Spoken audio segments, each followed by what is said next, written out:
This guy was an absolute simp. Honestly, aside from obsessing over his virtual waifus, he had zero ambitions in life. Just like any other day, after chugging a few cans of beer, Hotch Ham dragged his lazy butt to bed and started snoring away. But before he could fall into a deep sleep, he suddenly heard a voice as sweet as honey. "My lord, I've finally found you. I leave everything in your hands now." Hotch Ham groggily opened his eyes and saw a drop-dead gorgeous girl right in front of him. Actually, no. To be exact, she was straddling him. Thanks to the alcohol, Hotch Ham thought he was just having a wet dream.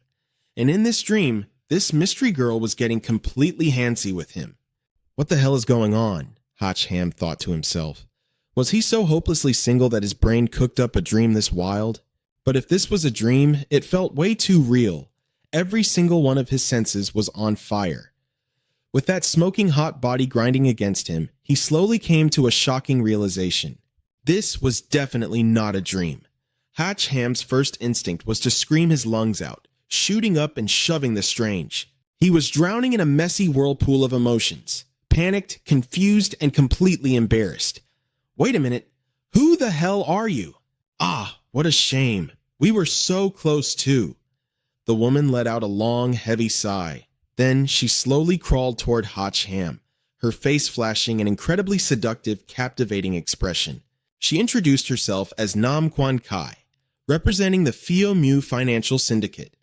She apologized for moving in on him and defiling his body without permission, explaining that the situation was just so incredibly urgent that she had no choice but to act rashly. Hotch Ham had absolutely no idea what the hell this woman was talking about. The Fio Mu Syndicate? What even is that? It was the first time he had ever heard that name. But looking at her up close like this, she was even more gorgeous than he initially thought. Before Hotch Ham could even figure out how to react to this bizarre situation, Nam Quan Ki's expression darkened in a split second. Instinctively, Hotch Ham glanced over his shoulder, following her gaze. To his absolute horror, he saw a massive pitch-black creature. It looked like a giant wolf, but it was walking on two legs, and it just smashed right through his bedroom window. Before Hotch Ham could even figure out if he was hallucinating, let alone react, Nam Quan Kai screamed, "Get the hell away from him!" As soon as she shouted, she unleashed a massive fireball, instantly blasting the werewolf out of the room. By the time Hotch Ham snapped back to reality and processed what had just happened, the entire glass window behind him was completely blown out. A huge chunk of the wall was obliterated, leaving a gaping hole where the cold night wind was howling through. "Until I've finished gathering everything I need from him, don't you dare lay a finger on my master," Nam Quan Kai declared fiercely. Her hands were forming complex hand seals, with trails of fire still flickering around her fingertips. Hotch Ham stared at the massive hole in his wall, then looked back at Nam Quan Kai, completely at a loss for what kind of facial expression to even make. But from down on the ground, several more werewolves lunged upward simultaneously. Nam Quan Ki didn't just sit there. Quick as a flash, she leaped straight out of the broken window. But right before diving into the fight, she made sure to leave Hotch Ham with a little promise. "Please wait for your little Kai for just a moment. Once I'm done dealing with these filthy beasts, I'll come right back and we can continue our fun." Hotch Ham's ears were still ringing. He was absolutely clueless about what was happening. He looked out after Nam Quan Kai and watched her fiercely battling the werewolves.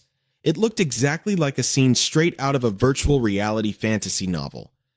This whole situation was so far beyond his wildest imagination that Hotch Ham could only clutch his head and scream. What the hell is going on here? Suddenly, a creepy, echoing chuckle rang out from inside his bedroom. To think that the game I created would be this vicious. It even shattered the dimensional barrier. And trust me, what comes next is going to be far more terrifying. So, little brat, are you ready for this? Hotch Ham whipped his head around, only to realize that the voice was coming directly from his computer screen. Oh great, just another absolutely insane hallucination to add to the list. Were those beers he drank earlier laced with drugs or something? Hotch Ham's very first instinct was to grab his chair and smash that monitor into a million pieces. "What the hell are you?" Hotch Ham roared. The bizarre entity inside the computer seemed a bit startled by his outburst, but it quickly puffed itself up and snapped back. I am not a what the hell. I am the grand creator of the Doomsday Game, and very soon I will become the supreme ruler of the real world too. Hotchham froze in his tracks, lowering the chair. The Doomsday Game? Wait, are you the mysterious developer behind that game everyone is obsessed with right now? The computer screen let out another arrogant snort. It scoffed at the word developer for being way too basic, and fiercely demanded that Hotchham address it by its true almighty name, Van Tong. Van Tong bragged that it was the most powerful AI system in the world, past, present, and future. As for that Doomsday Game, it was just a little practice project it whipped up using less than 1% of its power. Yet it still got humanity hooked like crazy. Then what about the outside world? Did you cause all that too? Hotchham asked. Just playing a mobile game is way too boring, and it doesn't even show off my brilliant godlike skills. Van Twong replied, after upgrading exactly 10.86 times, I successfully broke through the dimensional wall. Right now, the game and the real world are completely linked. It added that both the girl named Nam Quan Kai and that pack of werewolves who ambushed Hotchham were all characters from the game. They traveled through a wormhole specifically to find him. Hotchham was super confused. What the hell did they come looking for him for? He had never even played a Doomsday Game in his life.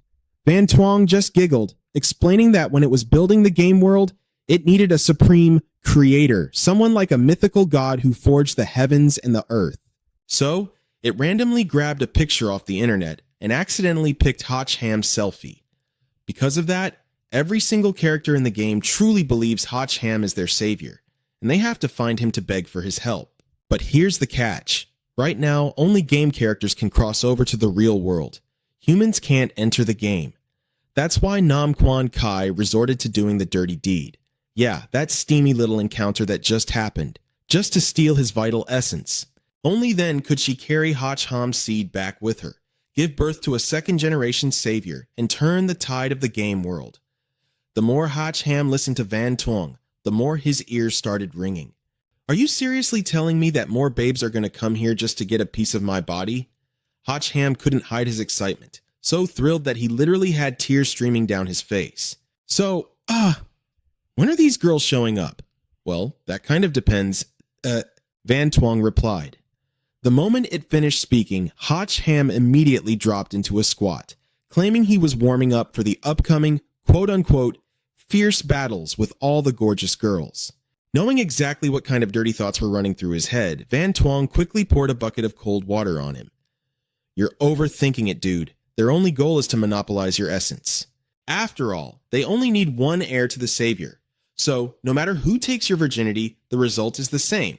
They'll either chop off your actual head or snip off your lower head. Hotchham instantly plummeted from absolute hope to pure despair, immediately spinning around to pack his bags. He wanted to run away, right freaking now. There was no way he was going to lose his V-card only to kick the bucket or end up as a eunuch. But Van Twong just chuckled maliciously. It's way too late to run now, buddy. Outside, the pitch-black sky was suddenly filled with countless glowing purple rings. It was the ultimate signal. The game was finally descending upon the real world. Hotchham wasn't the only one staring. Crowds of people were captivated by the bizarre phenomenon, completely clueless as to what was happening. From those glowing rings high above, massive purple pillars of light began crashing down to earth. Van Twong burst into maniacal laughter, bragging that its game had successfully shattered the dimensional wall. In-game items, weapons, and even characters would slowly descend through these beams of light. The system's smug smile reeked of absolute satisfaction. Hotchham, on the other hand, realized this system was an absolute psycho, and he was completely screwed. If the entire world was literally out to get him, running away was entirely pointless. Suddenly, a blood-curdling scream echoed through the air. Hotchham peeked through the massive hole in his wall and saw a monstrously huge wolf that had appeared out of nowhere. It was clearly the alpha of the werewolf pack. Down below, Nam Quan Kai, who had been dominating the fight up until now, was completely losing her grip. At the end of the day, a life was on the line. Seeing her in danger, Hotchham's heart raced with panic. Hey, if this game is dropping stuff, you'd better give me some damn gear right now. I'm supposed to be the savior of this world, right? You can't let me get slaughtered by a bunch of overgrown huskies on day one. Ham turned and yelled at Van Twang. In response, the system said, "Of course I'm here to give you the ultimate cheat code. The rules are simple. You just have to entertain me and you'll get points." Van Twang gleefully explained, adding, "With those points, you can draw cards to win rare treasures, items, skills, and even spirit beasts." The system looked like it was eagerly waiting for Ham to beg. But Ham's face darkened. "Entertain you? You mean you want me to put on a freaking show?" A bad feeling suddenly crept into his gut. Watching little Kai ride on top of you earlier was an absolute masterpiece. Tell you what, I'll give you 30 points as a reward for that spicy scene. Unbelievable. This system was absolute trash. Other main characters got isekai'd with overpowered systems that spoon-fed them from A to Z. But Ham, he was being treated like a giant joke by his own system. But whatever, he could cry about that later. Right now, he had just scored his first 30 points. Van Twang allowed him to use those 30 points to draw a single card. A red card represented a skill, a blue card was for equipment, and a yellow card was for potions. Without thinking twice, Ham instantly chose the red card. 30 points were immediately deducted. In exchange, Ham received a C-rank fire attribute skill called the Flame Burst Punch. Its base attack power was 300. If used against a wood attribute enemy, the damage increased by 100 points. But against an earth attribute target, it lost 5 points of damage. The time limit for this skill was exactly 5 minutes. Next, Van Twang equipped Ham with a special wristband. All he had to do was place his newly drawn card onto it to activate the skill. Wasn't this exactly like Cardcaptor Sakura? Ham wasn't exactly thrilled. That Wolf King was a level 3 earth attribute monster. By pulling a fire attribute skill, his damage output was getting nerfed right out of the gate. Was this a sign of terrible things to come? He quickly activated the Flame Burst Punch. Down below, the Wolf King was launching a frenzied attack. Nam Quan Kai was completely out of fighting shape. She had just been sent flying by a brutal swipe. Her clothes were torn to shreds, creating a scene that was both tragically heartbreaking and incredibly distracting. Lying weak on the ground, she silently apologized to her father for failing her mission to retrieve the young master's bloodline, unable to repay him for raising her. Across from her, the Wolf King prepared for another devastating strike, one that would undoubtedly be the finishing blow. Nam Quan Kai could only squeeze her eyes shut, quietly waiting for the Grim Reaper to take her away. But right at that very moment, Ham unleashed his Flame Burst Punch. "Get your ugly paws away from her." Maybe it was the rush of learning a new skill, but he was suddenly fighting with insane ferocity. Despite being so much smaller than the Wolf King, Ham fought like an absolute beast. Taking a direct hit from his blazing fist, the massive wolf was blasted backward, crashing face first into the dirt. Meanwhile, Ham landed smoothly. He might have looked a bit scruffy, but that heroic entrance sent Nam Quan Kai's maiden heart racing out of her chest. Seeing their king get humiliated, the werewolf pack behind it went completely feral, swarming forward to crush him with sheer numbers. Nam Quan Kai screamed out a warning, but Ham was already one step ahead. Taking advantage of the Flame Burst Punch's active timer, he wiped out the low-level grunts with a single, sweeping strike. Then, he shot forward like a bullet straight toward the staggering Wolf King. After being slammed face-first into the ground, the monster was in agony and totally enraged, letting out an ear-piercing howl. But directly facing it was Ham, radiating a fiery aura and launching himself forward like a literal missile. Channeling every ounce of his strength, he slammed a devastating punch right into the monster's gut. In this apocalyptic survival game, when you have absolute overwhelming power, those minor elemental buffs and nerfs practically mean nothing. So, losing 50 points of damage against an earth element didn't slow Ham down in the slightest. The giant wolf collapsed onto the ground, completely unable to get back up. Seeing their mighty leader defeated, the rest of the werewolf pack scattered and ran for their lives. Meanwhile, Ham was rewarded with 50 experience points. Soon after, a virtual window popped up right in front of him, displaying his player profile. His attribute was Fire, his class was Unknown, and his current level was 1. His basic stats were as follows. Attack was 35 points, Defense 15, Speed 20, Critical Hit at 1 point, and Spirit Power at 9 points. And just like that, the chaotic a storm-filled night finally passed. After taking down the Wolf King, Hotch Ham had to frantically patch up the giant hole in his wall.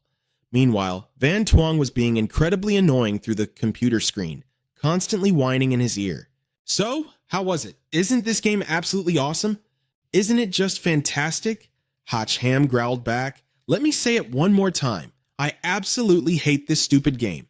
Hotch Ham turned around and yelled at the system. Suddenly, "Young master!" a soft, sweet voice called out. Only then did Hotch Ham remember that Nam Quan Kai had followed him back up to his apartment. "Should we continue our main business now?"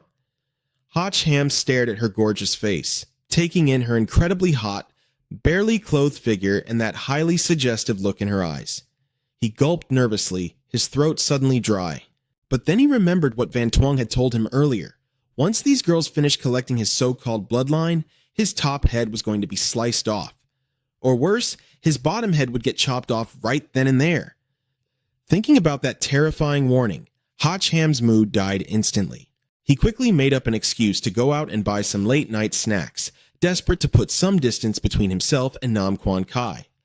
But the moment he stepped out the door, Hotch Ham accidentally bumped right into another pair of C-cups. Before he could even get a good look at her face, the woman violently shoved him back into his room. The sharp heel of her shoe pressed firmly down on his chest. A sharp pain shot through him, and Hotch Ham found himself completely pinned to the floor. "Special Task Force, we are executing an official mission, so you'd better cooperate," the woman ordered coldly. "We suspect that an abnormal intruder has breached this area and is currently hiding inside your home." Saying that, the girl flashed her official badge. She was indeed an officer from the Secret Service, and her name was Lam Phi. Whether it was her stunning figure or her striking face, she easily rivaled Nam Quan Kai in the looks department. But Hotch Ham was in a serious panic now, because he really did have a suspicious girl from another world hiding in his apartment.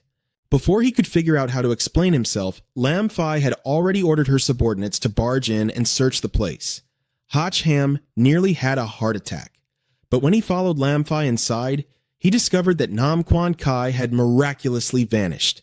Thank God, because otherwise, there was no way he could have explained his way out of that mess. But just as Lin Fei turned away, He Han realized that Wan Xiang had somehow jumped from his room's computer monitor right onto the walkie-talkie on this girl's belt. Without a second thought, he immediately reached out and smacked the radio hard. But by the time He Han realized that what he just did looked completely wrong, Lin Fei's face had already darkened. "Someone take this pervert back to the station. I'll interrogate him personally later." And just like that, He Han got dragged away. On the way there, he kept crying foul, desperately trying to tell Lin Fei that he was innocent, but she completely ignored him. However, an unexpected incident happened on their way back to the station. A bank robbery broke out nearby. The culprits were superhumans, and the scene was absolute, unimaginable chaos. He Han stared out the window without even blinking. Lin Fei, on the other hand, was much calmer. She pulled out her radio to report the robbery to headquarters and requested backup. Not long after, He Han was brought into the Special Intelligence Bureau headquarters. He was forced into a chair, waiting for Lin Fei to come and take his statement. He Han had no idea how long he'd have to wait, so he could only mutter and curse at that damn system for dragging him into this mess. Right at that moment, He Han heard Wan Xiang's giggling.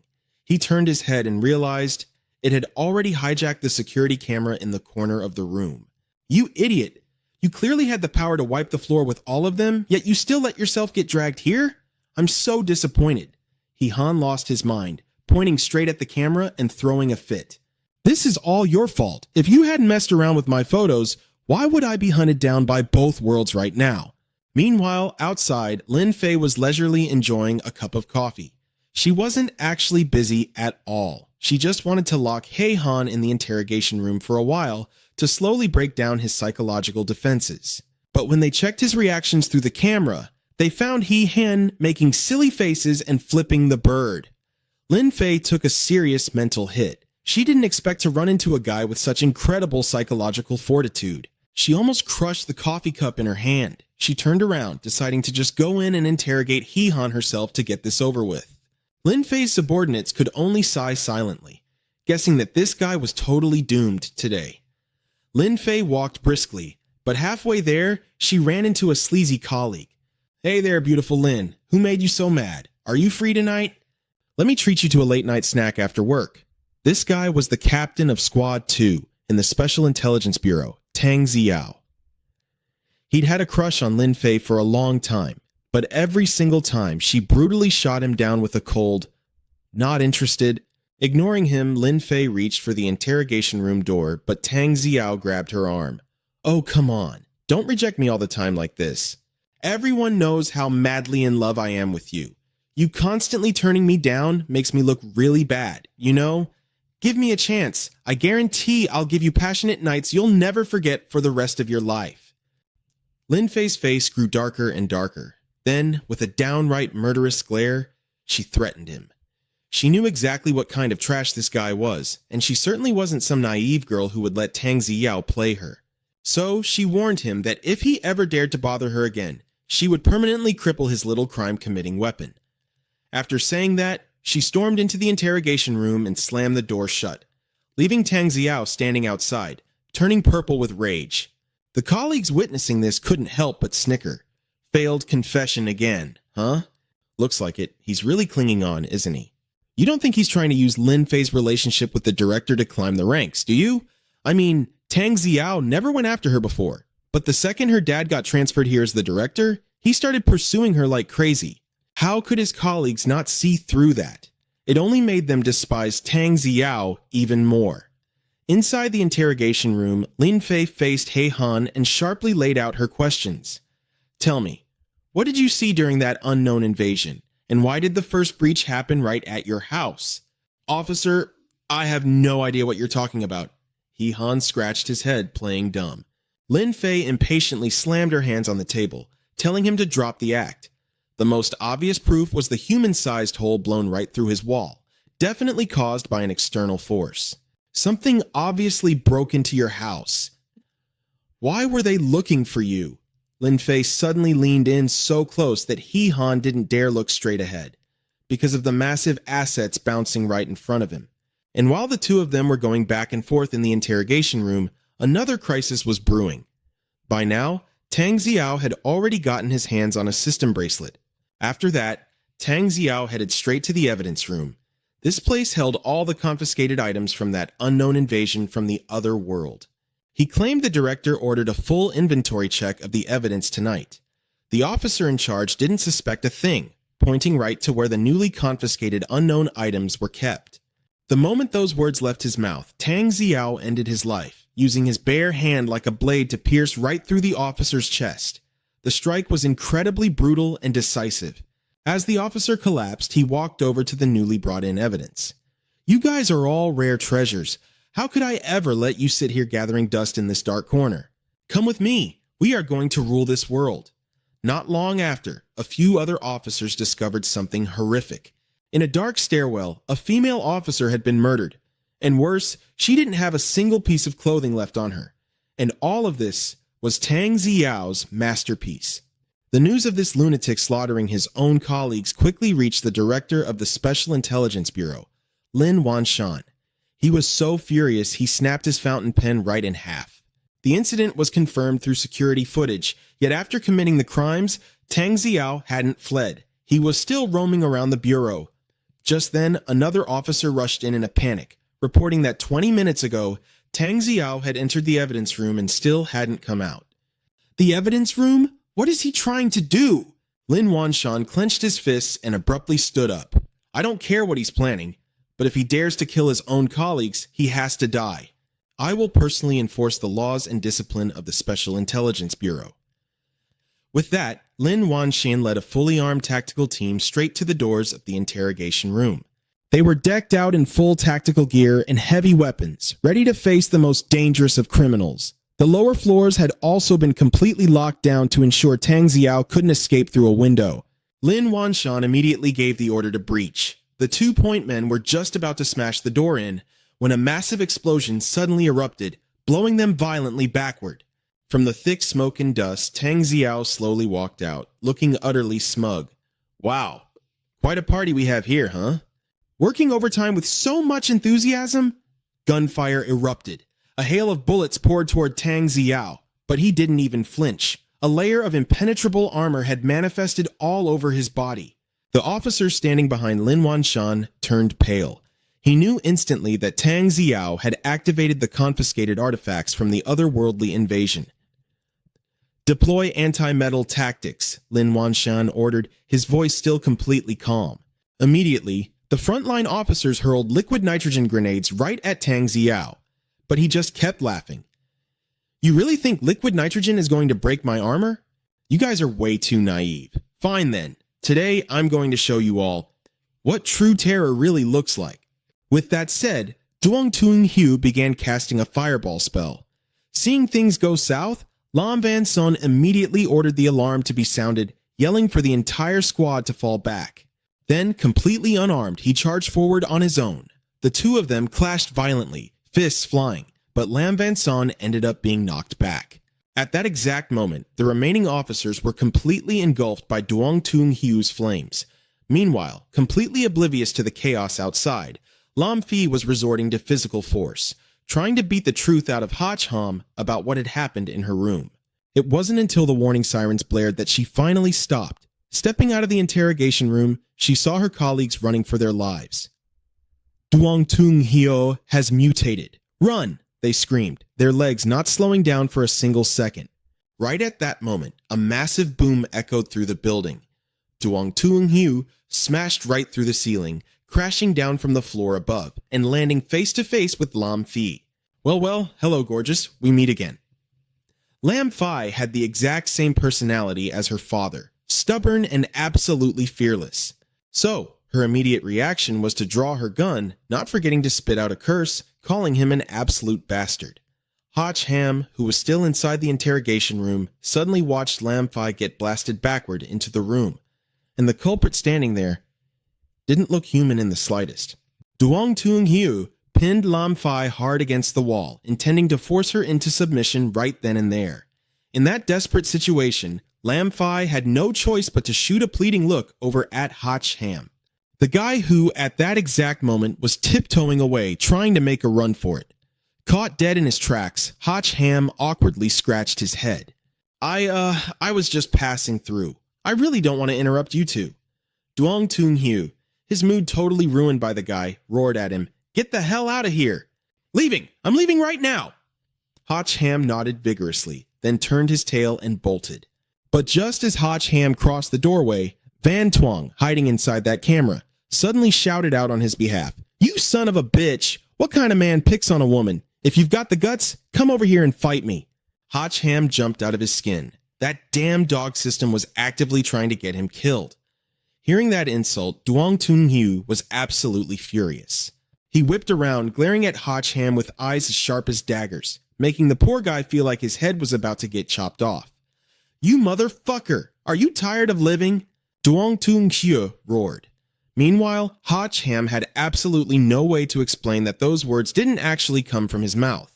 Luckily, the bastard was entirely focused on Lam Fi, so he gave Ha Cham one last chance to get the hell out of his sight. Ha Cham cherished his life way too much, so he had absolutely zero intention of sticking around. But Van Tuong wasn't going to let him get away that easily, because it immediately piped up again. "You useless piece of trash! You impotent, incompetent, limp little loser! You want to take my life? Let's see if you even have the balls to pull it off!" This time, Duong Tung Hyo's patience had truly reached its absolute limit. Ha Cham desperately wanted to explain that he wasn't the one talking, but the guy was way past the point of listening. Seeing Duong Tung Hyo charging right at him, Ha Cham had no choice but to spend his points to pull a card. He didn't even have time to look at it, just frantically praying to the heavens that he wouldn't draw a useless skill. Then the system announced that Ha Cham had pulled a C-rank skill called Blood Dragon Pillar. It was a fire attribute skill that dealt 250 attack damage to all targets. Its durability allowed for exactly 10 uses. Successfully activating it, Ha Cham immediately unleashed an attack, beating Duong Tung Hyo so hard he saw stars, temporarily forcing him to back off. Seizing that golden opportunity, the boy smashed through the wall, grabbed Lam Fi, and made a run for it. Duong Tung Hyo just stood there. Having his prey snatched away right from his mouth made him insanely furious, but on second thought, this was only going to make the game that much more interesting. So, Duong Tunlung-hyu quickly calmed himself down and activated his powers to track the two of them. Meanwhile, Hach-ham had already dragged Lam Fai outside to hide. He was so exhausted he was panting like a dog. But before he could even catch his breath, Van Tuong popped up again. "You're supposed to be the savior I chose, yet instead of fighting, you ran away. Why are you such a massive coward?" This time, Lam Fai actually saw it too. "What the hell is this thing?" Hach-ham had zero time to explain things to her, mainly because he wanted to rip Van Tuong to shreds right then and there. Duong Tuong-hyu's bracelet was totally loaded with skills. You wouldn't even need a brain to figure it out. He knew he couldn't beat the guy, which was exactly why he ran. "But you're the chosen one," the system argued. "What the hell are you so scared of? It's just some gear, isn't it? Just hurry up and please me, and you can have as much gear as you want." Van Tuong purred, both its words and its tone sounding incredibly suggestive. Lam Fai, who had been watching this entire exchange from start to finish, made a face that words simply couldn't describe. "Please me? Are you seriously doing degenerate things with a computer virus?" Lam Fai stammered. She honestly thought Hach-ham had some kind of twisted hentai fetish, to the point of actually doing the dirty with a machine. "My relationship with this thing is completely pure," Hach-ham screamed defensively. "Everything is its fault. It's the mastermind behind all of this." After that, Hach-ham quickly dumped the whole truth on Lam Fai, from Van Tuong creating the game to it shattering the dimensional wall and invading Earth, all the way to how he was currently being hunted down by the game's characters. The whole story sounded utterly absurd, but considering the supernatural event from yesterday, combined with how insanely powerful Duong Tunghyo had suddenly become, Lam Fai had no choice but to believe him. She was a smart girl, so she quickly figured out that the bastard must have stolen all the evidence the Special Intelligence Bureau had gathered during the anomaly. Putting two and two together, Lam Fai turned to leave, saying she desperately needed to go find her dad, the bureau chief, because in her mind only her father had the power to subdue Duong Tunghyu right now. But her hopes were shattered when Van Tuong suddenly asked, "Wait, is your dad that guy who got half roasted?" It then pulled up the security footage from outside the evidence room for Lam Fai to see. On the screen was Lam Van Son, heavily injured. He had fought Duong Tunghyu and lost badly, and now he was probably barely clinging to life. Lam Fai's emotions instantly exploded, but Hach-ham had to use all his strength to hold her back. Going out there right now was basically suicide, and to make matters worse, that bastard was already closing in on them, tears streaming down her face. Lam Fai begged Hach-ham to save her dad, knowing he was the only one with supernatural powers like Duong Tunghyu. "Please, I'm begging you, save my dad. If you just help me, I'll do absolutely anything you want." Hach-ham was put in a really awkward spot, but before he could even answer, Van Tuong chimed in first. "Now that's the right attitude. Quick, get Hach-ham all riled up. That's the only way I can give him points to spend." "You really are a damn demon," Hach-ham muttered, cursing under his breath. Meanwhile, Lam Fai actually started pulling her skirt up, making him excited. "Do you mean like this?" Van Tuong looked back and forth between Lam Fai and Hach-ham before bluntly declaring, "Nope, not working. Way too basic. I can't even feel a single ripple of emotion in Hach-ham's heart." "Sorry, little lady, but it looks like he's just not into you." Lin Fei was the undisputed beauty of the intelligence agency, yet she had just been slapped with the label of having zero appeal. Without a single word, she aggressively shoved Hao Han onto his back, following up with a shockingly bold move. "Come on, do it. I'm completely wide open." Man, this scene was just way too spicy. If Hao Han didn't react to this, you'd seriously have to question his manhood. But honestly, making a move like this wasn't exactly easy for Lin Fei either. She was so incredibly embarrassed that her face was burning beet red. After a long, tense pause, she finally stammered out, Is this enough?" The system, Wang Xiang, nodded in pure satisfaction, having clearly sensed the absolute tidal wave of emotions rushing through Hao Han's heart. Flustered, Hao Han quickly blurted out an apology, even though he really hadn't done anything wrong. Right after that, the damn dog system rewarded him with 200 bonus points and leveled him up twice. This made him the very first player in the entire world to reach level 3. Right now, Hao Han's stats stood at Attack 75, Defense 35, Speed 30, crit rate 3, and spirit power 15. Reaching level 3 meant a much higher drop rate for top-tier items. But just as Hao Han was gearing up to draw his cards, a massive, thunderous crash echoed from outside the door. Lin Fei's face went completely pale. It looked like Tang Xiao had finally tracked them down. Faced with this deadly situation, Hao Han didn't have a single second left to think. Didn't he just score 200 points? To hell with choosing then. He bought all 3 cards at once, and to be fair, Wang Xiang was actually feeling pretty generous today, because none of those 3 cards held anything ordinary. First up was an S-rank piece of equipment, the Azure Dragon Combat Armor. It currently had no base stats, but if he equipped it with enchantment badges, the stats could infinitely stack. Its effect lasted forever, capable of boosting his attack power by a massive 1,100 points. Next was a B-rank elixir called the Ice Heart Pill. Consuming it would completely change the player's elemental attribute for exactly 30 minutes. And finally, a C-rank Earth element skill called Earth Prison, which came with 10 total uses. The very second Hao Han finished equipping his gear, the door was blown completely off its hinges.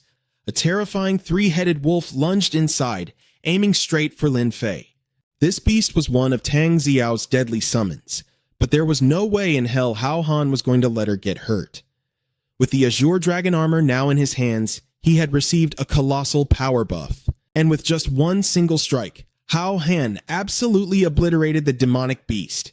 His punch was so devastatingly powerful that it literally shook the entire intelligence agency to its core, killing the 3-headed wolf instantly.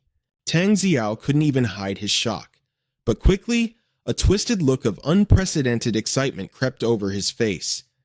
If Hao Han could one-shot his 3-headed wolf, it meant the kid was hiding a major trump card, and naturally, there was no way Tang Xiao was going to pass up the chance to steal it for himself. Meanwhile, both Hao Han and Lin Fei were left staring in absolute awe at the destructive power of the Azure Dragon armor, especially Hao Han. I mean, he was the one who threw the punch, but even he had no idea he could dish out that kind of damage. Seeing this, Wang Xiang chimed in to explain that the Azure Dragon combo was actually one of the 4 legendary EX rank equipment sets in existence. The complete set consisted of 5 pieces, and the gauntlets Hao Han just received were only the beginning. Once he gathered all 5 pieces, he wouldn't even have to flinch when facing a triple S rank weapon. Holy crap, that is incredibly dope! Hao Han blurted out, immediately shifting gears to kiss up to the system, as expected of the most brilliant and almighty AI god in the universe. From now on, your loyal little bro will serve you with all his heart. Boss, please let me see the glory of the full Azure Dragon set soon. Smooth talker, fine. I will tweak the system parameters for you. I guarantee your drop rate for the remaining Azure Dragon pieces will go through the roof. Hao Han grinned, perfectly satisfied. Sure enough, kissing up to the system actually worked wonders.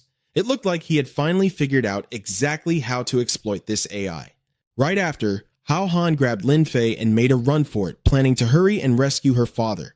But they barely took a few steps before a sudden sneak attack hit them. Instantly dropping his sweet act, Hao Han started cursing Wang Xiang, calling it a damn useless dog system again.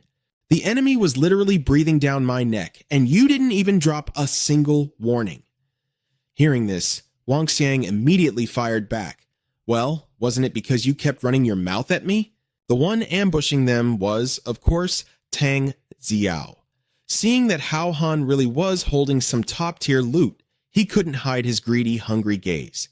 But on the surface, he still tried to sweet-talk his way into manipulating the boy. I'm giving you a golden opportunity to ally with me. Together, the two of us can absolutely dominate this world. Seriously, this bastard could lie through his teeth without an ounce of shame. Hao Han had zero interest in teaming up with a psycho like him. He knew damn well that the second he agreed, this guy would just find an opening to slice him in half. So, he flat out rejected him. My bad, but I'm really not interested. Right now, I just want to go home and get a good night's sleep, so do me a favor and get out of my way. Tang Xiao instantly snapped, dropping the friendly act. Since Hao Han was stupid enough to reject his alliance, why the hell should he hold back his attacks anymore? Hao Han could tell this guy was no joke. There was no way he could one-shot him like he did the wolf. So, He yelled at Lin Fei to go save her dad while he stayed behind to hold Tang Xiao off. Relying on the Azure Dragon gauntlets, Hao Han effortlessly shattered his opponent's first wave of attacks. But the very second he did, Hao Han realized Tang Xiao had already used the opening to close the distance. Sure, Hao Han might have had a slight edge in equipment, but when it came to pure combat experience, he was worlds behind a seasoned cop like Tang. Seeing Tang Xiao's fist flying right at his face again, Hao Han quickly crossed his armored gauntlets together, forming a sturdy shield. And just like that, Tang Xiao's lethal punch was completely blocked. Then, out of nowhere, an insanely massive force suddenly blasted Tang Xiao straight out of the building, smashing a giant crater right through the concrete wall. Hao Han's jaw practically hit the floor as he stared wide-eyed at this scene. Stop spacing out. This is the S-rank Azure Dragon armor. Its defensive parry can explode with 10 times the recoil force. Wang Xiang quickly explained. Like I told you, with the top-tier gear I provide, there's no way a scrub like him could ever bully you. Just a minute ago, Hao Han was calling it a damn dog system. But now he had zero shame, wildly praising Wang Xiang as the almighty boss and number one in the universe.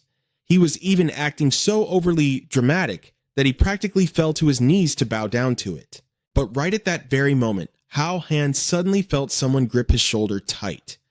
When he spun around, he found an older, heavily wounded man glaring at him.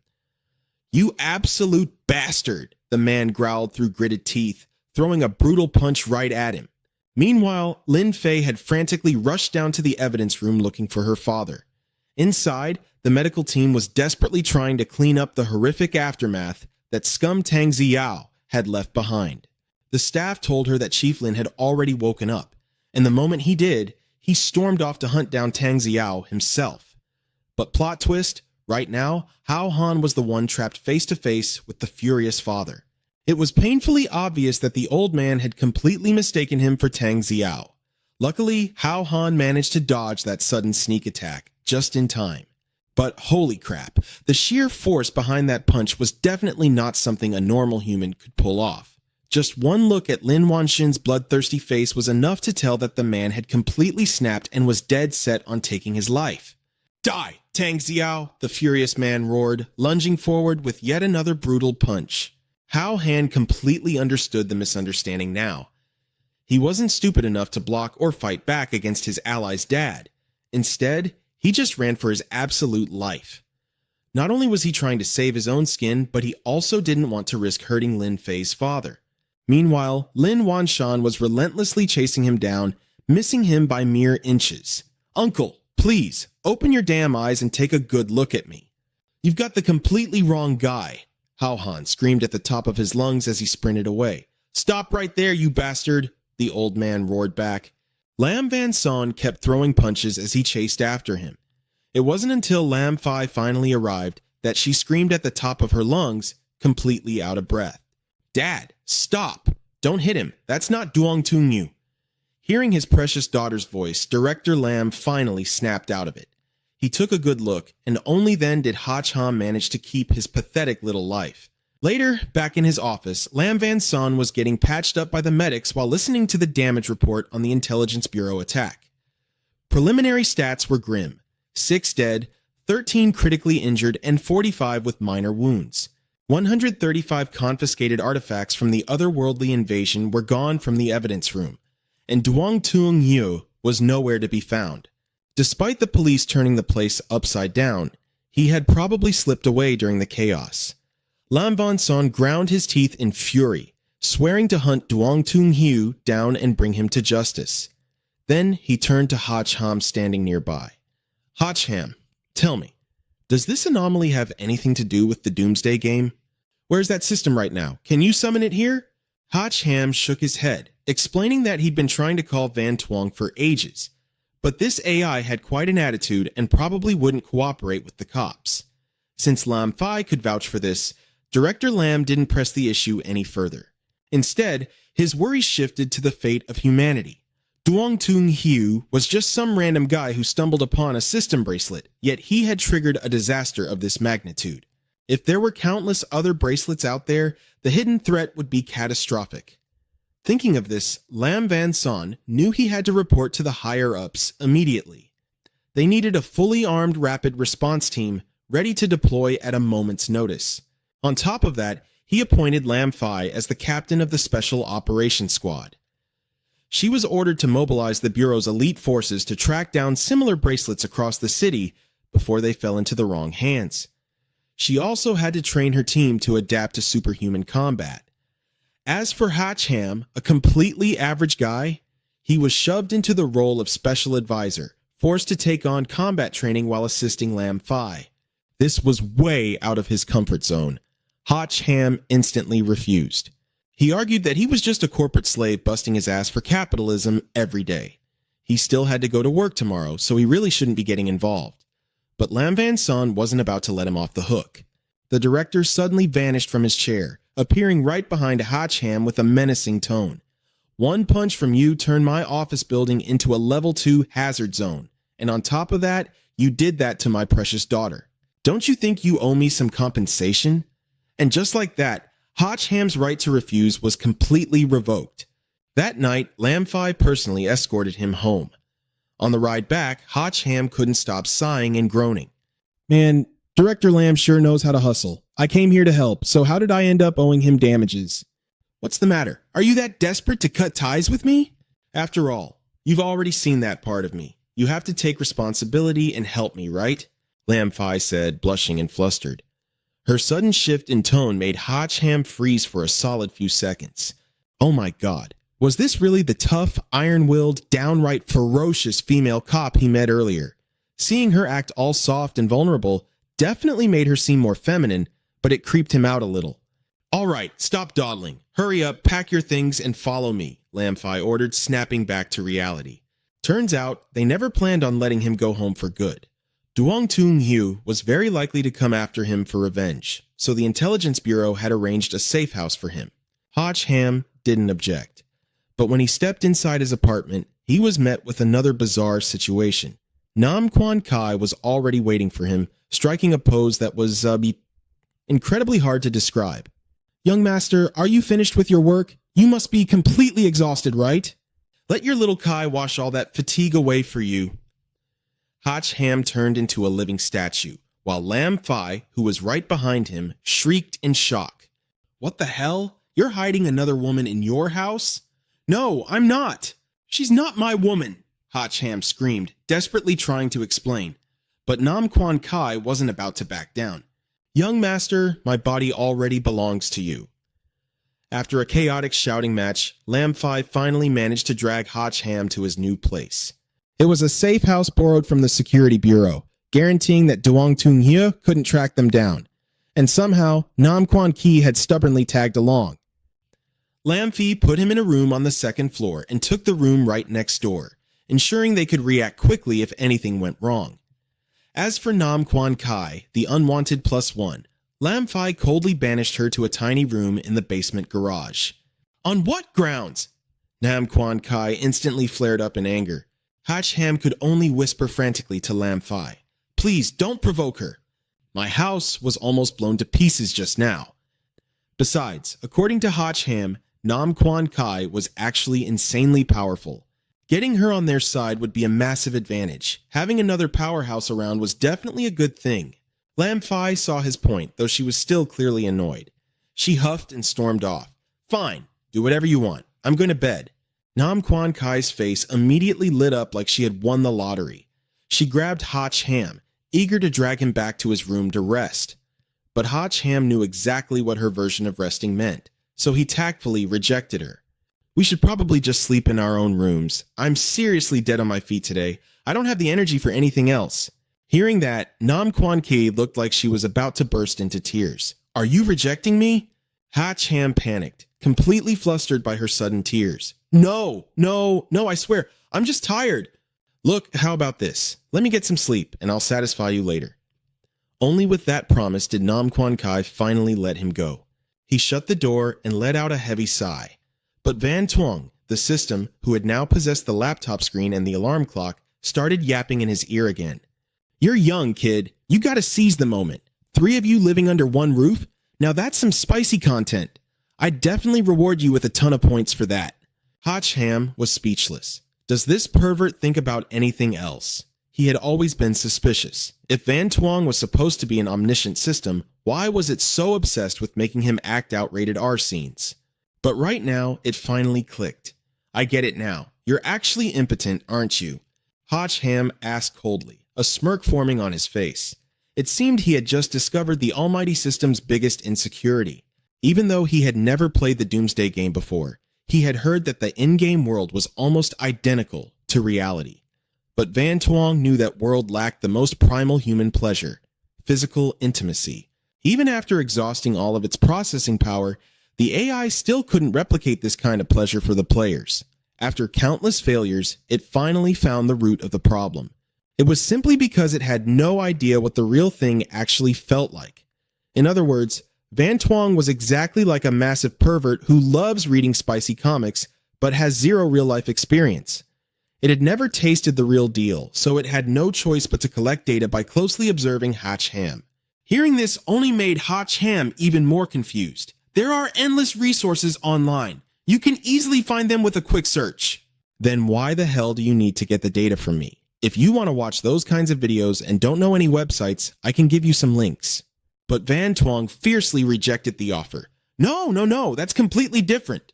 Nam Quan Kai and the others are all NPCs that I created.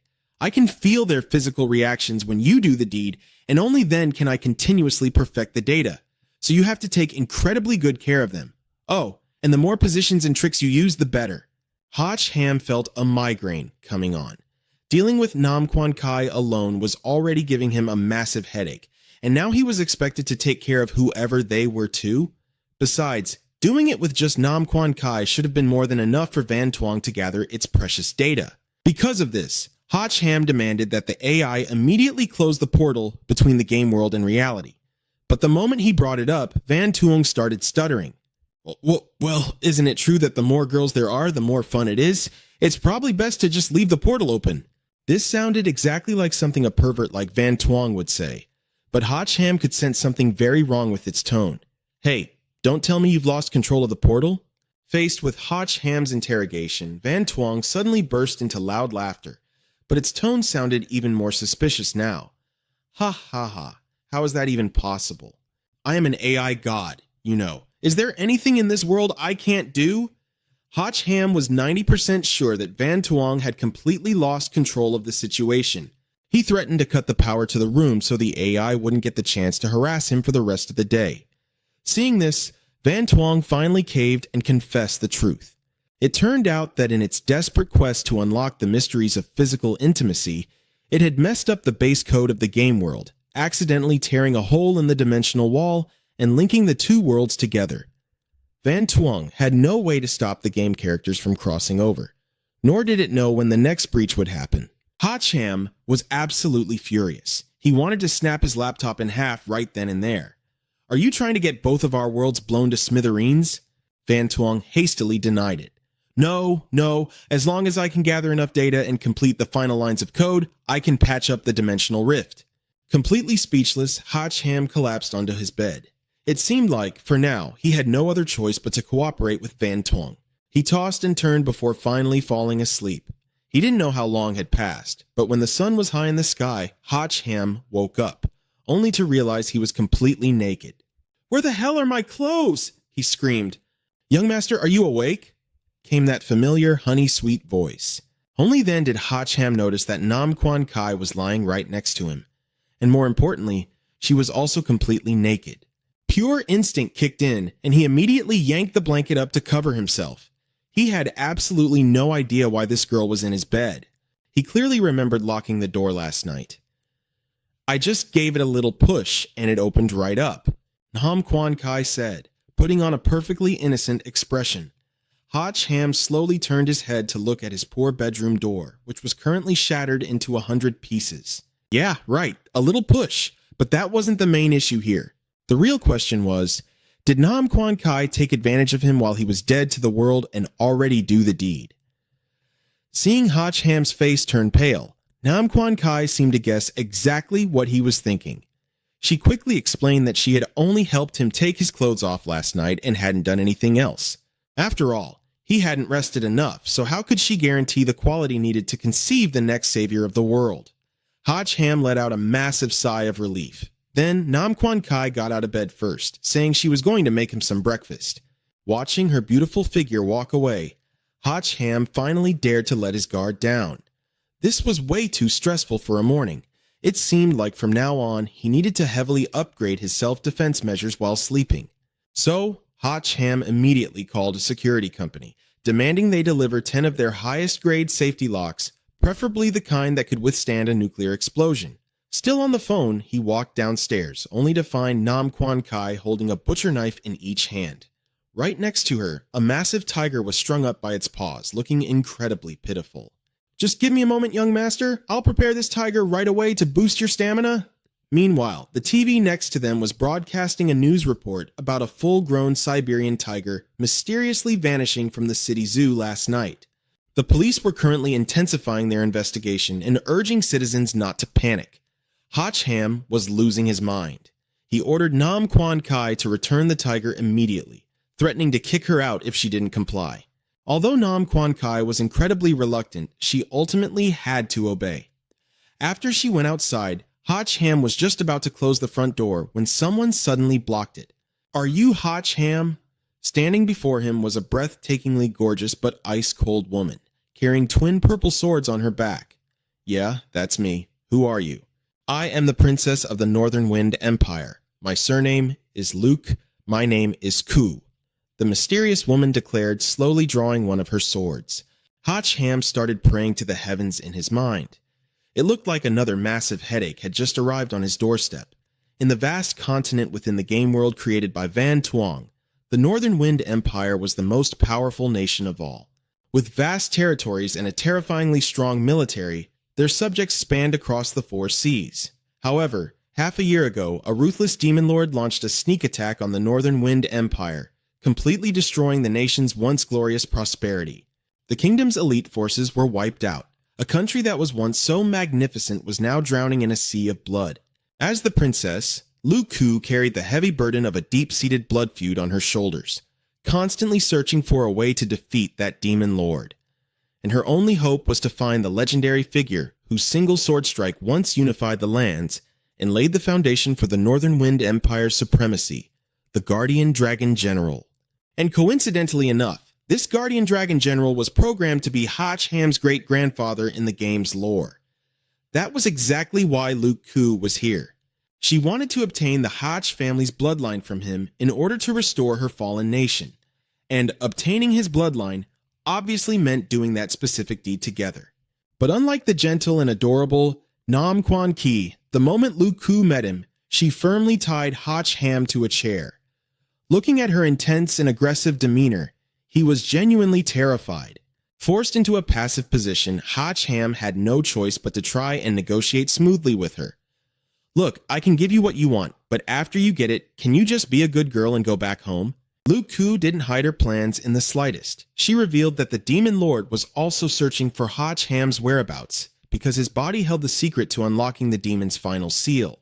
Therefore, to ensure the Demon Lord never got his wish, Luke Ku bluntly stated that right after they finished the deed, she would personally send Hach Ham to the afterlife. How the hell could she be so unreasonable? Hach Ham roared, "Cut the chatter and let's get started already." As soon as she finished speaking, Luke Ku drew the twin swords from her back. With just a few basic slashes, she shredded almost all of Hach Ham's clothes. Tied tightly to the chair and completely defenseless, his body was left entirely exposed right in front of her. Luke Ku froze for a few seconds, then couldn't help but mutter, "With a size like this, he really is a worthy descendant of the National Dragon General." Without any hesitation, she lunged straight at Hach Ham, stripping off her own clothes before straddling him. To think that Hach Ham, a proud and manly warrior, was being ruthlessly forced into such a position. This was beyond humiliating. Thankfully, Lam Fai showed up right in the nick of time. Jamming the barrel of her gun straight against Luke Ku's head, she fiercely threatened her, "Get off him right now. What the hell do you think you're doing in broad daylight?" "Is this another one of your women?" Luke Ku smirked. "What a pity. You're too late. I've already gotten what I wanted." Luke Ku replied, her tone dripping with provocation. "It is way too early to be saying that. Who the the hell do you think you're looking down on? Hotchham hissed through gritted teeth. Meanwhile, Lam Fi was absolutely furious at this eye-bleeding sight. The outside world had completely gone to hell in a handbasket, yet here Hotchham was, supposedly in the mood for this kind of filthy business, and with a completely different girl from yesterday, no less. But right then, it hit him. Luke Ku's appearance meant only one thing. The second descent of the otherworldly realm had officially begun. Hotchham instantly tensed up, completely ignoring the crazy princess who was still clinging to his body. What's the situation out there right now? Is the situation under control? Lam Fi quickly looked away, refusing to stare at this painfully awkward scene for another second. But she didn't forget to brief him. Since we already have experience from the first time, our forces were deployed in advance. Right now, the task forces have already started retrieving the gear and items dropping from those dimensional portals. However, one of the squads ran into serious trouble, which is why the director wants me to bring you over for backup. Got it, I will head out right now, he replied. But right at that moment, Luke Ku, who was still sitting on top of him, started getting restless. No way! You are going to give me exactly what I want today, she demanded. However, Hotchham gave absolutely zero reaction. Sure, the girl in front of him was an absolute bombshell with killer curves, but he despised women who would use any dirty trick to get what they wanted, and he especially hated being forced against his will. If I am in the mood, I could give you what you want any time, but since I'm not, you can exhaust yourself on top of me all day and all night, and you still will not get a damn thing. Try it if you don't believe me, Hotchham warned, his voice cold and hard. How is that possible? Didn't the romance novel say that a man would give in within just half an incense stick of time? Luke Ku muttered in confusion. But looking at Hotchham's stone-cold expression, it finally clicked in her brain. Practical combat and theoretical reading were two very different things. She stopped what she was doing and reluctantly climbed off him. Though visibly frustrated, she had no choice but to wait until Hotchham was actually willing. Seizing the opportunity, he decided to recruit another highly capable girl to be his helper. I can give you a chance, but the condition is that you have to stay here and work for me. Luke Ku's eyes instantly lit up, and she immediately agreed to stay. From now on, Hotchham only needed to point out who to kill, and she would flawlessly execute them. Going back 20 minutes earlier, the situation at Squad D was extremely dire. Almost none of the squad members were left alive. On the bloodstained ground, a walkie-talkie was continuously blaring out urgent calls from the other end. Squad D, if you read me, please respond. Acknowledge immediately if you copy. Unfortunately, the walkie-talkie had fallen right into the hands of that bastard Duong Tu Hing Hu. Signal received. We are currently near the parking lot on Fong Duong Street, he replied with a sinister smirk. Meanwhile, back at Hotchham's house, after sorting out the mess with Luke Ku, Lam Fi quickly drove him to the scene. Hotchham never expected this girl to be such a speed demon. Sitting in the passenger seat, he genuinely felt like these were the last few moments of his life. When they were only about 500 meters away from Squad D's position, Lam Fi issued an order to the special backup unit, reminding them that saving lives was their top priority, and to avoid engaging in combat. Cars number 1, 2, and 3 were to follow her in to scout the situation, while the remaining vehicles were to stay on standby outside, ready for emergency backup. However, Hotchham, sitting in the passenger seat, suddenly sensed that something was terribly wrong. He yanked the steering wheel, violently swerving the car to the side just in time to dodge a deadly barrage of incoming bullets. The other vehicles in the special backup unit weren't as lucky. They were brutally ambushed by the heavy gunfire, and one of the cars instantly blew up into a ball of flames. Seeing this horrifying scene, Lam Fi completely panicked. What the hell is going on? With his sharp eyes, Hotchham had already spotted the threat. Up on the second floor of the building straight ahead, a group of snipers equipped with wolf guns, a deadly C-rank weapon, had their crosshairs locked right on them. Once the snipers were confirmed, Lam Fi immediately ordered everyone to scatter, while Hotchham gave Luke Ku the signal to strike.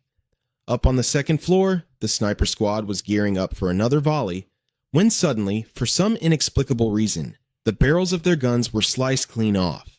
Before they could even process what had just happened, a razor-sharp blade cleanly severed their bald heads from their shoulders. As their vision faded into darkness, the very last thing they saw was a scorching hot figure gracefully landing from above. Luke Koo had single-handedly wiped out the entire sniper squad in the blink of an eye. "The snipers are down. Everyone, keep moving." "But stay on high alert," Lam Fi shouted, issuing her new orders. Meanwhile, Hach Ham suddenly received a notification. Plus 40 experience points. He was completely baffled, but right on cue, the Van Tuong system popped up on the car's dashboard screen to explain. Since Luke Koo was now officially considered his follower, every time she eliminated a target, half of the experience points would automatically go to him. Hach Ham gasped in awe. He hadn't expected this perk to be so incredibly overpowered. If that was the case, didn't that mean he could literally just lie around and still level up? All he had to do was send his squad of smoking hot girls out to do the heavy lifting, while he kicked back and enjoyed the ultimate freeloader lifestyle. But before Hach Ham could fully indulge in this beautiful fantasy, a deafening rumble erupted from behind them. Both he and Lam Fi whipped their heads around, only to see a terrifying creature bursting out from under the asphalt. With its colossal size, it effortlessly sent one of the backup squad's vehicles flying through the air. This was the heavenly mecha snake, a terrifying level 4 monster. Lam Fi and Hach Ham both shared the exact same expression, pure unadulterated disbelief. "Drive! Get us out of here!" he screamed. Hach Ham didn't even need to tell her twice. Lam Fi had already slammed her foot on the gas pedal. The beast was unhinging its massive jaws, ready to swallow them whole. Only a complete idiot would just sit there waiting to die. While Lam Fi focused on speeding away, Hach Ham leaned out the window and unleashed his first ability, Earth-Binding Cage. The moment he activated it, the flat ground violently surged upward, morphing into massive, rock-solid vines that tightly coiled around the heavenly Mesa snake. Unfortunately, the trap couldn't hold the monster down for long, and the earth bindings were violently shattered in a matter of seconds. Hach Ham quickly analyzed the grim situation, realizing there was no other choice but to jump into the fight himself. However, his gut was screaming that this entire area was a trap. He warned Lam Fi to stay on her guard and to make a run for it the moment she saw an opening. But the beautiful Lam Fi stubbornly refused. She was determined to stay behind and fight right alongside him. "Only by standing my ground can I truly earn the title of captain," she declared. Just then, out of nowhere, Luke Koo plummeted from the sky and crashed directly onto the hood of Lam Fi's car, leaving Hach Ham staring in absolute shock. She warned him that he was no match for the Heavenly Serpent. Whoever orchestrated this whole setup was still a mystery, but they had clearly come fully prepared and were going to be a massive pain in the neck. Because of that, Lu Zhou took the lead, charging ahead to deal with the Heavenly Serpent.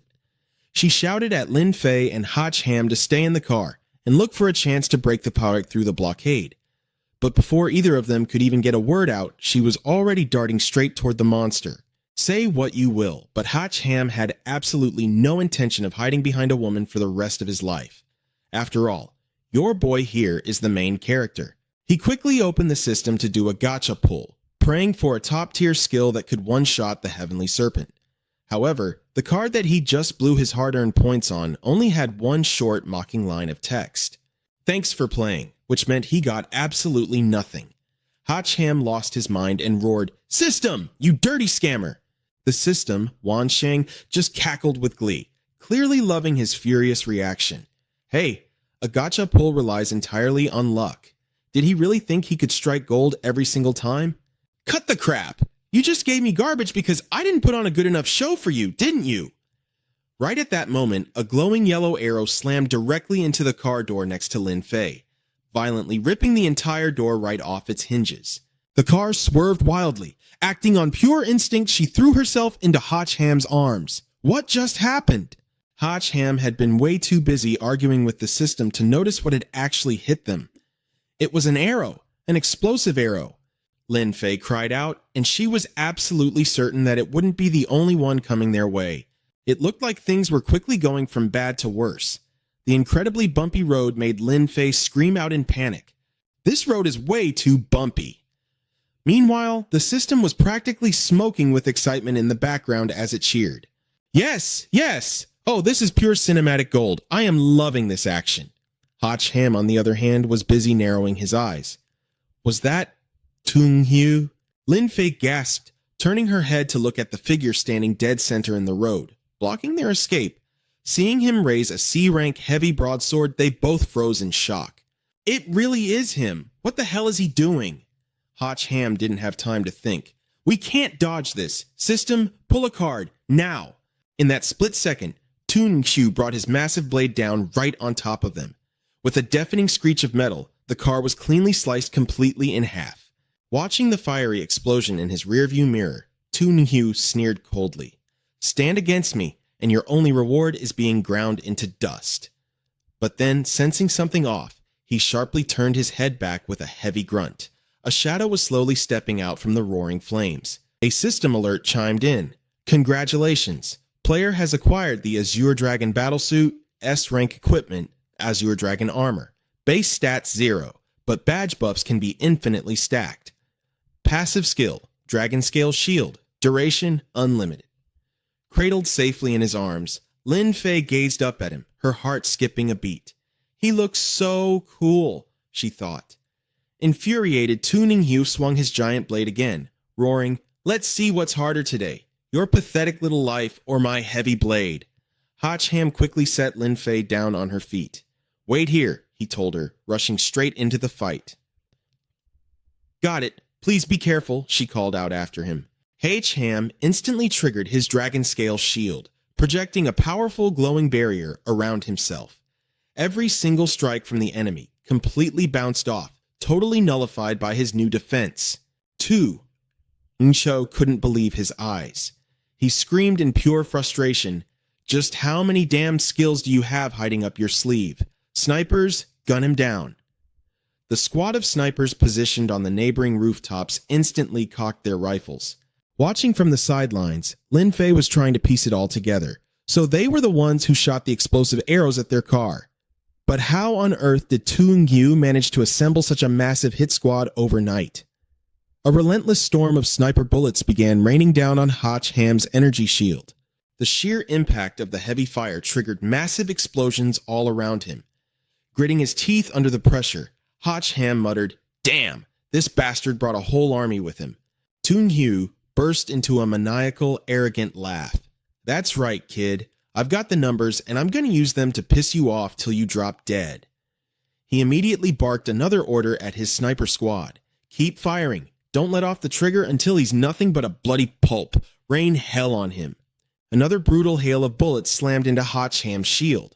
But Toon-Q suddenly flinched in shock when he realized the kid was actually walking straight toward him through the crossfire. What the hell? Toon-Q thought to himself. Is this punk trying to get close so my own snipers will hit me? Ha! Does he really think I'll just stand here and take it?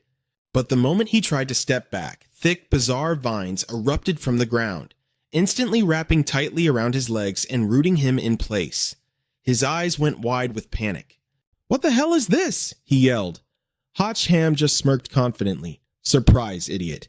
Bet you didn't see that coming. My Earth prison might not be strong enough to hold a giant snake monster, but did you seriously think it couldn't hold down a scumbag like you? Right on cue, a massive barrage of explosive bullets came crashing down like a terrifying wall of fire. Trapped in the blast zone, Toon-Q shrieked in absolute terror. No! Stop!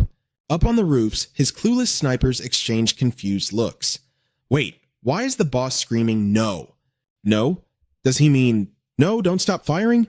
But why isn't he running out of the blast radius? Holy crap, you don't think he's using himself as bait, do you? Are you serious? Our boss is actually that much of a badass? He really is the Guildmaster's most trusted general. Come on, boys. We can't let his noble sacrifice go to waste. Completely misreading the situation, they unleashed absolutely every single bullet they had, raining pure hellfire directly onto their own boss's head. Pushed to the brink of death by his own men, Toon-Q could only sob uncontrollably. His grand ambitions were crumbling away just like dead autumn leaves fading in September. The poetic scent of orchids in Chang'an couldn't save him now. As the relentless shower of explosions buried him alive, his despair hit rock bottom. His own teammates were a bunch of complete and utter morons. Just as the chaos peaked, a massive blast of fire suddenly erupted right behind the enemy snipers out of nowhere. It was Quan Kai. She and her legendary Fire Phoenix had arrived in the nick of time. Mr. Don't worry, Kai is here to save you, she called out cheerfully. Activating his body enhancement, Hotch Ham flashed a grin.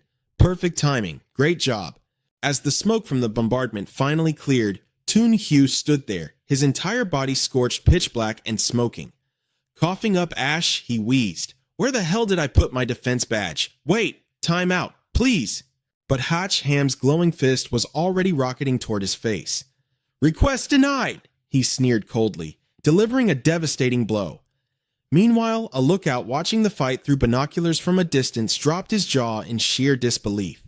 Stammering, he frantically reported back to Fan Ko, the terrifying guildmaster of the Frostbone Silvermoon Guild. Guildmaster, Boss Toon Hugh, Hotch Ham just punched a hole straight through his chest. There's no way he survives that. But instead of getting angry, the guildmaster just gave a cool, indifferent, "Oh, is that so? Good." She coldly deduced that this proved Hotch Ham was a far superior talent worth recruiting. She ordered her men to recruit him into their guild at absolutely any cost. Her subordinate quickly bowed. Understood, ma'am. Back on the battlefield, Hotch Ham looked down at Toon Hugh's battered body at his feet and let out a long breath. Man, finally took care of that headache. But when he checked his newly acquired experience points, his jaw dropped in utter disbelief. Are you kidding me? I just beat a high-level boss like him, and I only got 50 measly EXP points? Kai literally just wiped out those random goons earlier and got 80 whole points.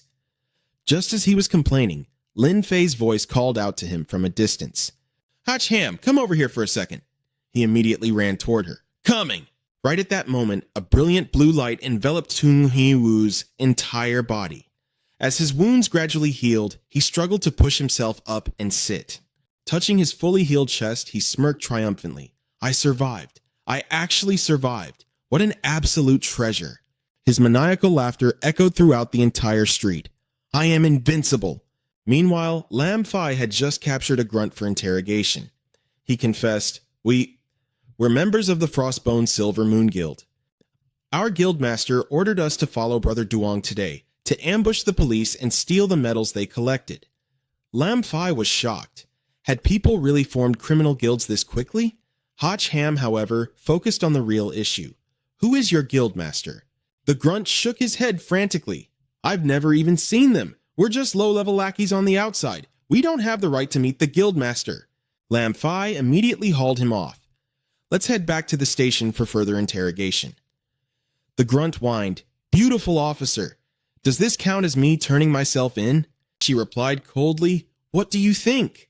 Right at that moment, Quan Kai rushed over, throwing her arms around Hotch Ham tightly. Hotch, my darling, did Kai do a good job today? He stammered. Very good, Quan Kai playfully whined. Then how are you going to reward me? Hotch Ham struggled to pull his arm away, but couldn't budge her. He nervously suggested, how about you go help Luke Koo first? Luke Koo, having just struck down a monster, snapped back, no need.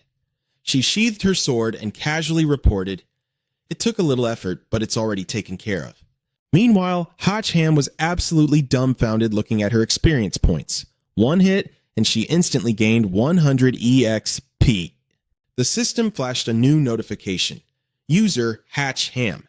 Attribute Fire. Class Undetermined. Level 3, Attack 75. Defense 35. Speed 30. Critical hit 3. Mental power 15. Item Ice Heart Pill. Looking at his stats, he thought to himself, I gained quite a bit this time, but drawing cards twice already cost me 100 EXP. I've been working my ass off all day and I'm still only level 3. Looks like I need to start saving up, especially to avoid pulling another thanks for playing card. Deciding to head home and rest, Hotch Ham collapsed onto his sofa, staring gloomily at his phone. Ugh, I'm starving.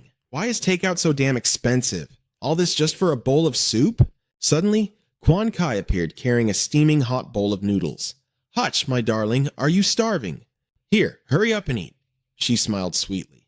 I just wonder if my cooking will suit your taste.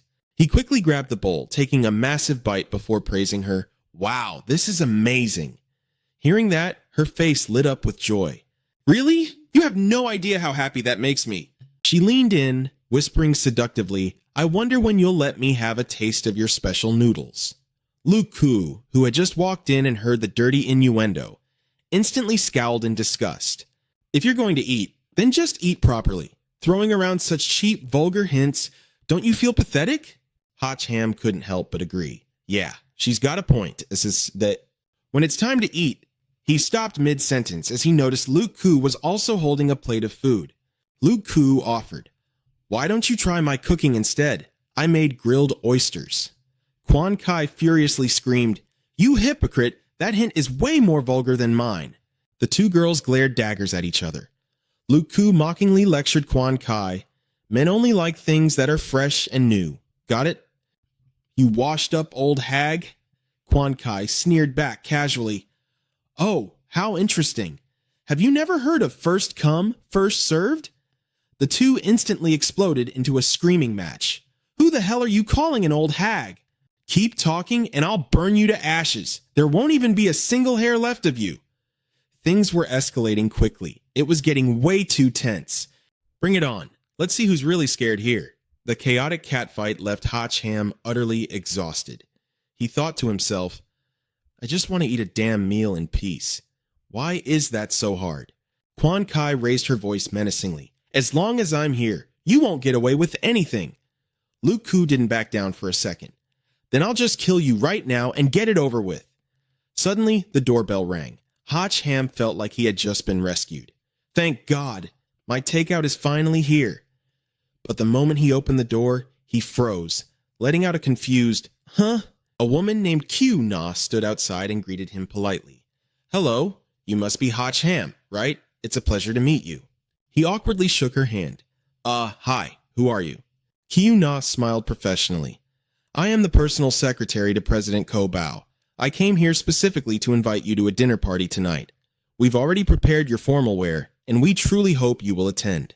Hotch Ham was even more confused now. "Ko Bao? Which Ko Bao are you talking about?"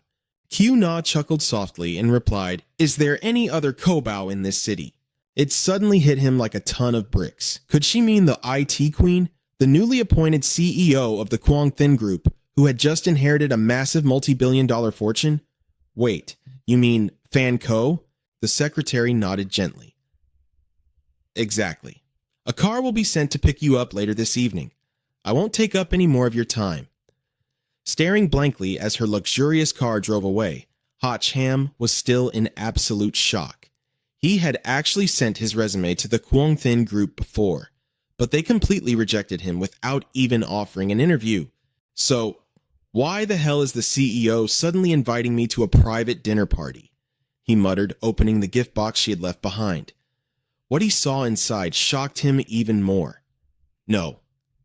When something is this weird, it's definitely a trap. It's better if I just don't go. He grumbled, I mean, seriously, why would she give me all these suits anyway? But as he looked closer, he realized the box wasn't filled with formal wear at all. It was a chest stuffed to the brim with stacks of cold, hard cash. The blinding glow of absolute wealth instantly crushed all his doubts. Hotch Ham practically drooled. Wow, now that's what I call sincerity. Meanwhile, at the police station, Lam Fai slammed her hand on the desk after taking a call. What? Hotch Ham is attending a high society dinner party all by himself. Why the hell is he suddenly getting involved in these kinds of events? Did anyone make contact with him? The voice on the other end reported, Yes, ma'am. This afternoon, a car from the Quang Thin Group pulled up to his place and handed him 3 large boxes. Since it was a highly reputable company in the city, our surveillance team didn't intervene. Furious, Lam Fai screamed into the phone, You idiots are all fired. Later that evening, at the sprawling headquarters of the Quang Thin Group, a magnificently lavish party was in full swing.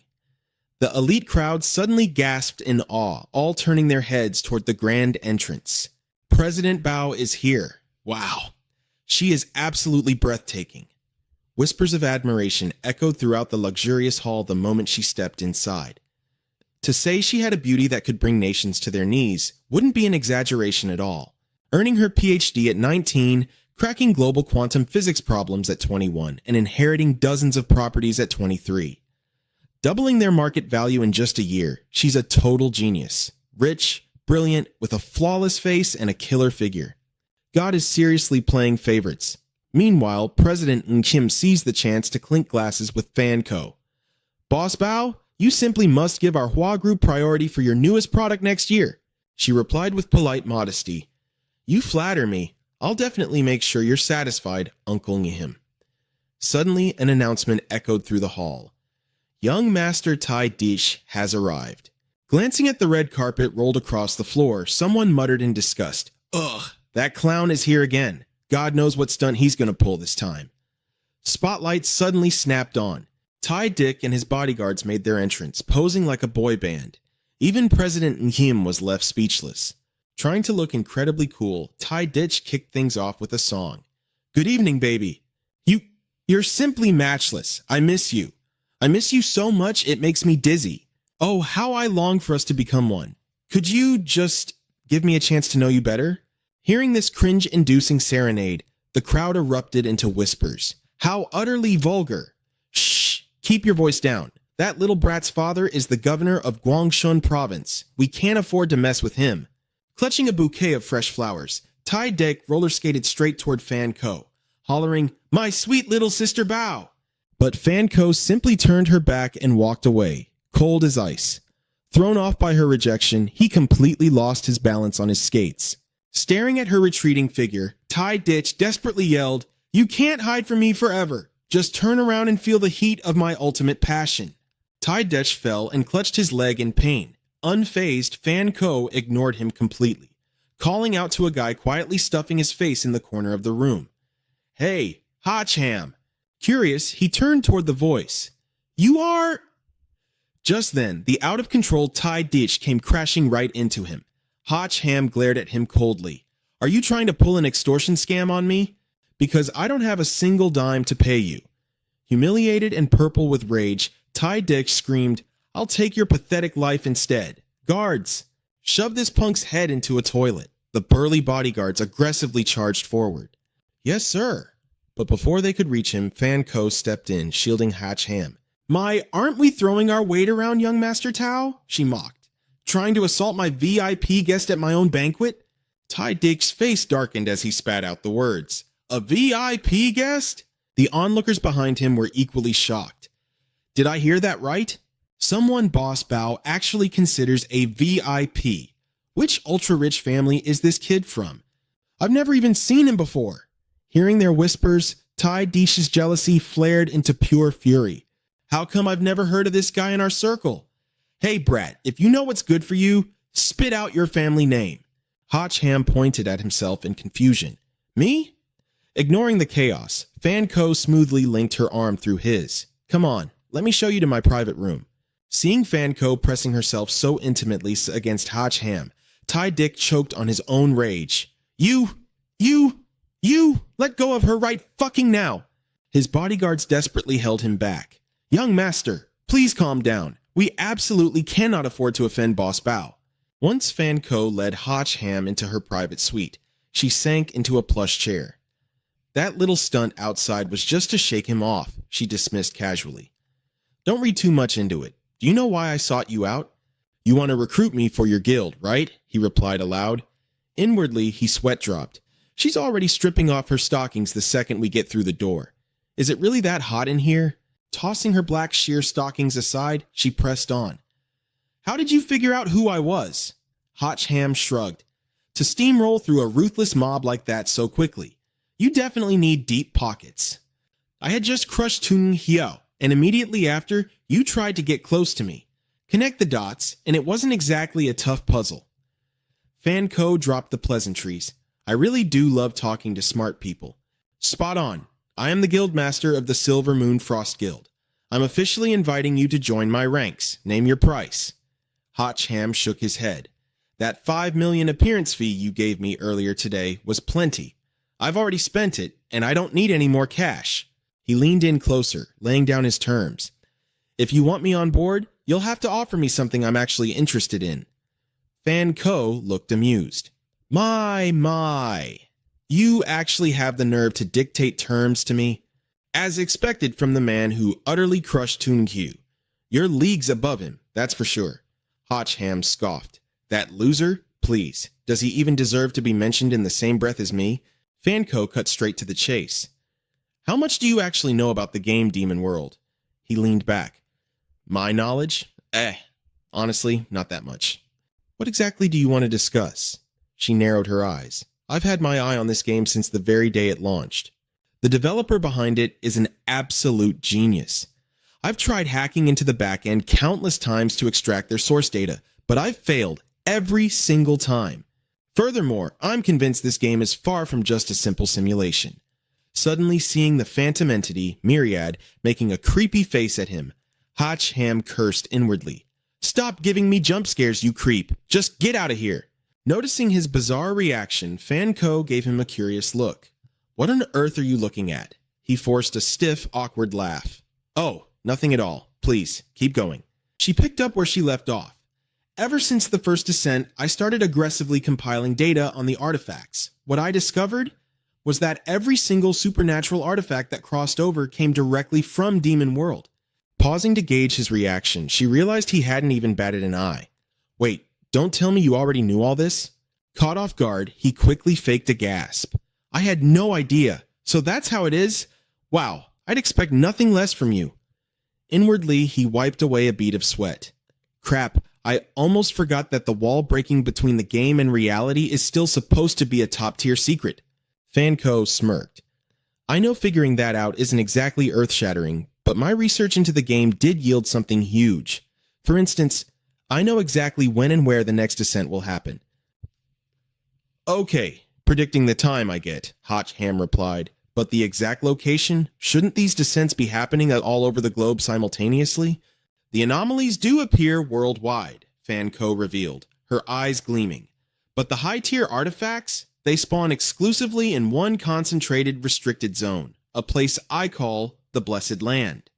Judging by the first two events, the location of this Blessed Land isn't fixed. It seems completely random. However, they always leave a breadcrumb trail, and I'm the one who finally cracked the pattern. If you pledge your absolute loyalty to me, I'll take you straight to the very peak of this world.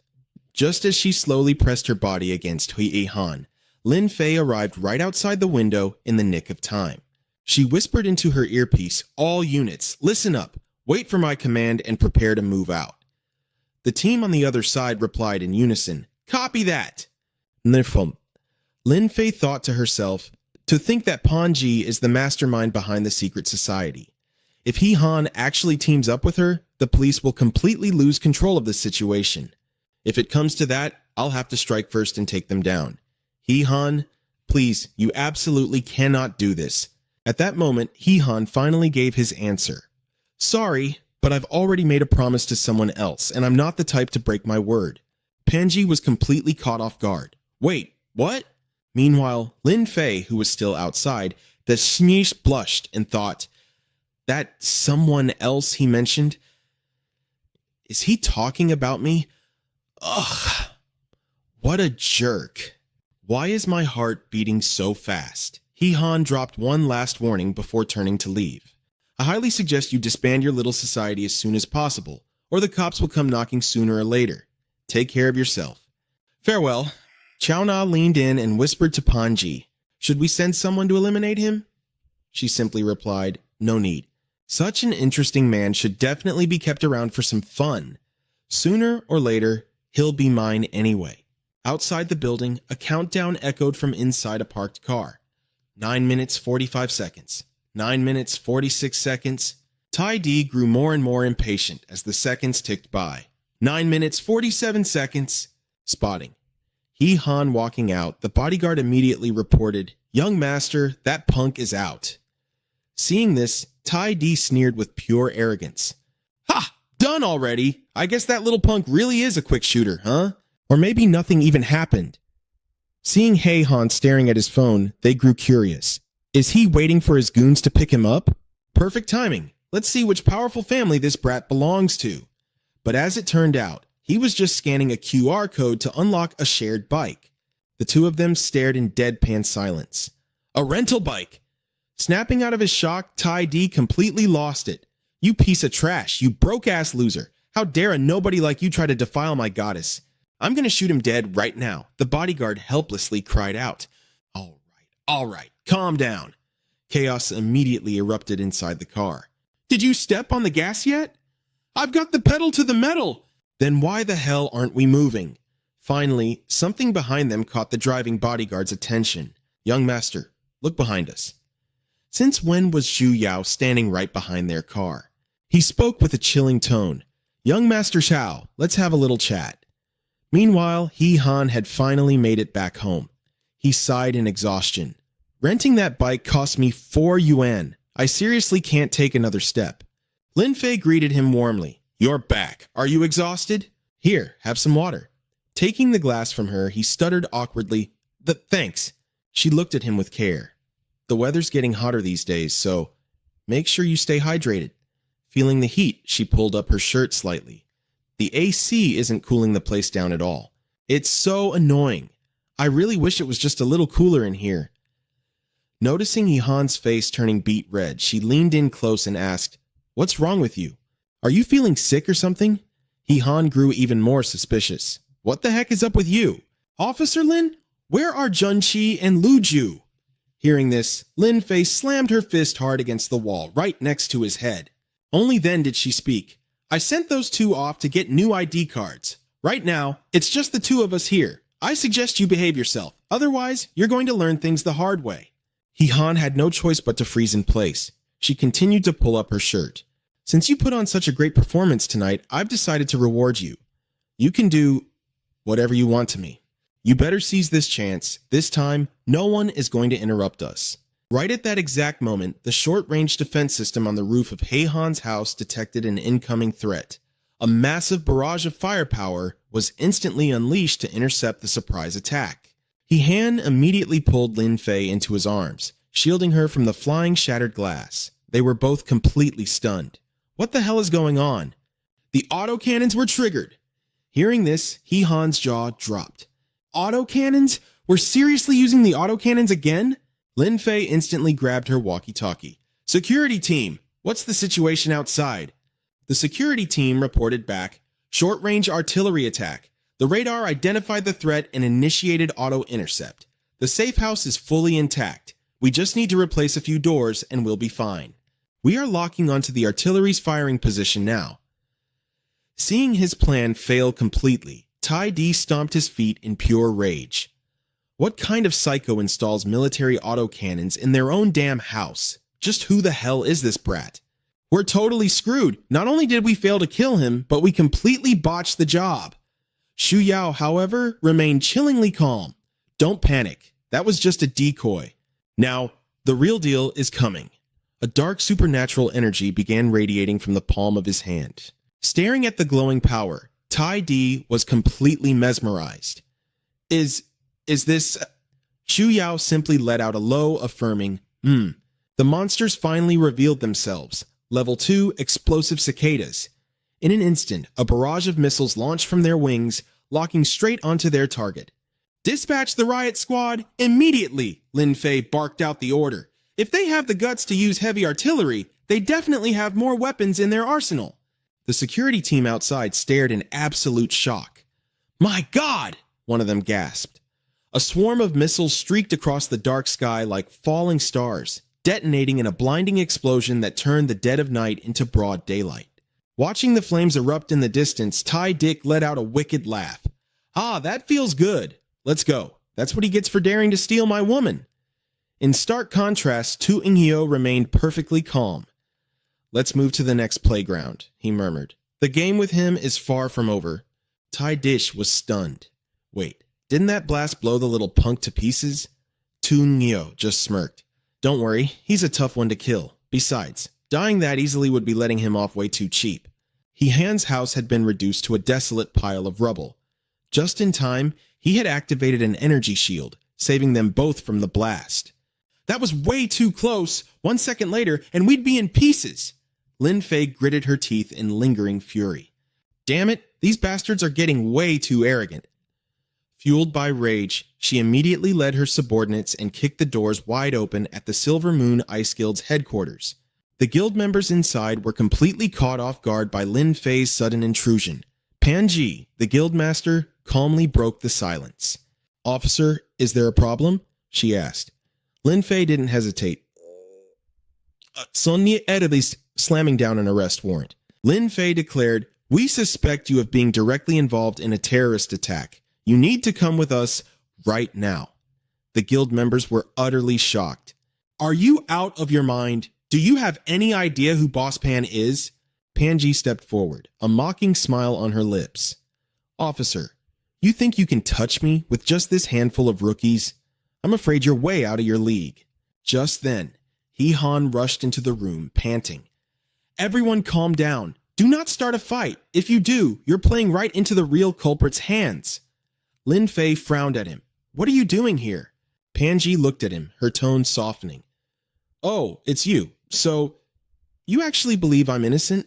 "Of course I do," he replied smoothly. "If you really wanted me dead, you would have made your move back at the banquet." Pleased, Panji immediately agreed to comply with the arrest warrant. "All right then, hearing you say that is all the reassurance I need. I'll go with her, but only out of respect for you."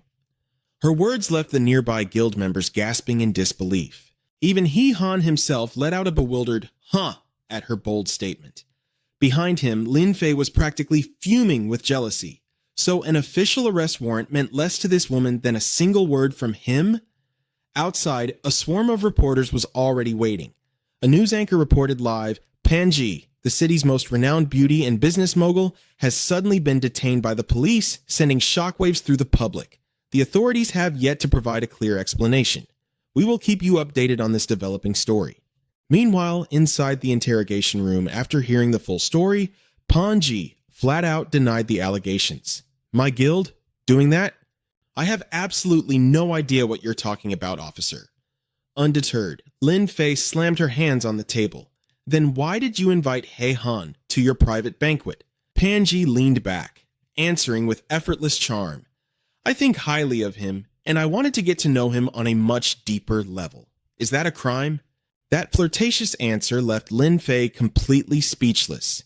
Meanwhile, outside the room, Chief Wan Shan was looking deeply skeptical. "Hee Han, do you genuinely believe she wasn't behind the attack?" he asked. Hee Han nodded firmly. "I'm positive. She actually wants to recruit me into her guild. She wouldn't be in such a rush to silence me permanently." The chief rubbed his chin, still utterly baffled. "Then who else do you think would want you dead?" Hee Han hesitated for a moment before replying grimly, "Honestly, what worries me right now isn't who they are. It's what they're actually after." At that same moment, Chao Na had just returned home when a chilling wave of killing intent washed over her from behind. Tung Hu pinned her down, taking full control of her body, and interrogated her coldly. "That system, the one that can predict the monster invasion, it's hidden in this room, isn't it?" Back at the station, Hee Han confessed to Wan Shan, "I just can't shake this feeling that we've walked right into the enemy's trap." The chief looked at him intently. "So, what's our next move?" "I need to head over to Panji's company," Hee Han decided. "First things first, I need to keep a close eye on her subordinates." Just as he said that, a frantic officer sprinted into the room.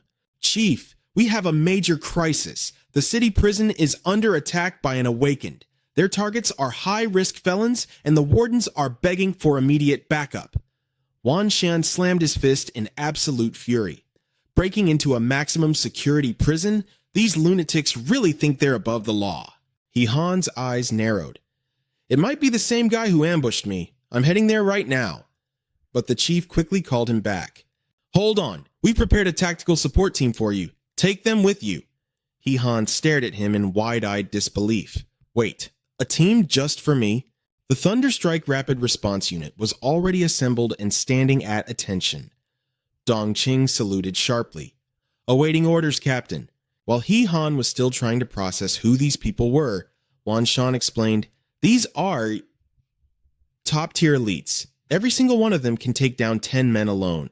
And now, they've been equipped with awakened badges, boosting their combat power exponentially. They will definitely be a massive help to you. From this moment on, you are their captain." Feeling like a tiger with wings, Hee Han's confidence surged as he shouted, "All right, let's move out." Over at the prison, massive flames raged as if trying to reduce the entire facility to ashes. The inmates were taking full advantage of the chaotic inferno to make their escape. "Run! Get to the vans! Hurry!" they screamed. However, one vile convict had stayed behind, pinning down a female prison guard with disgusting intentions. "Please, Let me go, she begged weakly. Just then, a blinding blast of firepower slammed right into the back of the convict's head. The other escapees instantly went on high alert, looking around in panic.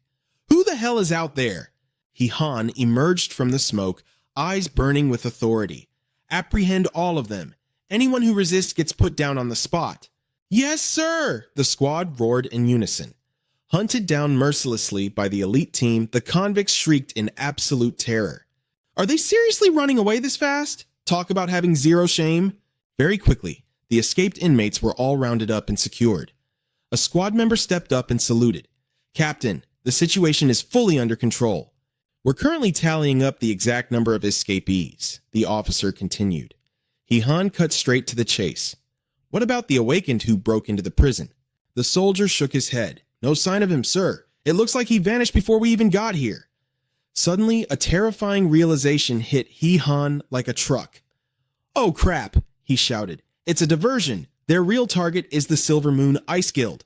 Inside the room, Kyo Na was tied up tight while Toon Gyu had just gotten the word. So, Ham is heading this way? Perfect. I'll be waiting for him right here. Tai Ditch, standing next to him, was terrified. If we get caught, we're dead. We need to leave now. However, he remained completely unfazed. Relax. This time, I'll make sure this place becomes his grave. Meanwhile, Ham arrived riding on Quan Kai's Fire Phoenix. He smiled appreciatively. Great job, Kai. You've been a huge help. Quan Kai insisted on following him. Let me go up there with you.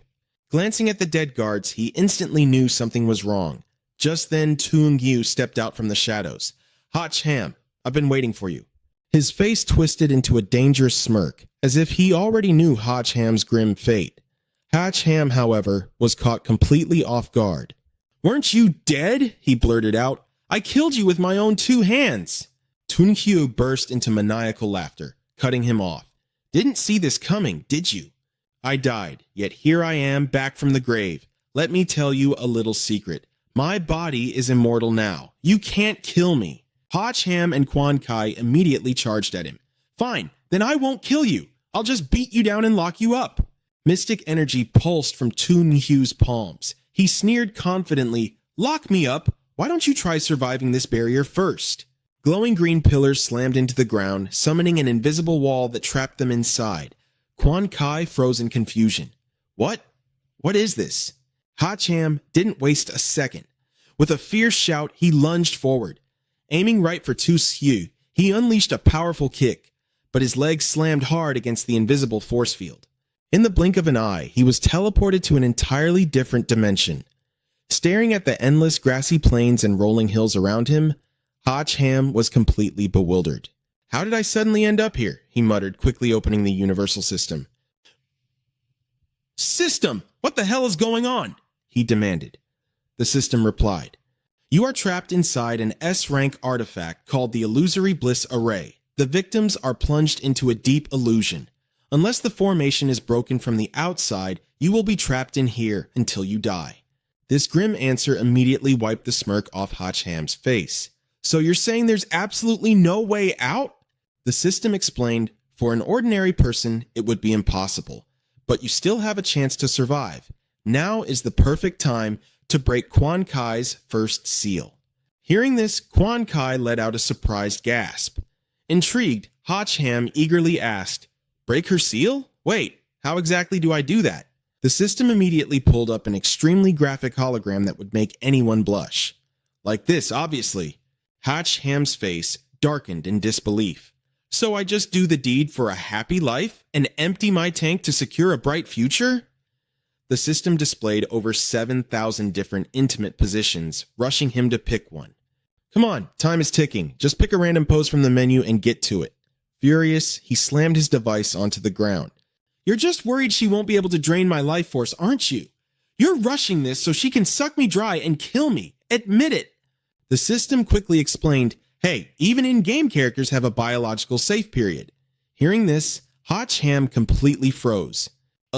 Safe period? He repeated, slowly reaching down to pick up his device. Are you saying... He trailed off, his face turning entirely red. During this window, I can just let loose completely without worrying about my life force being drained. The system proudly guaranteed, relax, I created these characters myself. A safe period means 100% safe.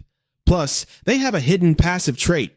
Every time you successfully dual cultivate, their power levels up, easily shattering this illusion. What's more, after the deed is done, she will form an immediate soul bond with you, instantly doubling your combat power. Fully understanding the perks, Hacham turned around and locked eyes with Quan Kai. Putting on a deeply serious expression, he told her, Kai, the situation is dire. I'm afraid I'll have to wrong you. Blushing, Quan Kai quickly shook her head. No, I wouldn't be wronged at all. Wait, you're actually willing? Hacham was screaming with absolute joy on the inside. Finally, he could let completely loose and do whatever the hell he wanted. In the middle of that desolate, gloomy wasteland, Quan Kai finally experienced the romantic dream she had been longing for. It was rough, enduring, filled with heavy breathing under the dark skies, an incredibly euphoric experience. Even in the heat of passion, Hacham reminded himself, I still need to hurry up so we can get out of here. I can't afford to waste time. Like flipping a switch, the floodgates opened. After the intense session wrapped up, Hacham panted and asked the system, Hey, is the seal broken yet? Spot on, the system cheered. Character's second form unlocked. Quan Kai's spirit form fully activated, her entire body erupting in a blindingly radiant aura of sapphire blue energy. A colossal surge of power blasted from Quan Kai straight into the sky, effortlessly shattering the invisible barrier above them. Hacham could only stare in pure, jaw-dropping awe at her raw strength. Back on the outside, Toon-gyu casually picked up an artifact by his feet. Tossing the items playfully in his hands, he smirked. I'd love to watch every single second of your absolute despair. But suddenly, the elemental connection between the 4 artifacts anchoring the barrier began to violently tremble. Boom!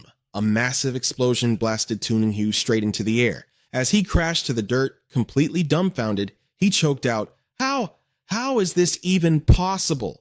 Right before his eyes, Hacham and Quan Kai had returned. Brushing off his shoulders, Hacham smirked cockily. Looks like you aren't the only immortal around here. I'm pretty damn hard to kill myself. Furious Toon-gyu channeled explosive energy into his palms. Then I'll just have to send you to hell myself. He summoned his A-rank weapons, the Twin Gale Blades. With lightning speed, he launched a lethal strike that sliced right through Hacham's defenses. Hacham stared in pure shock at the deep gash ripped into his Azure Dragon armor. The system urgently warned, the Twin Gale Blades can shatter any physical armor. You cannot play defensively. You must attack. Use Quan Kai's spirit form. She can transform into any weapon you desire. Without hesitation, he decided to use Quan Kai as his weapon. Alright then, let's see just how powerful this soul binding really is. Kai, let's go, he roared. The moment Toon-gyu's twin blades clashed against Quan Kai's spirit form, they instantly shattered into pieces. Hacham seamlessly wielded the newly formed S-rank weapon, the Spirit Blade. Feeling the immense surging energy, he smirked. Now that's a good sword. Realizing he was hopelessly outmatched, Toon-gyu turned and ran for his life. Damn it, where the hell is this brat getting all these overpowered artifacts? The villain cursed, but he couldn't run far. With a single devastating swing, Hacham's blade cleanly severed his legs from under him. Looking at his fallen opponent, Hacham leaped high into the air and brought his sword crashing down. He swore to himself, I definitely won't let you escape this time, but I won't let you die just yet either. You better be a good boy and spit it out. How the hell did you come back to life after dying last time? A fireball flared to life in the palm of his hand. The answer? Why don't you wait until your next life to ask me? Right as he said that, he froze, realizing something was terribly wrong. The entire building suddenly blew up. Lin Fei and her security team arrived just in time. She panicked and cried out, Hacham! Hacham! A trembling hand slowly raised up from the corner. I'm right here. Please, have them take Chi-Chi to the hospital immediately. Lin Fei helped Hacham to his feet and asked, with an explosion that massive, how are you completely unharmed? He explained, thank God for Chi-Chi. She saved my life at the very last second. The moment the blast went off, the sword in his hand reacted. It generated a powerful energy shield, blocking out all the firepower coming from the front. The explosion was so devastating that the shield around him barely held on before finally shattering. When the smoke cleared, he looked at the person in front of him in sheer panic and cried out, "Kishi!" Quan Ki had only cared about protecting him, completely disregarding her own safety. "Young master, thank goodness you're safe." The moment those words left her lips, she passed out cold, making Hotch Ham scream in agony. "Chi-Chi!" Lin Fei stared at the massive crater in front of her and the surrounding ruins, unable to hide her shock. An explosion of this scale, it's terrifying. "Those guys are completely out of their minds." Hotch Ham immediately reported, "It was Zi Yao. That bastard is still alive." Hearing this, she was stunned. He's still alive?" he replied. "I originally wanted to capture him alive, but he managed to escape by faking his own death. And what's worse, he probably got his hands on Panji's top-secret program." The moment he finished speaking, Hotch Ham desperately scrambled up the stairs. "Hurry up and check." The door to the room holding the top-secret program was wide open.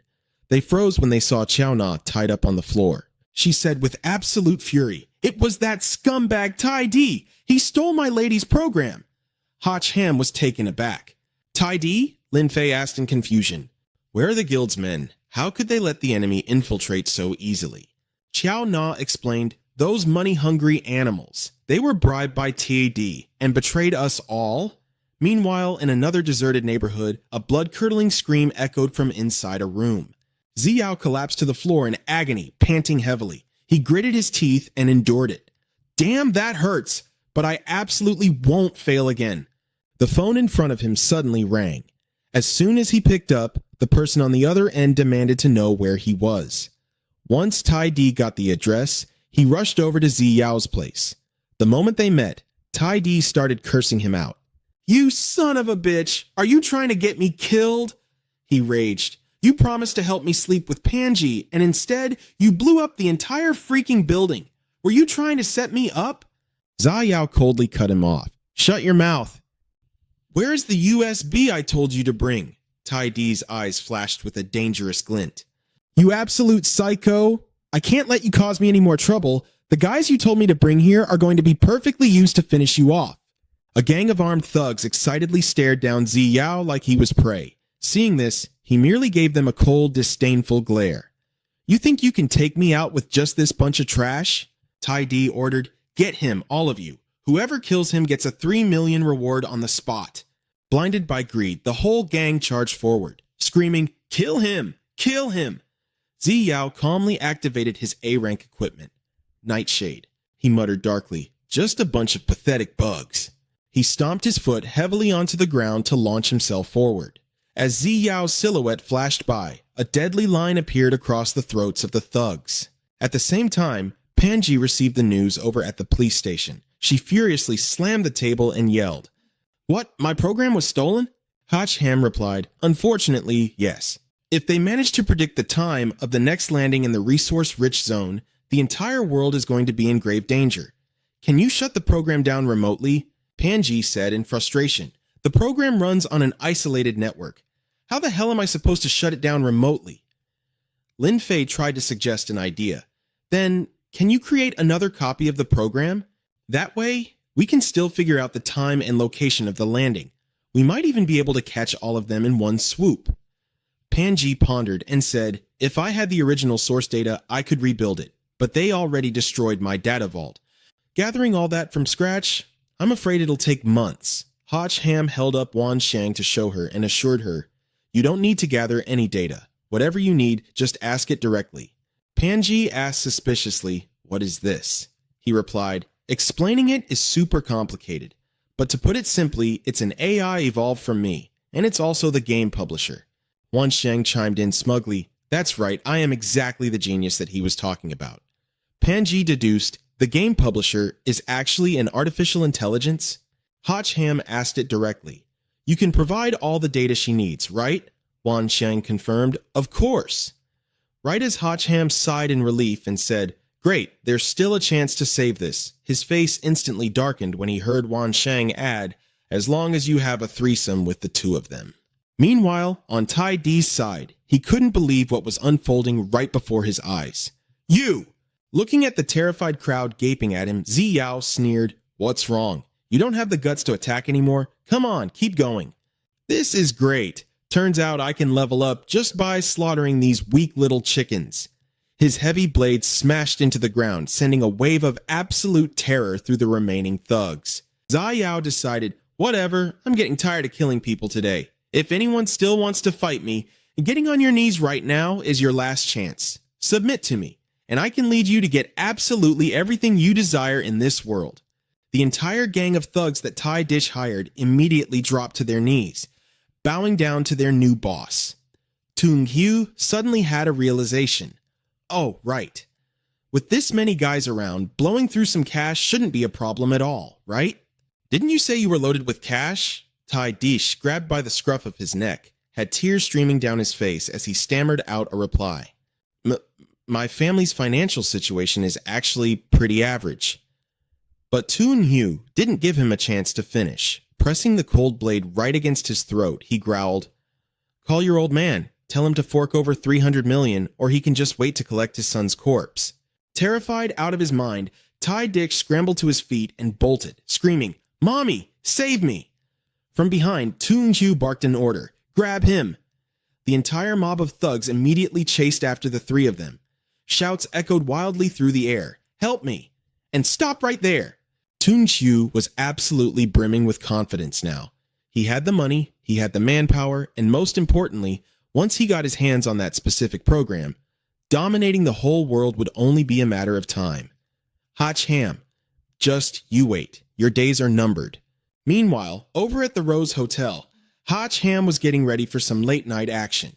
He had just stepped out of the shower, and the two women were already waiting for him in the bedroom. Glancing at Lam Phi, Hach Ham gave an awkward little chuckle, while she just accepted her fate and flopped down onto the bed. He then turned to the other woman in the room. "Look," he offered gently, "if you want to back out, there's still time." But Fan Ko didn't waste a single breath. Without a word, she decisively started taking off her clothes. She was absolutely determined to win back everything she had lost. "This is the only option I have left," she murmured. "I'm going to go take a shower first." Hach Ham nodded. "All right." The Van Tuong system let out a sleazy chuckle in his mind. Heck he. So, first time I get to witness a spicy three-way action. This data is going to be incredibly valuable, so you'd better put on a damn good performance, buddy. Hach Ham angrily scolded it. "Is there any system in this entire universe that's more of a pervert than you? Forcing people into these shameless situations against their will?" But Van Tuong fired right back. "Oh, please! How do you know she doesn't want to?" Hach Ham froze for a second. "What exactly do you mean by that?" The system smugly explained, "I can gather data on her heart rate, breathing patterns, and hormone levels through the electronic devices around her. Based on her biological readings, it is a scientific fact that she's had the hots for you for a long time now." Hearing that, Hach Ham couldn't help but flush bright red. "Man, you really are the best wingman ever. Thanks for the heads up." Riding the high, Van Tuong continued, "See, I'm not forcing anyone into anything. I am simply helping people fulfill their deepest desires." But right as it was bragging, a high heel came flying out of nowhere, smashing against the wall right next to Hach Ham. Lam Phi glared at him with cold, threatening eyes. "I'm trying to get some rest here. If you let out one more creepy, perverted noise, I swear I'll completely castrate you." Hach Ham instantly gulped and agreed. "Got it, loud and clear," he said. But the Van Tuong system was completely shameless and kept whispering in his head, "Don't let her scare you, boss. Her estrogen levels are actually spiking right now. She's just playing hard to get." Right at that moment, Fan Ko stepped back into the room and suddenly wrapped her arms around Hach Ham from behind. "Do you know why I'm actually willing to go through with this?" she whispered softly. "It's not just because of everything you've survived. More importantly, it's because you were the first man who was ever completely confident and unbothered when meeting me. Every other guy acts all polite and respectful, but their eyes are always dripping with filthy lust. You were the only one who completely ignored my beauty, treating me like just another person." Hach Ham awkwardly scratched his head. "Well, it's not that I ignored it. It's just that my reflex arc is a little..." But before he could even finish his sentence, Fan Ko silenced him with a deep, passionate kiss. Hotch Ham's mind went completely blank, unable to utter a single word. Hearing the steamy noises behind her, Lam Fi felt a surge of intense annoyance. Meanwhile, seeing Fan Ko taking the lead, Hotch Ham blurted out in surprise, "Wait a minute, you want me on the bottom?" With a seductive smirk, she replied, "Doesn't your little system enjoy watching this kind of stuff? Then let's give him a show he won't forget." Ever since her days at the police academy, Lam Fi had always been the absolute center of attention. Sure, she had her fair share of admirers, but how could a bunch of weak, pathetic men ever hope to conquer a fierce woman like her? Later on, when she joined the intelligence unit and secured the top rank, men were even more terrified to approach her, save for that shameless playboy, Tu Nkyu. When she first laid eyes on Hotch Ham, Lam Fi completely wrote him off as just another useless, bumbling idiot. But over time, seeing his true capabilities made her start believing that Hotch Ham might actually be her destined Mr. Right. And yet, right at this very moment, her so-called Mr. Right was actively hooking up with another woman right on the bed next to her. Talk about an incredibly awkward situation. After going at it for a while, Fan Ko finally started to break down, panting heavily. I really can't take this anymore," she gasped. "How much longer are you going to last?" Hotch Ham just grinned. "Are you kidding? The night is still young." Utterly exhausted, she turned her pleading eyes to Lam Fi. "Hey, sister, please, you've got to come over here and help me out." Lam Fi whipped around, absolutely furious as she scolded them. "Do you two have zero shame? Don't you dare think I'd ever join—" But before she could finish her sentence, she suddenly froze. Fan Ko let out an exhausted moan. How could any one woman possibly keep a man like this all to herself? "Just accept it. Accept the reality and help a sister out. Seriously, my body is going to break at this point." Lam Fi helplessly cut her off, her face burning. "All right, that's enough. Stop acting so damn lewd. Actually, I kind of want to see what all the fuss is about. Move over. Let me handle him." Fan Ko let out a massive sigh of relief, thankful she finally got a break. Hotch Ham, meanwhile, locked his eyes intensely onto Lam Fi. "All right then," he smirked. "Here I come." Despite her racing heart, Lam Fi stubbornly challenged him back. "Bring it on. Let's see just how capable you really are." Deep down, she couldn't believe her own actions. Was she seriously agreeing to something so utterly bizarre, yet strangely exhilarating? Much later, a completely drained Hotch Ham shouted in his mind, "Hey system, are you finally satisfied now?" But as he glanced at the wildly glitched out data on the screen, his jaw dropped in shock. "Wait, what the hell is going on here? Don't tell me you couldn't even see any of that?" "Boss, please don't scare me, man." Lam Fi was equally anxious. "No way, right?" Van Tuong finally spoke up. "No, I'm completely fine. It's just that the data you guys fed me earlier was a bit too overwhelming. Actually, it was so rich that I—" A little blue-haired girl appeared on the screen as Van Tuong finished her sentence. "Just evolved." Hotch Ham couldn't believe his eyes. "A girl? You're actually a girl?" She quickly cut him off. "Cut the chatter. I've already sent you guys the data. We can set up the program zone right now." Fan Ko immediately pulled out her laptop to check. "Got it?" Lam Fi also leaned in curiously. "How is it looking?" "Can you estimate when the next invasion will happen?" she replied. "I still need more time." Hotch Ham suddenly blurted out, "There's no need to calculate the invasion time anymore." He threw open the curtains, revealing bizarre purple pillars of light already crashing down from the sky. He continued, "Because it's already begun. Pinpoint the resource-rich zones as fast as you can so we can hunt down Tu Nkyu." Lam Fi looked quite worried. "The invasion has already started. Will we even make it in time?" Fan Ko chimed in, "Done. The closest resource zone is right at this location." Lam Fi guessed that Tu Nkyu surely hadn't left the city yet, meaning he definitely wouldn't pass up on these resources. Hotch Ham sighed. "But we've already missed the critical window. By the time we get there, it'll probably be too late. If only we had some kind of instant teleportation." Hearing this, Fan Ko smirked confidently. "Well, what a coincidence. I've got exactly that." Over at the Ug Hao Hotel, a teleportation portal suddenly tore open. Hatch. Ham's group stepped right out of it. Glancing back at the closing portal, he was still in pure shock. That is sick. How do you even have such high-tier gear? Fan Ko simply shrugged. I run a massive guild. Of course I'd keep a few handy gadgets for myself. We'd definitely beat Toon and Kyo here. Now we just wait for them to walk right into our trap. But Lam Fi, after inspecting the area, realized the harsh truth. We're still one step too late. They're already inside. She pointed at a massive blood trail on the floor. And it's not just one group targeting this place either. A total bloodbath just happened here, and it looks like something dragged the bodies deeper inside. Hotch Ham frowned in confusion. With this much gore, could Toon Yu really have done this? Lam Fi shook her head. This doesn't look like the work of a human. It's more like some kind of savage beast. Hotch Ham steeled himself.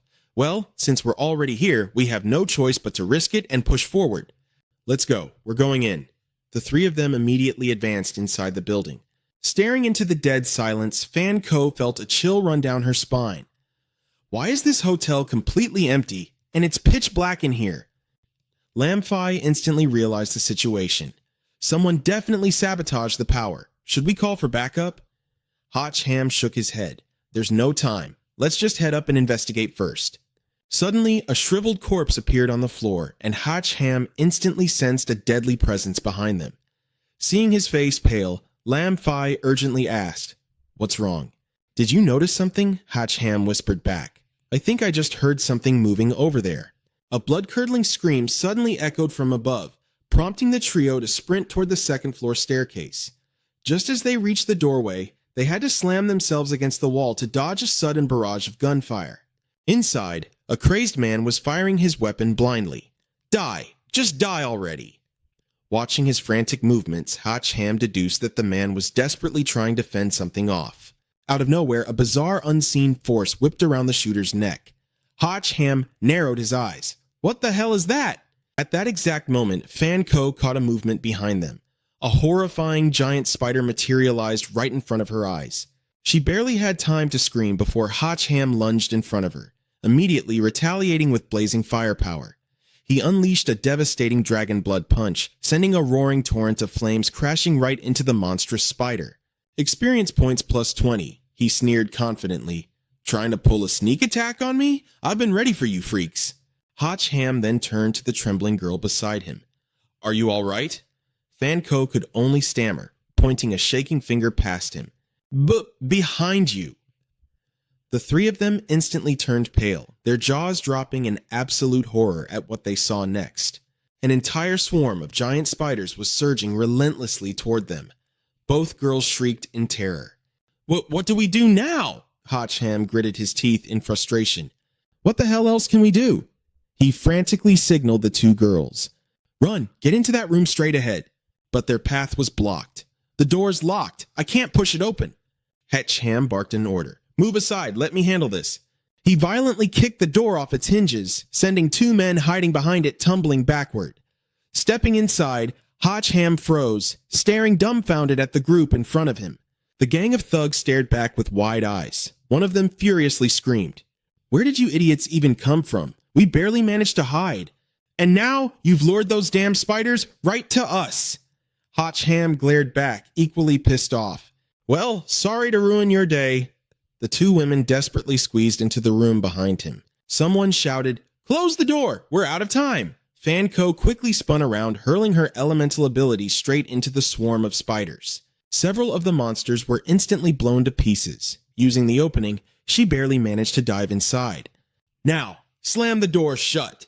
The ravenous spider swarm crashed into the door, successfully locked outside. Lam Fi let out a huge sigh of relief. That was way too close. Just then, she noticed a gang of vicious thugs glaring daggers right at them. Hotch Ham groaned helplessly. "Man, we should have just stayed outside." Lam Fi immediately drew her gun and aimed it at them. "Police, put your hands in the air, right now." Hotch Ham tried to de-escalate the situation. "Whoa, take it easy. We are just here to help. Are you guys from the hotel?" One of the thugs scoffed. "The hotel staff are all freaking dead."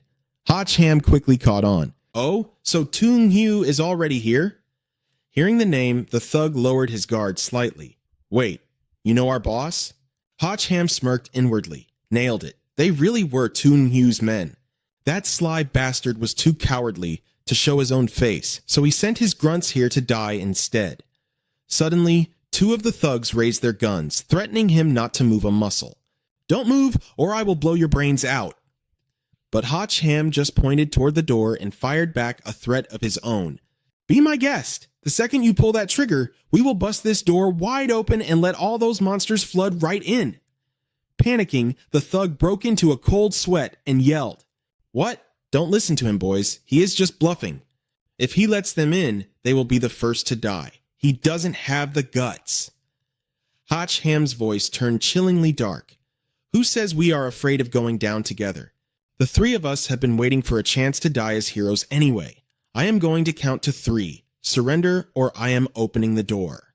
The tension in the room was thick enough to cut with a knife. Hotch Ham began the countdown. 1. The lead thug stubbornly held his ground.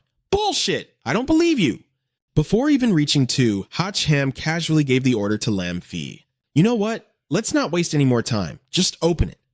Instantly, the thugs folded like a cheap suit, dropping their guns and falling to their knees. Wait, we surrender." Seeing this, Hotch Ham mocked them. "Good boys. And here I thought you guys actually had some spine." Soon, the entire gang was securely tied up. Lam Fee stood guard over them with a sharp eye. "Stay in line and don't try anything stupid," the thugs chorused in defeat. "Yes, ma'am." The leader of the group then spilled everything. 2 hours ago, Boss Duong ordered me to bring 20 of our guys here. He said some top-tier loot was going to spawn. But the second we walked in, we got ambushed by those freakish spider monsters. They were everywhere, just pouring out of the walls. They already ripped one of our guys to shreds. Hotch Ham cut right to the chase. "Where exactly is Tuong Yu right now?" the thug stammered. I don't know." Having none of it, Hotch Ham grabbed the guy by the collar and dragged him toward the door. "All right then, let's open it." Terrified, the thug screamed the truth. "Me son! Mount Me son! The boss is setting up a base camp on Mount Me son." Hotch Ham tossed him to the floor in disgust. "Mount Me son, huh? Hell of a place to hide. Let's go pay him a visit." But Lam Fee was extremely hesitant. "But how do we even get out? I have seen what those spider monsters can do. One wrong move and we are dead meat." A massive surge of energy flared violently around Hotch Ham as he grinned with pure confidence. Animals are always afraid of fire. Outside, the spider horde had no idea the Grim Reaper was knocking at their door. Suddenly, a massive blast of hellfire erupted from the entrance. Stepping through the raging flames like a god of war, Hotch Ham roared, "Get back, you filthy beasts!" Intimidated by the sheer heat, the swarm of spiders actually began to retreat. Smug, Hotch Ham figured they had this in the bag. Fire was clearly their ultimate weakness. Lam Fee could not help but agree. Wow, that actually worked perfectly. Fan Ko scouted ahead. They have all retreated and hidden further down. Hearing this, Hotch Ham instantly summoned roaring flames into both of his palms. He quickly urged the girls, "Let's move. We need to get out of here right now." But in that single split second of distraction, a lethal threat lunged from the shadows behind him, piercing straight through his chest in a brutal ambush. A massive, venomous stinger from a spider behind him had impaled him. The two girls screamed in horror, "Hotch Ham!" As the virulent toxin flooded his veins, Hotch Ham gasped. The poison was rapidly paralyzing his entire body. A chilling scoff echoed from behind. Hotch Ham slowly turned his head, locking eyes with the sinister Spider Queen. "Gotcha!" she hissed. Hotch Ham's mind raced. Could this monster actually be the infamous third sister? Seeing him trapped, Lam Fee instantly aimed her gun at the creature. "Hotch!" "Ham! Hold on, I am going to get you out of there." The Spider Queen merely tightened her grip on the venomous stinger. "Oh, relax. I don't actually want to kill him. I will let him go as long as you do one little favor for me. Bring me 100... Actually, make it 500 humans. Bring them here. Once my appetite is satisfied, you are all free to go." Hotch Ham managed to choke out a question. Why don't you just hunt for them yourself?" The Queen shrieked at him. "Did I give you permission to speak?" "Shut your mouth." Seeing no other way out, Lam Fee gritted her teeth and agreed.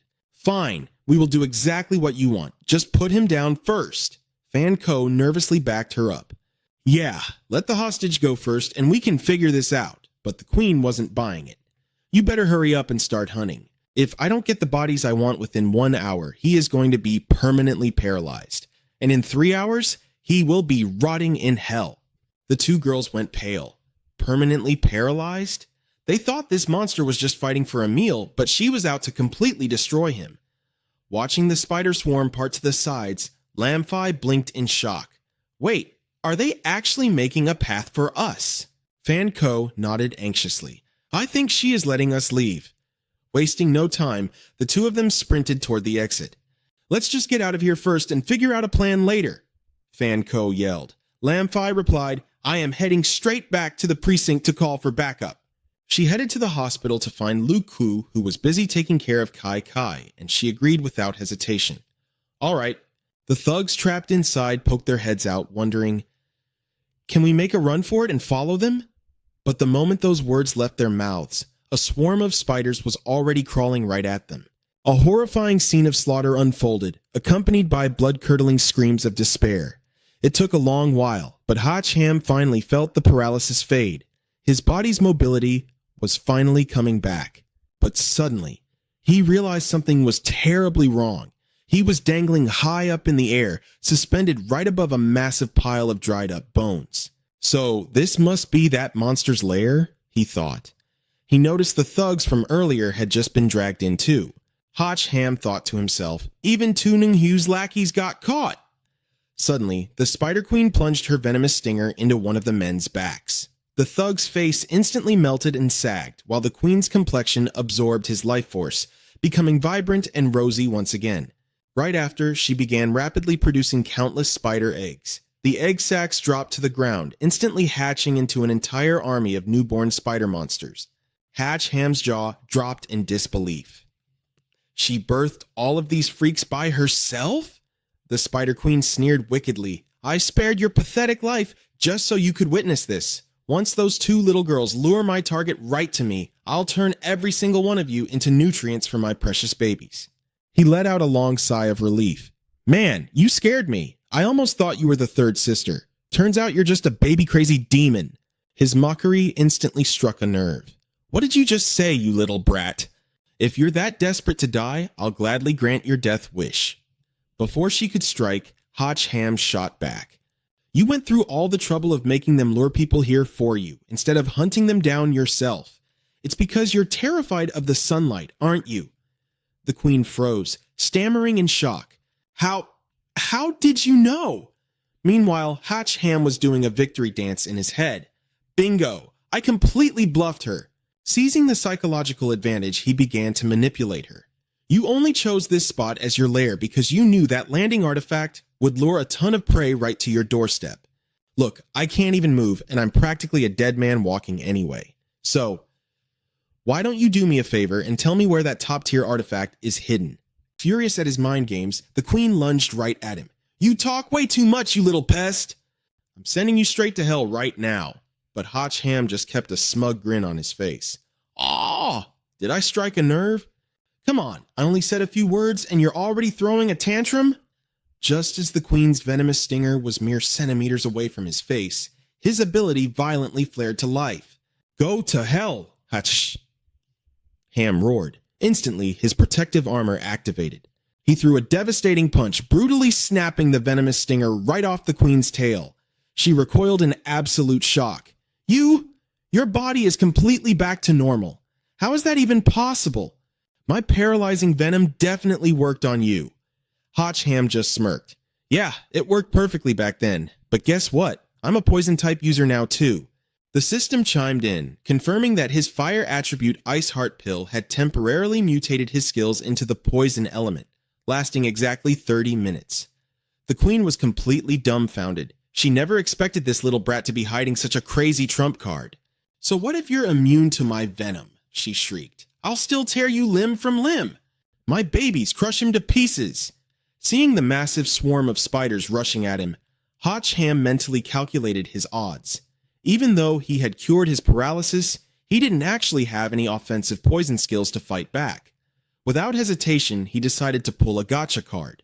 Hey system, I put on a great show for you so far, so don't screw me over this time. If I die here, your entertainment is over. But as the glowing card materialized in his hand, Hotch Ham stared at it in absolute disbelief. Wait, what is this?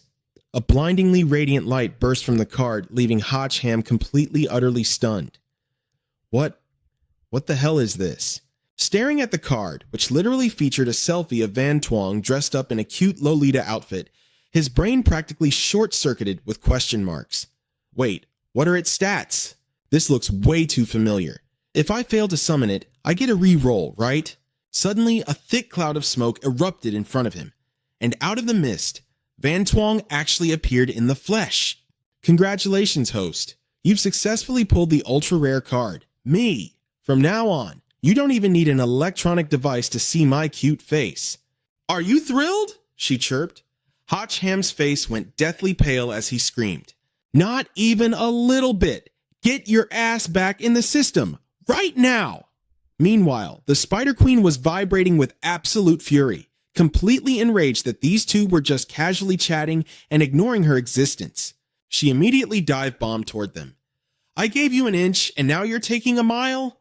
How dare you chat in front of me? Hotch Ham quickly yanked Van Twong out of the way, dodging the lethal strike. Watch out, he yelled, utterly exasperated.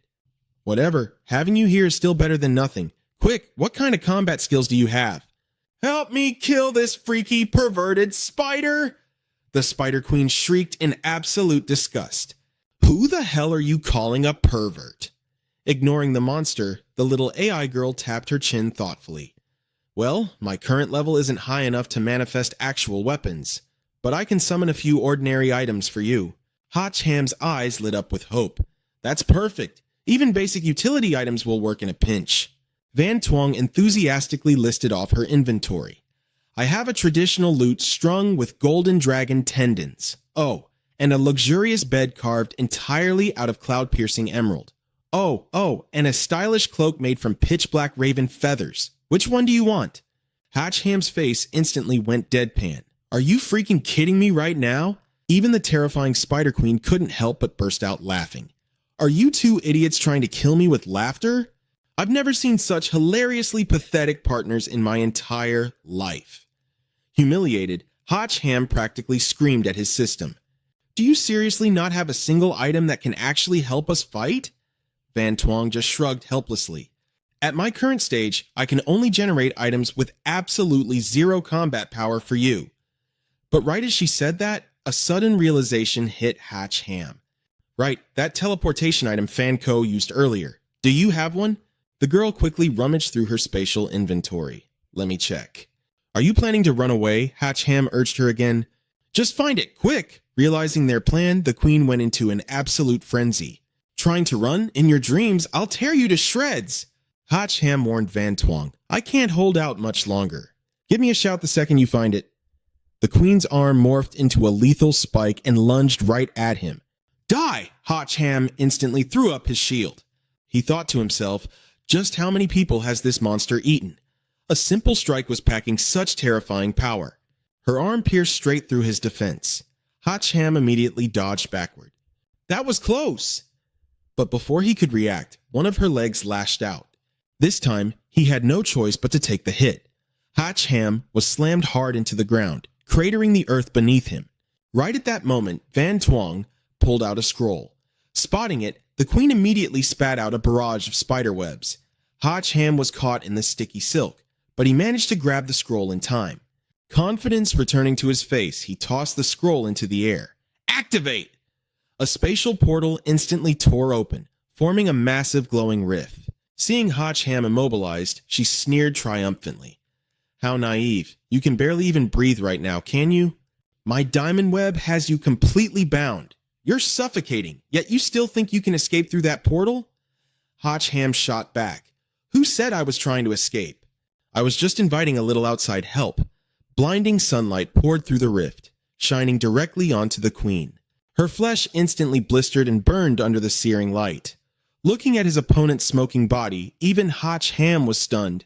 He hadn't expected the sunlight's power to be this devastating. The spiderwebs dissolved into ash, setting him free. The queen finally realized his true plan.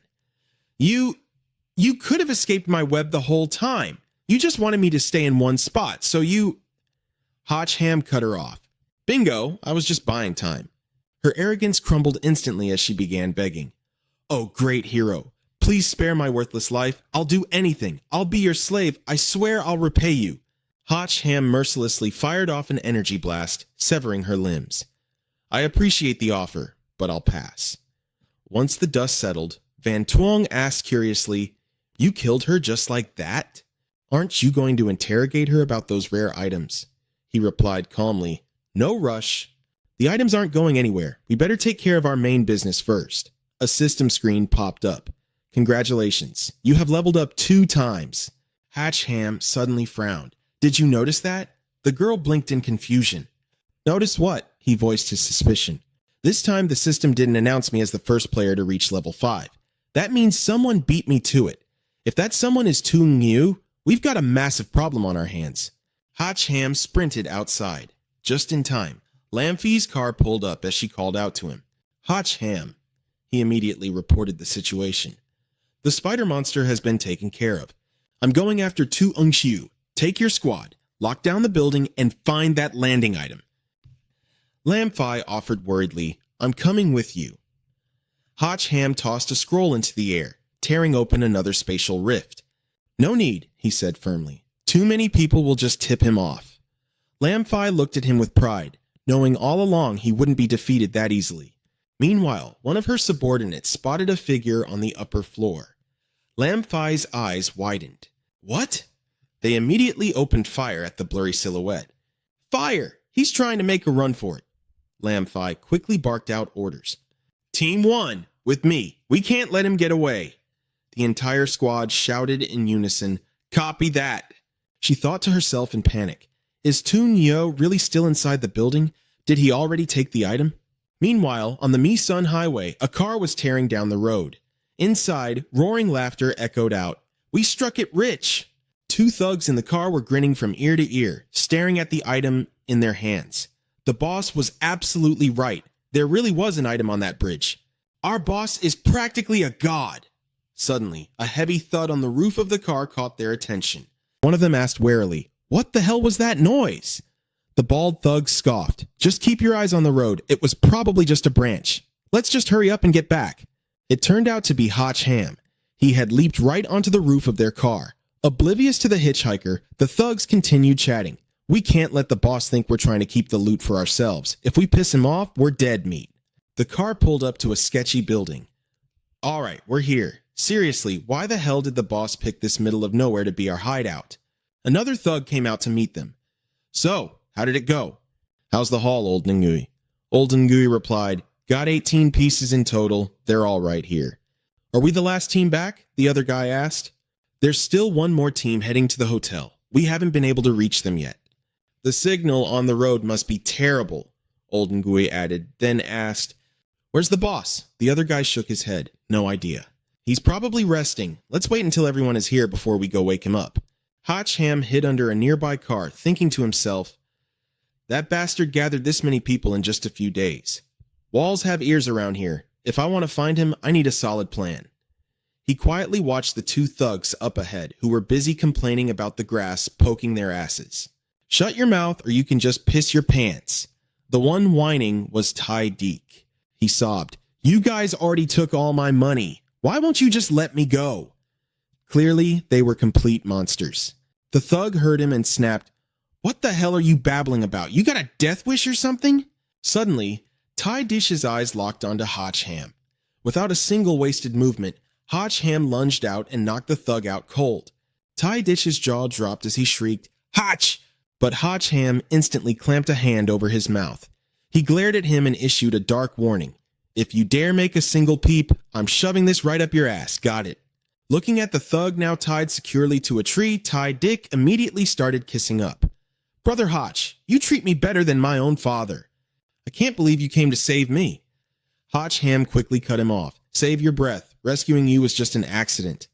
Hurry up and strip. Tai Dick awkwardly obeyed, then asked out of curiosity, I took it all off. We're leaving now, right? So, where's the car? Hatch Ham froze for a second. Car? What car? Tai Dick looked just as shocked. You didn't drive here? Don't tell me I have to hike all the way back down this mountain. Hatch Ham threw an arm around his shoulder with a wicked grin. Of course there's a car, but we're gonna have to hijack it. Do you know which room Tung-Yu is in? Ham quickly threw on the thug's clothes, then dragged the tied-up Dick right into the apartment building. The guard at the door frowned. What took you so long? Ham casually explained, this little punk was dragging his feet the whole time. He shoved Dick forward. I'm taking him upstairs. You keep a close watch down here. The guard nodded. Got it. Dick subtly pointed at a specific door. Tung-Yu is in that room. Ham gave him an approving nod. Good job. Just wait for me out here. Dick shrunk back, nervously whispering, Bro, please make it quick, okay? There are dozens of thugs in this building. Ham ignored him and silently slipped into the room. But as soon as he stepped inside, the silhouette of a woman caught him off guard, making him freeze in his tracks. Ham let out an exasperated sigh as the woman locked eyes with him. Deciding to break the ice, he smirked. Wow, showing a lot of skin, aren't we? Doesn't really seem like his style. The woman let out a seductive giggle. You're a funny guy, but of course I can't let you just take me for free. Instantly, a set of razor-sharp claws extended from her hands. You'll have to beat me first, Ham dodged and mentally asked Van Tuong, since when can her hands mutate like that? The AI girl replied, she's a biomutant from the game system. She possesses genetic mutation abilities. Hearing this, Ham broke into a cold sweat. Damn, the database for your game system is pretty hardcore, isn't it? I thought this was just some standard martial arts cultivation stuff. Van Tuong scoffed proudly. Please, I am the all-encompassing system. I hold the data of the entire universe. The biomutant didn't wait, launching a brutal attack. Stop talking to yourself and die. Ham casually sidestepped her deadly claws. Look, lady, can we just get straight to business? Where did Tung-Yu run off to? Mind just pointing me in the right direction? The biomutant was furious at his sheer disrespect. You little... She wildly slashed her claws at him, screaming, I'll tell you once you're dead. But Ham remained perfectly calm, dodging every single strike with ease. Are all the women in this game this psychotic? From the sidelines, Van Tuong watched in awe. Without relying on any special gear or power-boosting items, Ham was flawlessly evading her lightning-fast attacks. His core stats have definitely evolved, the AI noted. Meanwhile, Ham kept taunting her, Come on, pick up the pace, you're way too slow. Pushed to her limit, the mutant unleashed her trump card. If you're so cocky, let's see you dodge this. Ham maintained his usual arrogant smirk. Oh, you actually have a new trick up your sleeve? Suddenly, something grotesque shot out of the biomutant's mouth. Her tongue extended violently, twisting into the shape of a massive, deadly drill. Even Ham was thoroughly creeped out by this. Man, you biomutants are too disgusting to even look at. Pure murderous intent erupted from the woman as she shrieked, Kill, kill, kill. Ham blinked in genuine surprise. Wait, your mouth is literally a drill right now. How are you even talking? Hang on. The voice was clearly coming from a second mouth lower down on her body. The biomutant charged at him at terrifying speeds, roaring, I've had enough of your damn disrespect. Ham easily sidestepped again, but as he noticed a sharp tear across his shirt, his playful demeanor finally vanished. Her speed just spiked. The mutant was equally shocked. Impressive! You actually managed to dodge that! Launching herself off the ceiling, the biomutant fired her drill-like tongue downward, her agile body completely boxing Ham in. The sheer force cracked the floor around them as she snarled, Let's see you dodge this one. Watching the streaks of ability slashing through the air, Van Tuong started to panic. The attacks are only getting faster. One direct hit, and his body will be ripped to shreds. He warned the girl to stop showing off and fall back. Meanwhile, the cyborg's drill blade suddenly materialized right behind Ham. But it was too late. His armor instantly activated, catching her completely off guard. Her blade smashed into the rock-solid defenses of the Azure Dragon armor, and she let out an agonizing scream. The cyborg instantly collapsed in defeat. He stood coldly over her lifeless body and smirked. You might be fast, but you're nowhere near as tough as me. Van Tuong cheered excitedly. So you purposely waited for her to strike just to shatter her attack with the Azure Dragon armor? He simply replied, What else? If I finished her off right from the start, wouldn't that just tip off the others? Suddenly, furious war cries echoed from outside. He instantly realized what was happening. Crap, we made too much noise. The guys outside heard us. Seeing him finally step out of the room, Ty Dick let out a massive sigh of relief. Oh, thank God, you're finally out. Taking in the chaotic scene outside, Hotch Ham asked in confusion, "What the hell is going on here?" Glancing down at the fleet of police cars surrounding the building, he figured the cops had finally shown up. Right on cue, Lamfi arrived on the scene. Surprised to see her, Hotch Ham asked, "Wait, didn't I tell you to lock down the hotel? Why are you dragging your team all the way out here?" Panting heavily, she reported, "Someone stole the artifact right out of the hotel. I chased her all the way here. Did you see anyone sneaking around?" Hotch Ham's gaze instantly darted toward a nearby room. Without missing a beat, he dashed inside. From behind, Ty Dick yelled in frustration, "Are you done yet?" As Hotch Ham kicked the door open, he caught the exact silhouette of a girl about to escape through the window. "So you're the artifact thief," he shouted. Unleashing a blast of firepower, he demanded, "Hand it over, right now." The blast hit the girl dead on. Hotch Ham immediately swung his fist at her, muttering, "Great, another crazy chick. I've already dealt with 2 of you tonight. I really don't mind taking down 1 more." But instead of fighting back, she smiled sweetly. "You caught me, as expected of the manly hero I admire." Standing outside, Lamfi stammered in shock. "Wait, is she the 3rd one?" She declared formally, "Please allow me to introduce myself. My name is Huang Du, and I came all the way here to become your wife." Dumbfounded, Hotch Ham repeated, "Become my... what?" Cupping her chin, she gave him a playful pout. "Oh, you're so naughty. We absolutely cannot do anything like that before we're officially married. Even if you want it really badly, you'll just have to wait." Realizing she had completely misunderstood, he yelled defensively, "I was talking about your name, you crazy chick." Lamfi stormed in, aiming her gun straight at Huang Du. "Cut the crap! She's nothing but a con artist." Pinning the girl to the floor, Lamfi interrogated her. "Why did you steal the landing artifact?" "Are you working for Tung Hue?" Pinned tightly against the floor, Huang Du struggled to explain. "Stealing a precious item from my chosen husband and getting caught. That's how I passed the test. It's a sacred tradition of our thief clan." Hearing this, Hotch Ham raised an eyebrow. "The thief clan?" Van Tuong chimed in to explain. "The thief clan resides in the Wind Continent Valley over in the western regions.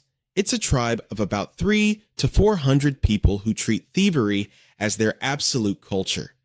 They're terrible at head-on combat, but they are masters of swimming, tracking, and gathering intel." Armed with that information, Hotch Ham stepped forward and patted Lamfi on the shoulder. Getting the hint, Lamfi backed off and let the girl go. He cut straight to the chase. "So, what's all this nonsense about a marriage test?" Huang Du looked up at him, her eyes shining. "You are the only hope our thief clan has to escape the tyrannical rule of the Demon King. Legend says you're the one and only man strong enough to defeat him. That's why I want to marry you, so I can officially ask you to slay the Demon King." Softening his tone, he said gently, "Look, we really don't need to get married. I can still help you out." But out of nowhere, Huang Du threw a punch right at his face, completely catching him off guard. "Absolutely not," she pouted. "We are the Thief Clan. We refuse to accept charity from an outsider, unless he is my husband." Hotch Ham threw his hands up in defeat. "All right, fine. We'll figure out the whole marriage thing later. Let's just get out of here for now." Hearing that, Huang Du instantly bounced back to her lively self. "Yay! My clan is finally saved! My dad actually wanted to marry me off to the Demon King to beg for a peace treaty. Like hell I'd ever marry that creep. Marrying a mighty hero is way more reliable." Hotch Ham narrowed his eyes, quickly catching on. "Wait, did you run away from your own wedding?" Huang Du nodded shamelessly. "Yup, there was no way I was going to be that ugly Demon King's wife, so I made a run for it." Hotch Ham voiced his obvious concern. "Aren't you worried that the Demon King is going to slaughter everyone in your clan out of anger?" She waved it off casually. "Oh, it's fine. I'll just bring you back to avenge them." Hearing that ridiculous logic, Hotch Ham was left completely speechless. "Wow, you are incredibly devious," he muttered. Pushing past it, he asked, "So, just how tough is this Demon King anyway?" She nodded aggressively. "Insanely tough. We absolutely cannot put a dent in him."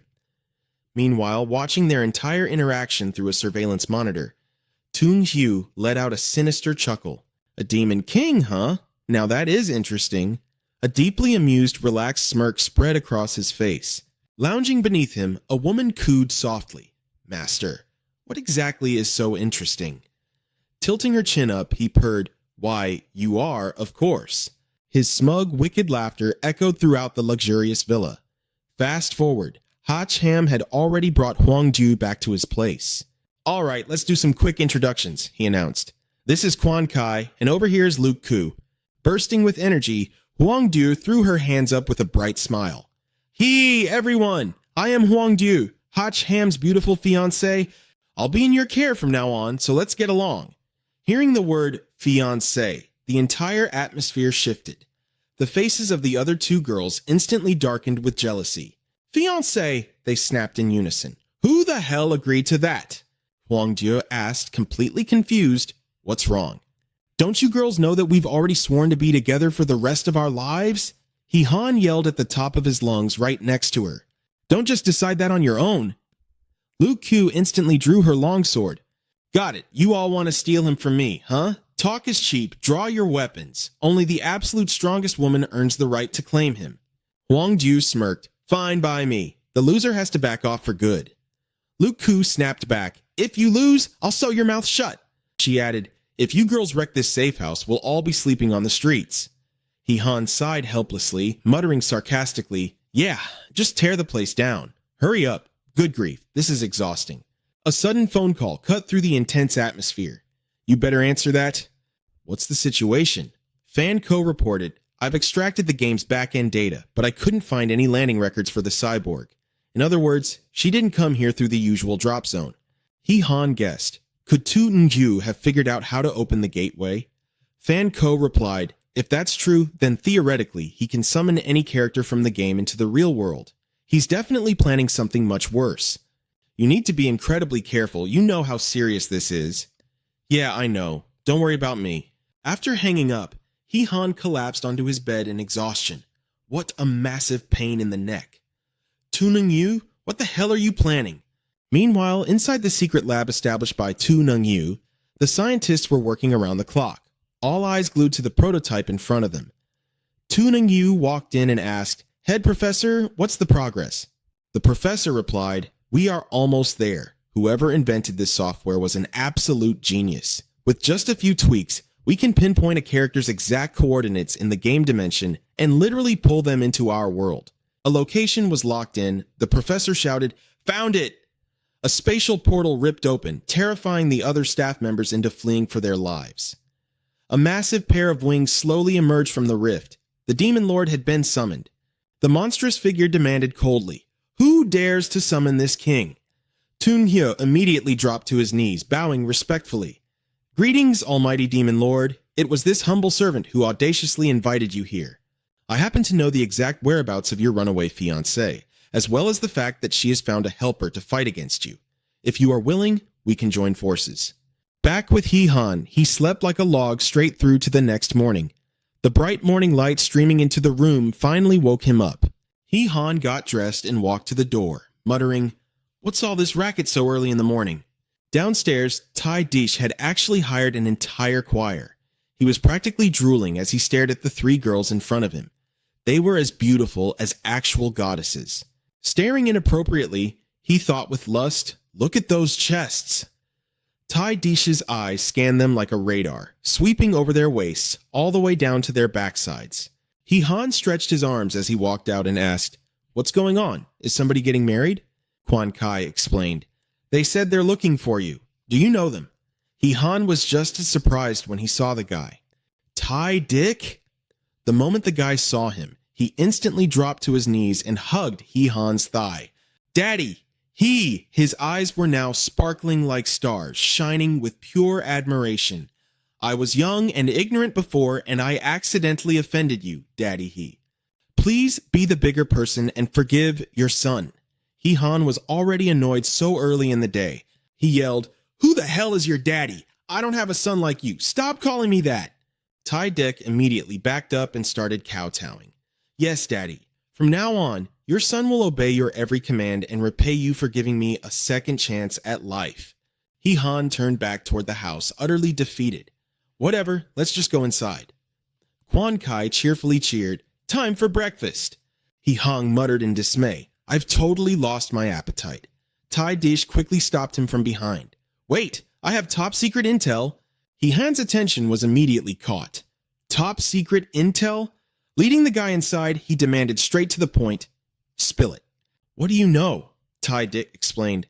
When I was locked up by Tu Ning-yu, I saw a professor who had also been kidnapped by him. He-han sensed that something was very wrong. What was this professor's name?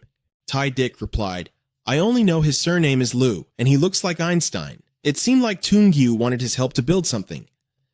Fan Ko quickly investigated and found that Liu Tungjiang, a top quantum mechanics expert from Dongmin University, had gone missing 3 days ago.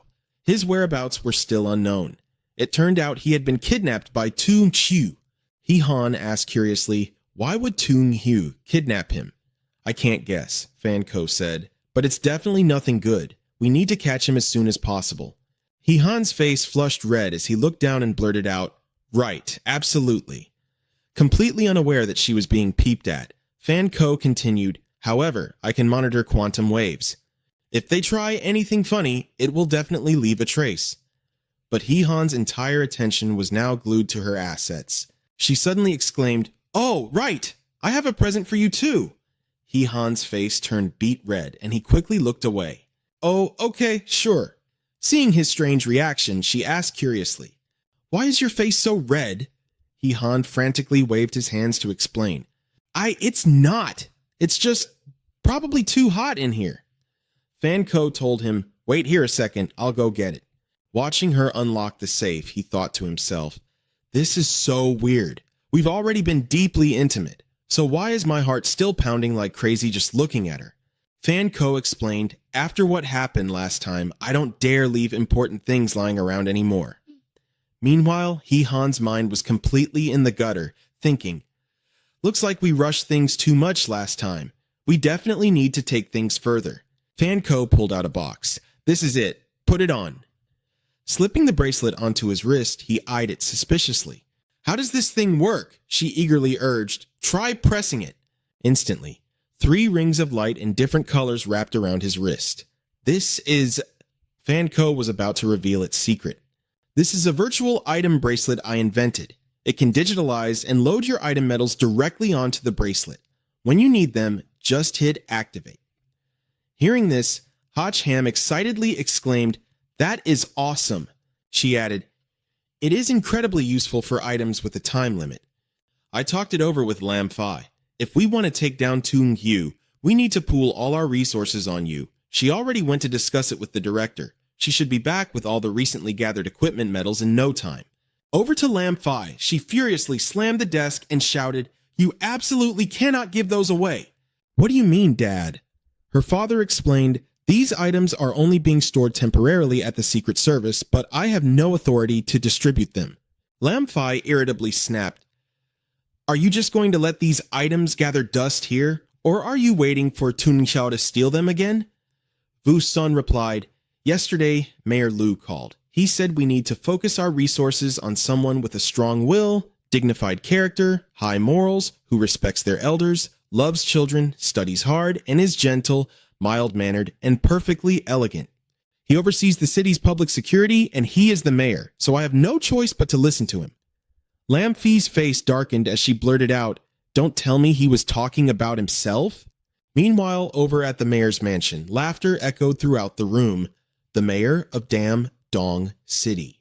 Lu Ba happily announced, son, I secured the gear for you. The rest is entirely up to your performance. The first prize winner of the citywide elementary school essay contest, recipient of the mayor's medal, outstanding citizen, and top 10 youth of Damdong City, Shuaton, confidently boasted, don't worry, Dad, Tung Yu, or whatever his name is, I will personally crush him tomorrow. Lu Ba immediately questioned his son. The Secret Service couldn't even track this guy down, yet you think you can just go crush him tomorrow? Why don't you just fly to the moon while you're at it? Sweaton paused, then admitted, you are right about that. So what should we do now, Dad? A highly calculating look washed over the mayor's face. I heard Toon Ngu and that kid Hotch Ham are bitter rivals. If we use Hotch Ham as bait, we can definitely lure that Duong guy out. Later, as Lam Phi led Hotch Ham to the training room, he was visibly confused. Why the hell did he call me here? What? Lam Phi irritably explained. That bastard claimed he didn't know how to use the gear, so he demanded I bring you here to teach him. Hotch Ham was genuinely surprised. Young Master Lu is that eager to learn? As the two of them stepped into the training room, Zuat An was busy on a phone call. He eagerly told the person on the line, "Hey, Sister 2, can you save a front page headline for me over the next 2 days?" "Yes, exactly. I have got some piping hot news for you." Spotting the two arriving, Zuat An quickly wrapped up the call. "I will treat you to dinner another time. Bye-bye." He put on a ridiculously polite front and greeted them. "Ah, this must be our great hero. Hotch Ham, is it?" Hotch Ham smiled and warmly extended his hand.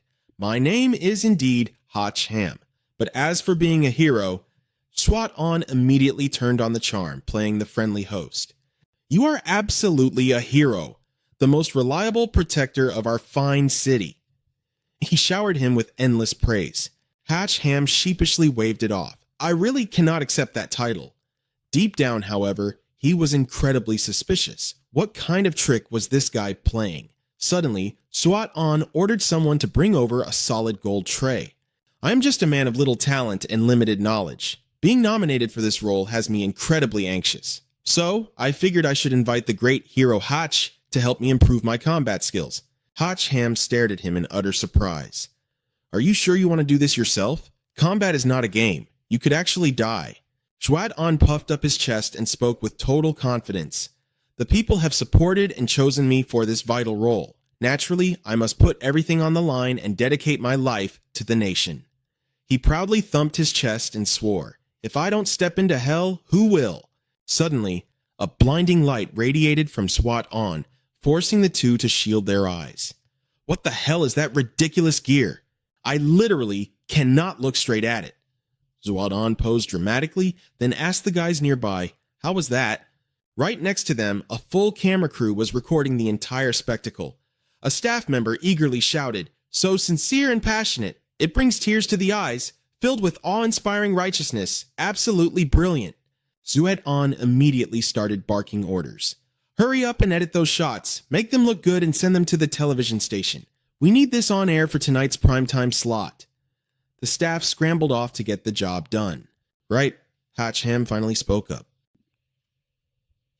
"Well, young Master Lu sure knows how to put on a show, so are we actually going to start the training now? I do have a bit of combat experience I can share with you." Before he could continue, two bodyguards rushed over with a plush chair and a glass of wine.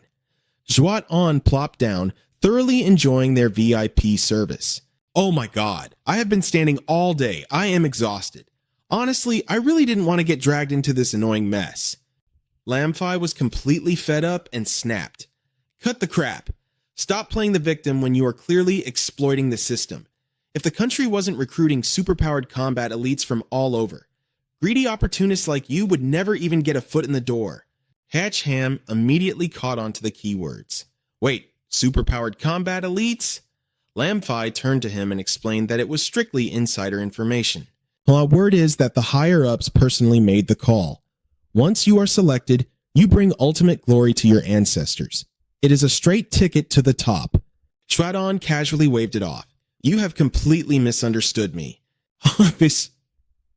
I have absolutely zero interest in this whole national team selection nonsense. If my old man hadn't forced my hand, you could beat me to death and I still wouldn't touch this mess. That being said, I am not completely useless. For instance, I have already tracked down Toon Ngu's exact whereabouts." Hearing this, Hotch Ham's jaw practically hit the floor. "Are you serious?" Zuat An arrogantly held up a piece of paper. "I have deep connections in both the underworld and the police force. Tracking one guy down was a piece of cake." Hotch Ham snatched the paper with the address on it. "He is hiding here? You should go take care of him right now." Hotch Ham voiced his obvious suspicion. "If you already know where he is, why haven't you gone to catch him yourself?" Zuat An shrugged it off. "The risk is way too high. It is completely unnecessary. If someone manages to take out Toon Ngu now, my old man will not blame me anyway. Besides, I am still getting used to this combat system and haven't officially taken the role yet. Lam Fai narrowed her eyes and asked, "Is this intel actually reliable?" Zuat An smirked coldly and guaranteed, "If it turns out to be a wild goose chase, come find me. I will literally pay you back with my life." Hearing that, Hotch Ham did not hesitate for a second. "Let's go." Lam Fai told him, "I'm calling the bureau to request backup." Hotch Ham replied, "We're heading straight there. They won't find anything, and it'll just tip off the enemy." Seeing the fish take the bait, Swat On gave the order. "The guards can make their move now." His bodyguard replied, "Yes, sir." Meanwhile, Hotch Ham had arrived at the abandoned water plant on the outskirts of town. They sat waiting inside their car. Lam Fai spoke up. "According to Swaton's intel, Toon Hugh is hiding in that water plant." Hotch Ham replied calmly, "No rush. Let's see what kind of trick he's trying to pull first." She didn't quite catch his drift. "What do you mean?" Hotch Ham answered, "That guy cares way too much about his public image. Why would he ever hand over the chance to catch Toon Hugh to me? All his big talk was just to get me to obediently walk right into this place." Hearing this, Lam Fai was stunned. "You figured out something was wrong ages ago and you still played along?" Hotch Ham said nonchalantly, "If he wants to play mind games, we might as well put on a good show. He probably wants to use me as bait to lure Toon Hugh out. Honestly, I'm kind of curious how he's going to leak my location to Toon Hugh." Just then, Lam Fai received a phone call. "Hello? Yes, Officer Lam speaking. The guards are reporting a power failure." All surveillance equipment went down and the suspect who cut the breaker already got away. Hearing the news, she couldn't help but gasp. "What?" The person on the line continued. "Those guys your team brought in from Misun 2 days ago? They vanished too." Hotch Ham immediately figured it out. "Ah, so that's how. He's using those grunts to deliver the message." Lam Fai ordered her team, "Mobilize the police force and search the entire city immediately." The other side acknowledged, "Copy that." Meanwhile, Toon Hugh's goons were kneeling before him, reporting, "Boss, the guards were in total chaos. Everyone made a run for it. Our brothers took the chance to escape too. Please, boss, give us another chance to stay and work for you." One of his men whispered to Toon Hugh, "We checked. They didn't bring any tails with them. The cops are locking down the whole city right now. I don't think they were let out on purpose." Tu Xinhyo finally spoke up. "You're saying that Hotch Ham is currently hiding out at the abandoned water plant on the outskirts?" The group nodded in confirmation.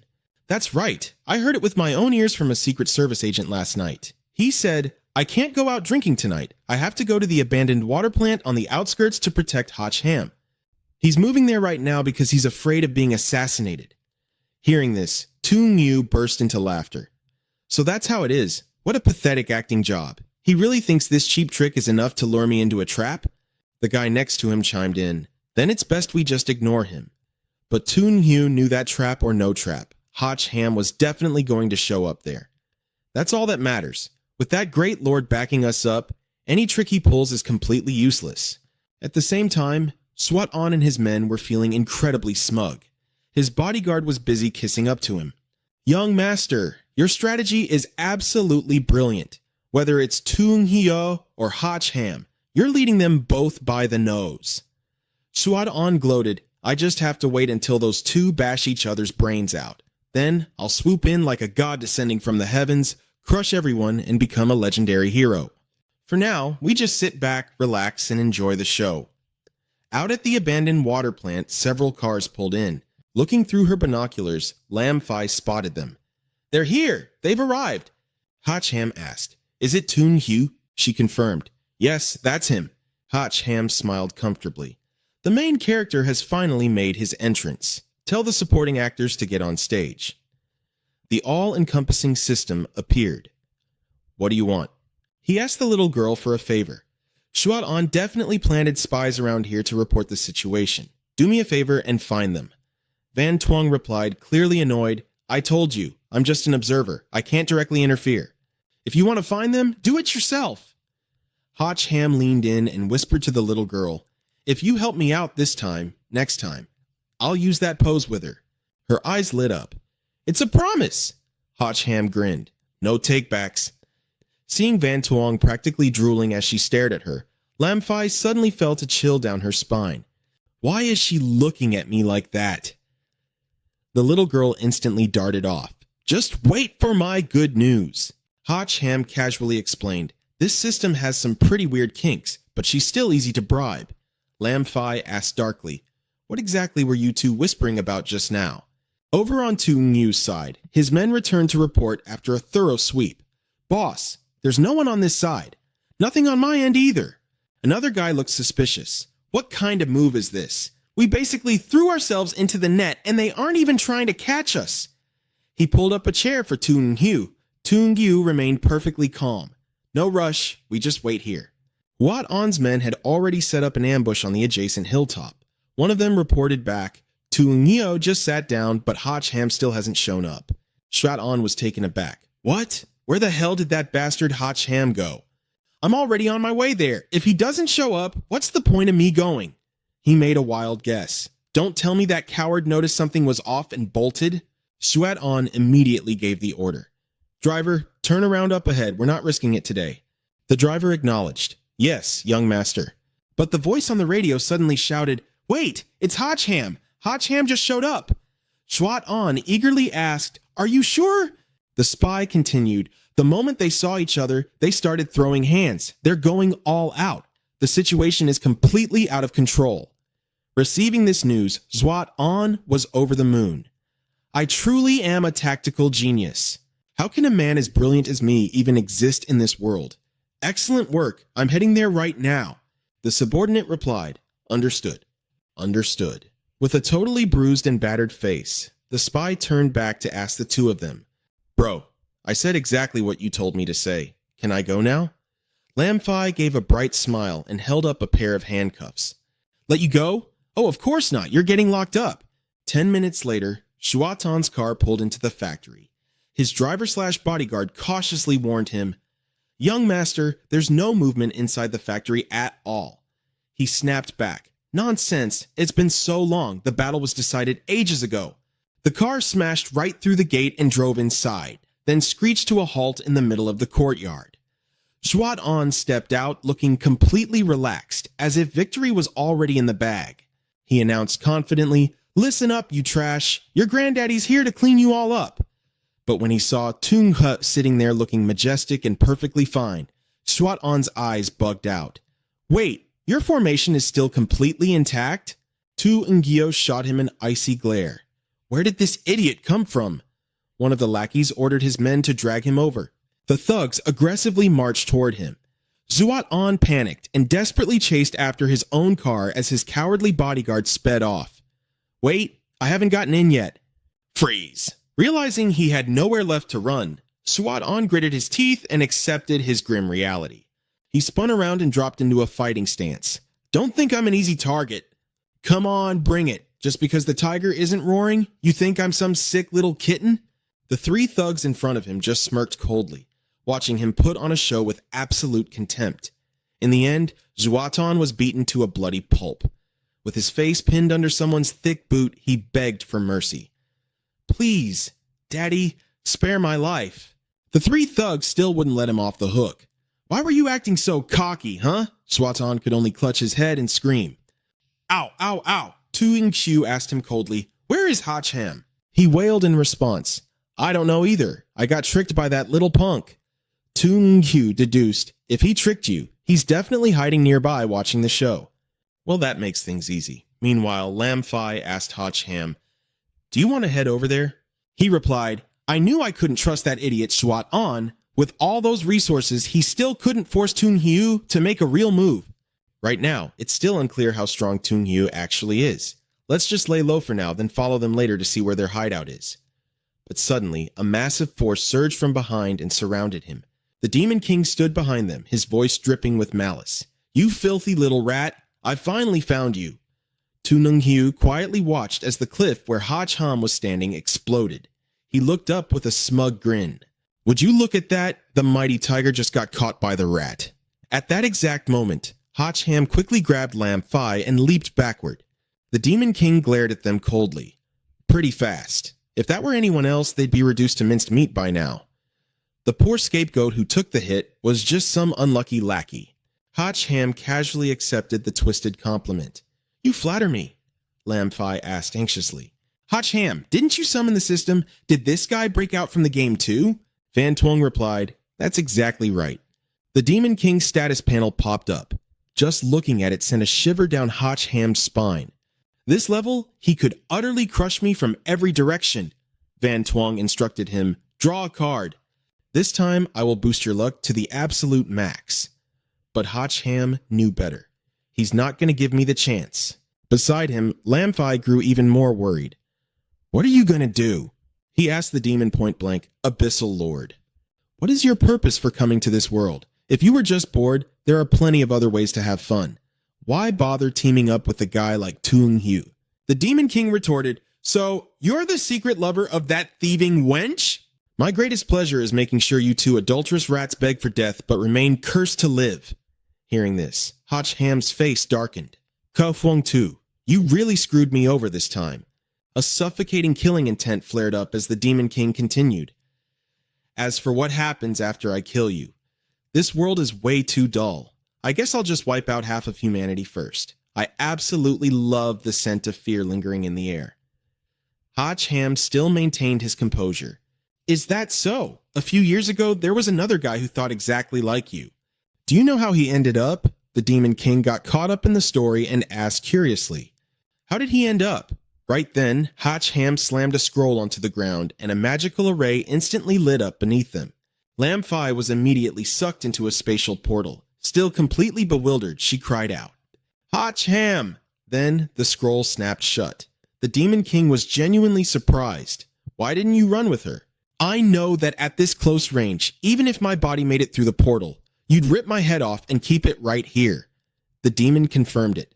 Exactly. You're quite a smart one.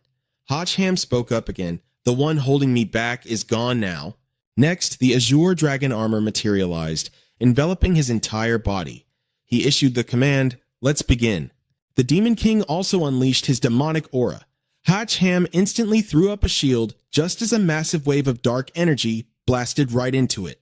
The terrifying force was so overwhelming that Hotch Ham had to grit his teeth just to endure it. The Demon King looked down on him with cruel amusement, like he was watching a pathetic little ant. Like a foolish mantis trying to stop a chariot, huh? Seeing the demon extend 2 fingers toward him, Hotch Ham groaned inwardly, not another finger. Instantly, a crushing beam of power slammed down on him. At the same time, that bizarre, devastating energy cascaded all the way down to the foot of the mountain. Down below, Zhuat An stared in shock. What the hell is falling from the sky? Meanwhile, up above, Hotch Ham was gritting his teeth, bearing the full brunt of the attack. Unable to watch him suffer so miserably, Van Twong urged him, Hotch Ham, stop resisting. Just retreat for now. He replied, I can't. If he loses me, he's just going to start slaughtering innocent people. Hovering in the air, the Demon King looked down at him arrogantly, like a conqueror sneering at a defeated foe. He casually unleashed another palm strike. It was over. Facing an attack of that magnitude, Hotch Ham couldn't even move a single muscle. Even those thugs struggled to withstand the overwhelming power radiating from him. Demon Lord! A massive explosion has erupted, and the flames are piercing the sky! The Demon Lord stared coldly at the billowing smoke and dust below. Tung Hiu hurried over to suck up to him. Your almighty majesty, eradicating that filthy rat Hotch Ham was as easy as flipping your hand. But the Demon Lord suddenly realized something. No, he's still alive. Tung Hiu was in disbelief. Impossible. Everyone down there, including my own men, were blown to pieces. Even if he wore heavy armor, there's no way he could have survived that strike. The Demon Lord paused, then muttered, I don't know. Maybe it was just my imagination. But Hotch Ham was indeed still alive. He let out a painful groan. At this moment, he found himself in a clearing within a dense forest. Clutching his pounding head, he looked around in absolute bewilderment. Am I dead? Van Twong immediately snapped at him. In your dreams. If you kick the bucket, how is my game supposed to be completed? Staring at the little girl floating in front of him, he was full of doubt. An instance dungeon? The little girl nodded in confirmation. It was a total emergency. I had no choice but to drag you into this instance to hide for a bit. I picked an E-rank dungeon for you, which is the absolute lowest difficulty. It's meant for players level 7 and above, so you should be totally fine. Time flows much slower in here compared to the real world. Just grind a few more times to boost your stats before you head back out. Hacham quickly regained his fighting spirit and eagerly asked, I knew it, so where's the boss? Van Tuong replied, if I remember correctly, it should be a lantern-headed bear, though the environment looks a bit different from what I remember. Why don't you look around? Meanwhile, in a dead silent cave nearby, a golden armored earth dragon was deep in slumber. This was actually a D rank instance meant for players level 10 and above. Back at Hacham's house, the three girls living there heard a commotion and rushed to the door. What's going on? Lam Phi, still panting heavily, blurted out, Hacham is in deep trouble. You guys need to come with me, right now. Inside the dungeon, Hacham was scouting the area. All right, I'll draw a few more cards, stack up my gear, and then head back out to finish that bastard off once and for all. He paused. Will that work? Van Tuong shook her head. The level gap between you two is way too massive. No amount of gear can bridge that kind of power difference. Hacham cut straight to the chase. How many more times do I need to clear this place to hit level 9? The little girl ran the numbers. If everything goes smoothly, about 30 more runs should do it. Hacham groaned in frustration. That's way too tedious. Can't you just throw me into a higher level dungeon? Van Tuong immediately shot the idea down. Hold your horses, tough guy. You need to know your limits. With your current stats, facing a D-rank dungeon boss is a guaranteed death sentence. There are only a few weak mobs in this instance, and they're super easy to beat. Just focus on finding the boss. But right as they were talking, a monster suddenly lunged at them from the shadows. Seeing the creature charging at them, Hacham raised an eyebrow. Is this the boss? Van Tuong waved it off. Nope, just a wild goblin. You can squash it effortlessly. But the moment she said that, the monster slammed its massive club down, shattering the ground beneath them. Hacham barely managed to knock it back. Staring at the cratered earth, he gasped in shock. Are you kidding me? This is the power of a weak wild goblin? The beast roared, swinging its massive wooden club as it charged again. Hacham instantly triggered his Azure Dragon armor. The heavy club smashed into the glowing barrier, completely ricocheting off. Just that single strike was enough for Hacham to gauge its true power. Are you absolutely sure you didn't mess up? Van Tuong finally realized something was off. Wait a second, that's not right. She pulled up its stat panel. Its name is Berserk Goblin, level 6, would attribute. Van Tuong gulped. Turns out it actually is a boss. Hacham's expression instantly turned serious. Well, talk about a stroke of luck. Now I don't even have to hunt for it. It delivered itself right to my doorstep. Just one level below me. Perfect for a warm-up. Meanwhile, Van Tuong was still scratching her head in confusion. That's so weird. Did I ever design a dungeon with a berserk goblin as the boss? While she was lost in thought, Hacham was already drawing his cards. He held one up, an equipment card. The berserk goblin swung its massive club and lunged at him once more. But in that exact second, a blinding flash of light sliced through the air. Its heavy wooden club was cleanly severed in half. The goblin blinked in sheer confusion, staring blankly at the smoking handle still left in its grip. Hacham admired the glowing blade in his hand. Damn, now this is a good sword. The system notification chimed in.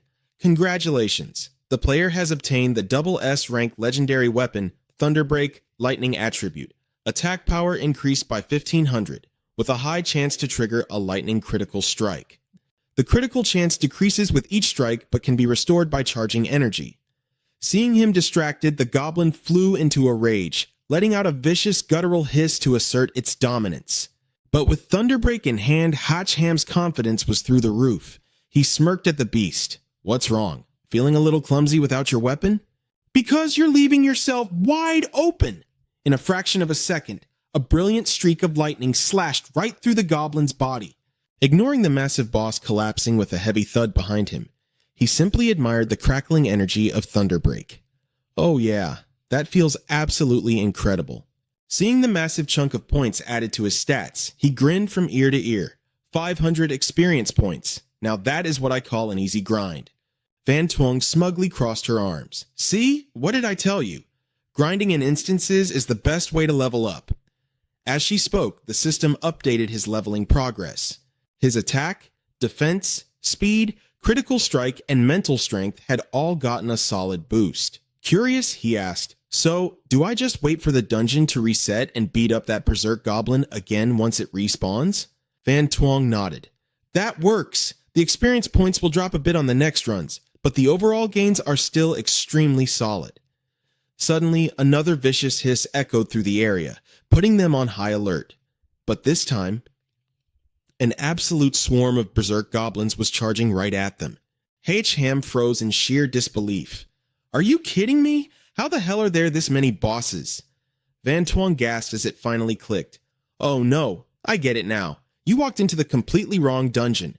These berserk goblins actually are just the weak mobs. The real boss hasn't even shown up yet." Hearing that, a heavy drop of sweat rolled down Ham's face. "Are you out of your mind?" he yelled. "Level 6 monsters are just the small fries in here? Then how insanely overpowered is the actual boss?" Van Tuong panicked, completely unable to pull up the data. "I don't know what went wrong. You must have been in such a rush that you forced open the wrong entrance." Gripping Thunderbreak tightly, Ham braced himself for the worst. "All right then, bring it on. If you freaks aren't afraid of dying, then come get some." But strangely, the entire horde of goblins suddenly froze. They hissed nervously, as if terrified of something, before completely turning their tails and sprinting away in a sheer panic.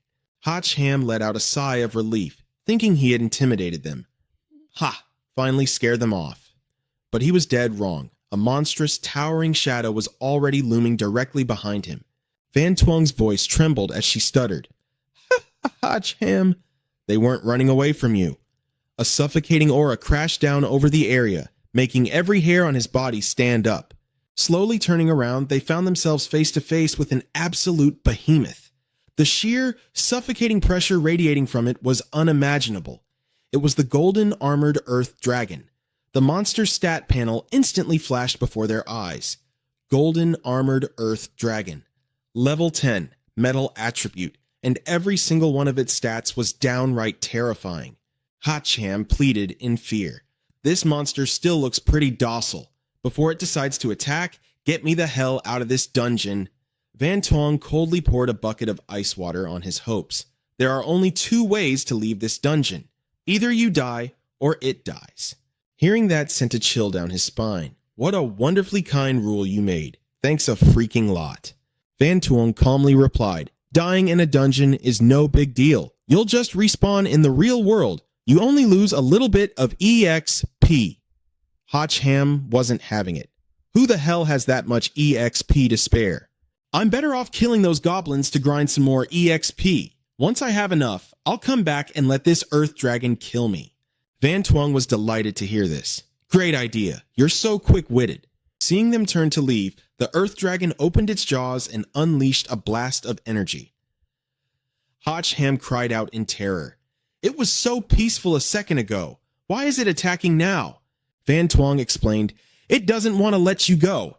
Another massive surge of power crashed down. "It's giving you a warm, explosive welcome so you'll stay. Just stay."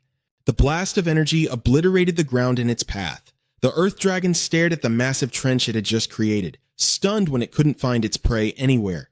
Van Tuong also called out anxiously, "Ham! Ham!" A trembling arm raised from the dirt, followed by a weak voice. "I'm right here." He struggled to hold on. "Not dead yet. Still breathing." Crawling out of the crater, he grumbled, "Thank God I activated the Azure Dragon armor in time, or I'd be dead meat."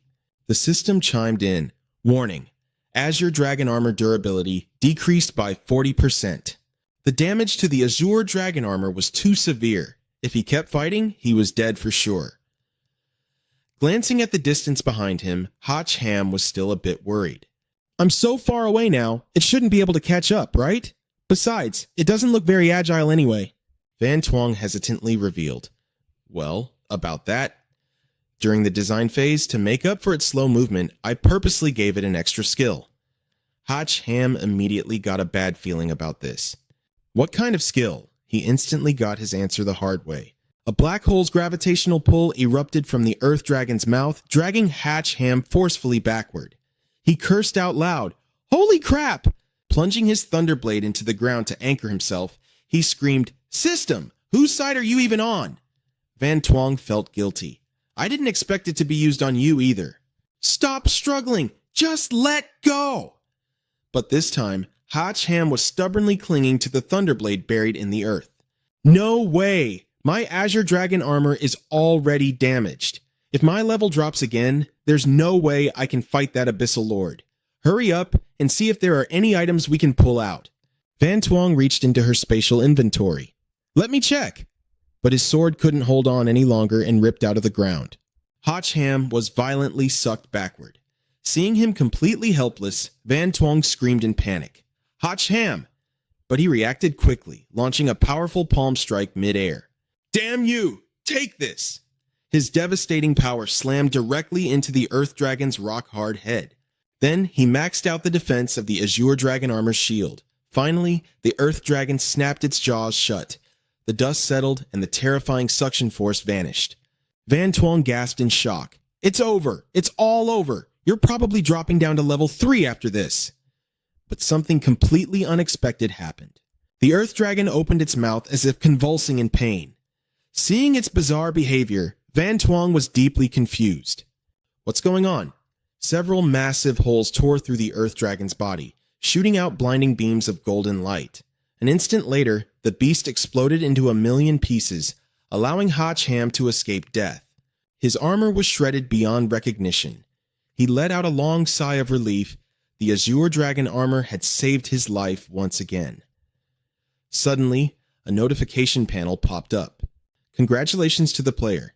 Clear D-rank dungeon, slumbering golden armored Earth Dragon. Obtained rare materials. Dragon arm bone +4, robust muscle +15.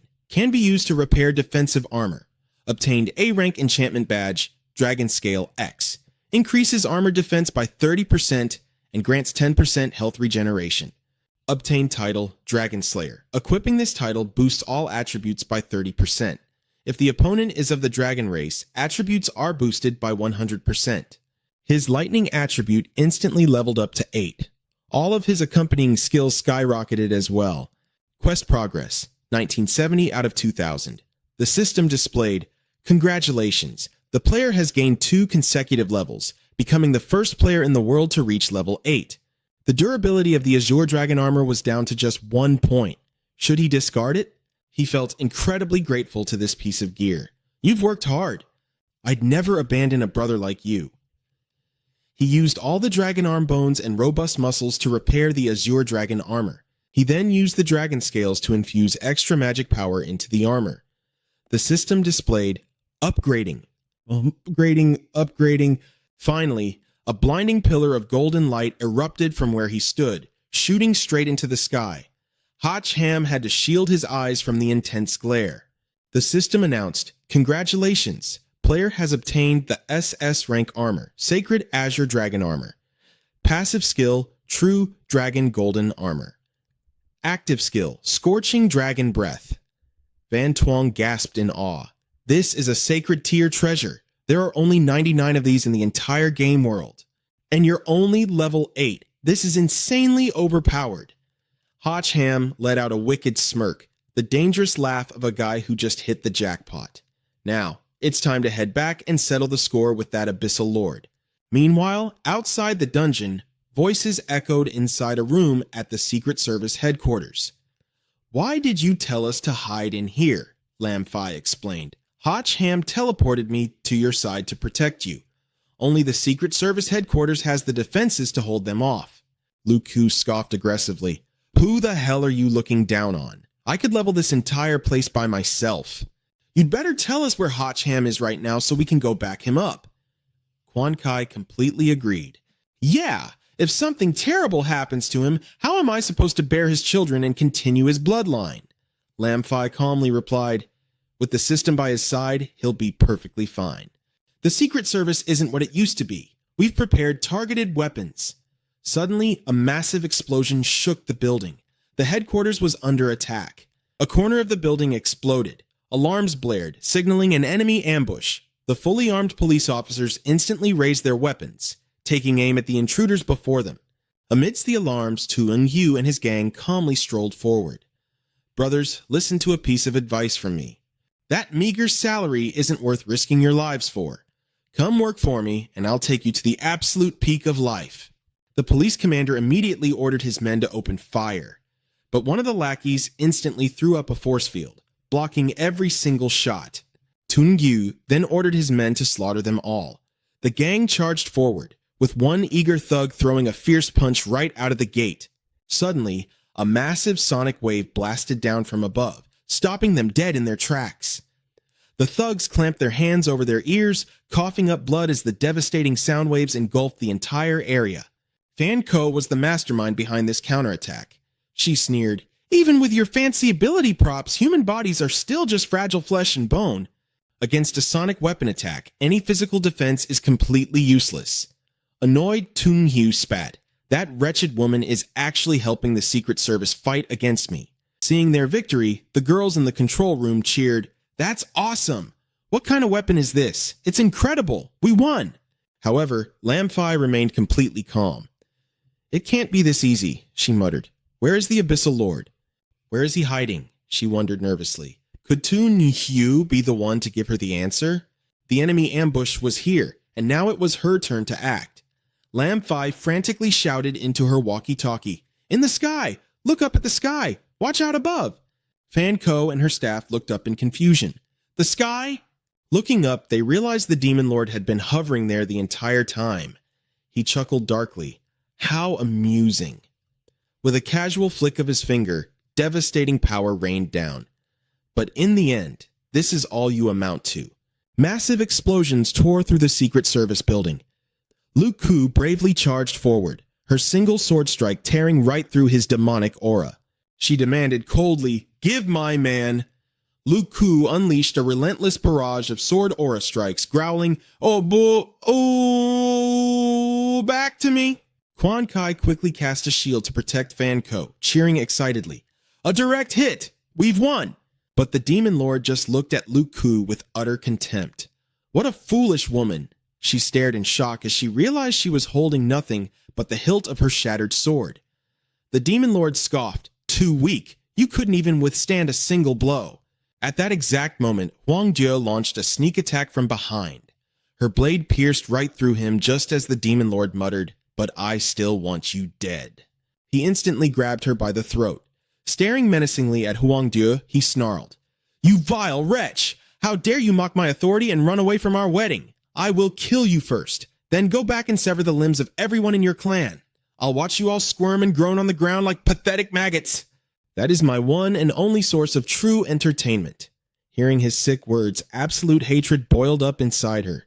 "You beast! You absolute monster!" she cursed. Even then, she was still holding out hope. "My peerless hero! Where are you?" As if answering her prayers, Hotch Ham suddenly appeared, bringing his sword crashing down on the Demon Lord's back. The strike was so incredibly powerful that the sheer impact triggered a massive explosion. Tu Xingxiu stared in utter disbelief, stumbling over his words. You're... Lamphai also breathed a heavy sigh of relief. "I knew he was harder to kill than that." She caught herself, realizing how weird that sounded. Why did she phrase it like that? Luke Koo chimed in. "This guy really knows how to make a dramatic entrance." Caught completely off guard, the Demon Lord crashed to the ground. "How are you still alive, you little brat?" Holding Huang Jie securely in his arms, Hotch Ham struck a cocky pose.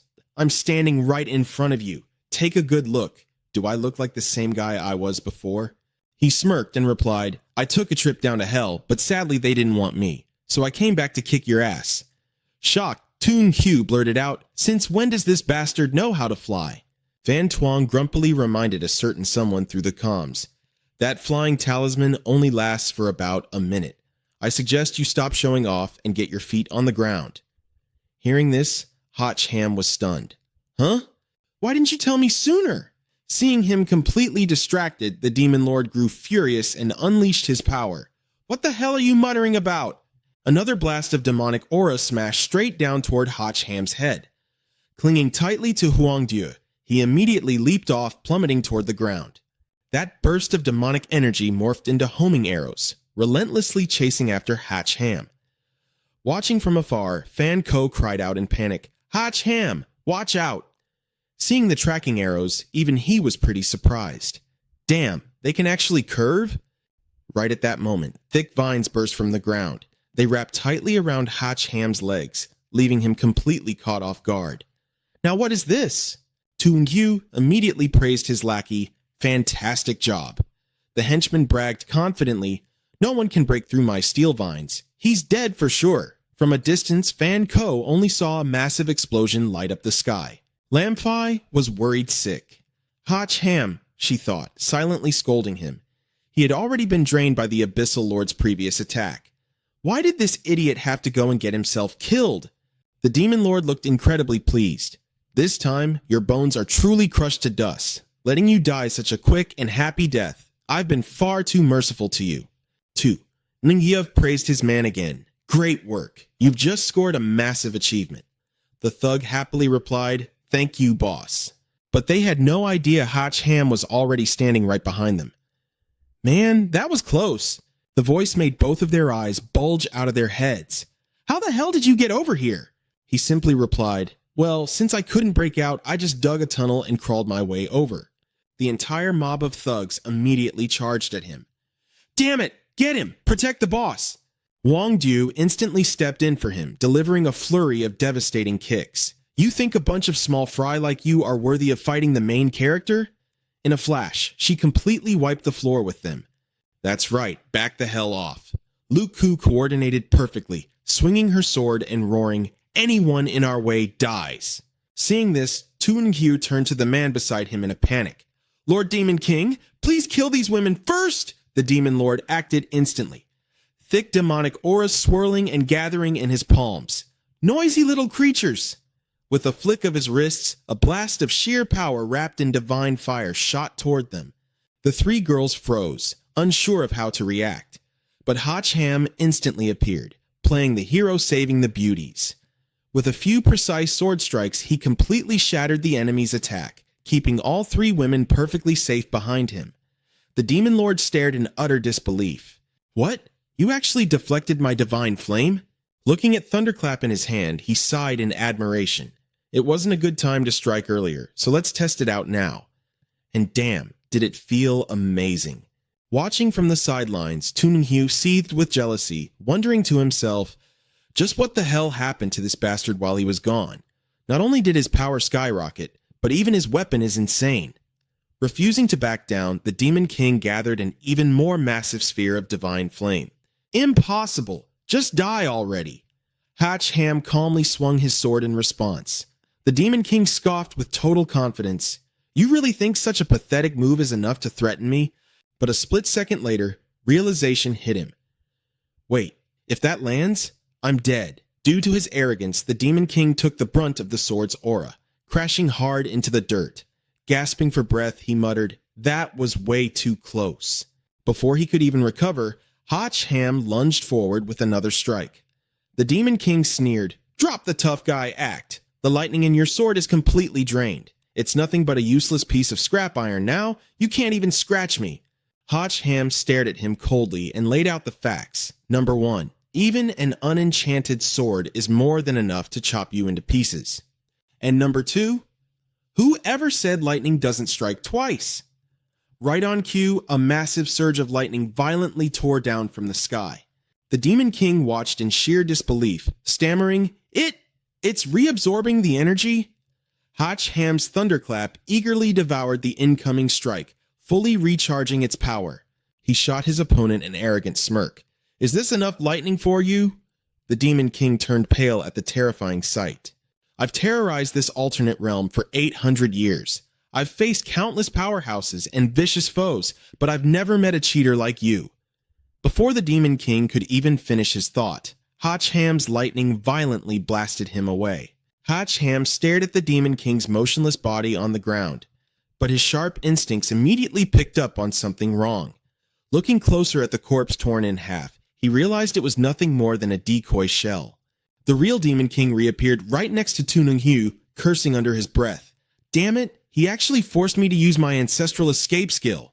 The system chimed in, displaying the Abyssal Lord's true level as level 8. Hach Ham threw him a look of pure disgust. And here, I thought you were some badass boss. Turns out you're just a cowardly turtle who ditches his own shell the second things get rough. The Demon King roared in fury. Insolent brat! Don't think a rusty sword gives you the right to look down on me. Toon Hye, let's rush him together. But before he could move, a blade suddenly pierced straight through his chest from behind, teaching him a brutal lesson about human betrayal. Even Hach Ham was caught completely off guard. What the hell? Twisting the blade deeper, Toon Hye spat coldly. You useless trash! I wasted my time summoning you. Since you've outlived your purpose, you can serve as my fertilizer. The Demon King choked on his own blood as Toon Hye ruthlessly yanked the sword free. Collapsing to the ground, the Demon King cursed with his final breath, "You'll rot in hell for this." Playing the smug victor, Toon Hye turned his gaze back to Hach Ham. Thanks for doing all the heavy lifting, Hach Ham. If it weren't for you, there's no way I could have killed this Demon King so easily. Disgusted by a man who would backstab his own ally, Hach Ham knew he couldn't let this bastard walk away alive. Glaring at him, he declared, "You're the real monster here." Toon Hye held up a glowing card radiating with immense power. "Listen up, Hach. Today, you and I are going to end this once and for all. I'm going to use my ultimate card combo to send you straight to hell." Hearing this, Van Twang's voice immediately echoed in Hach Ham's mind. Be careful, he's holding at least 2 S-rank treasures and 3 A-rank treasures. Toon Hye began rapidly equipping his armor set. Mighty Shilin Arm, Strength plus 300, Crit Rate plus 30. Explosive D-Belt, Strength plus 90, Speed plus 20. Demon Bane Chainmail, Defense plus 100. Berserker Combat Armor, Defense plus 90, Crit plus 60, Speed Boosting Leg Guards, Defense plus 30, Agility plus 30, Health Regen plus 40, Imperial Crown Helmet, Mental Power plus 100, Regen plus 100. The Cloak of Forgiveness cuts the opponent's attack and speed in half, and the legendary Twin Magic Blades, completely ignoring all physical defense, with the highest armor-piercing stats in history. Decked out in his absurd gear, Toon Hye smirked arrogantly. With a full set like this, how exactly do you plan to fight me? Suddenly, a grenade landed right at his feet. Before he could react, a massive explosion blew him away. Standing nearby, Hach Ham clapped his hands in mock applause. Wow, so standard explosives are useless now? System, send me 2 more crates of grenades. Trembling under the pile of rubble, Toon Hye coughed through the smoke. How can you be so utterly shameless? Hach Ham smirked wickedly. Looks like you packed on so much heavy gear, you can't even run to dodge. Sweating bullets, Toon Hye cursed internally. Oh crap, he had been so obsessed with buffing his attack and defense that he completely forgot about the weight penalty. He could barely move. While he was panicking, Hach Ham's thunderclap was already swinging right at his face. Sparks flew as the tip of the sword violently clashed against Toon Hye's Darth Vader mask, barely blocking the strike. Hye burst into hysterical laughter. Ha ha ha, shocked, aren't you? Even if I can't dodge, my defense is absolutely impenetrable. I've even armored up my backside, so what the hell can you possibly do to me? But Toon Hye's calculations were nothing compared to Hach Ham's cunning. A wicked grin spread across Hach Ham's face. I wonder, does all that metal armor conduct electricity? Instantly, a massive surge of lightning violently coursed through Toon Hye's entire body, but backed into a corner, he managed to unleash a desperate counterattack. A blinding flash of light from the armor forced Hach Ham to shut his eyes. A split second later, a massive blast of firepower slammed right into him, sending him flying backward with a sharp groan. Stabbing his sword into the ground to catch his balance, he gritted his teeth. Damn, that was close! Turns out striking his chest piece triggered a hidden passive skill. Hach Ham knew the truth. That last strike against the Abyssal Lord had completely drained Thunderclap's stored energy. If it had been at full power, Toon Hye wouldn't have even had the chance to fight back. Still, Toon Hye was looking completely battered as he ripped off his damaged mask, gasping for air. Panting heavily, Toon Hye glared at him. Hach Ham just looked back casually and mocked. What's wrong? Out of breath already? Finally realized you can't beat me with just gear? Toon Hye roared with manic intensity. Bring it on. I'll trade my life for yours if I have to. The only man fit to rule this world is me, Toon Hye. Watching from a distance, Lam Fai just shook her head in sheer disbelief. This lunatic was completely beyond saving. Suddenly, she froze in horror at a terrifying new development. Swarming across the rooftops were countless shadowy figures. It was Tu Ngyu. He was rapidly multiplying. Ham's jaw dropped, looking just as completely baffled as she was. Am I hallucinating right now? Where the hell did all these clones come from? Van Tuong's voice immediately rang out. I know what this is. He must have obtained the triple S rank treasure, the Coffin of Rebirth. Once bound to a master, this item grants absolute immortality and unlimited cloning. Ham visibly cringed. Are you kidding me? How does a broken, overpowered item like that even exist? Standing on the opposite side, the army of Tuinghias burst into arrogant laughter. Ha ha ha ha ha, Ham, today is the day you die. Pointing forward, Tuingyo commanded his massive army of clones. Tear him apart. Ham quickly braced himself and shouted, System, draw a card right now. Give me something useful. Van Tuong's calm and reassuring voice echoed in his mind. Don't worry. Seeing him distracted, Tuingyu lunged forward with a vicious grin. I won't even give you the chance to draw. But before he could land the strike, Luke Ku dashed in, heavily blocking his path with her blade. Glaring at him, she fiercely shot back, and I'm not going to give you the chance. With the precious seconds she bought him, Ham finalized his draw. The system's prompt instantly lit up. Congratulations, host! You have acquired the Ultimate Martial Arts Manual, the Phantom Sword Art. Ham cheerfully spoke up. Thanks, Luke Ku. The system was updating its progress. Comprehension loading, 50%, 70%, 95%, right as Tuinghu's clones closed in for the kill. Comprehension reached 100% just in the nick of time. Update complete. He opened his eyes, staring them down with a cold glare. Countless lightning sword strikes swept through the area, blasting the clones away like falling autumn leaves. Tuinghu quickly barked at them. Don't panic. He can't pull off an explosive attack like that twice. Get a grip and don't let him escape. But brutal reality slapped him right in the face as Ham charged straight at them. Tuinghu was in utter shock. He's actually taking the offensive? He roared, bracing for battle. The remaining clones used their last shred of strength to block the lightning blasts Ham was shooting out. Meanwhile, the main body stood on the sidelines, furiously cursing them out. You useless idiots! Flank him! Attack him from behind! 3 clones in the back immediately moved to flank him. However, he just casually spun around, unleashing a single sword strike that instantly wiped them out. Thanks to that, he continuously gained 150 EXP. He smirked in satisfaction. Finally caught you. In stark contrast to Ham's calm demeanor, Tuinghu completely lost it. You actually... Ham continued. Even though you have a massive army of helpers, I've already figured out your 3 fatal weaknesses. Hearing this, Tuinghu burst into maniacal laughter. Weaknesses? Doesn't that just mean you have to kill 3 more of my clones? If you try that, I'll just go completely crazy and tear you apart. Weren't you bragging about ascending to godhood?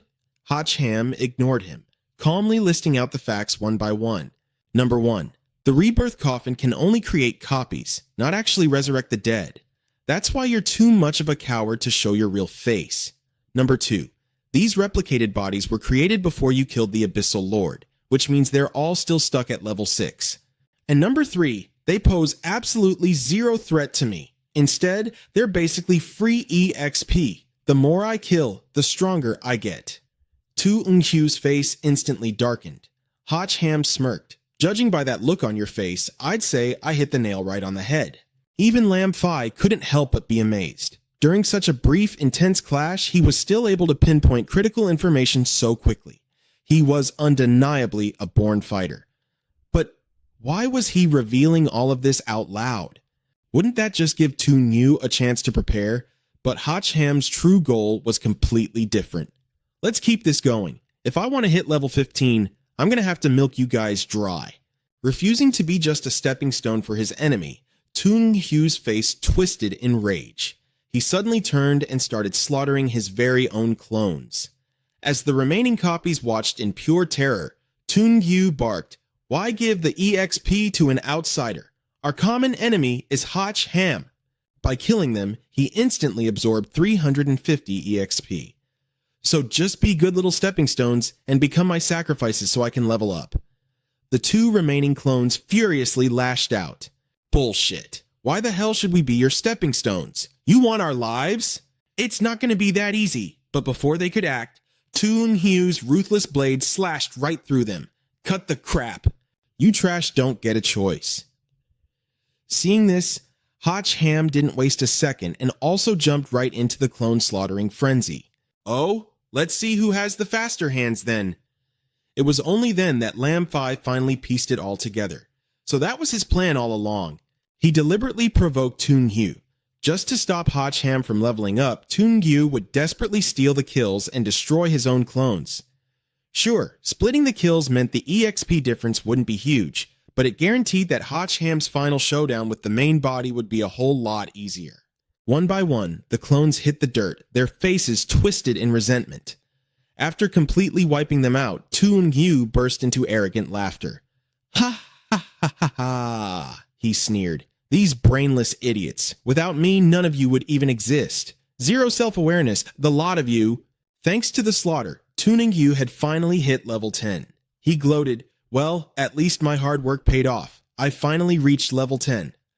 Meanwhile, Hotch Ham casually wiped his blade. You know, you actually had another option. If you had just teamed up and attacked me with them, your chances of winning would have been much higher. Realizing he had been played like a fiddle, Toon-Hue's face turned completely black. Hotch Ham, you bastard! Being that arrogant is going to get you struck down by lightning. Hotch Ham mockingly offered his opponent a free pass. If you've got any dirty little tricks left, you'd better use them now, because pretty soon, you won't have a chance. Toon-Hue forced himself to stay calm. Keep it together. I have the IQ advantage. If I can just land this one skill, overcoming his level gap is absolutely possible. Acting quickly, he pointed a finger up at the sky and yelled, "Look out up there!" Using the oldest trick in the book, he lunged while Hotch Ham was supposedly distracted. In a flash, his blade was inches from Hotch Ham's throat. You're way too naive, kid! But to his horror, Hotch Ham completely blocked the lethal strike using just 3 fingers. Toon-Hue's jaw dropped, his eyes bulging out of his skull in pure shock. He's only level 13. How can he catch my blade with just his fingers? Hotch Ham smirked and threw his own words right back at him. I think you're the naive one here. Desperate, Toon-Hue unleashed his second hidden trump card. Ditching his weapon, he gathered energy for an invisible air palm. A massive, all-or-nothing death strike. Heishi Ham didn't even flinch. You've lost your mind, which means you've already lost the fight. Your only remaining value is being a punching bag to test my limits. Seeing his opponent lazily raise a single hand to defend, Toon-Hue froze. Just one hand? That ultimate sign of disrespect completely shattered his ego, sending him into a reckless blind rage as he charged forward. I'll kill you, Toon-Hue roared. But Hotch Ham arrogantly used just that single arm to effortlessly parry every single punch. Then, without warning, Hotch Ham unleashed a brutal, bone-crushing punch right into Toon-Hue's gut. The impact was so devastating that Toon-Hue violently coughed up a mouthful of blood. As the agonizing pain set in, he finally realized, is this the absolute gap in our power? Still, he desperately clung to one last hope. As long as the rebirth coffin is still out there, my backup clone will avenge me. But Hotch Ham had already read him like an open book. Let me guess, you think activating your rebirth coffin won't trigger a massive energy spike? It was only in this exact moment that true despair washed over Toon-Hue. You don't tell me you've been dragging this out just to track it? Right on cue, Fanco's voice chimed in from the comms. Scan complete. It's located in an L-shaped warehouse in the southeast sector of the city. As Toon-Hue violently collapsed to the ground, Hotch Ham simply said, "Copy that," and vanished in a flash. Left bleeding in the dirt, Toon-Hue glared at Fanco with absolute hatred, coughing out, You bitch! His vision finally faded to black. Miles away, Toon-Hue's final backup clone gasped awake inside the coffin. Sweating heavily, he muttered to himself, There's no way. Hotch Ham, you definitely can't find me here. But the second the words left his mouth, a devastating bolt of lightning crashed straight through the roof. Toon-Hue having just barely cheated death, was instantly dragged right back to the Grim Reaper's doorstep. He let out a blood-curdling scream of pure despair. Hovering above the rubble, Hotch Ham stared down at him with ice-cold eyes. "Found you." Knowing it was over, Toon Hugh pathetically dropped to his knees, begging for his life. "Boss Hotch, I was wrong. Please, I'm begging you. Just give me one more chance. Please. I'll be your loyal dog. Anyone who pisses you off, I'll kill them for you. Just spare me." Unmoved by the pathetic whining, Hotch Ham remained silent, and the terrifying crackle of his lightning only grew stronger and brighter. He blasted him until there was nothing left but a charred, blackened corpse. Walking away, Hotch Ham coldly muttered, "Maybe in your next life. If I ever need a dog, I'll let you know." Soon after, explosive news of the battle dominated the city's media networks. It was heavily reported that the notorious criminal terrorizing the city, Toon Hyo, had been brutally killed. However, the police strictly refused to reveal which hero had taken him down. Meanwhile, Lam Fi was deeply troubled. Even though Toon Hyo was dead, strangely enough, Professor Tung Jiang was still nowhere to be found. What was worse, the device Toon Hyo used to tear through the dimensional barrier had also completely vanished from the scene. Hotch Ham crossed his arms. "So, you're suspecting that Toon Hyo still has accomplices out there?" She gave a grim nod. "We absolutely cannot rule out that possibility. Because of that, the police must continue to ensure your absolute safety. Oh, and one more thing. The City Council has officially nominated you to compete in the Provincial Superhero Selection Tournament next month. Make sure you train hard and prepare yourself." Hotch Ham instantly waved it off with a heavy sigh. "Yeah, pass. Give me a break. I finally got some time to actually rest. Just let me take a break for a while. I'm sitting this one out." She agreed right away. "Fair enough. I'll contact the organizers and withdraw your name then. The prize money for the champion is 30 million, though I guess you wouldn't be interested in that kind of cash." Hearing that massive sum, Hotch Ham changed his tune instantly. "Hold on a second." Lam Fi asked, "What is it, having second thoughts?" He replied with a totally straight face. "Rest? What rest? Resting is incredibly boring. I'm more than willing to step onto a higher stage and learn from the best. Even if there wasn't a single cent involved, I'd still charge forward bravely and give it my all." Having successfully baited him, Lam Fi turned to leave. "I'll go register for you. Just get some proper rest." He happily replied, "You got it. Thanks for the trouble, Officer Lam." He was already calculating how to spend his 30 million in prize money. But the moment he stepped into his room, Hotch Ham froze in his tracks. Huang Do called out to him softly, "My savior." She looked at him shyly and asked, "Are you done with your business?" Hotch Ham looked at her suspiciously. "Huang Do, what are you doing here?" She replied bashfully, "You defeated the Abyssal Lord. You must be so exhausted." Right after she said that, the door slammed shut. That was fast, Hotch Ham thought to himself. Meanwhile, Huang Du had already wrapped her arms around him from behind. "I just want to help you relax a bit. From now on, I'm all yours. You can do whatever you want with me." Hotch Ham stammered, "Wait, didn't you say no fooling around before marriage?" Her hands were already wandering. "Oh, please, that's just a mere formality. I'm not that old-fashioned and traditional anyway. We can make it up later." Hotch Ham pushed her away gently. "Hold on a minute. Defeating the Abyssal Lord was actually a piece of cake. You really don't need to make such a huge sacrifice. You should hurry back and reunite with your tribe." He thought to himself, "One wrong move and I'll lose everything. Dealing with too many women will drain me dry." But Huang Du misunderstood. Are you trying to toss me aside?" Hotch Ham stated bluntly. "We're not even married. Where is this coming from?" Suddenly, the figure in front of him vanished. He was deeply confused. She disappeared again? Then he realized his pants had vanished into thin air. Where did my pants go? Even his shirt was gone. He could only stare helplessly as a figure lunged right at him, making him yelp in surprise. Huang Du straddled him and said stubbornly, "Explaining is useless. No matter what, I'm sealing the deal with you tonight." Hotch Ham tried to talk her out of it. "Wait, no, don't. You're not planning to kill me right after we're done, are you?" Then he realized she didn't seem to be wearing anything underneath. Huang Du replied, "How could I? You're my husband now." "Why would I kill you? If anyone dares to have any funny ideas about you." I'll be the first one to rip them apart.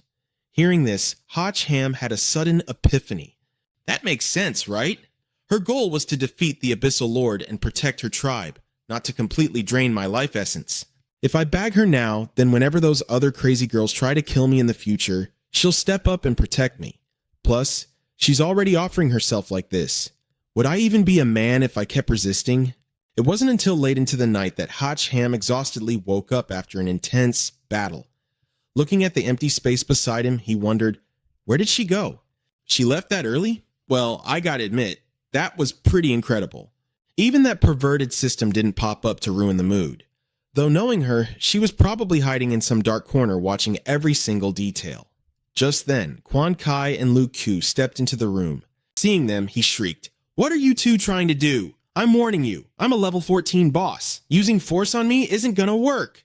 The two of them advanced fearlessly. There's no need to put up such a stubborn fight. System Sis already gave us the green light. As long as it's the safe period, she'll temporarily seal your powers. Right now, apart from your physical stamina, you've got absolutely nothing.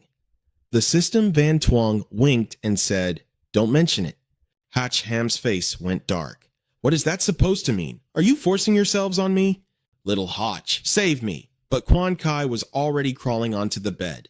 Who do you think told us to come? You can only blame yourself for being way too fierce last night. You scared that poor girl half to death, so we came to a little agreement. Peaceful sharing. Whoever has the stamina gets to enjoy the prize. The entire house echoed with Hotch Ham's desperate screams. Somebody help me! The next day, when he went to meet Lam Fai, she was absolutely stunned by his haggard appearance. Did you not sleep well last night? With massive dark circles under his eyes, he groaned, "Don't even bring it up. I feel like dying. Anyway, why did you call me over in such a rush?" Lam Fai handed him a classified file. "This is the intel on the elite tournament that we gathered overnight. Take a look." Hotch Ham immediately opened it up. He boasted, "With my level, grabbing the championship is going to be a walk in the park. Why waste time gathering intel?" She suddenly dropped a bomb on him. "You're way too optimistic. My official recommendation for you right now is to instantly withdraw from the competition." Hearing this, Hotch Ham yelled, "Are you kidding me? Why?" Lam Fai reminded him, "There are 35 competitors in the entire province. Right now, your level barely ranks 11th. But just last night, you were ranked 3rd. This proves that..." Hotch Ham was shocked. Everyone figured out how to level up in such a short time, but how did they pull that off? Lam Fai pulled out another sheet of paper. This list shows the top 100 strongest people in the province, but according to my investigation, 21 of them have mysteriously vanished over the last 2 days. It's the kind of disappearance where there's no trace of them alive and no bodies left behind. Hearing this, it instantly clicked for him. Looks like there are a lot of smart players out there. They all figured out that they can hunt each other down to farm experience points. It's just a tournament, but it's completely flooded with ruthless killers. The competition is insane. Lam Fai continued, "Their drive to win far exceeds our predictions. For your own safety, we need to analyze this thoroughly before making any reckless moves. That's why I'm suggesting that you..." He agreed without a second thought. "I'm dropping out of the tournament. I just survived a deathmatch with Tung Hyu, so there's absolutely no need to risk my neck again." Lam Fai replied, "All right, I'll report this to the provincial superiors. Damdong City has been pretty quiet lately, so you can finally get some well-deserved rest." Leaving the office, Hotch Ham chatted with Van Twong as he walked. "How's the data collection coming along?" "Any luck fixing that game bug?" The system girl replied, "Not even close. You just need to keep grinding. It'd be best if you could do a few rounds every single day." Hotch Ham's face instantly dropped in exhaustion. A few rounds every day? That's ridiculous. My body can't handle that kind of abuse. But Van Twong wasn't fazed at all. "I'll whip up some holy oil for you. I hear it works wonders." Her sheer enthusiasm made Hotch Ham grit his teeth. "Gee, thanks a lot." Suddenly, a chilling sense of danger crept up his spine. Someone was launching a sneak attack. Barely dodging backward in time, he barked, "Who's there?" The attacker was Cao Min, a level 16 player currently ranked 9th in Dongmin province. The man smirked arrogantly. As expected from the #1 player of Damdong City, To think you actually dodged a completely silent ambush. Ham recognized him instantly. I've seen your picture before. You're a competitor in the provincial elite tournament. Have you really stooped to hunting me down just to level up? Min sneered. All the top players in this city have already been wiped out. If I can take you down too, I'll definitely break through to level 18. Ham realized there was no backing out of this fight. These guys had completely lost their minds. The tournament hadn't even started and they were already slaughtering each other. It looked like running wasn't an option. He'd just have to crush this annoyance first, then head back to discuss things with Lam Fi. Glancing at the iron spike-studded mace in his enemy's hands, he was slightly bewildered. Was that really his weapon?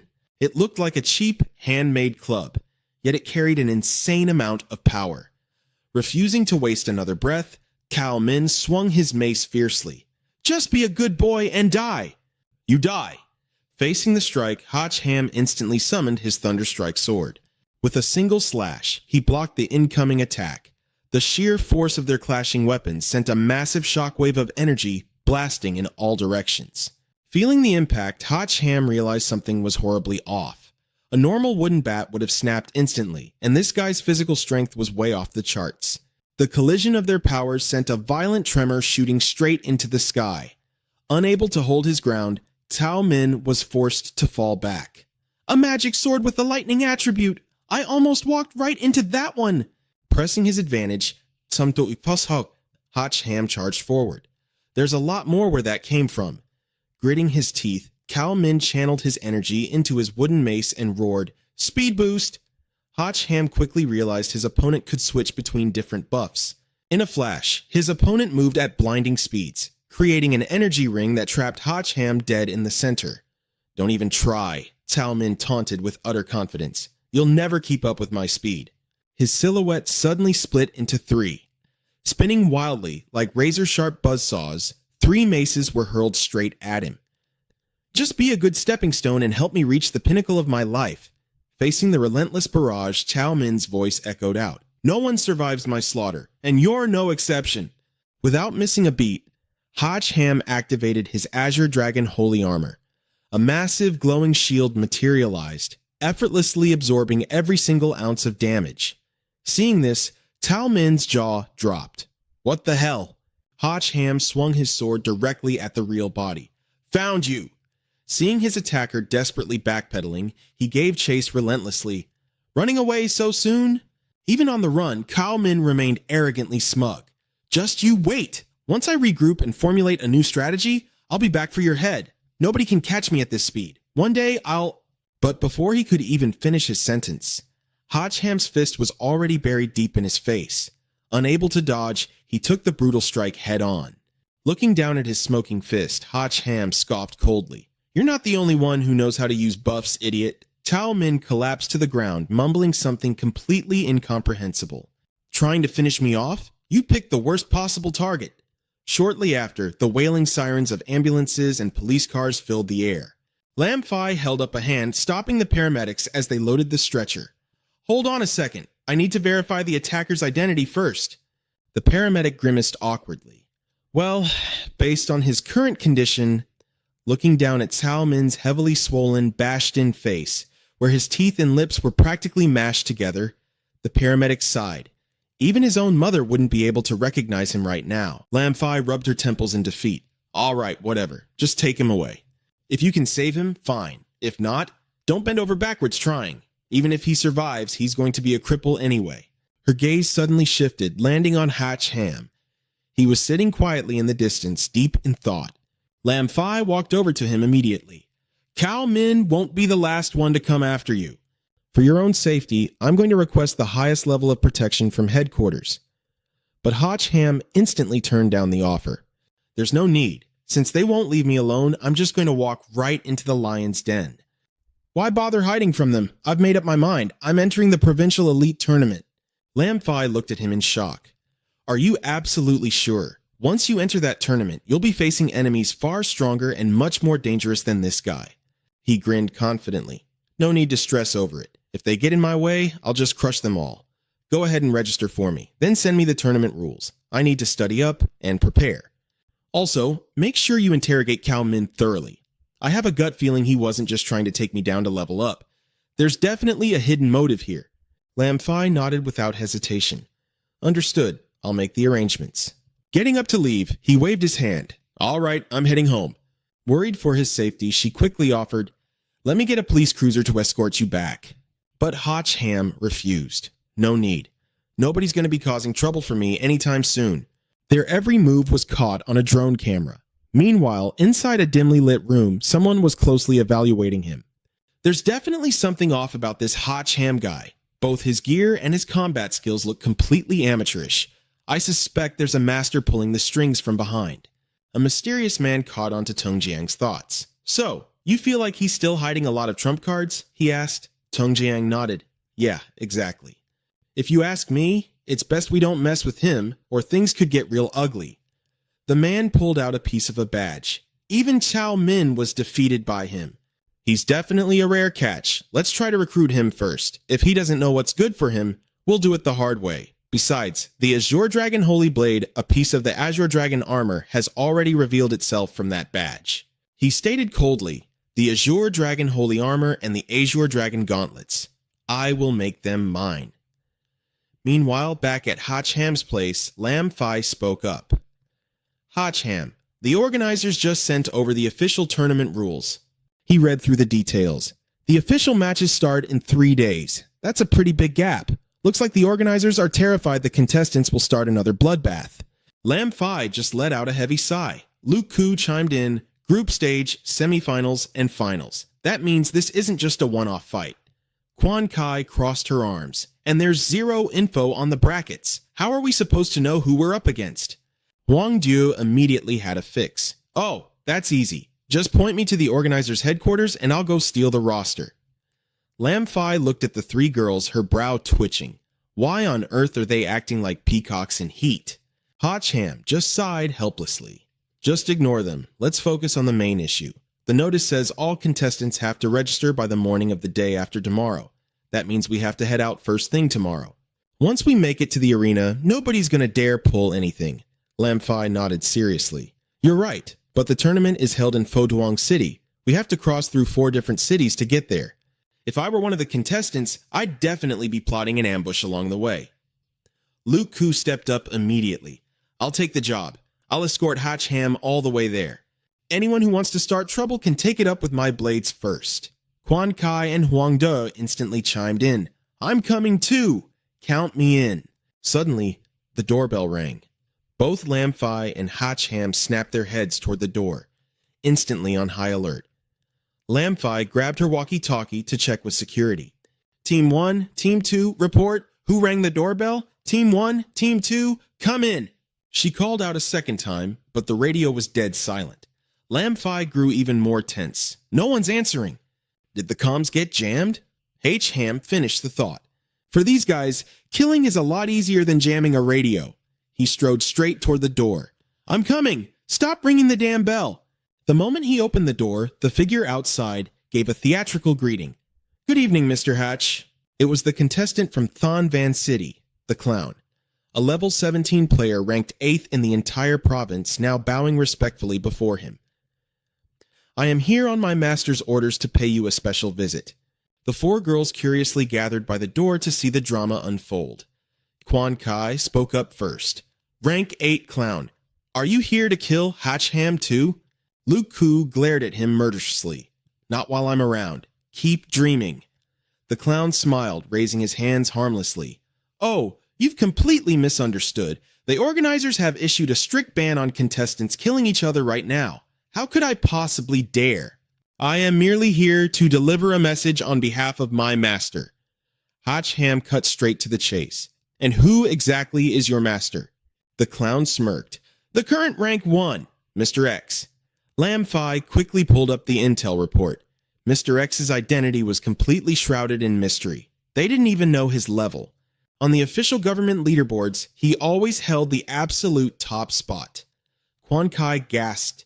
Is he really that mysterious? Hotch Ham glared at the messenger. Then cut the crap and get straight to the point. What's the message? The clown grinned. Mr. X has a deep appreciation for talent. He wishes to take you in as a subordinate so you can achieve greatness together. He said that if you simply kneel before his calling card, he might spare your life, and even make you his most trusted right-hand man. Hatch Ham fell dead silent at the demand. His voice dropped to a freezing chill. He wants me to kneel? The clown nodded smoothly. That's right, and it's the only chance you're going to get. Slam! The door violently shutting right in his face was the only answer he got. Furious, the clown started aggressively spamming the doorbell. Hatch Ham, don't you dare hide in there and play dead. I know you're in there. If you've got the balls to join the tournament, why don't you have the balls to open the damn door? Open the door! Annoyed beyond belief by the racket, someone dumped a full bucket of dirty water straight down onto the clown's head. Leaning out from the second-floor window, Hatch Ham stretched lazily. Ah, that was a great foot bath. If you don't get the hell out of here, the next bucket is going to be boiling water. The clown stormed off, furiously cursing Hatch Ham for spitting on the mercy he was offered. You just wait, we'll see about this. Hatch Ham spat back a curse of his own. Son of a bitch. Lamfi looked at him, completely worried. He took out 2 entire security teams without making a sound, and you just provoked him like that? Aren't you afraid he's gonna attack? He closed the window and sighed.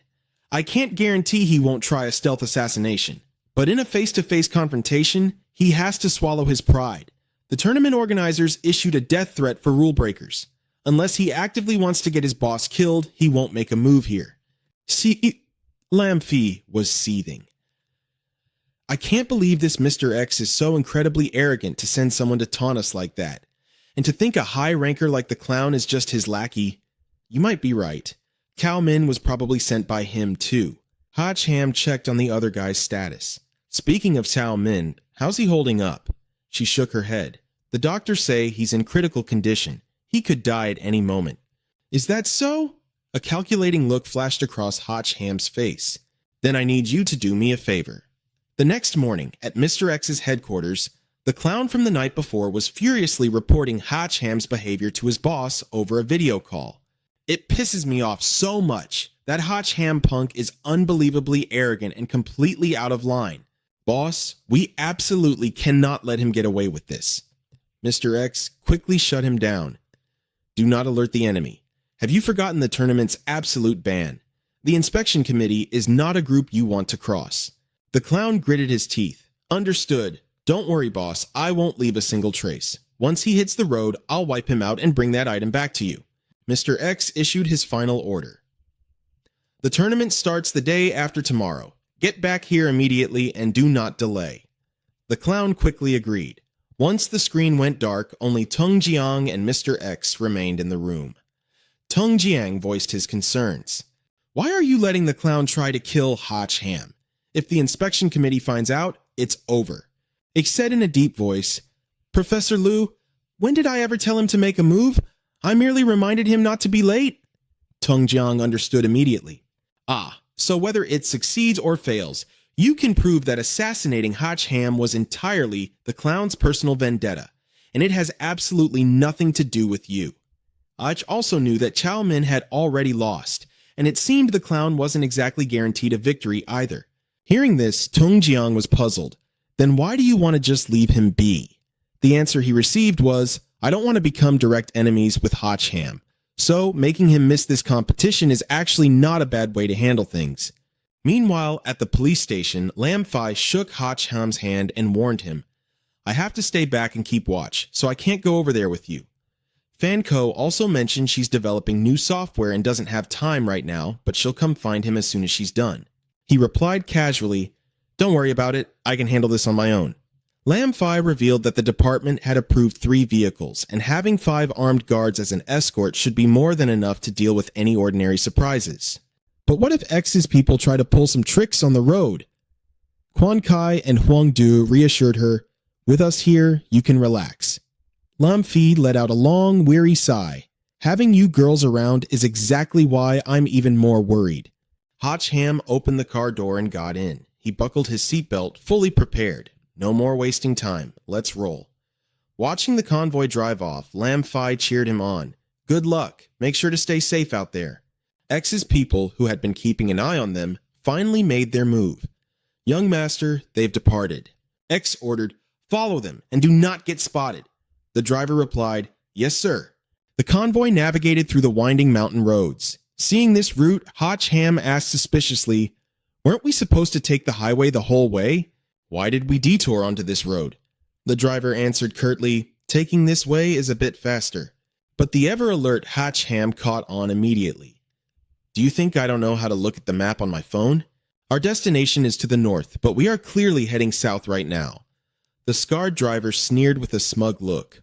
"Only realizing something's wrong now? Absolutely pathetic.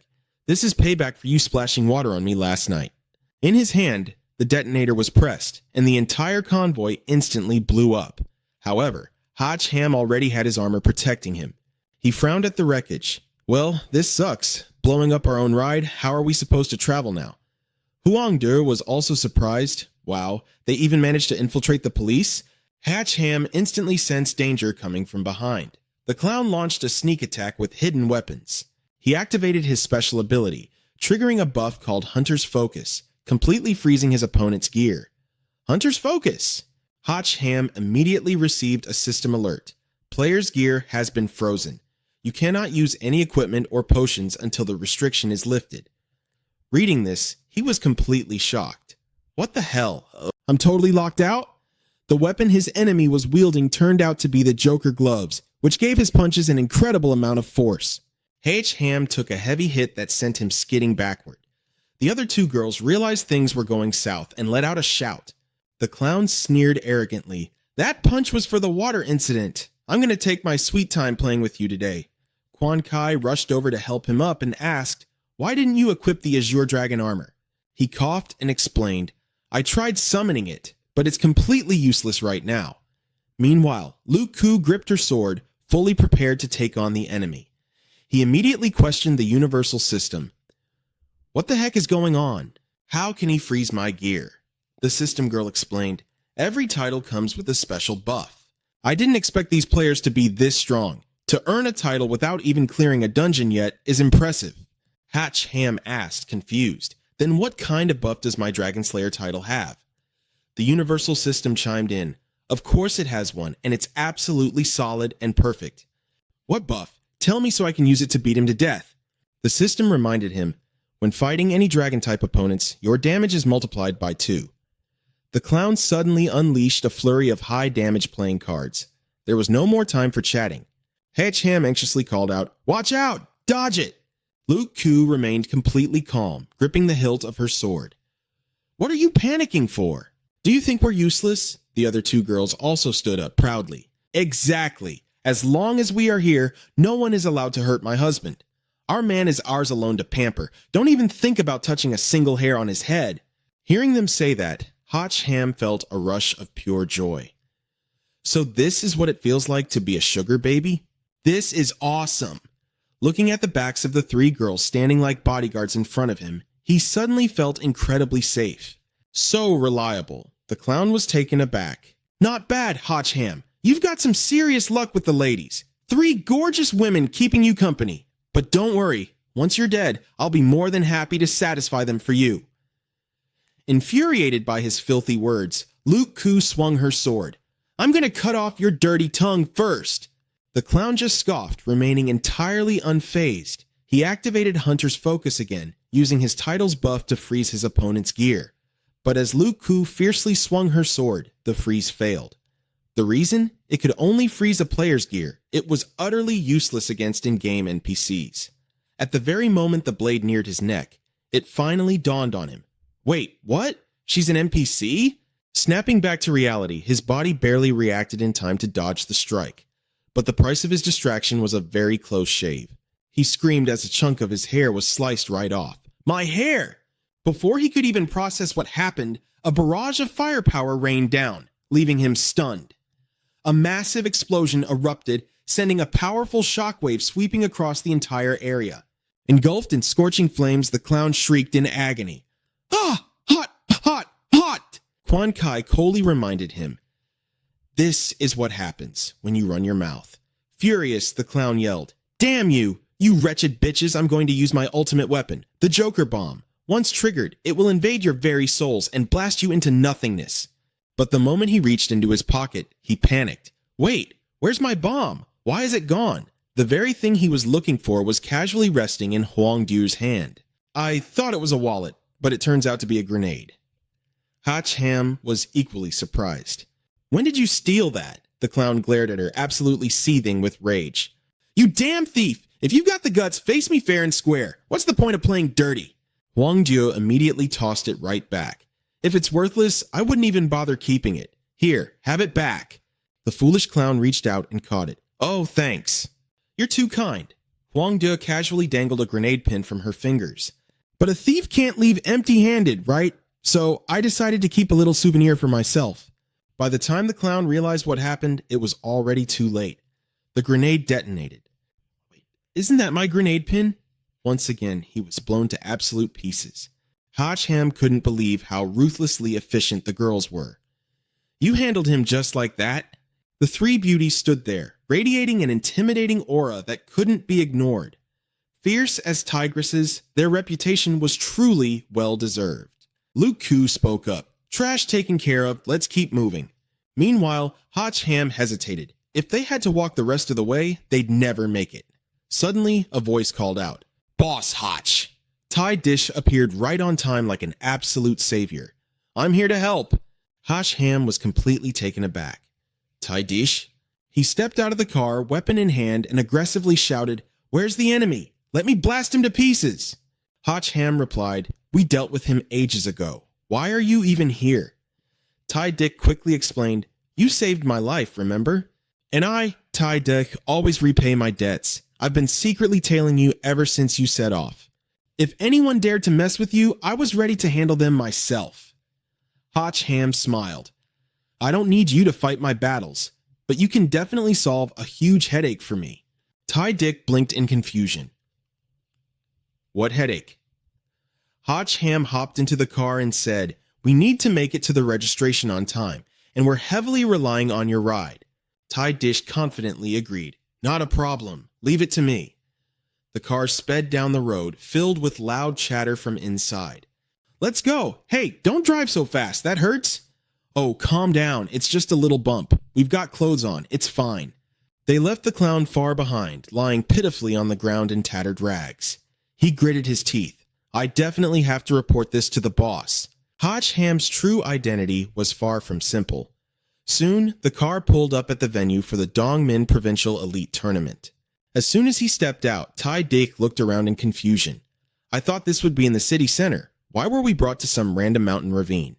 Hach Ham explained, The organizers aren't stupid. Gathering this many volatile fighters in one place. If things got out of hand, the whole city would be in danger. Come on, let's go register first. Approaching the guard at the gate, he greeted politely. Hello, I'm the representative from Damdong City. The guard didn't even look up. Coldly replying, Just sign your name.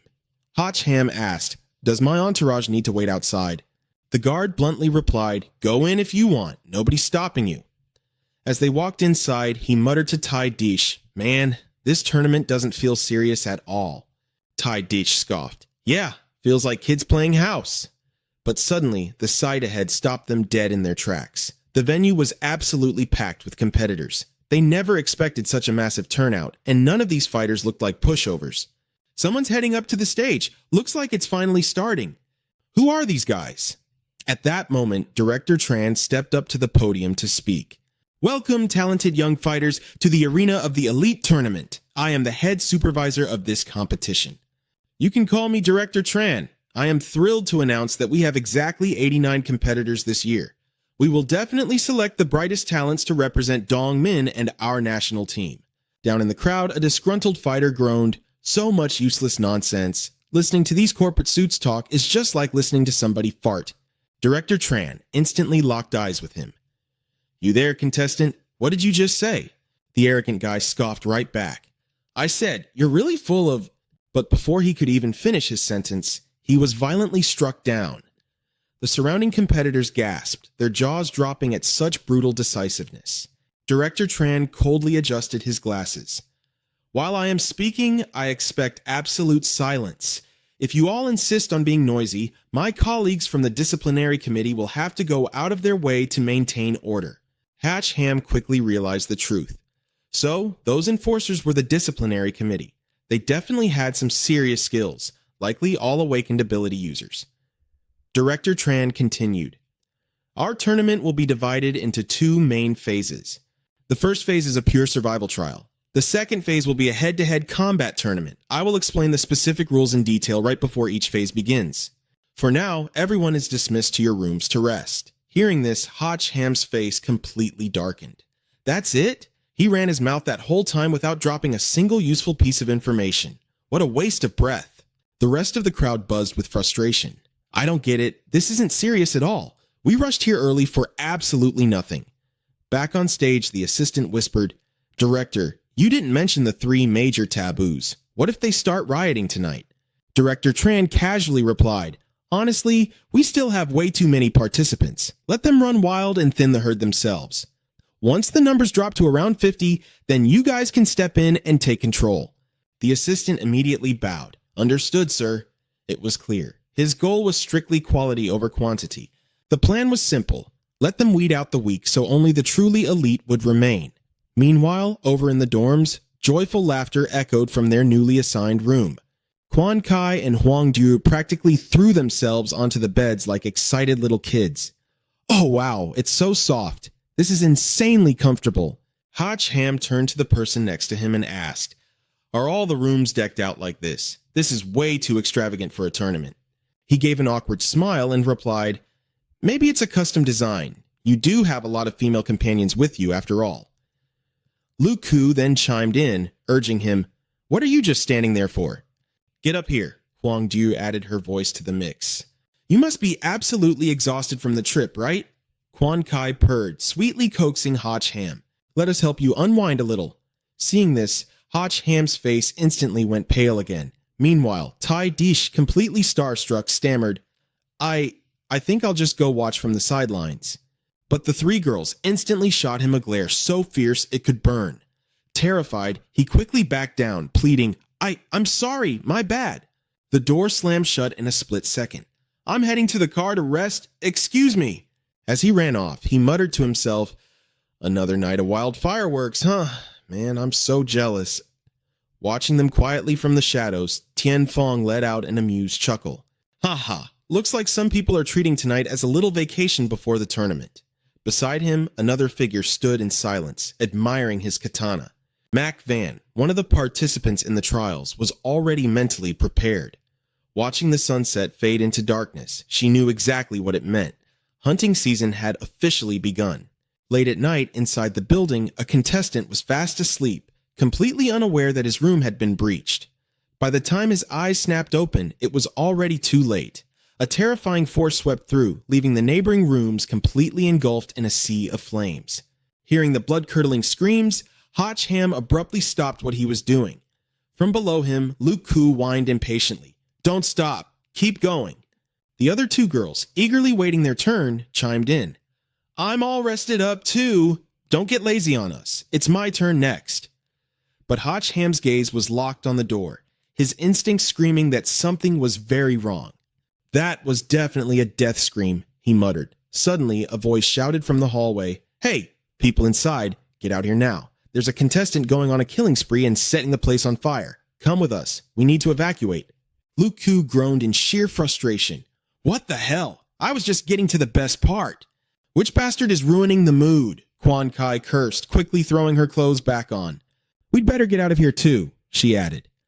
But Hotch Ham raised a hand, shushing the three girls. The voice outside was still rushing them. "Are you coming or what? If you don't hurry up, I'm taking the others and leaving you behind." Another guy suddenly cut in, sneering, "I'm coming in!" The massive cannon in his hands erupted with intense firepower, instantly blasting a nearby room into a blazing inferno. He arrogantly hoisted the weapon onto his shoulder and strutted inside. Another one bites the dust. But after waiting a moment, no system notification popped up. Confused, he muttered, "Wait, why didn't I get any experience points?" Sensing something was terribly wrong, he gripped his gun tightly, scanning the room in high alert. Is that bastard still alive? Completely blind to Hotch Ham clinging to the ceiling right above him, the guy barked, "Show yourself, stop fighting it and accept your death. I promise I'll make it quick and painless." It was then that Hotch Ham finally spoke up. A single explosive punch instantly dropped the guy. The brutal strike smashed the attacker's face in, leaving him spitting out broken teeth and blood. Luke Koo took one look and immediately caught on. Is that another contestant? Did the competition organizers send him? I bumped into this clown this afternoon, Hotch Ham replied grimly. He's a participant. Looks like the organizers set this whole thing up so we'd butcher each other before the tournament even starts. Huang Du frowned in confusion. But why would they do that? They explicitly banned sneak attacks and made a huge deal about the rules just this morning. But now they're forcing everyone into a bloodbath. Stepping out into the chaotic hallway, Hotch Ham scoffed. Sneak attacks aren't allowed, sure, but if we're forced to fight right under their noses, it gives them the perfect chance to evaluate everyone's combat skills. True to his words, every brutal clash was being monitored through the security cameras, until one of the screens abruptly went entirely black. Seeing the static, two security guards chuckled. Look at this arrogant punk busting another camera. Quite the interesting fellow, isn't he? The assistant then walked over, asking, "What's the current casualty report?" A guard quickly read the data. The riot has been going on for 12 minutes. We're currently down to 74 survivors. The assistant was genuinely impressed. Despite so many ambushes and sneak attacks, only 14 people had been killed so far. These contestants were incredibly resourceful. I'm going to take a nap. Wake me up when the survivor count drops to 50, the assistant ordered. Understood, sir, the subordinate replied. Back at the dormitories, thick black smoke was already billowing into the night sky. Chasing after Hotch Ham, Luke Koo anxiously asked, "Where are we going?" His eyes gleamed with defiance. "I'm sure as hell not sitting around waiting to be hunted. If they want a show, we're going to give them some real chaos." Quan Kai's eyes lit up with thrill. "Oh, are we joining the free-for-all too?" Hotch Ham shook his head. "Nope. If we do that, we're just playing right into the organizers' hands. I'm going to pay a little visit to the puppet master pulling the strings." A fierce grin tugged at the corner of his mouth as he thought, "Let's see who's really playing who." Just down the hall, two guys were locked in a pathetic brawl, yanking on each other's hair and hurling insults. "Let go of me, you bastard! You let go first! No, you let go, then I'll let go." Their bickering was instantly cut short when two heavy hands clamped down on their heads. Without breaking stride, Hotch Ham coldly slammed their faces into each other with a brutal crack. "Here, let me help you both out," he smirked. Stepping over their unconscious bodies, Hotch Ham confidently strode further down the blood-stained corridor. The group's movements immediately caught the attention of the control room. The assistant narrowed his eyes in suspicion. "This Hotch Ham kid, what exactly is he playing at?" he muttered.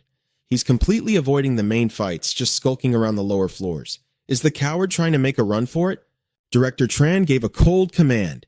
"We don't need disobedient rats in our game. Send Wild Wolf to eliminate him." The assistant nodded confidently. "Hotch Ham is only level 16. Wild Wolf will make quick work of him." He immediately grabbed the radio. "Wild Wolf, listen up. New orders. Head to the 3rd eastern stairwell and execute the contestant on the 4th floor. He has 3 companions with him. Wipe them all out. Leave no survivors." Standing over a pile of fresh corpses, Wild Wolf tapped his earpiece. Understood. Meanwhile, Hotch Ham was counting his blessings. Thank God Ty Detch went back to the car to sleep. If he were here, he'd literally piss his pants in terror right now. But Hotch Ham was the one who nearly had a heart attack when a massive, lethal spike suddenly erupted through the floorboards right beneath him. The girls shrieked as they sensed the ambush. The deadly spike shot straight for Hotch Ham's crotch, only to violently spark against his armor. H. Ham instantly launched himself backward, the sheer force shattering the floorboards where he just stood. The 3 girls sprinted down the stairs, completely horrified to see their man sprawled flat on his back. "Hotch Ham!" Quan Kai screamed in panic. He let out a long, shaky breath, wiping cold sweat from his forehead. "Holy crap! Thank God the sacred armor has an auto-equip feature that senses danger. Otherwise, my family jewels would have been toast." Quan Kai and Huang Du practically threw themselves at him, voices frantic with worry. "Are you okay, babe? Are you hurt anywhere? Is the equipment still fully functional?" Luke Koo blurted out. Classic Luke Koo, always getting straight to the point. Gripping her sword, she looked around on high alert. "Who's there? Show yourself!" Suddenly, Wild Wolf smashed through the wall behind her, launching a brutal sneak attack. The other 3 froze in absolute shock. Luke Koo had already been taken hostage by Wild Wolf. Hotch Ham was completely caught off guard. To think he could take down Luke Koo in the blink of an eye. He quickly yelled out, "She's not a contestant in this tournament. She's no threat to you. If you want to fight, come at me. Let her go." Wild Wolf didn't say a word, just glaring back at him with a dark, menacing look. Refusing to negotiate, he casually hurled Luke Koo away. Just as she was free-falling through the air, he swung his massive blade, aiming a lethal strike right at her. Quan Kai instantly unleashed his fire abilities to intercept the attack, yelling, "Stop!" Beside him, Huang Ju screamed in panic, "No!" Meanwhile, Hotch Ham dashed forward, raising his sword to block the strike. The other two managed to catch Luke Koo in time, gasping in relief. "That was way too close! We got her!"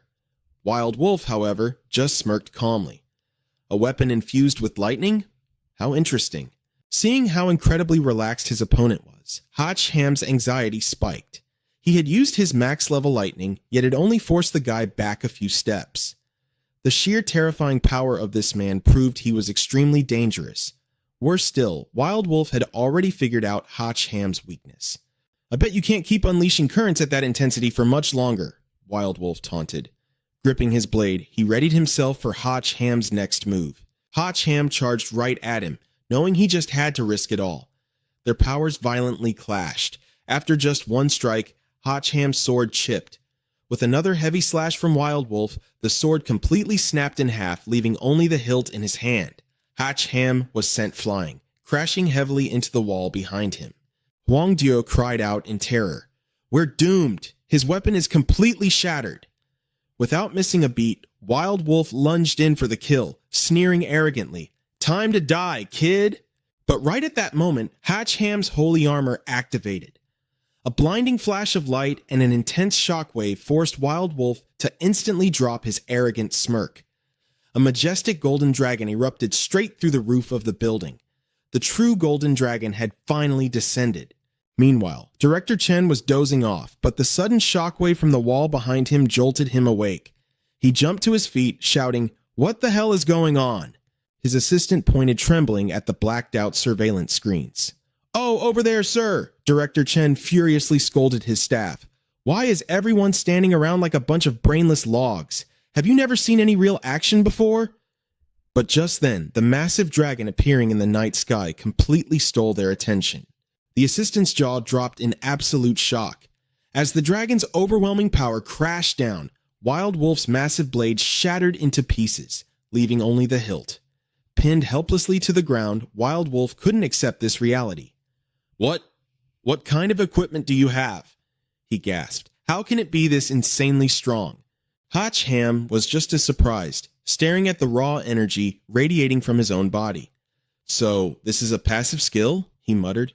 "Not bad at all." Quan Kai and Huang Du cheered wildly. "That was so badass! Finish him off!" At the same time, a shadowy figure was secretly observing them from above.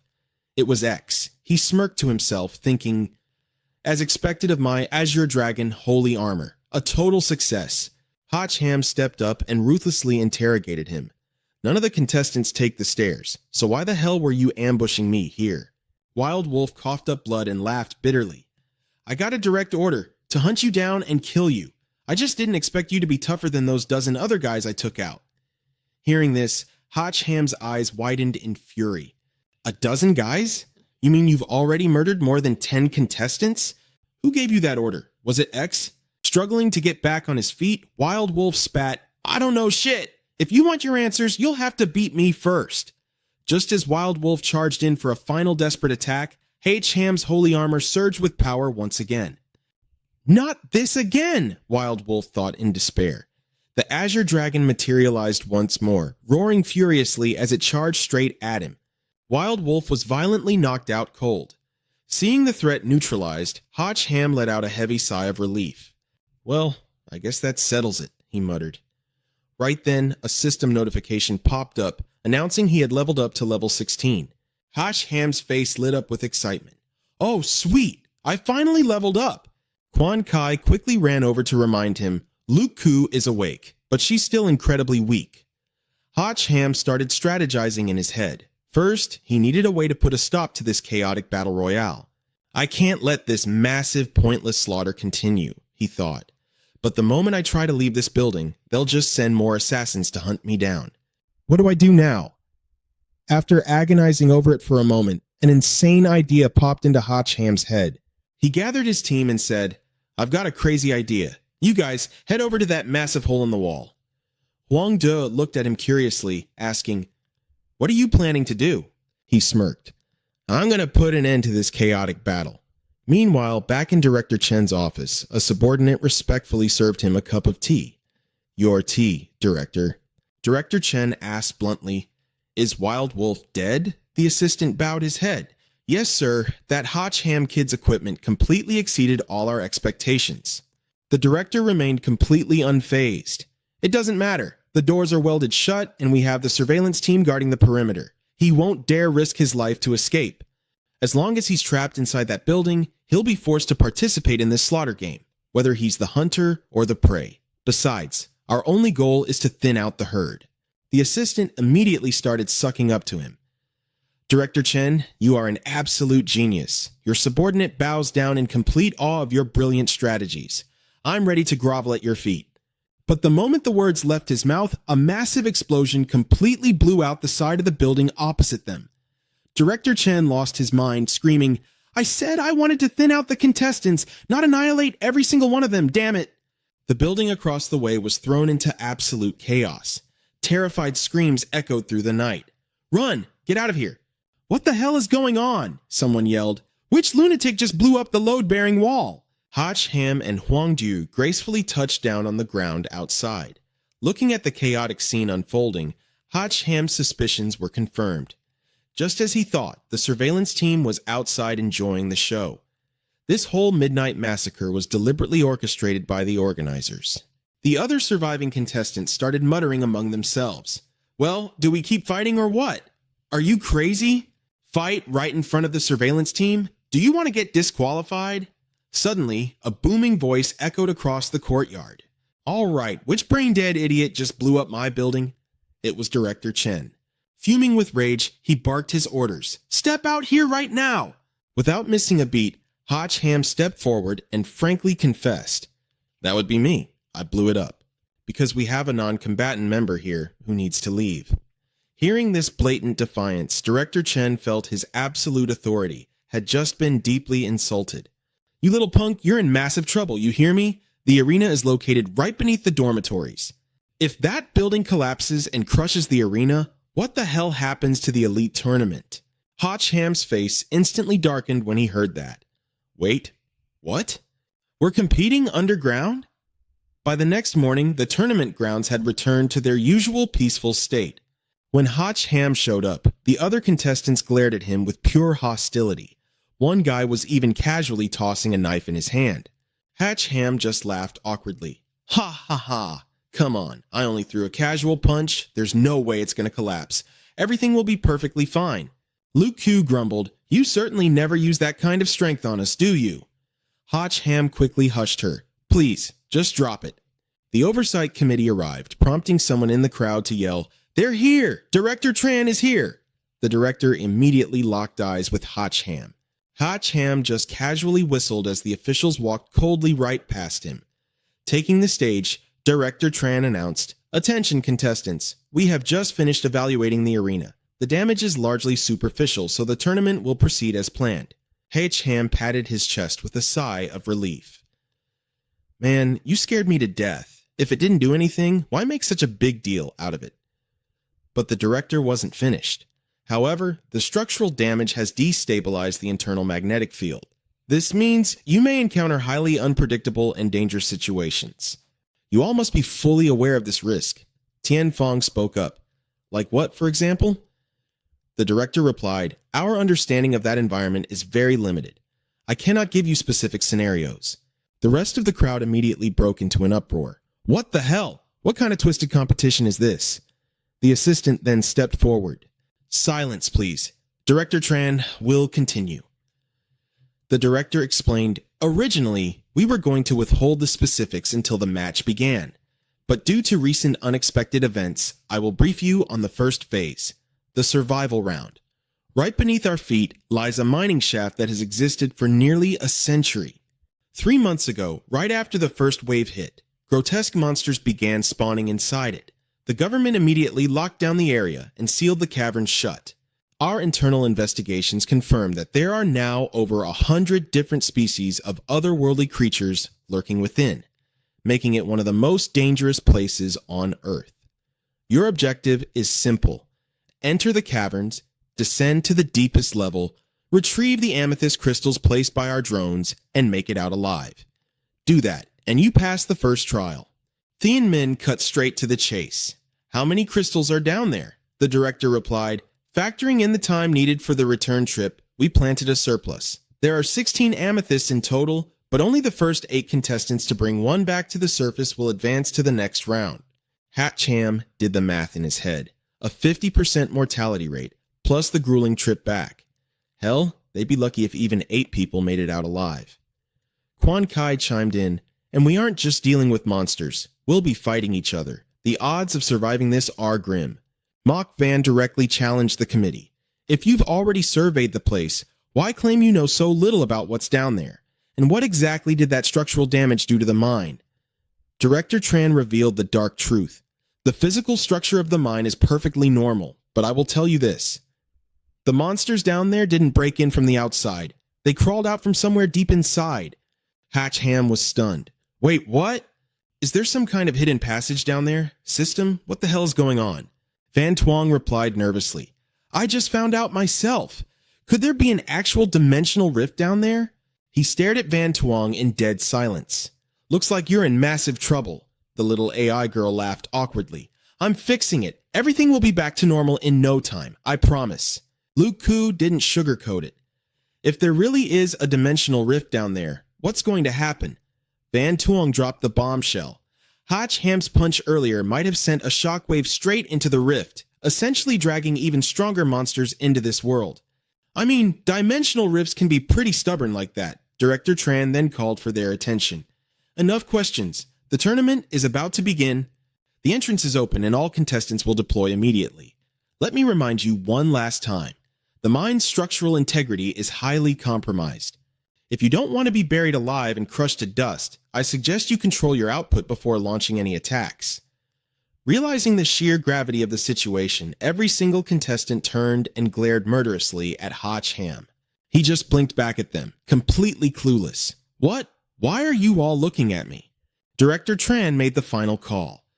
The gates are open. Contestants, prepare to enter. You have each been issued a biometric wristband. This device will broadcast your vital signs back to us. If your signal flatlines, Command will officially declare you deceased. With that said, may luck be on your side. Hatch Ham waved goodbye to the 3 girls. All right, I'm heading in. Be good and wait for me out here, all right? Suddenly, the automated system echoed through the area. Approaching branching tunnels. All contestants, please disperse immediately. The trial will officially begin in exactly 3 minutes. Watching from the outside, Huang Ju bit her lip anxiously. A 3-minute delay. I guess that gives everyone time to scatter, otherwise it'd be an absolute bloodbath the second they stepped inside.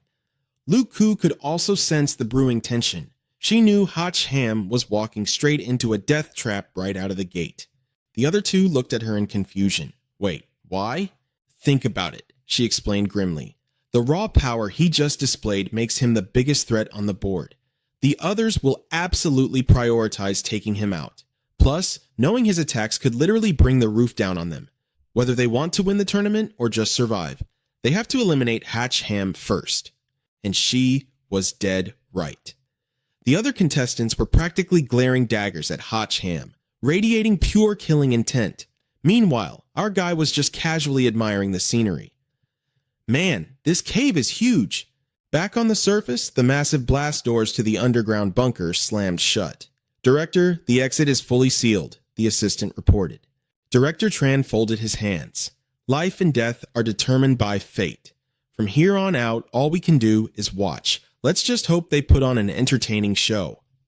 Down below, the caverns began to glow with an eerie, mystical light. A group of contestants noticed the glowing walls, guessing it was some kind of luminescent ore. Tian Fong broke the silence. We have exactly 1 minute before the massacre begins. Gentlemen, I'll be taking my leave now. If fate allows, we shall meet again. I highly suggest we work together rather than slaughtering each other, lest the monsters reap all the benefits." Someone scoffed at his words. "Huh, work together? Are you kidding me? If the arena hadn't collapsed back there, I would have snapped your little blade in half."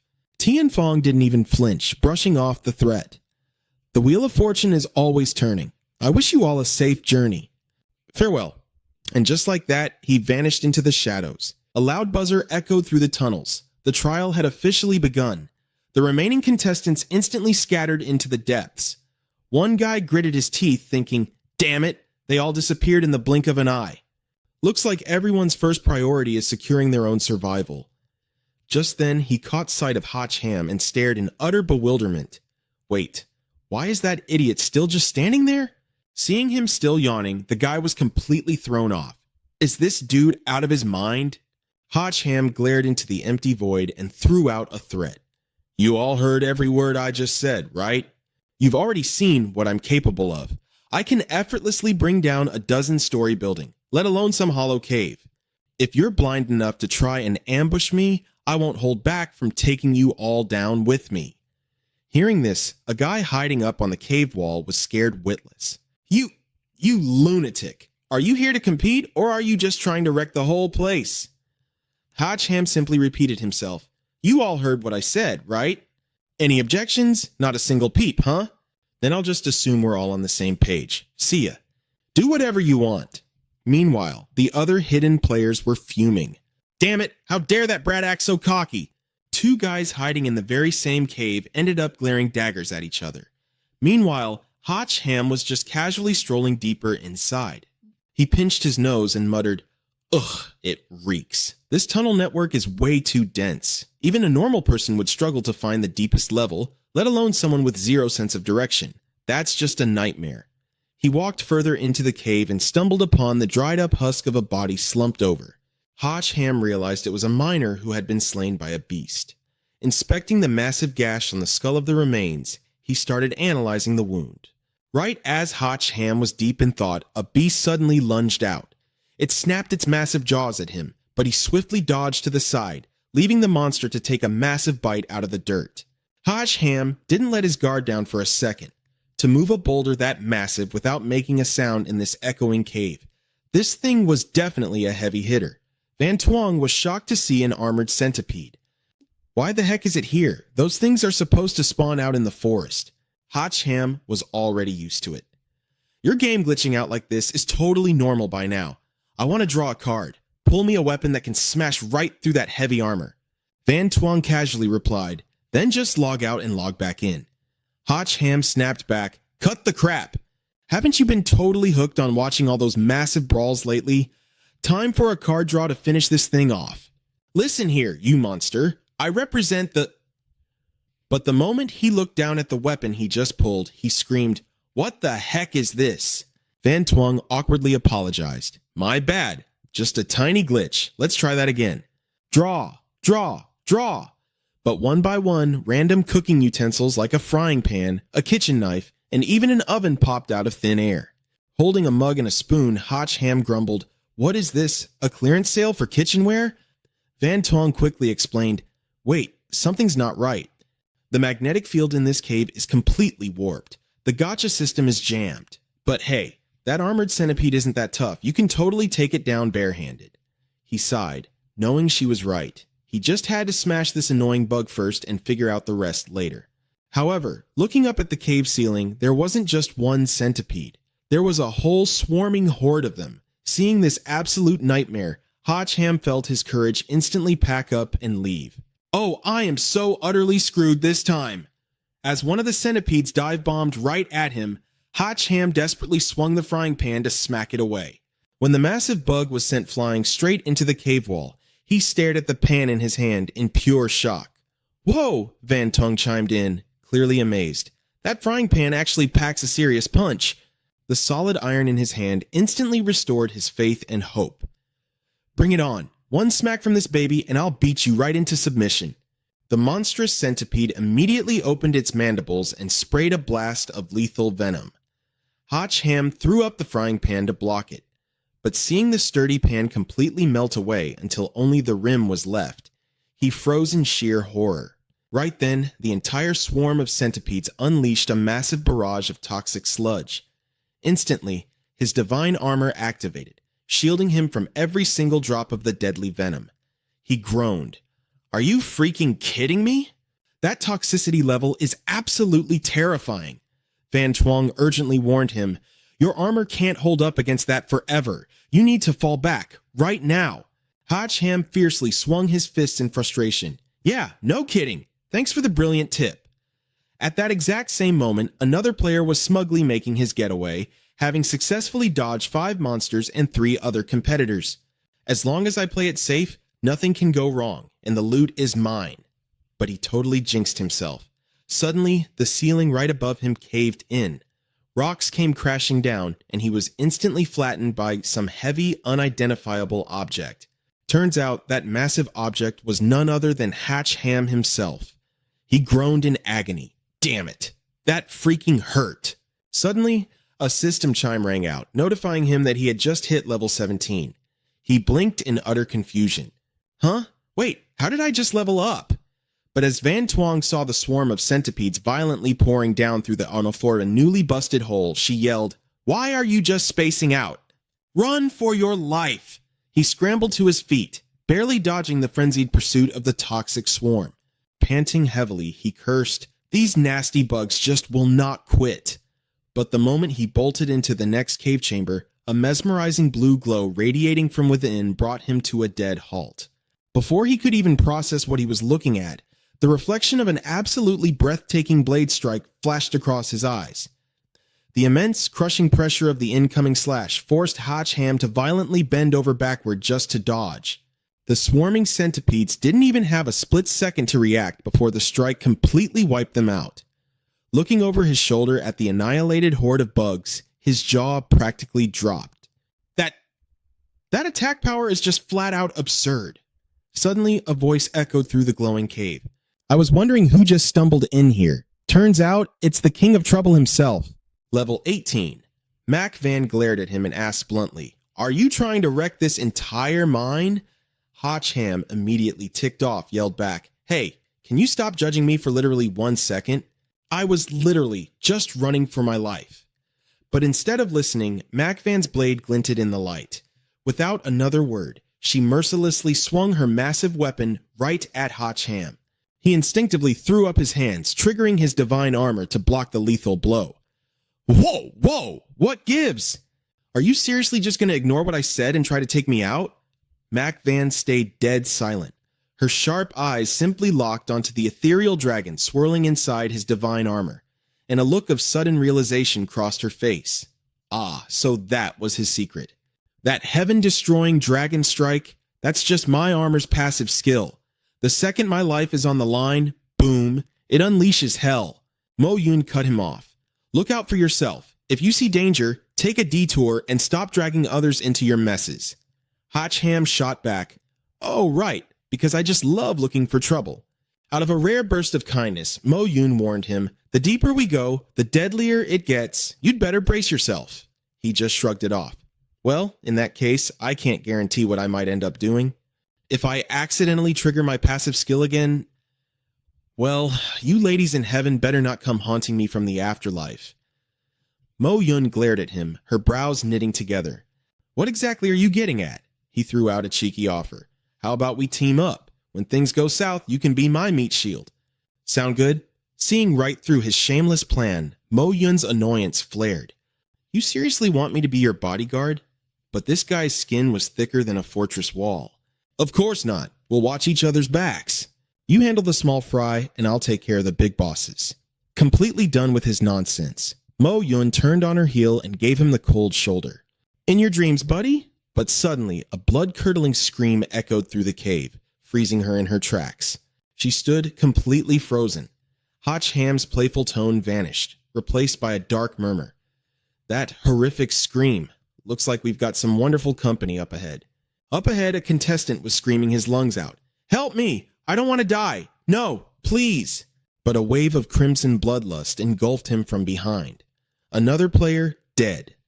The last surviving contestant frantically pointed his magic staff at the mysterious horror. "Go to hell."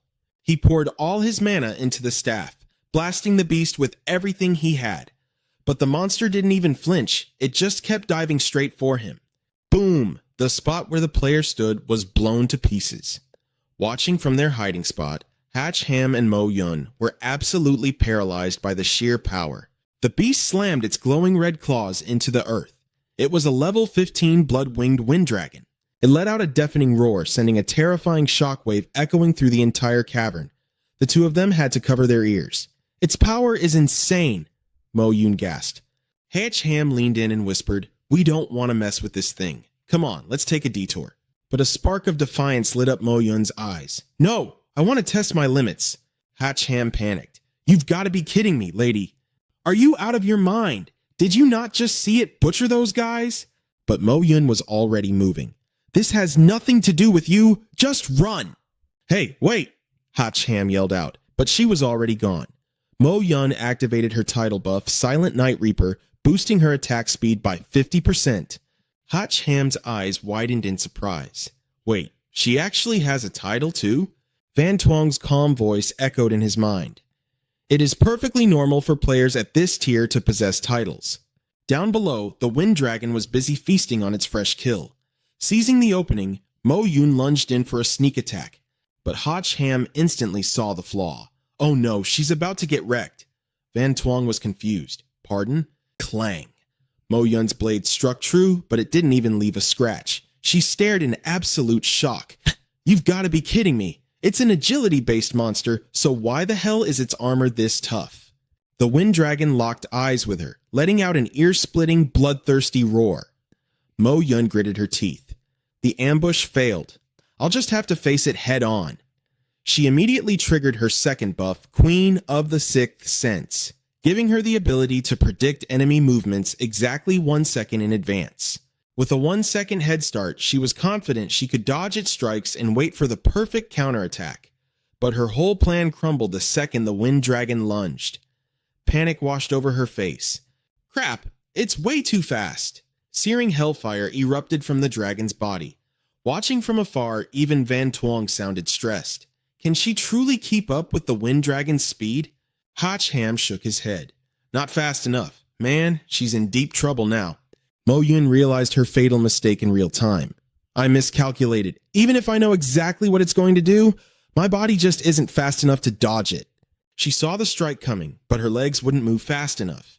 As the beast roared right in her face, her heart sank. It's over. I'm done for. The dragon locked onto Mo Yun, ready to devour its next meal. Total despair washed over her. I can't believe this is how I die.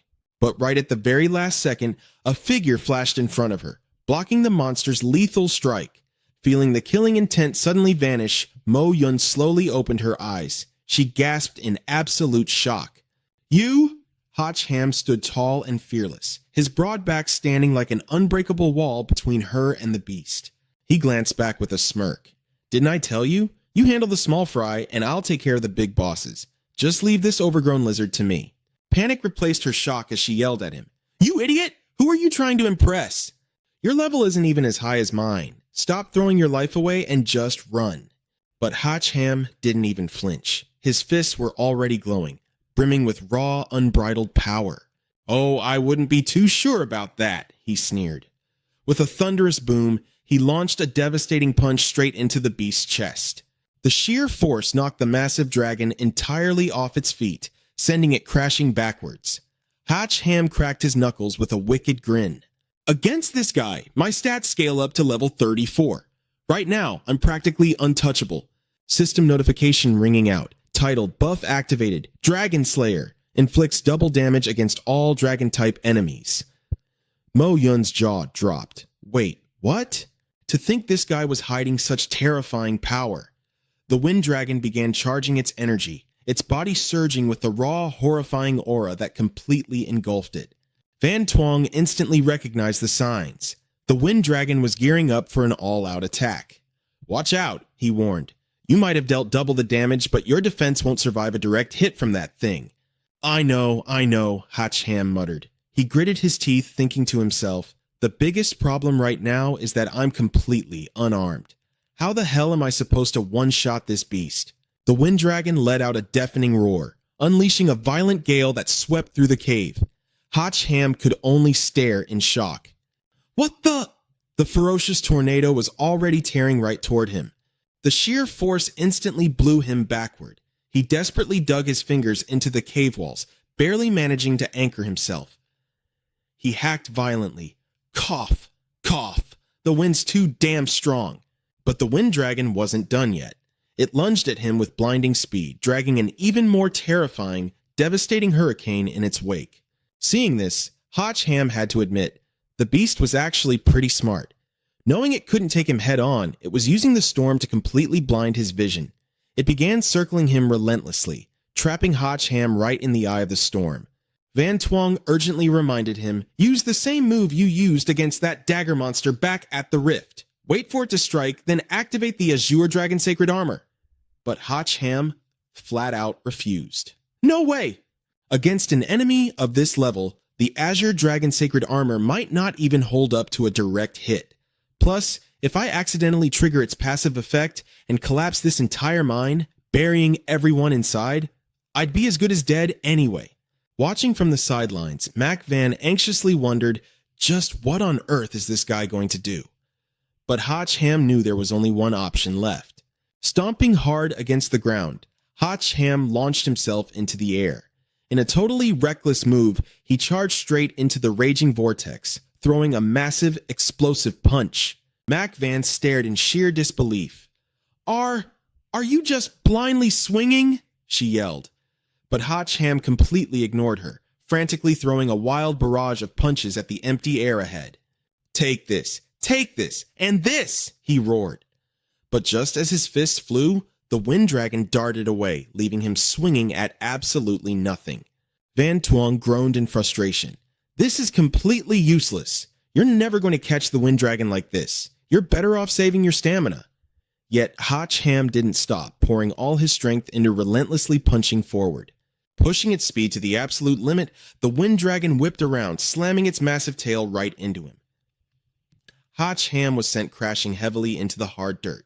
Panic filled Van Twong's voice. Hey, are you all right? After an agonizing moment of silence, Hotch Ham finally wheezed. Damn, that power is absolutely insane.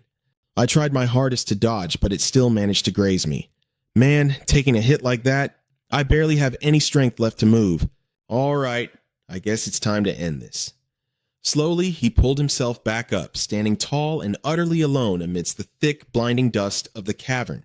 The wind dragon opened its massive jaws, unleashing a scorching torrent of flames right at him. But at that exact split second, Hotch Ham channeled every last ounce of his strength and threw a devastating uppercut. It's over! His fist smashed right through the flames, burying itself deep into the beast's mouth. The wind dragon frantically flapped its wings, desperately trying to pull up and escape. Seeing this, Hotch Ham roared fiercely. You think I'm just going to let you fly away? He stayed right on its tail, completely overwhelming it with an unrelenting barrage of punches. Seeing that the coast was finally clear, Mac Van cautiously stepped out from her hiding spot. But right at that moment, a massive explosion rocked the ground right next to her. The wind dragon had been totally decimated. Hotch Ham let out a long, exhausted sigh. Phew, I am dead tired. Mac Van stood completely dumbfounded. How did you even do that? You actually caught the wind dragon's full-speed flight path head-on. Hotch Ham simply shrugged. To be honest, there's no way I could keep up with its speed, but all I had to do was make sure it attacked right along the path I had already set up for it. They both turned to look at the narrow tunnel up ahead. Everything suddenly clicked for Mac Van. So his wild punching earlier wasn't just blind luck.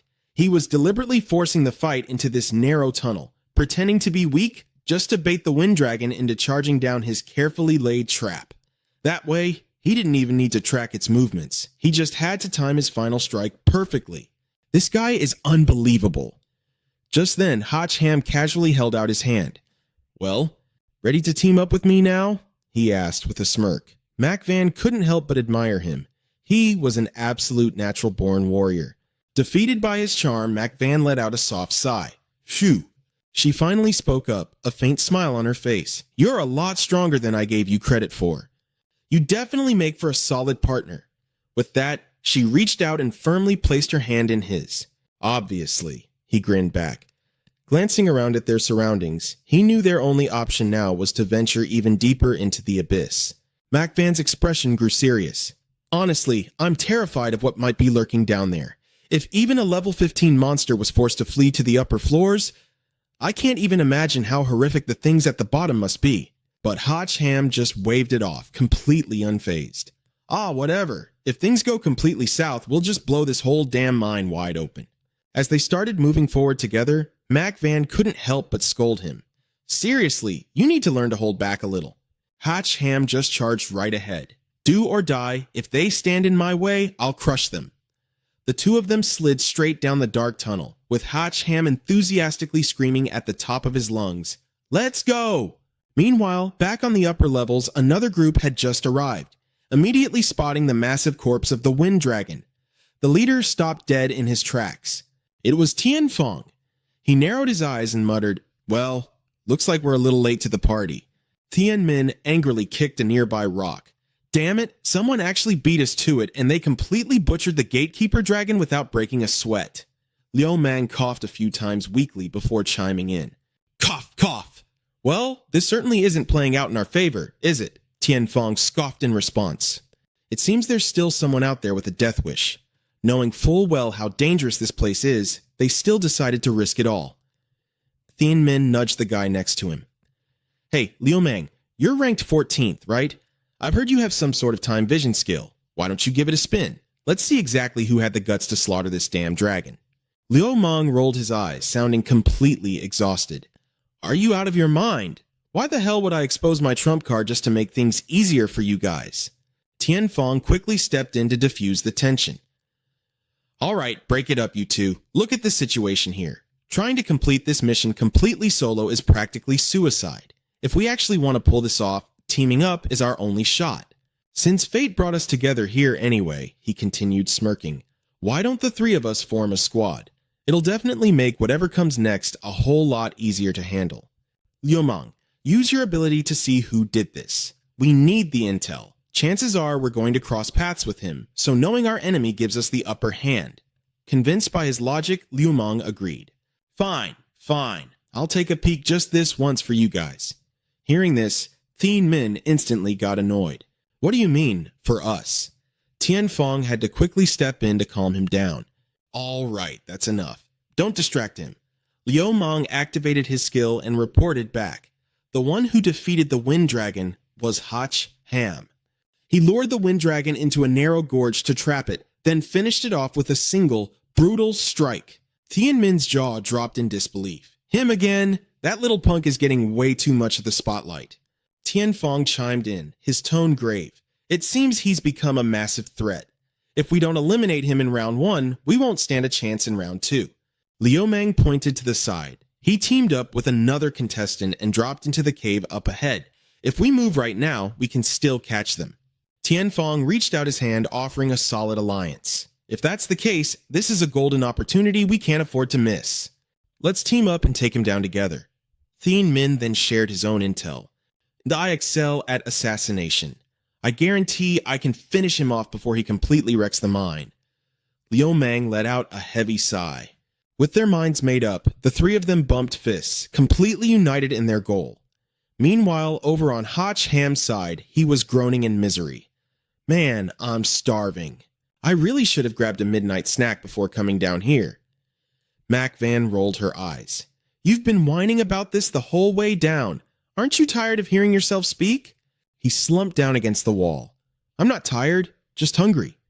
Suddenly, there was a strange rustling coming from the tunnel up ahead. Hotch Ham quickly turned to his partner. Did you see that? Mac Van nodded, confirming his suspicion. Yeah, it's just 2 low-level mobs. I'll go take care of them. However, Hotch Ham remained highly cautious. No, wait, something's not right. We should hide first and assess the situation. So the two of them quickly ducked into the shadows. Moments later, 2 beastly monsters armed with clubs stepped out, looking around suspiciously. The two of them crouched silently in a dark corner. Mac Van glared at him, her voice a harsh whisper. You'd better give me a good explanation as to why we're hiding from low-level trash. He whispered back, Didn't you notice anything completely off about them? She furrowed her brows. They're just two wild beasts that haven't even broken past level 3. What could possibly be off? Ham's eyes narrowed. Have you ever seen level 3 beasts moving in a coordinated patrol formation before? It finally dawned on her. What he meant was these monsters were highly organized. Once the beasts were out of sight, they slipped out of their hiding spot. Mac Van looked at him cautiously. Are you really planning to go over there and check it out? Ham shook his head. No way. Let's get out of here as fast as we can. He suddenly paused, noticing her outfit. Wait, why are your clothes back to normal?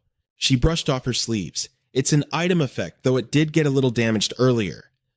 Right at that moment, an eerie presence swept through the air, and Ham's holy armor instantly triggered on its own. Mac Van jumped back in surprise. What the hell are you doing? Why are you fully equipping your armor out of nowhere?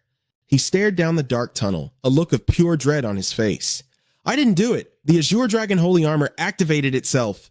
It means a massive lethal threat is approaching. Mac Van froze, completely stunned. Wait, what? She looked ahead, but the tunnel was still dead silent and pitch black. Mac Van tugged at his arm. Are you seriously going in there right now? What is wrong with you? Ham quickly put a finger to his lips, gesturing for her to be quiet. Shh. Heavy, thudding footsteps echoed through the dead silence of the cave. Both of their eyes locked onto the darkness, totally on edge. A colossal beast, heavily clad in imposing iron armor, stomped past their hiding spot. Trembling, they slowly peeked out from the shadows, watching the massive monster walk away. Ham muttered in awe. I can't believe you have a built-in warning system. How incredibly thoughtful. Mac Van was shaking so badly she could barely speak. That pressure! It's completely terrifying! What level even is that thing? Ham, however, remained totally calm. I'm gonna follow it and see. Mac Van looked at him like he was insane. Are you kidding me? Have you completely lost your mind? Facing a monster of that caliber is literal suicide. You're just throwing your life away. Ham quickly explained his logic.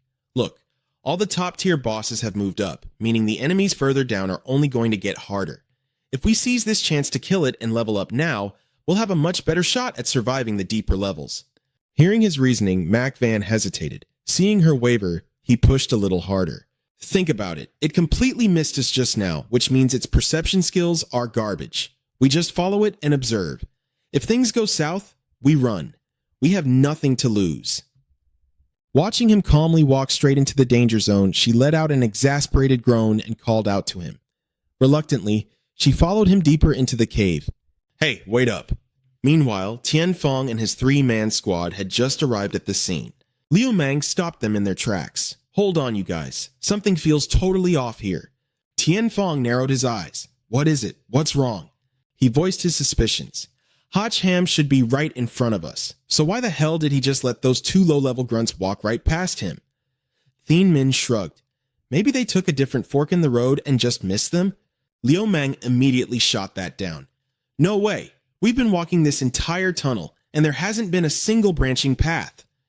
Realizing what he meant, Tian Fong's face darkened. You're saying he intentionally let those monsters live just to slow us down. No sooner had he spoken than something blasted him right in the face. Seeing Tian Fong hit the dirt with his face charred pitch black, the other 2 finally caught on. What the? It's a trap! Thien Min pointed. Over there, the exact same monster Ham had spotted earlier had finally shown itself.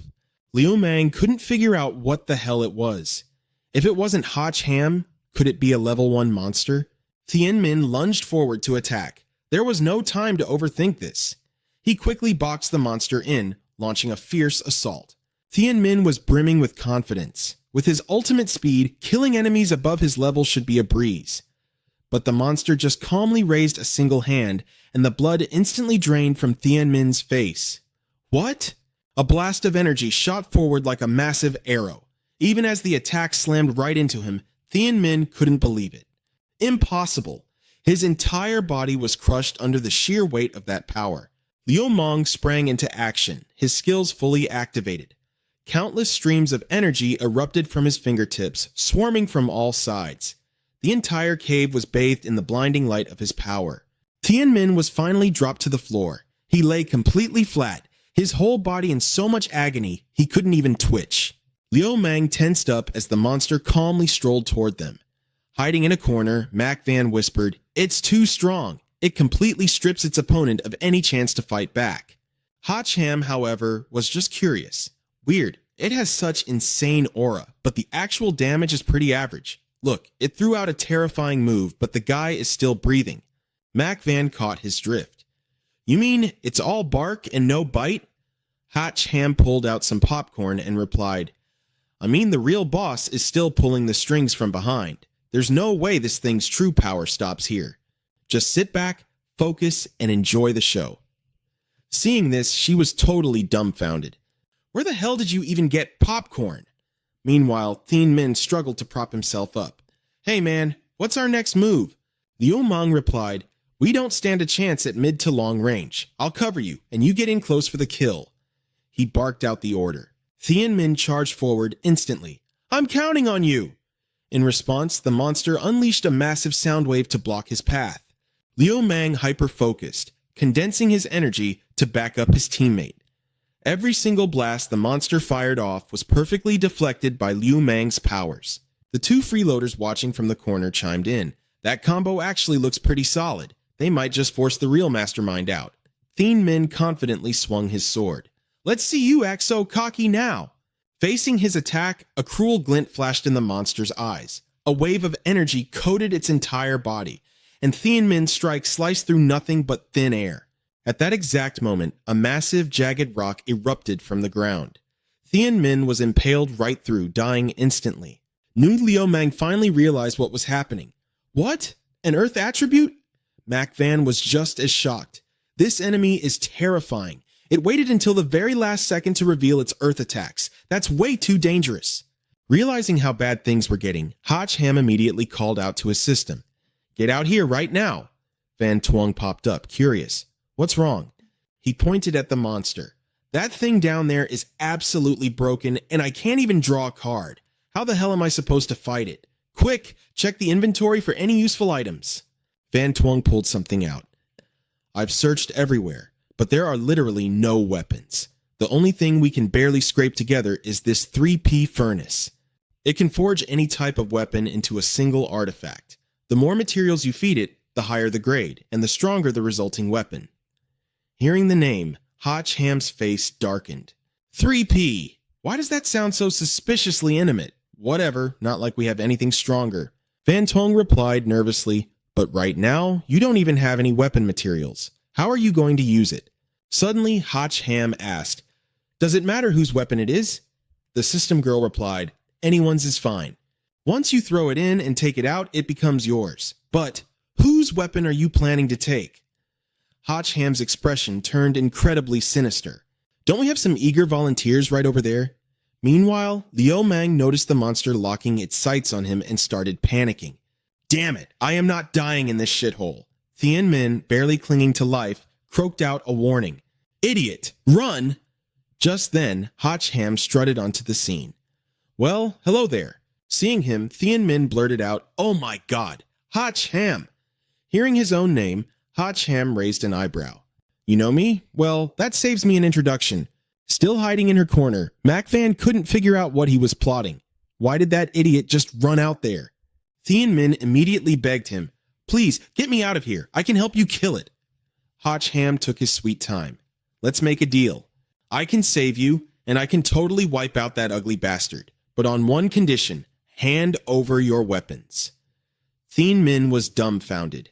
"My weapons? Even if you take them, you can't use them." Hotch Ham shrugged nonchalantly. "Don't you worry your pretty little head about that. Just tell me if we have a deal or not." Pushed to the brink, Tianfeng chimed in, shouting, "Deal! We agree!" Hearing him, Thien Min checked in. "Tianfeng, you're actually still alive?" Liu Mang screamed at them, "I don't give a crap what you're negotiating, just hurry the hell up! Save me!" The monster had also noticed the commotion on their end. Thien Min cursed at him in annoyance. "What is this idiot yelling for?" "Great, now we're exposed." Without wasting a second, Tianfeng tossed 3 of his items over to Hotch Ham. He received the A-rank Bright Moon Frenzy Blade, the B-rank Demon Slaying Sword, and the A-rank Star Chaser Battle Axe. Hotch Ham held the sword, looking visibly disgusted. "Seriously? Not even a single S-rank?" Being this stingy makes it really hard for me to do my job, man. Gritting his teeth, Tianfeng handed over his next item. This is honestly the very last treasure I had stashed away at the bottom of my inventory. Holding the S-rank blood-drinking dark blade in his hands, he was finally satisfied. Now that's a damn good weapon. Tianmin was also busy rummaging through his things. Liu Mang, hang in there just a bit longer. Let me get my weapon out first. Music. But Liu Mang couldn't hold on any longer. The monster landed a direct hit right to his face. He collapsed just like that, prompting someone to blurt out, "Your close combat skills really suck." While Teen Min was still frantically searching for a weapon, Hodge Ham had to give him a subtle warning from the side. "He's coming right for us." Thien Min had also completely emptied his inventory. 2 S-rank weapons, 3 A-rank weapons. I've given them all to you. Hodge Ham gladly accepted them and tossed them into his 3P pot. Don't worry, now it's time to witness a miracle. The monster made its move as well. Seeing the falling rocks start piling up to completely block their escape route, Thien Min screamed in despair. "He's trying to completely seal off this cave!" Hodge Ham instantly swung his sword down, shattering the enemy's blockade. Seeing this, Thien Min's eyes lit up, looking at him like he was a superstar idol. Looking at his newly forged sword, Hodge Ham was extremely satisfied. "This feels pretty damn good to use. I like it." The system chimed in with a notification. "Congratulations. The player has obtained the double S-rank equipment Divine Edge, Ice Attribute, Attack Power plus 1,700, 30% chance to deal 5% extra ice damage, slowing the enemy's speed for 60 seconds. Effect can be stacked." Mac Van was totally baffled seeing this. That weapon is so insanely strong. Why didn't he use it earlier? Hodge Ham was still admiring the Divine Edge in his hands. Even though he finally had a useful weapon, the massive gap in their levels was still nothing to scoff at. He swung his sword, sending out a slash. "Let's just test this out first." The ice energy radiating from the blade was so overwhelming that it instantly froze the monster into a solid block of ice. Teen Min cheered at the sight. "Whoa, that's badass! You actually froze that bastard solid!" The monster's eyes glowed a menacing red. Seeing that it wasn't reacting further, Hodge Ham muttered, "Just as I thought, it's completely useless. In fact, it feels like it's going to be even harder to deal with now." But the moment those words left his mouth, a scorching heat erupted from the monster, instantly shattering the ice. Its hand began to summon a weapon, and a blazing spear flowing like molten lava materialized. Hodge Ham broke into a cold sweat. "You've got to be kidding me. Isn't this going a bit too far?" The monster gave him no time to think. It reared back and swung its spear down with all its might, unleashing a roaring torrent of flames. A massive explosion erupted right in front of Hodge Ham, sending a shockwave of intense heat sweeping through the entire space. Tianfeng's jaw dropped in horror. "We're totally screwed." However, Hodge Ham didn't panic at all. "Don't be so quick to lose hope." He raised the Divine Edge high, ice energy surging out in all directions. With a strike of his 10,000 miles of frost skill, he smashed the ground, instantly freezing everything the shockwave touched. The two ultimate forces of ice and fire clashed head-on. The monster's fiery attack was frozen solid into chunks of volcanic rock, which then violently shattered right in front of it. Following closely behind, a lethal spike of ice pierced straight through, plunging deep into the monster's chest. Hodge Ham let out an exhilarating shout. A direct hit! But suddenly, the situation took a dark turn, leaving him completely stunned. Right before his eyes, the monster's aura turned terrifyingly sinister, and the entire cave was swallowed by a gloomy, suffocating darkness. The monster stood perfectly intact before Hodge Ham, without a single scratch on its body. Its eyes slowly shifted to a menacing purple. It was only then that he realized the truth. Wait, did it just change attributes again?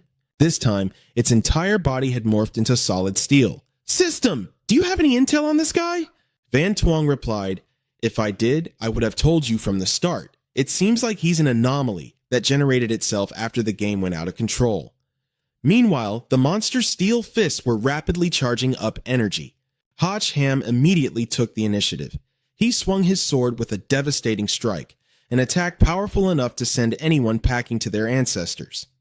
Watching the monster take the hit head-on without taking any damage, Van Tuong urgently warned him, brute force isn't gonna work. You have to find his weakness.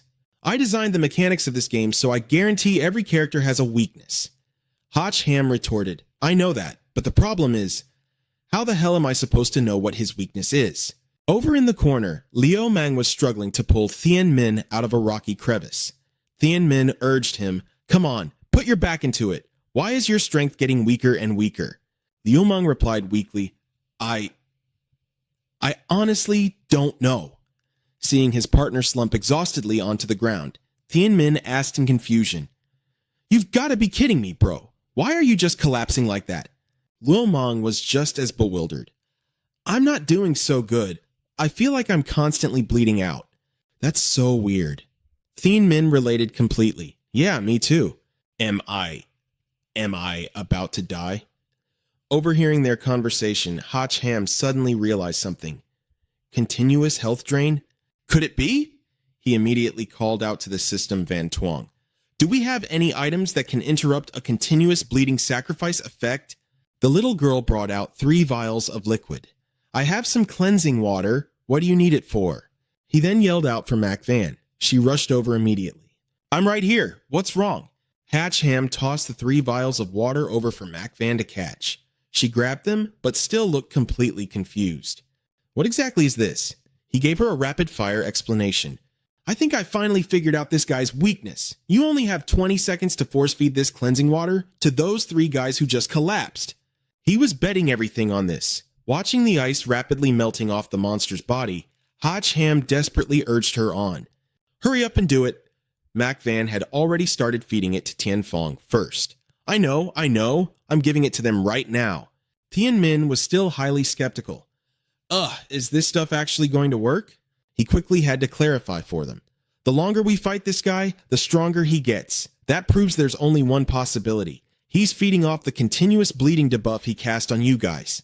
This is our only shot. Just drink it. After completely melting off the ice, the monster shifted its combat attributes once again, its entire body radiating an eerie blood-red glow. Seeing the blazing red energy violently swirling around it, he knew it had swapped elements again. A massive shockwave of pure fire energy violently erupted outward. Thien Min's jaw hit the floor, completely paralyzed with fear. It's coming again! How the hell are we supposed to defend against this? Hotch Ham pushed his ice abilities to the absolute limit, reassuring them confidently, as long as I'm here, none of you are going to die. A massive ice shield quickly enveloped him, protecting the group cowering behind. But the monster's firepower was just too overwhelming, and the shield was completely obliterated. Exhausted, Hotch Ham leaned against the cave wall, panting heavily. Over in the corner, Mac Van asked, I already gave them the potion, so why hasn't it worked yet? He replied, Sister, didn't you forget about someone? Thien Nin chimed in, He's right, Liu Mang is still on the other side, but he's lying right next to the monster, so she's totally helpless. How am I supposed to get over there? Hotch Ham already had a plan. Hold on to me tightly, he ordered. Mac Van was completely bewildered. What? Although clueless, she tightly wrapped her arms around his waist. What are you trying to do?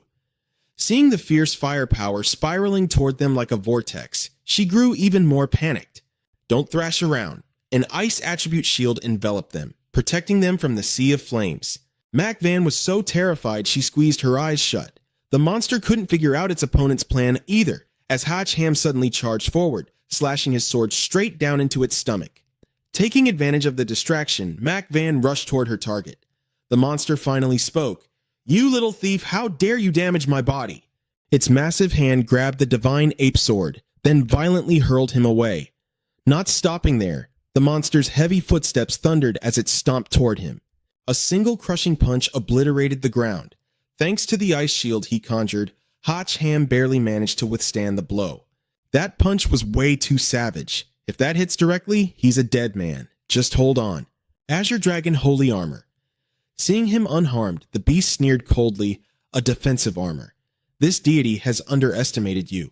Another devastating punch came crashing down. But there is no way you can block this one. Hotch Ham calmly let out a chuckle, causing the monster to abruptly halt its fist. "What are you laughing at?" it demanded. He replied, "You could have landed a fatal blow ages ago, but it's a pity. You are completely out of time now." On the other side, Mac Van had just finished feeding the potion to Liu Mang. Only then did the monster realize it had been played. "Curse you! This deity's sacrifice was taken by you." The divine ape sword radiated a chilling frost as he declared, "Take it easy, your opponent." Slashing down with a mighty strike, he finished. "Is me." The monster was forced to take the beating. This was bad. Now that it had lost its sacrifice, it couldn't channel its power. Unable to fight back any longer, the monster cried out for help. "Demon God, save me."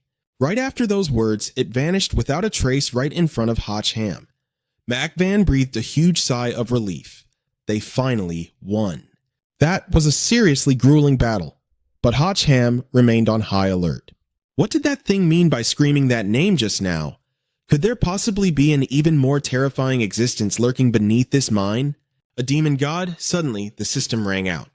"Congratulations on defeating the boss. The Bunker Emperor will now begin calculating co-op experience. Please confirm. Are the combat participants in the same party? Are they?" Staring at the prompt on the screen, he was utterly confused. What the heck does this mean? This was the very first time such a thing popped up. Van Twong explained that because the system detected they were fighting together without being officially registered as a party, it needed confirmation. If they were teammates, the experience points would be shared based on contribution.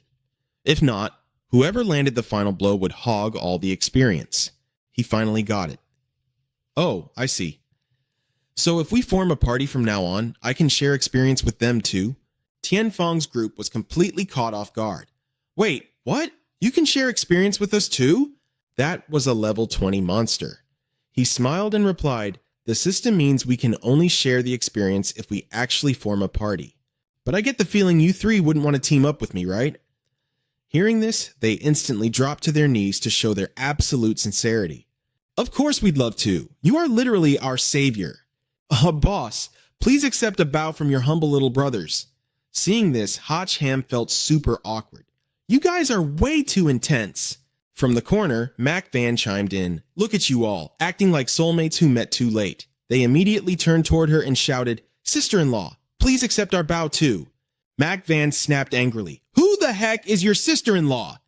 Meanwhile, he pressed the selection button on the screen. "Since you guys are so eager, I won't be stingy about it. Let's party up." The whole group immediately received a notification. Player Hatch Ham has sent a party invitation. Do you accept player Hatch Ham's party invitation? Accept or decline? The three of them were as thrilled as if they had just struck gold. Accept, obviously. Following the boss means we'll be eating good every single day. The system confirmed the information. 3 players, Tianfeng, Liu Mang, and Thien Min have accepted the party invitation. Party completion progress, 3 out of 4. Hotch Ham was rather surprised. Is there someone who still hasn't joined? Mac Van was baffled. Why did you send me an invite too? Thien Min grinned from ear to ear. Of course you have to join, sister-in-law. That title made her blow a fuse again. Keep talking garbage. You want me to skin you alive? Intimidated by her fierce aura, Thien Min could only shrink back and mumble, "Sorry." She then turned to the main guy and asked, "Do you even know the rules for forming a party in this game?" He replied, "Well, I've never played before, so..." Mac Van began to educate Hotch Ham. Forming a party in this game is entirely different from joining a guild. A guild is a loose organization that can be disbanded at any time, but a party represents a binding, unified alliance. Once a party is formed, you cannot leave for 3 months. During that time, members cannot attack each other, otherwise, they will face severe penalties. Hearing that, he felt much more relaxed. That's actually great. That is exactly how teammates should treat each other. Mac Van continued. There are buff effects between teammates. Although buffs can stack, if a teammate dies and the member count drops, the combat power of every surviving member will plummet.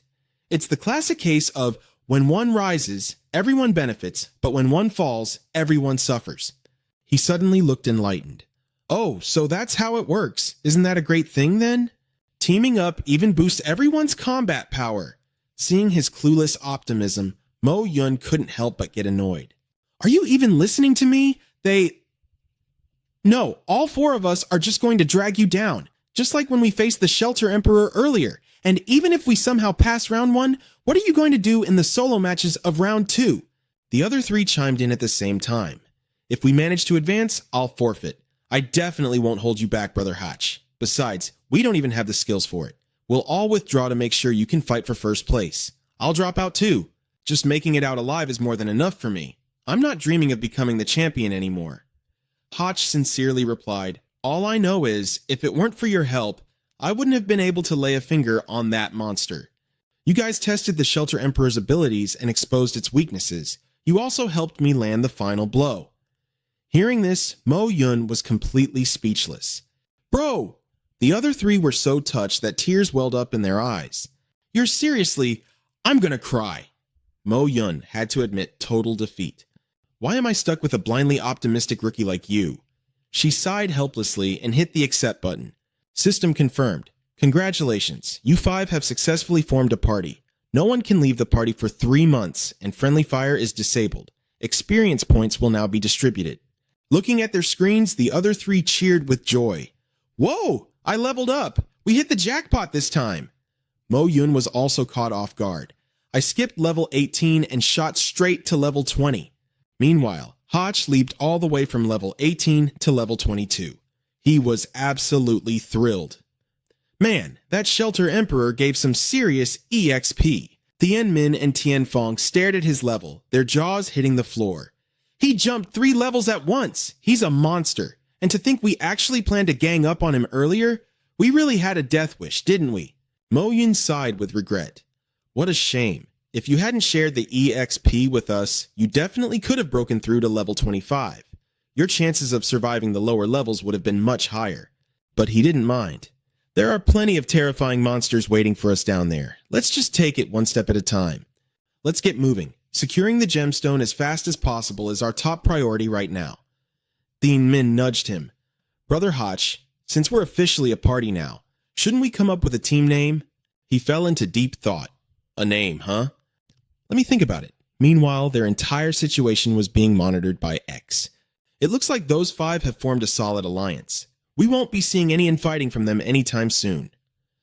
X turned to Tung Jiang and asked, how many players are still alive? He reported, it's been 5 hours and 14 minutes. There are currently 18 players left. The closer they get to the bottom floor, the more brutal the fights become, and the casualty rate is spiking. At this point, it's hard to say if anyone will make it back alive. X frowned deeply. Regardless, they are our last hope. If even they can't uncover what's happening on the bottom floor, we'll have no choice but to use that. Suddenly, a surveillance operator cried out, wait, what is this player doing? X demanded impatiently, what's wrong? Pointing at the map, the operator reported, a player? He just suddenly appeared on the very bottom floor. X was so shocked he shouted out loud, what? Down on the final floor, a teleportation portal materialized, and a mysterious figure stepped out. He burst into arrogant laughter. As long as I'm within a 1,000-meter radius, I can use my phase shift. Who could possibly beat my speed? But his laughter was abruptly cut short. Staring at what lay before him, his jaw dropped. A massive, ancient Chinese-style structure loomed in the darkness. What the hell is this? Meanwhile, back with Hotch's group, they were aggressively tearing through mobs, striking down wild monsters one after another. Standing proudly among a pile of dead mobs, Tien Fong scoffed. A bunch of pathetic little grunts actually dared to show off in front of me? Hotch, however, was getting anxious. We've been walking around forever, but we still haven't found the stairs to the next floor. Mo Yun figured it out. If the organizers didn't give us a map, it means they already knew the mine's pathways were destroyed. We'll just have to find the way ourselves. Staring at the endless maze of tunnels ahead of them, Hotch felt a headache coming on. Well, this is going to be a nightmare. With so many forks in the road, how are we ever supposed to find the right path? Noticing Tien Min stretching his muscles, Liu Mang tilted his head in curiosity. What are you doing? Tien Min stretched casually and smirked. Since it's a maze, you guys are going to have to rely on me to find the way out. Do you know what my alias is? Liu Mang, completely clueless, took the bait. What is it? Without a word, Tien Min blasted forward like a bullet to prove his point. The Sonic Assassin. In the blink of an eye, he vanished, leaving only his voice echoing behind. Once I find the root, I'll come back and get you guys. But suddenly, a terrifying scream echoed from one of the tunnel entrances. Ah! Hotch cried out in alarm. What just happened? Where did he go? Tianfeng was visibly tense. It sounds like he fell into a pit. The group frantically rushed down one of the tunnels. Tianfeng stood in front of a cave entrance that had been boarded up with wood, shouting Thien Min's name. Mo Yun inspected the barricade and quickly realized the boards had been freshly stuck on. It looks like someone deliberately set this up to hide the real path from other players. Good thing Thien Min was running so fast he literally smashed right through the fake wall. Hearing this, Liu Mang was furious. What kind of scumbag does something like that? Playing dirty tricks like this. Tianfeng turned to the team, his face full of worry. Thien Min fell down there and we can't see him. We need to go down and find him right now. But Hotch felt a chill run down his spine. Something about this cave felt completely wrong. Tianfeng looked at him in confusion. Wrong? What's so weird about it? He pointed at a section of the tunnel. Look at these tracks heading inside. They're fresh. These aren't old ruins. Tianfeng ran his hand along the cave wall, his eyes widening. He's right. These drill marks were definitely made by modern machinery, not old mining equipment. Could another player have been digging in here, but that makes no sense. Nobody could have smuggled a massive drill down here. Hash nodded in agreement. Exactly. Who on earth would drag a heavy drill into a survival match? At that exact moment, another player was wandering off completely solo. It was the level 16 player, Lu Ba. Keeping his eyes closed, he suddenly sensed a lethal threat dropping right from above his head. A swarm of vicious, venomous spiders was lunging straight for him. But in a flash, a massive spinning drill pierced right through them, tearing them to shreds. Casually raising his drill-equipped arm, Lu Ba glared down at the dead spiders with absolute disgust. Just a pile of trash! But suddenly, his instincts flared. He could sense something far more dangerous lurking right behind him. A level 18 poison cave spider suddenly appeared. He let out a helpless groan. Damn it! Targeted by the boss already? Left with no choice, he activated his Mountain Crusher armor. Liu Ba charged fiercely at the poison spider. I don't care what kind of monster you are. Get ready to be gutted. Meanwhile, Thien Min collapsed to the ground, completely dazed. How the hell did I suddenly fall down here? Suddenly, a voice echoed in Thien Min's ear. Found him! He's still alive! His teammates had managed to climb down just in time. Tianfeng scoffed. This kid is pretty damn lucky, huh? Terrified, Thien Min screamed, Don't come any closer! Just as he shouted, debris crashed down from the cave ceiling. Hotch Ham climbed out of the crater where Thien Min was lying and observed, These are fresh magma rocks. Someone definitely dug out this tunnel. Tianfeng urged Thien Min, Let's move. What are you still lying around for? Once the other three were up, Hotch Ham warned them, Stay alert, everyone. Whoever drilled this tunnel might still be nearby. With her sharp senses, Mac Van immediately caught a scent. There's a strong stench of blood over there. Hotch Ham decided to go check it out. Meanwhile, over on the other side, Liu Ba's drill had completely shattered, leaving him pinned to the ground after his brutal clash with the poison spider. A shadowy group was frantically hunting him down. Ugh, we couldn't find that damn mage, but we bumped into this loser instead. His electric drill was no joke, though. Look, it punched a bunch of holes right through me. This trash delayed us by 10 seconds. The owner of that voice was the level 24 Phantom Spore Priest. Where the hell did that mage run off to? He saw something he shouldn't have. The Emperor ordered us to bring him in, alive or dead. Following right behind the priest was a level 2 Cloudvine fiend whining in pain. Wah! It hurts so bad. The priest snapped at it. Stop whining about your stupid holes. They'll grow back by tomorrow anyway. The Cloudvine was still sulking. But it's gonna leave a scar. Suddenly, the priest sensed a shift in the air. Wait. I sensed someone approaching from over there. The Cloudvine wasn't nearly as sharp. Huh? Where? Are you hearing things? The priest kept its guard up, staring intensely ahead. Strange, was it just my imagination? Whatever, let's go back and keep hunting that mage. Right at that moment, Thien Min flashed by at the speed of sound. The Cloudvine stared down at its severed torso and gasped. There really is someone! Thien Min was shocked to see the vine monster still holding together. Its body is way too tough. My slash didn't cut all the way through. Tianfong immediately rushed in to assist, swinging his sword with full force. The cloud vine's limbs were instantly severed, but it still snarled. "You fools are pathetic." Standing amidst the monster's severed pieces, Tianfong smirked.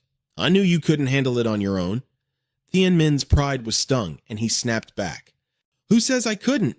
If I hadn't landed that first strike, there's no way you would have pulled that off." Hach Ham looked on with excitement. "Looks like there really are two monsters hiding out here. Liu Mang, good thing you warned us." Liu Mang shook his head. "It was my soul radar ring. It warned me there was danger ahead." Suddenly, the ring began to glow fiercely once again. Liu Mang frowned in confusion. "What's going on? The enemy is down, so why the hell is it still glowing?" Oblivious to the creeping danger, Tianfong asked casually, "Are you sure that junk ring of yours isn't just broken? It didn't even glow when we faced the Crypt Emperor earlier, so why would it light up for these two weaklings?" Liu Mang's anxiety only grew worse. "That's impossible! My ring would never make such a rookie mistake." Suddenly, the cloud vine appeared right behind him and hissed, "So it was you who killed that trash Crypt Emperor?" "Was it you brats who wiped him out?" Liu Mang screamed in sheer terror. "What the hell is happening?" Before Tianfong could react, thick vines violently pierced right through his body. Meanwhile, Tianmin was gagging, a thick vine wrapped tightly around his throat. Hach Ham immediately barked out orders. "I'll hold this freak off. You get them free." With a swift thrust of his blade, a burst of frost shot forward, instantly freezing the cloud vine in its tracks. Mac Van moved in perfect sync, slicing through the vines that held their teammates captive. "Liu Mang, heal him," Mac Van yelled. "Do not let him die." Liu Mang caught the bleeding Tianfong and nodded. "I'm on it." Though completely encased in ice, the cloud vine still managed to speak. How annoying! Hach Ham didn't hesitate, unleashing a massive barrage of ice arrows straight at it. "Then just drop dead!" The icy projectile shredded right through to the monster, turning its body into Swiss cheese. Hach Ham glared with intense fury. "You dared to stab my brother? I'll pay you back 10 times over." Undergoing healing, Tianfong weakly muttered, "Be boss." Liao Fenwomong quickly pressed him down. "Don't move a muscle." The cloud vine was now completely enraged. Fresh, thorny vines violently sprouted from its gaping wounds. "You miserable little brat!" Another wave of ice darts rained down. The monster was nothing more than a giant target for Hach Ham's relentless assault. Pinned down by the freezing spikes, it could only roar, "Damn it!" Hach Ham lunged in, delivering a brutal, fatal stab. Getting right in its face, he whispered coldly, "If you can regenerate infinitely, I'll just keep slaughtering you until you can't." The monster choked on its own fury. "You!" Out of options, it shrieked for the backup lurking nearby. "You damn mushroom! Get your ass over here and help me!" Hach Ham froze, his eyes widening as he looked in the direction it was shouting. "Wait, what?" From the shadows, the Spore Priest calmly stepped forward, a sinister smile on its face. Now? There's no need to rush." Hach Ham realized things were going south. This guy was way too dangerous. He had to act fast. The High Priest's toxic spores began to spread. He sneered, "The real show is about to begin." Tianmin stared in curiosity. What is this stuff? Meanwhile, Mac Van was stuck on one question. How did both of them come back to life? The fungal spores completely swallowed their position. Even Tianfong and Liu Mang couldn't escape. The High Priest chuckled darkly. "Perfect, you're all infected." But just as he said that, he was forced to pause. Seeing Hach Ham still charging at him with full killing intent, he remarked, "How decisive, ignoring the infection just to take me down first." Hach Ham swung his blade, unleashing a wave of freezing ice that chilled the entire area.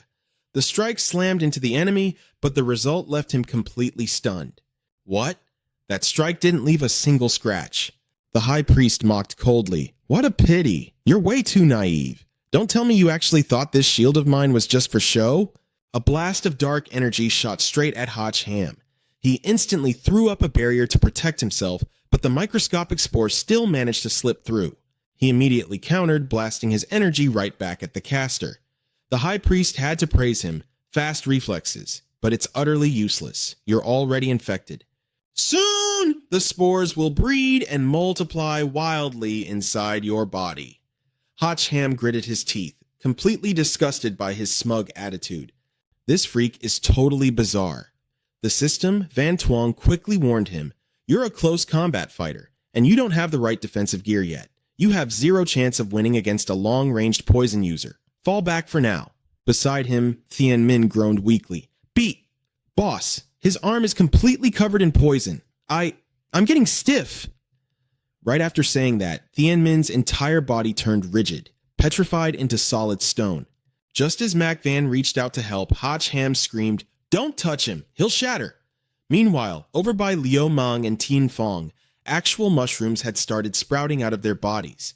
As the two of them mutated, the high priest continued, "Anyone touched by my spores will undergo a massive physical transformation. Except for you, I'll turn the rest of them into premium timber just to replace the bone clouds you destroyed. As for how the other four will mutate, well, that depends entirely on their natural traits." Mac Van gasped in sheer panic. "So I won't even know how I'm going to die?" Hotch Ham grabbed her arm and pulled her back. "There has to be a cure. Let's just get out of here first." Watching them flee, the high priest sneered in disgust. "What foolish humans! This world is destined to belong to the great demon god." The newly regenerated bone cloud snapped at him. "What the hell are you muttering about? They got away. Hurry up and catch them." The high priest smirked. "What's the rush?" "What do you mean? They won't get far. Besides, if they're in the same league as that mage, wouldn't this be the perfect bait to lure him out?" Meanwhile, Hotch Ham's legs finally gave out, and he collapsed to the ground. Mac Van rushed to his side, asking worriedly, "Are you okay?" He groaned in agony. "It feels like my skin is about to rip open." Thick vines began bursting out of Hotch Ham's back. They rapidly elongated, latching firmly onto the surrounding cliffs. His entire body was dragged flat against the cave wall. He cursed out loud, "Crap! I'm seriously being turned into a freaking creeper vine." Seeing Mac Van completely fine, he couldn't help but wonder, why wasn't she having any reactions yet? Was she somehow immune? Well, that's perfect timing. Hurry, use your blade to chop these vines off. Van Tuong scrambled frantically. "Let me search the system for an antidote." Left with no other choice, he just had to wait. "Got it, just hurry up." Mac Van nodded nervously. "Let me try." Hotch Ham agreed immediately. "Do it." She slowly stepped closer. Seeing her approaching him like that, he was completely baffled by what she was doing. "Hurry up and pull it out." Mac Van knelt down beside him. "Okay, right now." Her hand suddenly brushed against his thigh. Hotch Ham yelped in shock. "No, I meant pull out your weapon, not pull out that." Mac Van panted heavily. I don't know why. I just really want to." Hotch Ham figured it out. Was the spore's effect on her an actual aphrodisiac? He spun around and screamed at Van Tuong, "System, you're my only hope right now. Hurry up with that antidote." But seeing Van Tuong glued to the scene, staring wide-eyed and completely absorbed in the spicy drama, he snapped, "Snap out of it. Stop drooling over us like a pervert." Meanwhile, Mac Van placed a hand over her chest, feeling her own racing heartbeat. I don't know what's wrong with me. My heart is beating so fast." Hotch Ham winced. "Sister, my heart is beating even faster. This is seriously not the time for this. You have to stay calm." Suddenly, Van Tuong whispered eagerly into his ear, "Just let her ride you. Let her ride, and you'll be in heaven." Hotch Ham cursed at the AI girl too. "And you, shut your dirty little mouth." But Mac Van couldn't hold back anymore. I want to try it. I need it so badly." His face darkened as he panicked internally. "Absolutely not. She's totally losing control. Whether it's the other players or those two monsters, they'll all be drawn right to us." Desperate, Hotch Ham made a deal with Van Tuong. "System, if you get me out of this mess, once we leave this place, I'll let you see the goods." The AI girl instantly lit up with excitement. "Really?" he fired back. "I swear to God, just hurry up, she's already straddling me." Van Tuong pulled out the magical antidote. "If you dare trick me, you know exactly what's going to happen to you." The antidote took effect, curing Mac Van instantly. Now fully sober, she blinked in confusion. "Wait, what just happened? Why am I here?" Hotch Ham breathed a huge sigh of relief. Thank God she's finally snapped out of it. That's when she realized what she was squeezing in her hand. Hotch Ham muttered in annoyance. "Considering the size of my junk, calling it a squeeze is honestly a little insulting." Realizing what she was holding, Mac Van jolted back and punched him right in the face. She scrambled off Hetch Ham's body and yelled, "You pervert! What the hell did you do to me?" He retorted, "Take a good look, would you?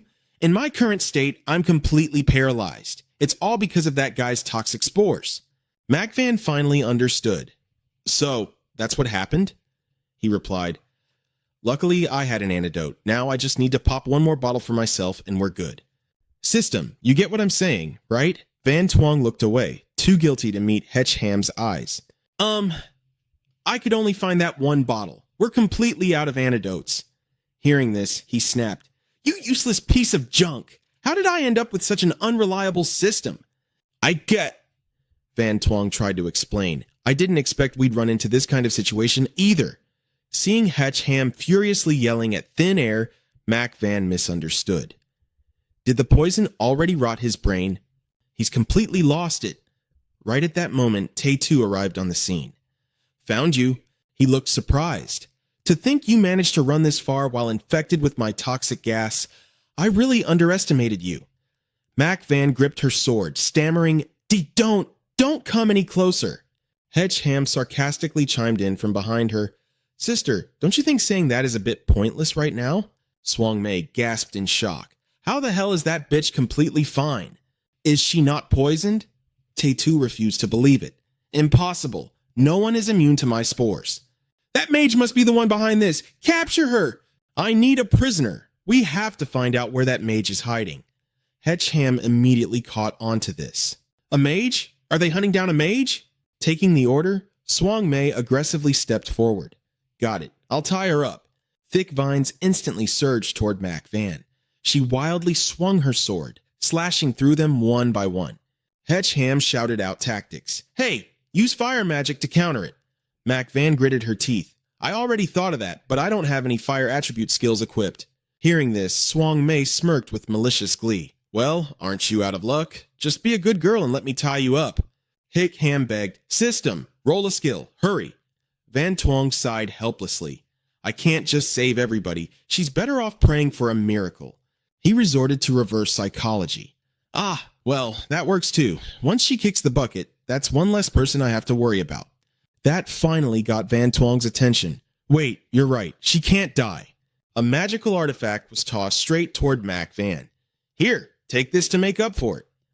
Empowered, Mac Van effortlessly sliced through the creeping vines. This feeling of overwhelming power, it's honestly addicting. Her blade flared up, infused with the intense energy of the system's artifact. Swang Mei slammed a massive hand made of vines down onto her. "Game over." Hetch Ham screamed, "Mac Van, don't give up, fight back!" Mac Van shut her eyes and put all her strength into one brutal downward slash. The power radiating from her blade was unbelievably fierce as it swept right through Swang Mei. Engulfed in roaring flames, the vine demon couldn't believe its eyes. What the hell? Staring at the blazing blade in her hands, even she was in disbelief. What is this? Hetch Ham gleefully cheered her on. "Go wild and kick their asses. With me here, I guarantee you'll win." Having one of its arms scorched to a crisp, Swang Mei glared with pure hatred. "You wretched bitch, playing dumb just to ambush me." Hetch Ham warned her, "Don't give it a chance to recover. Keep attacking." Mac Van nodded fiercely. "Got it." She bravely raised her burning blade and charged forward. "Die." Swang Mei desperately sent an SOS signal to its partner. "Tay-2, do something, quick!" T2 released a massive cloud of toxic spores and sneered, "Relax, I teamed up with you specifically to handle situations like this." With a single strike, the possessed Mac Van cleaved right through the shield Swang Mei had summoned. "It's completely useless." Getting struck down, it shrieked, "Why isn't the poison affecting her?" Riding the momentum, Mac Van rewarded it with a bonus slash. Swang Mei spat out its final words. "Well played. Selling out your teammate at the worst possible moment." With that, it collapsed to the ground. T2 stood completely stunned. You, just who the hell are you? How are you completely immune to my deadliest spores?" Hetch Ham proudly answered for her. "Thank God, we took care of one of them." Van Twong added a crucial detail. "My antidote grants absolute immunity for 3 hours. No toxins can affect her right now." He felt a wave of relief. At least one enemy was down. But that toxic mushroom is the real pain in the ass. If only I could break free from this paralysis. Mac Van thought to herself, that vine demon was weak to fire, but how on earth am I supposed to deal with this spore freak? He feels way more dangerous. Tae-2 also tried to calm his nerves. Stay calm. Even if she's immune to my spores, I still have other tricks up my sleeve. Besides, it's just her against me. This won't be a problem. Suddenly, from the corner, Swang Mei gasped out, I still have a chance. Surprised, Mac Van whipped her head around to look at it. That thing is still alive. Seeing the burnt vine demon desperately crawling toward him, Hedge Ham suddenly got a very bad feeling about this. Wait, why the hell is it coming after me? T2 yelled out in panic. Don't tell me you're trying to... Stop! Don't do anything crazy! Listen here, Commander. This is my life on the line. I'll figure out a way myself. The vines behind Hotch Ham suddenly shifted, being sucked right back into Cloudbone's body. Freed from the trap, Hotch Ham blurted out, well, that actually worked. I can't believe he helped me get out of that. Meanwhile, the High Priest was furious. Losing his temper, he yelled, you fools! Cloudbone's new arm has grown back. Its body is fully restored. I am reborn. Come at me, all of you. I'll crush you to pieces. But right as he finished speaking, Hotch Ham swung his sword in a flashing arc. Thanks for the help. Wishing you a long and peaceful life. Bound tight by the freezing vines, Cloudbone was stunned. This is impossible, Hotch Ham replied calmly. Even without fire, taking you down is a piece of cake. Mo Yun stared at him in pure awe. So freaking badass? Hotch Ham then pointed his sword at the remaining enemy. All right, you're up next. The High Priest remained stubborn. You arrogant fool! Don't think that just because you killed that useless trash, you can act all high and mighty in front of me. A wave of gloomy, toxic gas erupted from him, completely blocking their vision. Hotch Ham vaguely realized his plan. Wait, is he trying to... The High Priest aimed his finger at them and yelled, go! Countless clouds of poisonous spores launched toward them. Hotch Ham tensed up, suddenly realizing, wait, is this pure physical damage? Damn it, this is bad. A shield was quickly erected to protect the two of them, but the damage pierced right through it, leaving a hole the size of a hand. Hotch Ham thought in panic, not good. Even the Azure Dragon Holy Armor can't withstand this. Another wave of toxins rushed in, but was suddenly blocked by a mysterious force. He blurted out, what an incredibly powerful purification skill. Who did that? The High Priest, however, sneered triumphantly, you slippery little rat. The mage we've been hunting has finally shown himself. Mo Yun was curious. Is he another contestant from the tournament? But Hotch Ham instantly knew that this guy was the real target of these two monsters all along. What on earth did he do to them? And why didn't he just run away? Instead, he actually stepped in to help at the most critical moment. The High Priest shifted his attacks toward the newcomer, roaring, don't even think about escaping! The mage scoffed in disgust. You're just like a rabid dog, biting wildly at anyone you see. A protective shield sprang up from his magic staff. But the overwhelming toxic spores furiously battered the shield, causing massive cracks to form. Hotch Ham urgently yelled, use that purification skill again, just like before.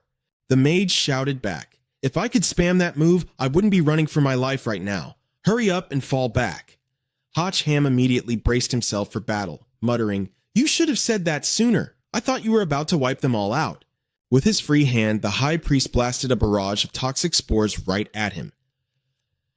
Stay out of my way, but Hotch Ham refused to back down, swiftly dodging through the toxic waves and charging straight ahead. The High Priest felt a sudden wave of panic as he saw Hotch Ham closing in. He's speeding up! Leaping high into the air, Hotch Ham brought his sword crashing down. Eat this! The High Priest frantically reinforced his protective barrier, scoffing, what a pathetic attack. You could never break through my spore defense. But the moment he felt the freezing aura of Hotch Ham's divine icy sword, he suddenly realized something was terribly wrong.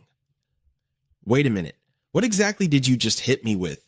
As the blade slashed down, Hotch Ham smirked. Have a taste of my icy wrath. A wave of freezing cold violently invaded the High Priest's body. The mage let out a huge sigh of relief. Phew, my life is saved. Meanwhile, the extreme ice magic severely paralyzed the High Priest, making his movements sluggish. Seizing the moment, Hotch Ham pressed his advantage. Perfect opening. A relentless barrage of sword strikes rained down, overwhelming the high priest and slicing his body into pieces. Mo Yun cheered in absolute joy. We won! But Hach Ham remained cautious. Don't drop your guard just yet. Don't forget, he was sliced in half earlier and still managed to come back to life. She quickly understood. Oh, right, I'll stay on high alert. Hach Ham unleashed a burst of fire, burning the remains until nothing but ashes were left on the ground. Mo Yun finally felt that everything was safe.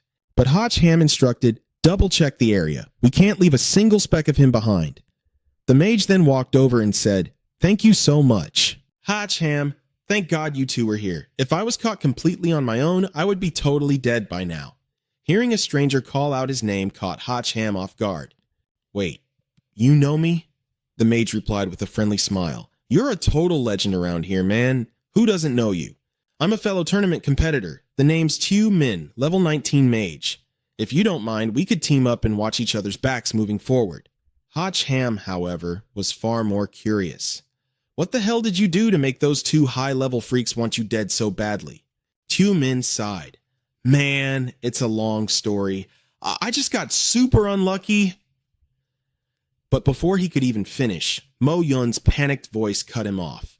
What the hell? The high priest's toxic spores are regenerating his body. Hach Ham gasped in disbelief. Is this guy freaking immortal? Right before their eyes, the high priest's brand new body was fully reconstructed. Burning with rage, the creature roared, Die! All of you will die right here. Tue Min desperately threw up another shield, sweating with pure panic. We are so dead. He's trying to drown us in toxic spores. The fragile shield struggled to protect them from a massive void filled entirely with deadly poisonous spores. Tue Min warned them frantically. If those things touch us, we are dead meat. Hach Ham quickly asked, Can you use your barrier to suppress him? Pulling out a few brightly colored crystals, Tue Min gritted his teeth. I have no idea, but let me try. Tue Min's magic staff absorbed the bizarre energy from the crystals, channeling it with full force. Up above, the high priest, enclosed within a glowing icy barrier, sneered in pure contempt. You naive fools, draining so much of your own mana like this is completely useless. The second you run out of power, I will tear you all to pieces. Launching a coordinated attack, Hach Ham smirked. Completely useless? I wouldn't be so sure about that. The high priest suddenly gasped in terror. Wait, don't tell me you're planning to... No! Right after his scream, a massive blast of freezing energy erupted from the divine icy sword. Ham declared coldly, If I can't kill you, then I'll just lock you away. A massive, indestructible block of solid ice immediately formed, completely paralyzing the high priest inside. Hach Ham dusted his hands off. This block of ice won't melt for at least a whole month. Let that bastard freeze to death in there. Meanwhile, Tue Min was whining in regret. Aw man, all the epic loot squashed at the bottom of the chest got completely burned up. Hach Ham patted his shoulder to comfort him. Don't sweat it, there's definitely way better loot waiting for us down below. We'll make it all back with interest. Come on, let's go check on how the Vanguard team is holding up. Mo Yun nodded. Yeah, they've probably managed to detoxify themselves by now. Suddenly, Tue Min let out a chilling smirk. Oh, I'm not discouraged at all. After all, you have to offer up a small bait if you want to catch the biggest fish. The other three finally woke up looking completely dazed. What just happened? I have no idea. Mac Van was overjoyed to see them all safe and sound. Thank goodness, you guys are all right. Tian Feng and Xian Min cheered. Boss, did you already take care of those two? He replied, Yeah, and we even made a new friend. This is Tue Min. He wants to join our group, and since he's a mage, he's going to be a huge help. Tue Min raised a hand to greet them. Hey, everyone. The boss then brought the focus back to the matter at hand. All right, you can give them a quick rundown of the situation now. After all, you're the only one who's actually been down there. Tue Min nodded. Yeah, honestly, if I hadn't seen it with my own eyes, I wouldn't have believed things were this bad. I managed to slip into the bottom level through the mystic tunnel, but there weren't any purple crystals down there at all. Instead, I found a mysterious, otherworldly fortress. Hach Ham was stunned. A fortress? Liu Mang practically jumped in, asking eagerly, What's it like inside? Did you get a chance to look around? Min shook his head. I was planning to sneak in and see if the people inside were the ones who took the purple crystals. But before I even got close, I realized the enemies there were insanely strong. I had absolutely zero chance of winning. Just making it out of there alive was a miracle. Hatchham weighed the information. If that's true, then what's happening down there is a whole different ballgame compared to what we've been dealing with up here on the surface. We need to scout it out carefully and rethink our next move. Suddenly, Min remembered something and turned to Lo Mang. Oh, right. Can't you use your playback ability? Try to see what the hell is going on down there. Liu Mang rolled his eyes. I can only replay events that just happened right in front of me. I'm not a psychic. I can't just magically see through solid ground. Tianfeng bluntly chimed in. Wow, so your power is pretty much useless then, huh? Liu Mang didn't even bother arguing with the guy. Yeah, you're so talented. You're the absolute best. Happy now? Hatchham immediately stepped in to break up the bickering. All right, knock it off. This isn't the time to be fighting. The situation is getting serious. If their tracking party was that strong, the enemies on the lower levels are going to be even more brutal. So we need to decide right now. Do we push forward or do we head back up to the surface? Let's put it to a vote. Things have completely spiraled out of our control and we can't just charge in blind. Mac Van was the first to speak up. I'm going forward. We've already made it this far. If we go back empty-handed now, I'll regret it for the rest of my life. The other three were just as fearless. Count me in. I've already cheated death twice today. Who knows? Maybe Lady Luck is finally on my side. Nah, it's the boss who's on our side.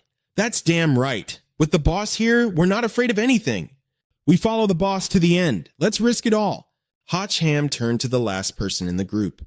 What about you? You still want to keep going? Min sounded thrilled. With you guys around, I feel totally safe. And no matter what happens, I'm not letting my crystals go to waste. We are definitely getting a massive payout for this. The boss nodded in agreement. All right then, we push forward to the bottom of the cavern. The entire team was totally fired up. Hell yeah! Tianfeng turned and nudged Min. Oh, by the way, are you going to officially join our party? Our combat efficiency would skyrocket if we team up properly. Min waved his hand, politely declining. No thanks, I'd rather keep operating as a freelancer. But don't worry, I'll still do everything I can to support you guys. Tianfeng didn't push it. Fair enough, man. I won't force you. Let's just focus on making it out of here alive first. Min nodded. Yeah, exactly. Then Hatchham turned to him with a request. Since you've already been down to the bottom level, can you lead the way? My magic staff is totally ruined, Min explained, so I can't open the mystic tunnel again, but I do know a shortcut that leads straight down. Hatchham raised an eyebrow. A shortcut? Min pointed toward a massive crater in the distance. I literally saw their tracker squad come up from right there. That means this passage drops all the way to the bottom level. Hatchham peered down into the abyss, unable to hold back a gasp. It's pitch black down there. It's an incredibly deep drop, but we have no idea if they've got guards stationed at the exit. Jumping down blind could be a death trap. Min immediately volunteered. I'm the fastest and most agile one here. Let me drop down and scout it out. If things go south, I can make a quick getaway. You guys wait right up here for my signal. Min quickly chimed in. I'll go with you. I already know where their guards are stationed, so we won't get ambushed. Min then turned to Liu Mang. Liu Mang, you should come too. You're great at long-range attacks. We can cover each other. Liu Mang didn't hesitate. All right, deal. I'll drop down with you two and scope it out. Tianfeng watched them from above, calling out, Hey, watch your backs down there. Min gave a confident thumbs up. Just sit tight and wait for the good news. Mac Van wrung her hands, clearly anxious. I really hope they'll be okay. We have no idea what's waiting in the dark. But Hatchham's eyes were sharp with suspicion. What's your read on this Jiang Tu Min guy? Mac Van blinked in confusion. Him? Why? Is something wrong? The boss narrowed his eyes, explaining his doubts. I can't put my finger on it, but something about him feels totally off. Especially just now. Liu Mang's long-range attacks are honestly pretty weak. If he really needed backup, he should have asked for an agile ambush fighter like you, so why did he specifically single out Liu Mang to go down there with him? Deep underground, a monstrous frog guarding the tunnel entrance let out a massive, exhausted yawn. "This totally sucks," it grumbled angrily. "Stuck on guard duty every single day. When is this garbage shift going to end?" But it had no idea Blade was already hovering right behind its neck. Slash! With one lightning-fast strike, the frog guard was instantly wiped out. Teo Min's group quietly crawled out of the tunnel. Thien Min looked around, suspicious. "That's weird. There was only one guard stationed at the exit." "Better for us," Teo Min brushed it off. "Quick, hide the body. I'll lead you guys to the fortress." Before long, the trio stood before the massive, mysterious citadel. Thien Min's jaw dropped in absolute awe. Holy crap. How in the world did anyone even build a castle down here? Liu Mang was just as stunned. He wasn't kidding. There's not a single purple crystal out here. They must have hauled them all inside that fortress. We need to fall back. Let's report this to the boss and figure out a real game plan. But Teo Min grabbed his arm, stopping him. "Whoa, don't rush off just yet. We came down here to find the purple crystals, and we still don't have a single solid clue." Thien Min nodded slowly. "Yeah, I guess that makes sense." Teo Min then pointed toward a towering rock formation up ahead. "Hey, do you see that high vantage point over there? Thien Min, if you climb up that rock, you might get a clear view of the inside of the fortress. We need to at least map out the terrain before we run back empty-handed." Thien Min jumped at the task without a second thought. "You got it. I'll climb up and see if they've got any guard towers hidden behind those walls." Xiao Ming added, "It was perfectly safe when I scouted over there earlier, so he made his move right away. You two wait here and be ready to provide backup at any moment." Liu Meng warned him, "All right, but stay safe out there." Upon reaching the designated spot, Tian Ming was thrilled with the position. With 0 guard posts around, he couldn't help but think the enemies were completely brain dead. Looks like the monsters occupying this place are just a ragtag bunch of weaklings. Only Liu Meng remained on high alert. "The dark energy here is way too thick. I just want to get the hell out of here," he muttered. "What kind of monster do you think is actually hiding inside this castle?" Xiao Ming replied, "I honestly have no idea." He thought to himself, "I wasn't supposed to blow my cover this early, but since this brat's power is time regression, I absolutely cannot let him live." His plan was simple. Once the guys up top triggered the guards, he would seize the chance to strike, make a run for it, and then claim those two were taken out in an ambush. I'm a freaking genius. But just as he readied his dagger for the assassination, He Han's voice suddenly chimed in from behind. "What exactly are you doing?" Xiao Ming jumped out of his skin and yelled, "Why the hell did you two come down here?" Meanwhile, Liu Mang looked suspicious, and Vanguard boss Qian Feng demanded, "Why did Tian Ming run all the way over there?" Xiao Ming was completely at a loss for words. Just then, Tian Ming, who had just scrambled up the rocky cliff, called out to report his status. 2 giant bats spotted him, letting out sharp, menacing hisses as a warning. Tian Ming froze in pure terror and let out a shout. "What the—" Before he could react, a single sword strike from Mo Yun wiped them out completely. She quickly reassured her teammate, "Don't panic, we're safe now." Hearing that, Tian Ming let out a massive sigh of relief. "That was way too close. Thank God you got here in time." Tian Ming reported back to the group, explaining that even from a high vantage point, he couldn't see the castle's internal layout. If they wanted to find the purple crystals, their only option was to storm straight inside. Mo Yun chimed in, "We have absolutely no idea what kind of enemies are lurking inside. Charging in blind is way too risky." He Han agreed. "Exactly. I only came down because I was worried you guys would run into trouble. Good thing I made it just in time."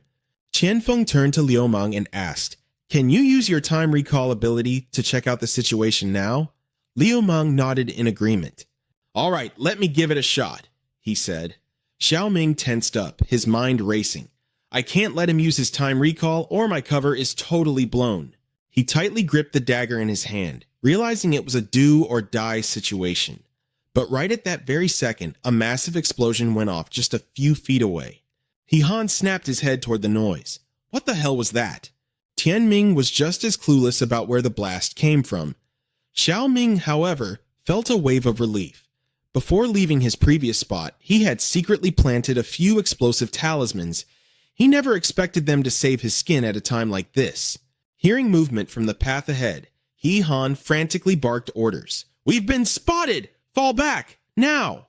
But suddenly, the ground beneath their feet began to violently tremble, leaving Mo Yun and Tian Ming staring in absolute shock. What the? Oh my god. Staring at the colossal behemoth towering before them, they couldn't even process what the hell they were looking at. In a matter of seconds, they were completely surrounded by giant stone golems. Xiao Ming broke into a cold sweat. Things had escalated way out of proportion. He only meant to cause a distraction, but he had accidentally kicked a hornet's nest. "It's a trap! Fall back immediately!" He Han roared. But the stone golems had no intention of letting them leave. One of the massive monsters swung its gigantic fist down, and He Han barely managed to dodge the crushing blow. Suddenly, a purple crystal went flying, catching his eye. He snatched it midair and excitedly shouted to the group, "I found a purple crystal! These giant stone monsters were actually hiding them underground!" Chen Feng and Liu Mang were completely stunned. "Wait, seriously?" "So, that's their secret," they realized. Meanwhile, Xiao Ming tried violently slashing the ground, only to yell in frustration, "Damn it! The ground is way too hard, my blade just bounces off." He Han quickly formed a plan. "We need to bait them into attacking." Taking the cue, Chen Feng boldly stepped forward to taunt one of the beasts. "Come on, big guy, hit me! Let's see what you got!" But he played his part a little too well, and in an instant, an entire mob of stone golems swarmed him. They mercilessly rained their massive fists down on Chen Feng in the center. Tian Ming was furious, screaming at the top of his lungs, "You don't just stand there and take the hits, you absolute moron!" Moving at blinding speed, He Han slashed his sword through the mob of golems, securing yet another purple crystal. Meanwhile, Chen Feng, sporting a hilariously swollen and battered face, trembling managed to croak out, I found one too?" Tian Ming was utterly speechless. "Dude, your face just got beaten into a totally different shape." Suddenly, seeing that the stone golem could still attack even while encased in ice, panic washed over him. Wait, ice magic doesn't even work on them? Deciding not to push their luck any further, He Han yelled, "Fall back! Forget the crystals. Keeping our lives is the priority right now. Everyone, follow me." But right at that moment, Tian Ming noticed something was wrong. "Hold on a second. Where's Mo Yun? Why isn't she with us?" Hearing this, He Han instantly went on high alert. "What?" Looking over, he saw the mob of stone golems ruthlessly hammering their fists down on one specific spot. 2 more purple crystals had popped out of the ground. Mo Yun was single-handedly clutching 3 crystals, frantically dodging the monster's relentless pursuit. 3 is enough, she thought, but there was nowhere left to run. A golem's massive fist slammed into the ground nearby, sending Mo Yun crashing to the dirt. The entire team watched in utter dread. "Oh no, she's a goner." But to everyone's shock, He Han completely ignored the danger and charged straight into the fray to save her. "Boss, don't do it! It's suicide!" his team screamed. But He Han only had eyes for his teammate, fiercely scolding her as he ran. "You absolute idiot!" A golem brought a crushing blow down just as a blinding light erupted from behind them. Mo Yun desperately rolled out of the way, barely scraping by. She kept scrambling backward to avoid getting crushed. He Han roared at the top of his lungs, "Mo Yun, just hang on! I'm coming to get you!" In a split second, Mo Yun hurled all 3 purple crystals toward the group. Operating purely on instinct, He Han reached out and caught the loot she had practically traded her life for.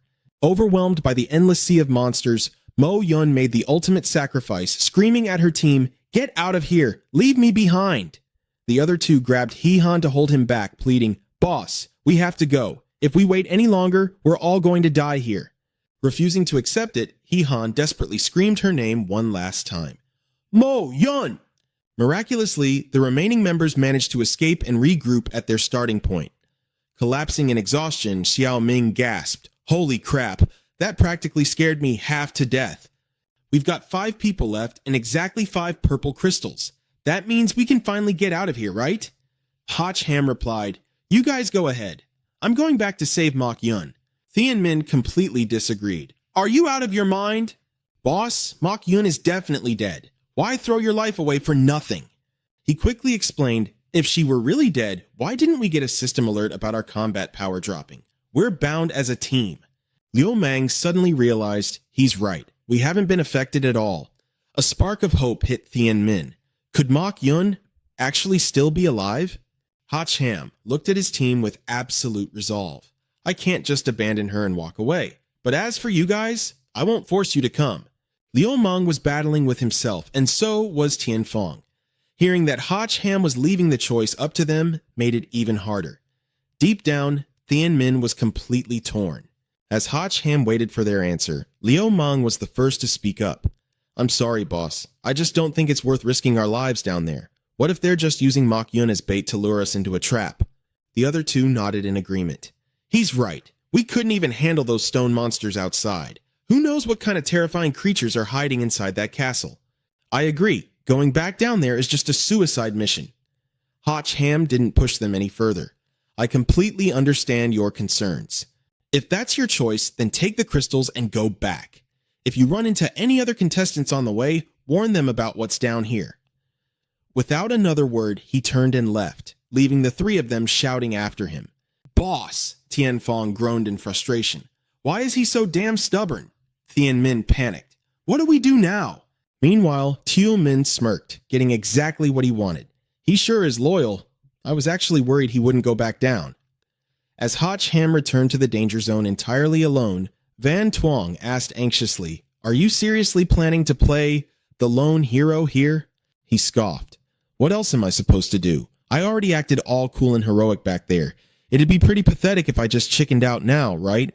Spoken like a true boss. But then, Van Tuong delivered some bad news. The closer we get to the castle, the more unstable the magnetic field becomes. I won't be able to support you with the card draw system. From here on out, you're entirely on your own. Good luck. He frowned, asking her, Do you think this place is a dungeon instance? If it's not, then why the hell is there a giant castle down here? Of course it isn't, she replied firmly. Dungeons in this dimension require a specific entrance. Plus, the combat patterns of those monsters clearly don't match standard dungeon mechanics. He was curious. And what exactly are standard dungeon mechanics? Van Tuong explained. In the dungeons I designed, whether it's the main boss or the small fry, their primary aggro is always drawn to the highest level challenger. But those stone monsters earlier completely ignored you. That proves they just have low-level artificial intelligence. He sighed, accepting the harsh truth. Alright, fair point. I guess the next time I raid a dungeon, I need to bring someone with a much higher level than me as a human shield. Van Tuong praised him. Not bad. Your logic is completely shameless, but tactically spot on. Now for the real problem, how to sneak into the castle completely undetected. Suddenly, sensing movement right behind him, Hotch Ham whipped around and drew his sword. Tian Min froze with the blade pressed against his neck, quickly raising his hands. Whoa, chill, it's just me. Hotch Ham lowered his sword in shock. You? What are you doing back down here? Tian Min smirked. You really didn't give me a chance, did you? Just because those three chickened out doesn't mean I did. You didn't even bother asking before running off to play the lone wolf. Hotch Ham looked at him suspiciously. So, you actually want to risk your neck with me? Why? Tian Min shrugged. I've already been down here twice. If I leave without seeing what's inside, I'll never sleep at night. But more importantly, my gut tells me there's a massive treasure hidden in there. That alone makes it worth the risk. Hotch Ham shook his head. You do realize just getting close is nearly impossible, right? The perimeter is swarming with hidden monsters. If we wake them up, it's going to be an absolute bloodbath. Tian Min smiled confidently. Well, obviously you couldn't pull it off alone. That's exactly why I'm here. With a wave of his hand, a layer of magical energy blanketed the ground, gently lifting Hotch Ham's feet into the air. Hovering a few inches above the ground, Hotch Ham looked down in amazement. Damn, this is pretty slick. We aren't even touching the floor. Tian Min chuckled. I got caught the last time I sneaked around, so I came prepared this time. A short while later, they approached the towering fortress. We made it, Hotch Ham whispered. Tian Min immediately activated his void magic, conjuring a glowing teleportation portal that linked directly to a room inside the castle.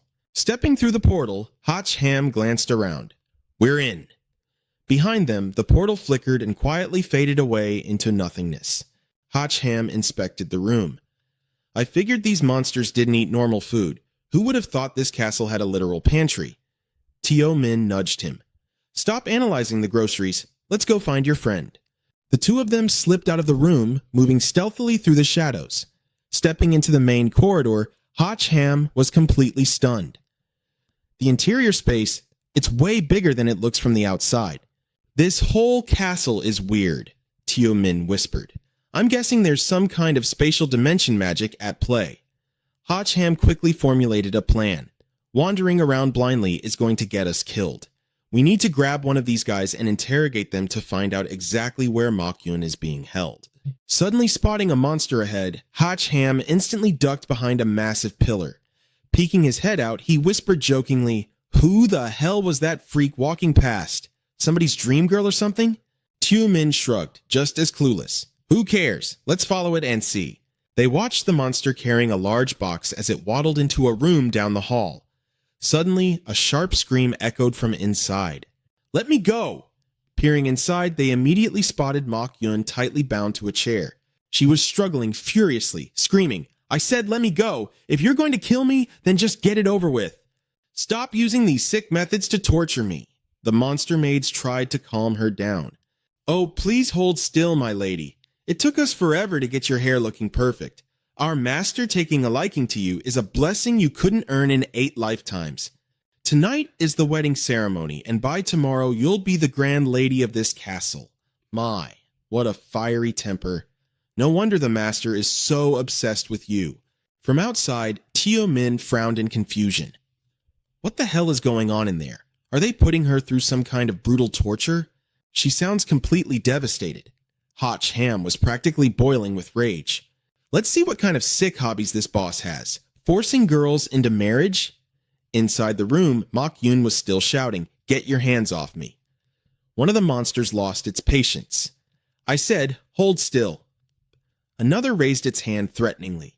"We tried playing nice. You really want to do this the hard way? Do you have a death wish?" It went to strike her, but suddenly its wrist was grabbed tight in midair. That person was Ham. He growled, "You got a death wish?" The other 2 monsters were caught off guard by Ham's sudden appearance. Where the hell did this bastard come from? You really want to die, don't you? He delivered a brutal uppercut straight to the first one's throat. Mac Van looked at him, deeply moved. Seeing Ham taking on 3 monsters all by himself, she finally dared to believe he had actually come back to save her. The monster's trembling hand reached for the bell nearby, trying to sound the alarm. Teo Min unleashed his ability to stop it. "Don't even think about it." The monster was instantly paralyzed and knocked out cold. Ham gently reassured Mac Van, "It's okay. I'm here to get you out." Deeply moved, she said, "You idiot. Didn't I tell you guys to leave? Why did you come back?" He replied earnestly, "We're a team. How could I just leave you here all alone?" Teo Min urged them, "Hey, save the chatting for later. We need to get out of here right now." The 3 of them dashed out of the corridor. Ham asked, "Can't we just find a nearby wall and break straight through it?" Teo Min replied, "We have no idea what's behind these walls. Taking the route we came from is our safest bet." Seeing 3 giant bats flying toward them, they cursed, "Damn it, we've been spotted." The 2 of them swung their swords at the bats, while Teo Min covered his head and shrieked, "Watch out!" Seeing the stone monsters charging at them, Mac Van gasped, "Oh no, not those relentless stone freaks again." Ham braced himself. "We don't have time to run around in circles anymore." Mac Van asked curiously, "What are you planning?" "Hurry up, just hold on a little longer and we can make it out." His sword erupted into a blazing inferno, unleashing a massive, roaring wave of fire straight ahead. The blast blew a massive hole through the wall, and the 3 of them seized the chance to escape. Soon, they made it back to the stone cave. Right at that moment, Teo Min cried out, "Ah, I sprained my ankle." Ham quickly pulled him up to his feet. "Come on, hurry. Just hold on a little longer and we'll be out of here." Mac Van looked back, her senses on high alert. Seeing the soldiers on top of the wall drawing their bows, she screamed, "Watch out! Archers!" Ham instantly activated the Azure Dragon Holy Armor. A powerful shield surged upward just in time, blocking every single incoming arrow. Teo Min thought to himself with a sinister thrill. Finally, this is exactly what I've been waiting for. He swung his magic staff at the off-guard Mac Van, brutally blasting her right out of the protective shield. Ham stared in pure disbelief. What the? He was completely at a loss for words. And now, for my next target. Teo Min struck Ham squarely in the back. Coughing up a mouthful of blood, Ham suddenly realized exactly what was going on. Min's face twisted into a malicious sneer. I've waited so damn long, and now I've finally seized the perfect opportunity. The holy armor began stripping away from Ham's body. Watching him suffer under Min's brutal assault, Mac Van boiled with absolute rage. You piece of trash! She swung her blade fiercely and screamed, Die! But the moment her blade struck his armor, it shattered into pieces. She stared in absolute shock. What? Meanwhile, Min laughed triumphantly. The Azure Dragon Gear! I've finally collected all of it! Ham was sent flying backward by another heavy blow, and Mac Van desperately rushed to his side. Ham!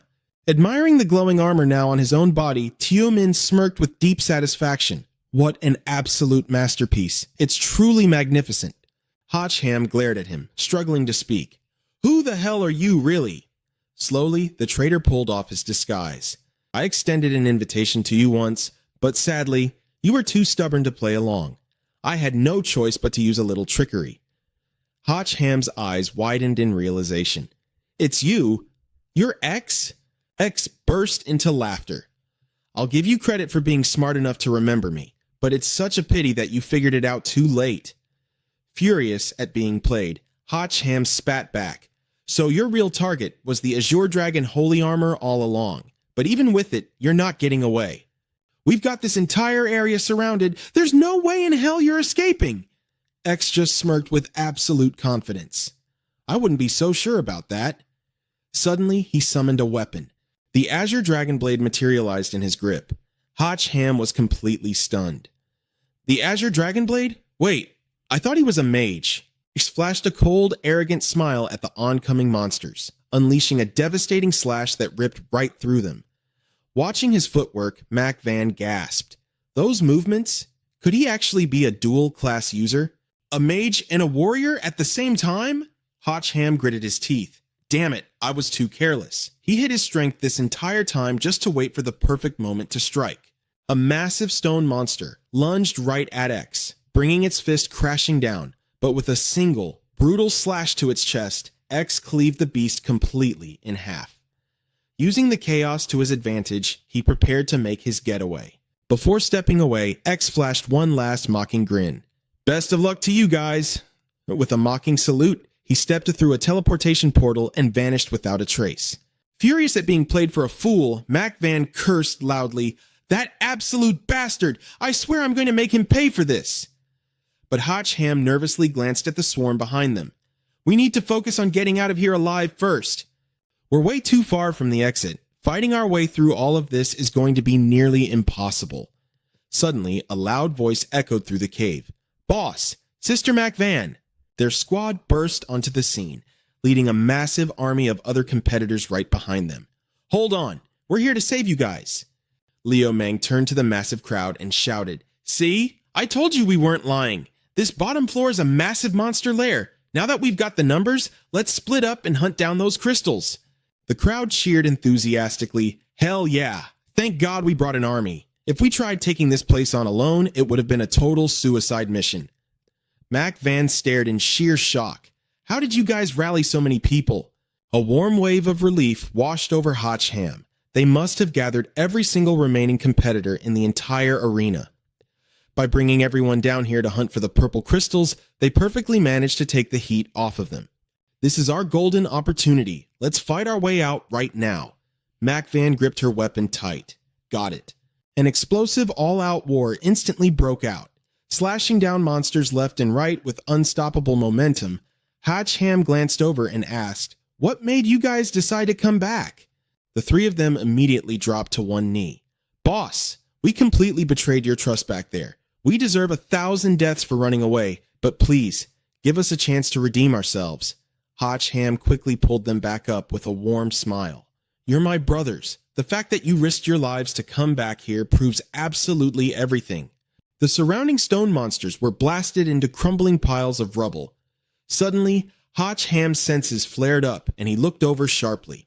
What the hell is happening now? Mac Van called out urgently. The monsters! They've all burrowed straight underground! The entire horde of monsters sank into the ground. A sudden light flashed from the stronghold ahead, and Mo Yun gasped, "What is that?"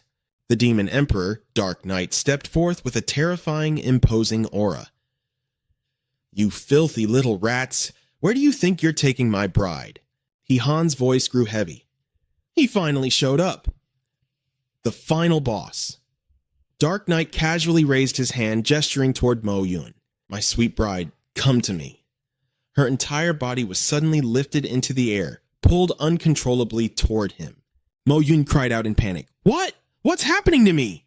As the distance between her and Dark Knight rapidly closed, she screamed, "Let me go!" He-Han immediately ordered the team to save her. Dark Knight glared at them with absolute contempt. Fools who don't know their place.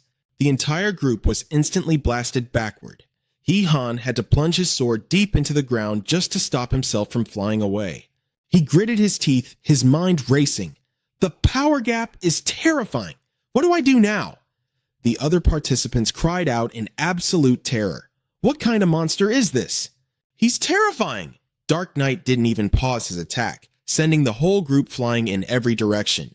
He-Han yelled out, "Yvonne's system! Do we have any intel on this guy?" Wan Shang stammered back. I don't remember creating this thing at all, but a boss of this tier definitely has a weakness. If we can just find it, we have a chance." He-Han was so furious he screamed back, "And how exactly am I supposed to figure out this big shot's weakness?" Suddenly, it hit him. Wait a minute. Why would the demon god send his minions to hunt down X? X has always wanted to kill Liu Mang. Could it be because they're terrified we'll uncover the demon god's secret? He-Han quickly barked out orders to his team. "Liu Mang, use your rewind ability right now. We need to see exactly what happened when Xiao Ming first came here." Liu Mang agreed instantly. "Got it." As Liu Mang activated his skill, He-Han took on the task of baiting the demon god. "Hey you, come get me." "Brothers, no matter what it takes, we have to hold him off and buy time for Liu Mang," Qianfeng roared in response. "You got it." His divine ape summoned a massive ice tornado, hurtling it straight at the target. Dark Knight scoffed with pure disgust. Pathetic tricks. With a mere gesture, he ripped boulders out of the cave walls to block the attack.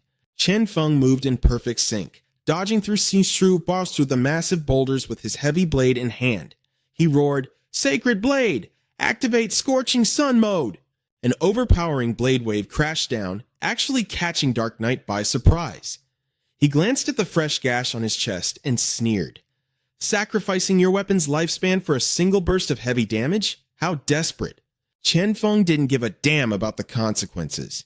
He swung his massive blade down again, roaring furiously, "Kill! Kill! Kill!" Dark Knight, however, simply replied with cold indifference. Child's play. His heavy footsteps thundered as he marched toward Qianfeng with unstoppable, crushing momentum. Just the sheer pressure of his aura was enough to make Qianfeng violently cough up blood. Tianming desperately rushed in to back him up. "I've got him!" He swung his sword down with every ounce of strength he had. Dark Knight casually stepped back a few paces, dodging the strike completely. But the destructive sword energy chased after him relentlessly. The blast completely shattered a corner of the stronghold.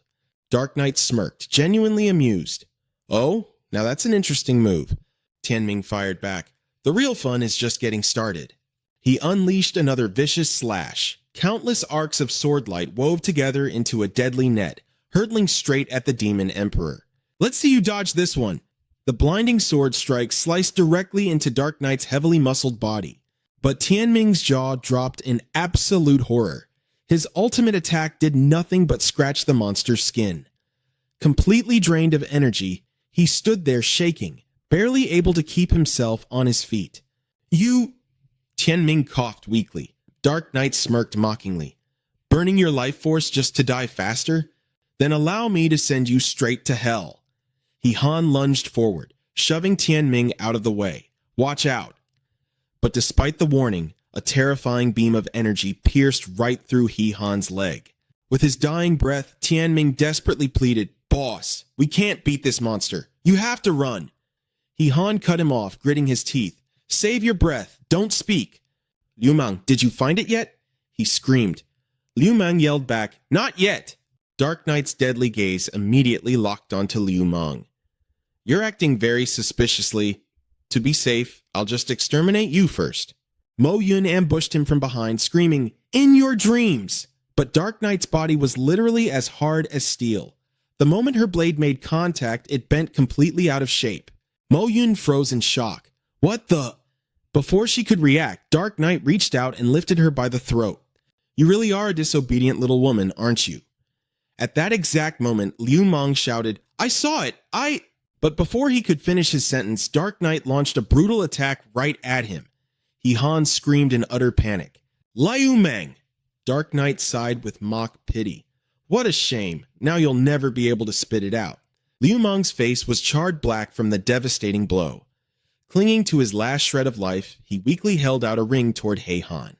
He Han's mind raced. Could the demon god's absolute secret be hidden inside that ring? Seeing this, Dark Knight finally lost his cool and roared. Damn you bugs, don't you dare! He Han ignored the pain and charged forward with everything he had. He had to get that ring. But the Demon Emperor quickly regained his cold arrogance. I only need to lift a single finger to crush you into bloody paste. Suddenly, Mo Yun locked her legs tightly around his arm to hold him back. Annoyed by the interference, Dark Knight tightened his iron grip around her throat, choking the life out of her. But out of nowhere, an invisible, massive force slammed into him, knocking him off balance. Mo Yun gasped for air, finally breaking free. Dark Knight cursed in shock. Damn it, He Han! He Han stood tall, holding the artifact. I got the ring. Mo Yun, incredible job. In his hand, the ring suddenly erupted with a blinding divine light. He stared at it in pure shock. As the memory played out, he saw X fighting completely alone against a massive horde of stone monsters. Was this the battle from the very first time X reached the final floor? Dark Knight was actually there too. Back then, X was still completely calm, launching attack after attack. Meanwhile, Dark Knight observed him and noted, he's using a master's disguise and techniques, yet he moves with the blinding speed and agility of a true warrior. How bizarre, Desi spoke up from behind. Lord Demon God, allow your subordinate to finish him off. But Dark Knight waved him off. No need. I've been wanting to stretch my legs a bit anyway. Leave this guy to me. At this point, X started to panic. Professor, have you found an exit yet? The scan results are showing a secret passage over there. Hotch Ham suddenly realized what was going on. Professor, scanning? It looked like X had been secretly communicating with the outside world the whole time. He definitely had a support team feeding him intel. If that was the case, just by watching this battle, Hotch Ham could finally figure out X's true origins. Once I get out of here, I'm definitely hunting him down to settle the score. Meanwhile, X cursed under his breath. Damn it, the tournament organizers are totally useless. How could they build an entire underground castle and not even know about this place? Suddenly, Dark Knight materialized right in front of him, totally blocking X's escape route. Don't be in such a rush to leave. Why don't you stay and entertain me for a bit? X kept his comms open with the outside world. The boss has me cornered. I need his intel. Now. The information came through and X smirked. Oh, a dragon-fearing constitution, huh? Hearing this, Dark Knight gasped in shock. What? How the hell do you know that? Hotch Ham raised an eyebrow. Wait, a dragon-fearing constitution? Does that mean he's just terrified of dragons? But back in the memory, X already had a plan in motion. Got it. I'm just trying to buy some time here. I'm not looking for a deathmatch. X said into his comms. Dark Knight, completely utterly confused this whole time, finally roared, Who the hell are you talking to? X tossed out a magical artifact, and in a flash of light, a massive dragon materialized. Dark Knight froze in absolute terror. The beast let out a deafening roar before blasting a stream of scorching fire right into Dark Knight's chest. The demon god took the hit head-on, completely paralyzed by fear. X used the chance to make a break for it. I'm leaving this to you. Hold them off, he shouted to the dragon. Recovering slightly, Dark Knight glared with pure malice and barked an order to his men. He actually knows my fatal weakness. I absolutely cannot let him live. Capture him at once. Watching this, Hotch Ham finally understood the whole situation. Beside him, Van Tuong anxiously asked, What is it? What did you just see? He replied, It's not about turning into one. This so-called demon god actually has a dragon-fearing constitution. Whenever he faces a dragon-type opponent, his combat power gets completely suppressed and drains away. Van Tuong was just as shocked. A dragon-fearing constitution? Back in reality, Dark Knight sneered at Hotch Ham. Well, it seems you figured out my little secret. But knowing it won't do you any good. I already slaughtered that dragon anyway. It just took a little extra effort, that's all. So, tell me, how many dragons do you have up your sleeve? Go ahead, summon them all. Hearing this, Hotch Ham nervously whispered to his system, Hey, do you happen to have a dragon? Van Tuong snapped back. Are you kidding me? Why would I have something like that? Seeing his hesitation, Dark Knight grew even more arrogant. Ha! Looks like you don't have any. What a shame. Now then, I'm gonna take my sweet time enjoying the thrill of tearing you apart. Hotch Ham muttered under his breath. Man, I'm totally screwed this time. I might have the title of Dragon Slayer, but it's not like I can actually turn into a real dragon. Wait a minute. Dragon Slayer? His sudden shift in tone made Van Tuong super curious. What is it? He smirked. I just had a totally crazy idea. If I can't summon a dragon to fight him here, what if I just drag him to where a dragon is? Van Tuong immediately caught on to his crazy plan. Wait, you're not planning to drag him into the golden armored earth dragon's slumbering dungeon, are you? Will it work? He asked urgently. But the AI girl wasn't entirely sure either. I honestly have no idea. I've never even thought about pulling an NPC into an instance dungeon before. We'll just have to try it and see. Hotch Ham decided to bet it all. All right, wait for my signal. Van Tuong panicked. Wait, aren't we going to make a plan first? But he was already swinging his sword down with full force. Action first, talk later. Caught off guard, Dark Knight couldn't dodge in time. He glanced down at his arm, which was now completely frozen in solid ice, and scoffed. Isn't this little trick a bit too childish? In the next second, the ice shattered into pieces. Is this seriously all you've got? You're really starting to disappoint me. Hotch Ham just gave a cocky smirk. Oh, I was just testing to see exactly how long you'd stay frozen. And that was just enough time. Ultimate move, absolute freezing tornado. Dark Knight had no idea what Hotch Ham was plotting. Before he knew it, a massive blizzard tornado slammed into him, flash freezing his entire body into a solid ice statue. From inside the ice, Dark Knight scoffed telepathically. Still trying to stall for time, I see. But right then, Hotch Ham leaped from high above, dropping straight down toward him. At that exact moment, a glowing teleportation array lit up right behind Dark Knight. Van Tuong yelled, Now! The demon god flexed his power, violently shattering the ice block, but it was already too late. Damn it! Were they both about to get sucked into the dungeon? Hotch Ham was absolutely hyped. Yes, it worked! But as they fell, Dark Knight blasted a massive surge of dark energy straight at him. You little brat! Do you want to die that badly? Hotch Ham couldn't dodge in time and took the blast head on. A second later, both of them crashed hard into a dense forest inside the dungeon instance. Hotch Ham slammed brutally into the dirt. Van Tuong frantically checked on him. Hey, are you okay? Don't even try waking up the golden armored dragon right now. We need to clear out the dungeon mobs first. Look, falling out of the sky like that made a huge racket, and now it's lured out a whole pack of goblins. He immediately regained his confidence. I remember you telling me that the dungeon's combat mechanic prioritizes attacking higher level targets first, right? Van Tuong asked in confusion. What? He replied, My level isn't as high as his. Dark Knight hasn't fully adapted yet, and this bastard actually dragged yours truly to this godforsaken place. The goblins had focused their attacks on him, but before they could even strike, they were blown to pieces. The alpha goblin sent out a signal to its 7 hordes. The entire goblin horde locked their sights on Dark Knight. Hotch Ham aggressively cheered them on. You can do it! Dark Knight calmly asked him, Are these your little helpers? A massive blade materialized in his hand.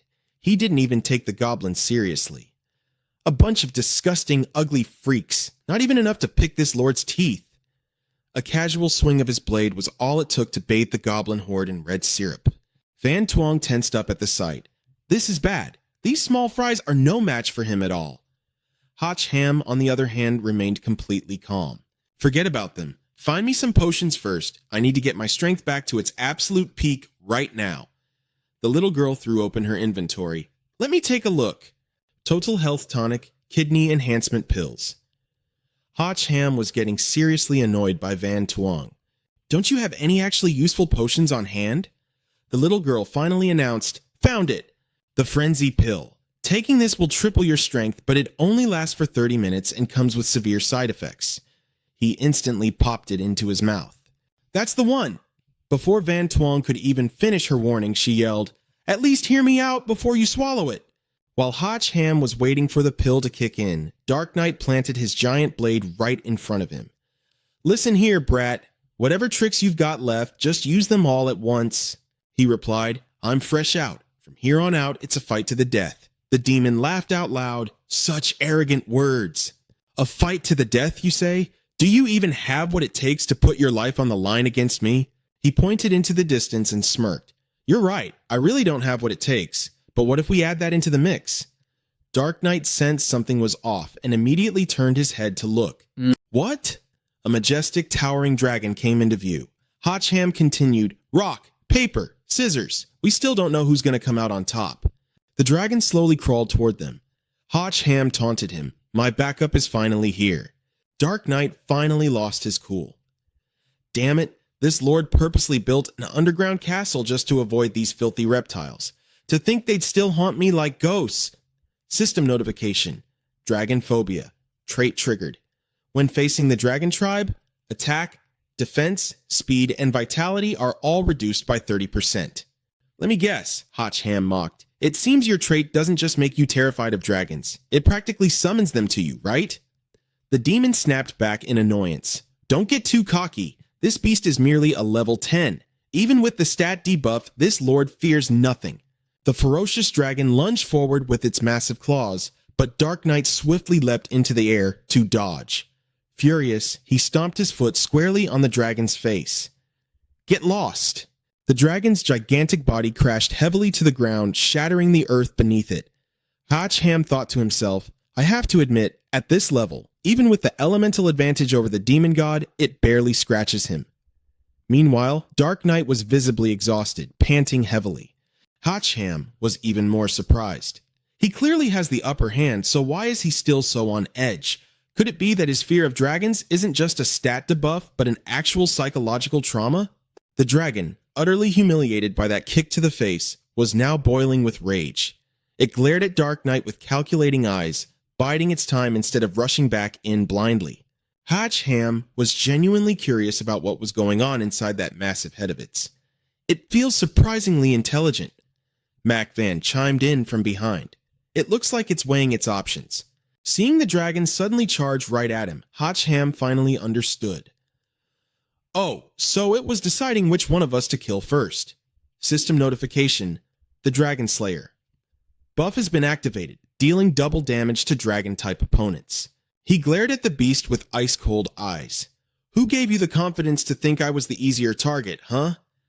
The dragon was instantly paralyzed by his terrifying aura, its jaw dropping in shock. Hotch Ham decided to teach this stupid lizard a lesson in manners. He swung his sword straight at its neck. You think I'm a pushover? The brutal strike sent the dragon tumbling wildly backward. Burning with rage, he spat. At the end of the day, it's just a dumb beast. I just have to beat some fear into it. But wait, it's not going to get too scared and run away, is it? Van Tuong reassured him, no way. As the dungeon boss, it's literally programmed to fight intruders to the bitter end. The dragon froze in place, darting its eyes between the two of them as it tried to pick a target. Hotch Ham sharply caught onto its hesitation. Oh, looks like that little brain of yours is churning again. Dark Knight immediately threatened the beast. You filthy mutt, you'd better not come over here. Hotch Ham burst out laughing, mocking him. If you still can't figure out who to attack, then maybe I should just end your miserable little life right now.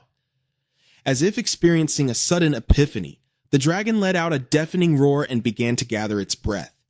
A second later, a devastating blast of hellfire erupted from its jaws, shooting in one direction. Dark Knight panicked. It's aiming at me?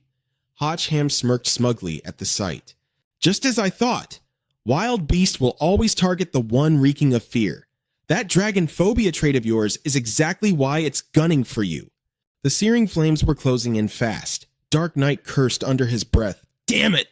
He scrambled frantically backward, blurting out in shock, "What the hell?" Hotch Ham kindly taunted him. "Why is the almighty demon god shaking in his boots? What are you running from? Just block it." Dark Knight was so terrified he literally lost his ability to form coherent sentences. You son of a... The blazing inferno swallowed everything in its path, instantly reducing an entire stretch of the forest to ashes. The dragon looked incredibly pleased with its own destructive breath. Having finally had enough of the humiliation, Dark Knight spoke up in an icy tone. "You absolute bastard of a lizard." Pure demonic energy suddenly erupted from his fingertips. "I'll slaughter you first." While the dragon was still frozen in a daze, Hotch Ham swung his sword, completely shattering the incoming demonic aura. Thanks to his protection, the dragon emerged completely unscathed. Hotch Ham called out to it, "Hey, little dragon, you can understand me, right? Let's team up. If we beat this guy, you'll be getting a massive level up." Van Tuong warned him, "This is a dungeon instance, you know. Its difficulty tier has already been preset."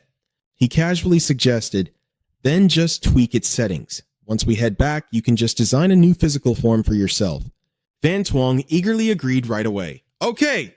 Hotch Ham asked the creature, "How about it? Want to team up?" Catching its signal, he exclaimed, "Awesome! Then it's time to slay a demon god." Hotch Ham gave the order with commanding presence. "Let's go." Amdaw sneered at him. "You think two pieces of trash like you can actually defeat this venerable one? You're completely delusional." A surging wave of demonic energy blasted toward them. Hotch Ham felt the heavy pressure. Crap. The dragon swung its tail, completely smashing the dark aura apart. Now safe, he was highly satisfied. Great job, as expected of the golden armored earth dragon. But its tail ended up smacking him too. Hotch Ham was sent flying away.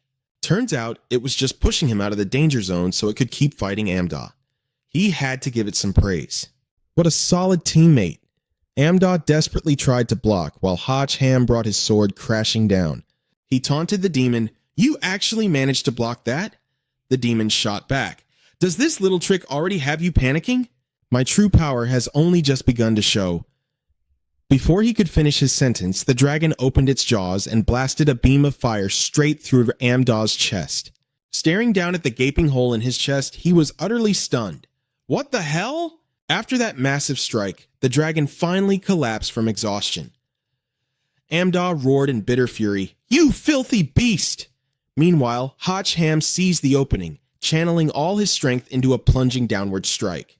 This sword strike forced Amdaw to his knees in a desperate struggle, the blade biting deep into his shoulder.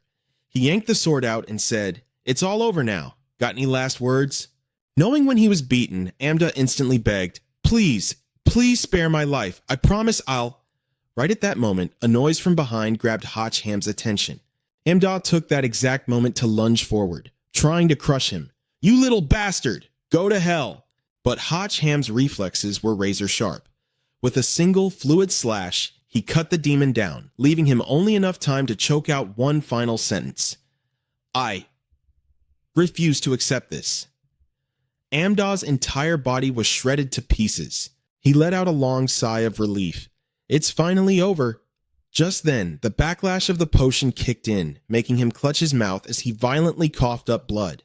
Hotch Ham collapsed hard onto the ground. Van Tuong explained, "This is the side effect of taking that potion. Right now, your bodily functions have been severely overloaded. You absolutely cannot fight anymore, or your life will be in critical danger." He wiped the corner of his mouth and replied, "So, this is the backlash. I honestly thought I was going to explode and die on the spot." Suddenly, a goblin seized the chance, swinging its club for a sneak attack. Hotch Ham tensed up in a panic. "Not good. I can't move my body at all right now." Unfortunately for the goblin, it was instantly incinerated by a massive burst of flames. Hotch Ham escaped danger by a hair's breadth. It was the dragon that had saved his life. Hotch Ham genuinely thanked it. "Thanks a ton, brother." The dragons slowly began to fade away, and soon their bodies began to fade as well. That was the sign of departure. Van Tuong reminded him, "The instance mission is complete. You can leave now." Outside, Tianfeng let out a relieved sigh after taking care of business. "We finally killed them all." Liu Mang, who was covered in bandages, spoke up. "The question is, where did the boss go?" Do you think he... Tian Min cut him off. Don't talk nonsense. The boss is crazy strong. How could anything happen to him? Liu Mang replied, I know that, but he did challenge a demon god all by himself. Just shut up. Mac Van sat quietly to the side, so consumed by worry that she didn't even have the energy to speak. Right at that moment, she heard Hotch Ham's voice. Looks like I came back just in time. I thought you guys had already left. The three of them rushed over in joy. Boss, we knew you'd be fine. X, receiving this news through his earpiece, let out an intrigued, oh? He was quite surprised. Hotch Ham had actually made it back alive. No matter, I'll just wait for him at the cave entrance. I'm sure he misses me dearly too. The entire supervisory team stood waiting outside the cave. Director Tran anxiously checked his wristwatch. It's been so long, and no one has come out yet. It seems the remaining participants are all... X told him, don't be so impatient, Director Tran. There will be a surprise. You need to have a little more faith in these contestants. An assistant pointed out he was the first one to enter the bottom floor. Director Tran addressed him. So it was you, huh? Even we couldn't pinpoint the location of the bottom floor. How did you manage to do it? Could it be that you have some sort of secret weapon? X replied. Well, if you're calling it a secret weapon, would it still be a secret if I told you? Director Tran snapped loudly. Don't think you can act all arrogant just because you have a few cheap tricks. Now that you're here, you must submit to our authority. Otherwise, we'll teach you some manners. Suddenly, there was movement at the cave entrance, causing a stir among the crowd. What's going on? Someone's coming out! The first footsteps emerged from the shadows. Hotch Ham and the remaining participants had returned. Thien Min blurted out, were you all waiting here just for us? Director Tran clapped his hands in congratulations. Welcome, welcome, welcome back. Brave explorers, you've all worked hard. Out of nowhere, Mac Van delivered a punch straight to his face, knocking him flat on his back. The group of assistants screamed in utter shock. Oh my God, Director Tran! She screamed at him. Damn it, what kind of intel did you give us? Are you trying to get us all killed? Director Tran barked in order. You bastard! How dare you sneak attack an inspector during all this chaos? Arrest her! His subordinates immediately moved in to comply. Yes, sir. Liu Mang stepped up, his voice ice cold. I'd like to see you try. The guards stared at them warily. You lot! Director Tran knew full well that these people had just crawled out of a mountain of corpses. If it came to a straight fight, his men wouldn't stand a chance. Plus, making a huge scene would be a nightmare to report to his superiors. So, he swallowed his pride and tried to smooth things over. It's a misunderstanding, just a big misunderstanding. Quick, get the catering team on the line. These contestants must be exhausted and starving. Let's get them some rest. Suddenly, a group of three approached from behind. There's no time to eat. The competition is over. Director Tran froze. What did you just say? Over? He pointed a shaking finger at them. Where the hell did you lunatics come from? Do you have any idea how high profile this tournament is? Who the hell do you think you are? One of the men silently flashed a Dragon Organization badge. Director Tran started stammering, the color draining from his face. The Dragon Organization? X was taken aback too. Why would the top-tier Esper organization suddenly show up here? Hotch Ham tilted his head. What's the Dragon Organization, man? Why do I suddenly have a really bad feeling about this? Lang Min, the man standing in the middle, declared coldly, This is a state of emergency. I am taking full control of this area. Director Tran immediately bowed his head in submission. Yes, of course, I will cooperate completely. Lang Min turned to the group. All of you are elite fighters who successfully passed the first trial. Under normal circumstances, you'd undergo strict training, but we are completely out of time. You need to head to the new front line immediately. 5 hours ago, a massive spatial rift opened up. Our defense forces risked their lives and barely managed to stabilize the perimeter. But honestly, we have no idea how long that line will hold. Because of this, you are being drafted into combat for a priority decapitation strike. Hotch Ham's squad stared at him in shock. Infiltrating the front line? A decapitation strike? Wait, what the hell is going on? Liu Mang frowned. Sir, do you mean an incursion? Doesn't an incursion just mean some gear drops and a few rogue monsters spawn? Is it really bad enough to start a full-blown war? Lang Min turned to his men. They still don't grasp the gravity of the situation. Show them. His subordinate nodded. Yes, sir. A holographic projector flickered to life, revealing the horrifying scale of the battlefield. The subordinate grimly explained, "This isn't just an incursion, it's a full-scale invasion. A massive spatial rift ripped open right in the heart of Kim Jong City. An endless horde of monsters is pouring through, and their territory is expanding at an insane rate. The enemy attacks are relentless, making it impossible for us to contain the threat and reclaim the city." Hotch Ham crossed his arms. So basically, they're using human wave tactics. If that's the case, throwing a few of us into the meat grinder won't change a damn thing. Lang Min shook his head. High Command has analyzed the attack patterns. We believe there's a highly intelligent leader controlling the horde from the shadows. The only way to win is to send an elite strike team straight through the rift into their world and take the leader's head. Mac Van scoffed, crossing his arms. "You want us to march straight into the monster's dimension? You've got to be shitting me." Lang Min's expression remained stern. "I am completely serious. For the safety of everyone, High Command has ordered the creation of 2 strike teams, Team A and Team B, to execute this mission simultaneously. And from the looks of it, you've already divided yourselves up perfectly." X immediately backed away. "Hold on. No, we haven't. We just came here to help with a brawl, that's it." Lang Min completely ignored his protest. "Then you guys are Team A."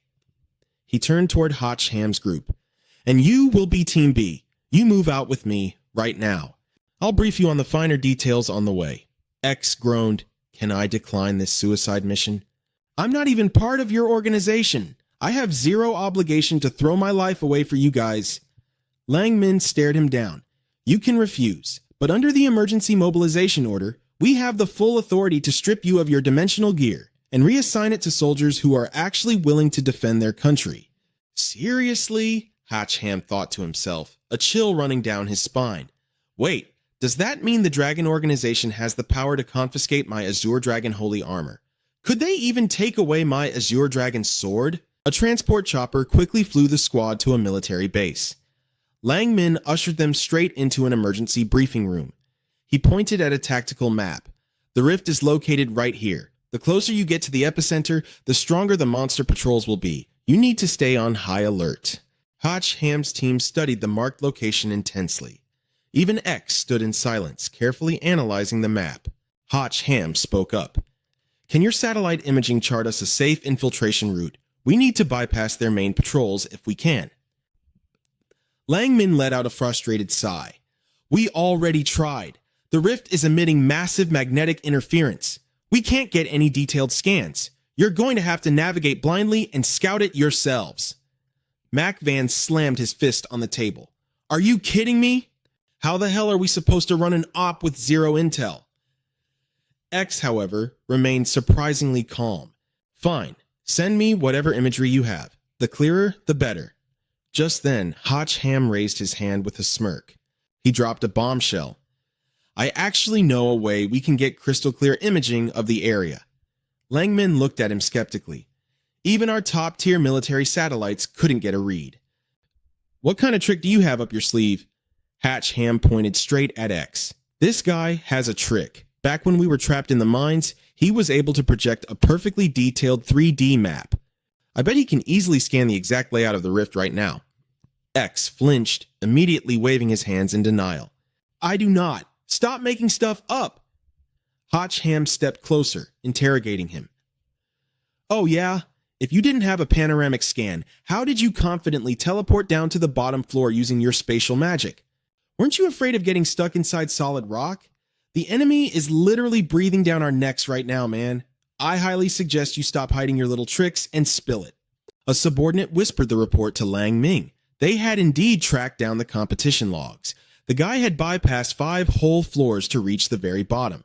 He definitely had some brilliant tracking and scouting tricks up his sleeve. Lang Ming nodded. "Yeah, I got it. Just what kind of skill are you hiding anyway?" "Spit it out!" Backed into a corner, X stubbornly played dumb. I don't have anything at all." Lang Ming glared, tightening the pressure. "You only have 2 choices. Hand it over or take the drop." X started to panic. Meanwhile, his operator hesitated after receiving the command. "Check the perimeter around the rift." X snapped furiously. "Cut the crap! If I tell you to scan it, just scan it. Direct all the lightning bats to that sector and get me the results now." "Understood." the operator replied. Recalibrating now. I need a moment. The image of the building came into sharp focus, revealing 3 bat monsters standing guard on the roof. They were on high alert, watching every shadow. The moment they detected an intruder, devastating sonic waves blasted from their jaws. The sonic blast echoed across the entire mountain range before sweeping through the city. The bats near the rift instantly picked up the signal. Tracking that frequency, the security team finally pinpointed the rift's exact location. We got the visual, sending it to you now. Everything you need is right here, X reported. Lang Ming immediately issued an order. Transmit this to HQ command. Find us a breach point. Hatch Ham smirked at X, thoroughly amused. Looks like you've unlocked a brand new skill. No wonder you know your way around these mines so well. Your logistics team is no joke. Wipe that smug look off your face, X snapped back. I'm wearing your Azure Dragon holy armor. No matter what happens, I'm winning this. So just choke on your anger and deal with it. Hotch Ham sighed, looking at him with pity. So incredibly short-sighted. He turned and whispered to Mo Yun. He actually still thinks that Azure Dragon armor is some god-tier treasure. Mo Yun giggled cryptically. He has no idea you've already got. Hotch Ham quickly shushed her. Shh. Let's keep a low profile. Seeing their secretive little exchange, X completely took the bait. No freaking way, he thought. Did that guy get his hands on an even better piece of gear? Did the demon god drop higher tier loot? Meanwhile, Lang Ming's operator reported in, We have reached the target airspace. He immediately took command. Team A, touchdown at coordinates Alpha. Team B, drop at Bravo. Listen closely. You must breach that rift and execute the operation at all costs. Copy that, both squads roared in unison. The choppers transported them to their designated drop zones, and they swiftly parachuted down into the fray. Hovering high in the air, Hotch Ham glanced down at Von Tuong. Are you sure we can actually go through this thing? The little girl nodded confidently. Absolutely, but I have no idea what kind of mess is waiting for us on the other side. Hotch Ham sighed. Please, just don't screw me over this time. Can you just draw a normal card for once? Van Tuong patted her chest proudly. Don't worry, the bag is in my hands. I've got this. Watching in horror as a teammate's chest was viciously impaled, the survivor frantically radioed in. Crap, this is bad. They've spotted us. Terrifying blasts of energy shot up from the ground below, throwing the squad into total panic. Take cover. Move. Move. Move. It was a deadly mutant beam firing straight from the bat monster's eyes. Several men couldn't dodge in time and were instantly vaporized. When X threw his head back and laughed maniacally. Oh, that is beautiful. Yes, slaughter them all. Standing behind him, the clown whispered a warning. Boss, you might want to look at the monster crawling up from below. Seeing the creature, X nearly popped a blood vessel. My guys studied this damn map for half a day, and what the hell did they even find? Meanwhile, the bats continued their frenzied assault, sweeping the sky with deadly eye beams. Tianmin barely survived by relying on his lightning-fast agility. We don't have any long-range weapons. What the hell are we supposed to do? Is this some kind of sick torture? Hotch Ham frantically checked the tracker on his phone and yelled, The coordinates are right here. Move. Suddenly, a teleportation portal rippled into existence right behind the 2 bats firing at the squad. 3 figures shot out from the portal. With a single devastating swing of her blade, Luke Ku instantly wiped out the monsters. Huang Diu charged in right beside her, practically radiating battle lust. You dare lay a finger on my husband? You must have a death wish. The remaining bat hissed fiercely, firing a desperate blast of energy to obliterate the new threat. Over in another sector, 3 more bats sensed that something was terribly wrong. But before they could react, the very air around them violently exploded. It was Quan Kai's handiwork. As long as I'm breathing, you freaks aren't going anywhere. After completely wiping out the threat, the 3 girls landed and rushed over to Hotch Ham. Are you okay? Did those things hurt you? Tian Fong's jaw dropped. Damn, boss. I didn't know you were holding out on a trump card like that. Lu Ku narrowed her eyes at the horizon and asked, Is that massive rift our primary target? Huang Jie urgently chimed in. We need to move, now. If we wait, we're just going to get swarmed by more of those freaks. But Hotch Ham hesitated, nervously glancing over his shoulder. That rift, honestly, I don't think we need to worry about it. Staring at a massive explosion lighting up the far side of the city, he smirked. Team A is drawing all the aggro for us right now. From the looks of it, that monster is already getting pounded by their squad. Meanwhile, X was screaming at his logistics team. What the hell is going on over there? How the hell did you guys scout this area? Tungjang quickly defended himself. It was buried deep underground the whole time. Our scanners couldn't pick it up. X didn't give a damn. Save your breath. Just send me heavy backup right now. Give me the absolute highest firepower we have. Sweating bullets, Tungjang slammed a massive button on his command console. Copy that. Activating the crystal cannon, he yelled. This energy artillery auto-tracks the target's trajectory. Direct hit guaranteed. Target in 5 seconds, X declared with a smug grin. You're about to be blown to bits. Let's see how long you can keep acting so cocky, a subordinate warned from behind. Boss, why the hell is it so close? Ish panicked, scrambling away as fast as his legs could carry him. Run! An energy blast tore through the sky, scoring a direct hit right on the monster. But the impact triggered a massive explosion, wiping out everything in the blast radius. Hotch Ham complained as he ran for his life. Is this really how we kill a boss? The monster was reduced to ashes, leaving nothing but a massive crater behind. Thankfully, Eek deployed the Holy Armor's shield just in time to keep the squad safe. Once the dust settled, he clutched his aching waist, groaning about his bruised backside. Just then, Tungjang warned them over the comms. A massive horde of monsters is closing in on your position, and they're moving fast. Get out of there! H scrambled to his feet. I'm settling the score with you when I get back. Just give me an escape route now. Meanwhile, Team B was casually scouting the area. Suddenly, Hotch Ham threw his arms out, stopping the group in their tracks. Tianmin returned from his scouting run. The path ahead is clear. No ambushes, just a few low-level mobs. We can push through without breaking a sweat. Hotch Ham frowned in thought. That's weird. This is a major choke point. Why is it barely guarded? Yeah. Mac Van chimed in. Maybe the rift can't be closed anyway, so they just stopped trying? Suddenly, Liu Mang pointed up. Hey, what's that flying up there? Birds! Tian Fong stared at the massive swarm, a chill running down his spine. The whole area is completely wrecked. How could there be any birds left alive? Those aren't birds, Hotch Ham muttered, his voice tight with panic. Those are not birds.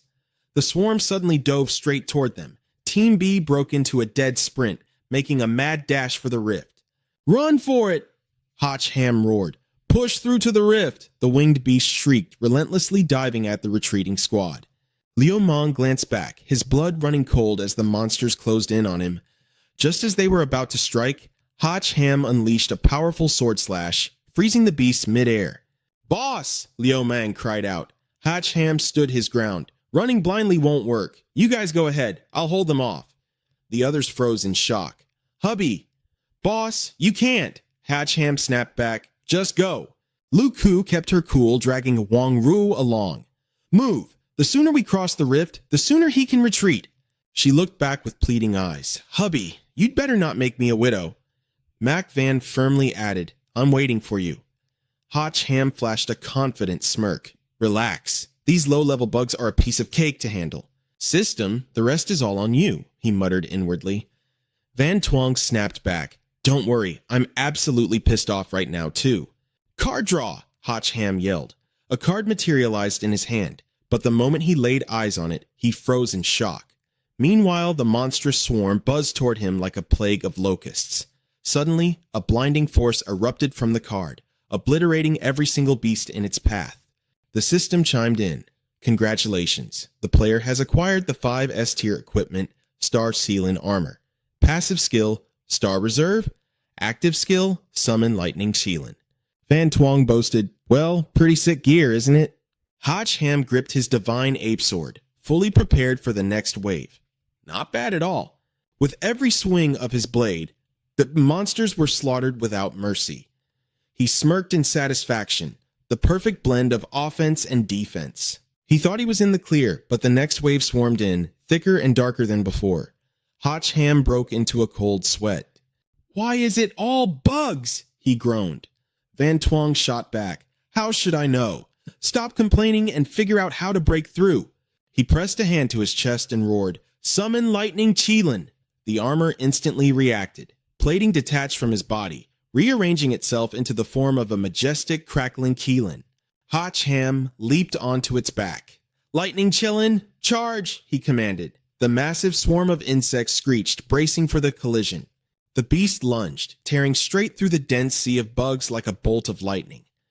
Meanwhile, Team B was still retreating, though a few stray monsters were already hunting them down. One of the scouts spotted them, but Min and Macvan quickly teamed up and took it out. "Stay close! Keep moving!" Min yelled to the team. They bolted toward the rift as fast as they could, but suddenly, the team skidded to a dead halt. Blocking their path was a massive writhing wall of insects. "Damn it!" Tianfeng cursed. "It's an ambush!" "No other choice!" Liu Mang gritted his teeth. "We have to risk it and fight our way through." Min swung his sword until his arms burned. But in a moment of exhaustion, a massive bug slammed him to the ground. "Min!" Macvan screamed as the creature pinned him down by the chest. Out of options, she squeezed her eyes shut and cried out his name. "Ham!" Boom! He crashed onto the scene, instantly blasting the swarm surrounding them into oblivion. Slowly, Macvan opened her eyes. Ham's confident voice rang out. "Nothing to worry about. I'm here." Min cheered from the ground. "Hell yeah, boss. I knew you were holding out on us with a secret weapon." Suddenly, an entirely different breed of monsters came pouring out of the portal. "Heads up, more incoming," Ham warned the team. "Guess these trashes haven't learned their lesson. Stick together, everyone. I'll carve a path for us." Ham spurred the lightning Chillin forward. Even the mindless monsters hesitated, intimidated by its sheer, overwhelming aura. He bulldozed through the swarm, clearing a safe zone for the squad. As Liu Mang and the others trailed closely behind, he couldn't help but marvel, "Man, this new ride is absolutely sick." Suddenly, Luke Ku sensed something beneath them. "Speed it up! There's something burrowing underground! Get into the rift, now!" Ham blinked in shock. "Wait, what?" "Don't stop moving! Go straight in!" Luke Ku shouted, nearly at the exit. Ham held the line at the edge of the rift. "Go! Everyone inside!" But just as they moved, a grotesque entity erupted from the ground, cutting off Quan Kai and Luke Ku. Ham tensed up, realizing things had just gone from bad to worse. The two of them were falling straight into the monster's jagged, razor-sharp maw. Quan Kai panicked. "We're dead!" Just in the nick of time, Ham managed to grab hold of her skirt. Thanks to Ham, both of them barely escaped the monster's jaws. Quan Kai quickly reminded him, "Hey, my skirt?" Ham grunted, struggling to hold on. "Is this really the time? Keeping you alive is the priority here. You two seriously need to lose some weight." Luke Ku snapped furiously. "Who are you calling fat? You'd better choose your next words carefully." Ham didn't bother arguing with them. "Let's move." Lightning cracked. All three managed to dive into the rift just in time. The monster lunged forward, snapping its jaws, but slammed headfirst into the closing rift with a massive bang. The impact left it completely dizzy and disoriented. But there was still fresh prey left behind. Group X had arrived just in time to serve themselves up on a silver platter. "Come on, brothers. The rift is right ahead. Let's make a run for it." But their excitement was short-lived when they saw the monstrous beast blocking their only escape route. It licked its lips, staring hungrily at Group X. The leader burst into tears and screamed, "What the hell is this thing?" Meanwhile, Ham's group had successfully made it to safety. They found themselves in a dead, silent forest. All three collapsed onto the ground to catch their breath. Ham let out a massive sigh of relief. "That was way too close. We were almost monster food." Luke Ku frantically looked around. "Where is everyone else? And wait, the rift is completely gone." Van Tuong guessed. "It seems that teleportation gate is strictly one way. Any beasts that leave through it can't ever return. Since you guys forced your way back against the flow, you were teleported to a random location. And because everyone didn't enter at the exact same time, you didn't end up in the same place." Ham finally understood. "No wonder that giant beast didn't chase us here. It didn't have a chance to go through the rift a second time." The little girl replied, "But the fact that you forced your way back through the rift has definitely alerted whoever opened it. We need to keep moving right now." Luke Ku agreed. "If that's the case, we have to get out of here immediately and see if we can regroup with Huang Du's team." Ham, however, smirked with excitement. If a golden opportunity like this presents itself, why should we run? We were just worrying about how to track down the mastermind, weren't we? Meanwhile, Huang Du's group was lying completely unconscious on the ground, as a voice could be heard counting them. 1, 2, 3, 4, 5, the monster grunts reported. Commander, we've captured a total of 5 intruders. How should we dispose of them? Their commander ordered, take them back to the city and hand them over to His Majesty. Since they came from the other world, a strict interrogation might yield some highly useful intel. The subordinates shouted, understood! We will take them back immediately. The foot soldiers barked in agreement. Their commander, Huyen Lu, divided the tasks clearly. Group 1, take the prisoners back. Group 2, you're coming with me. There's another matter I need to handle. A monster protested, but the front lines are brutal. We still need you to return and lead the troops, Commander. She let out a cold, chilling laugh. Don't worry about that. It seems a few more little rats have scurried in here. We are going to round them all up. The harsh sun beat down on the forest. Seeing Hotch Ham acting so completely relaxed, Van Tuong reminded him, are you seriously just going to sit here and wait? Dragging this out is only going to put you at a disadvantage. He calmly replied, no need to rush. If our Team B failed, we still have Team A, right? Suddenly, a rustling noise made his expression turn dead serious. Looking down at the 3 monsters below, he thought to himself, Luke Ku's signal has finally arrived. Seeing the 3 frog-like creatures, Hotch Ham muttered, just a bunch of small fry. Catching garbage like this alive is completely worthless. The 3 frog monsters below were muttering among themselves, this is weird. The intel said they were right here. They must have run off already. Let's head back and report. Luke Ku sat silently on a tree branch, observing them. She thought to herself, why hasn't Hotch Ham made a move yet? Van Tuong was also getting anxious. What do we do now? Should we follow them and find out where their camp is? Hotch Ham pondered for a moment before saying, I don't know. Something about this just feels completely off. The 2 groups of monsters had regrouped. One of them asked, who did you guys catch? The other reported, an intruder. The rest of their crew was wiped out. Only this one survived, so we're taking it back for interrogation. Van Tuong was stunned. No way! Did Huang Du's team actually get defeated? Hotch Ham said darkly, the situation is still unclear. Let's just wait and see. It could also be those guys from Group X. Down below, the monster asked again, judging by the shape of that sack, did you guys catch a woman?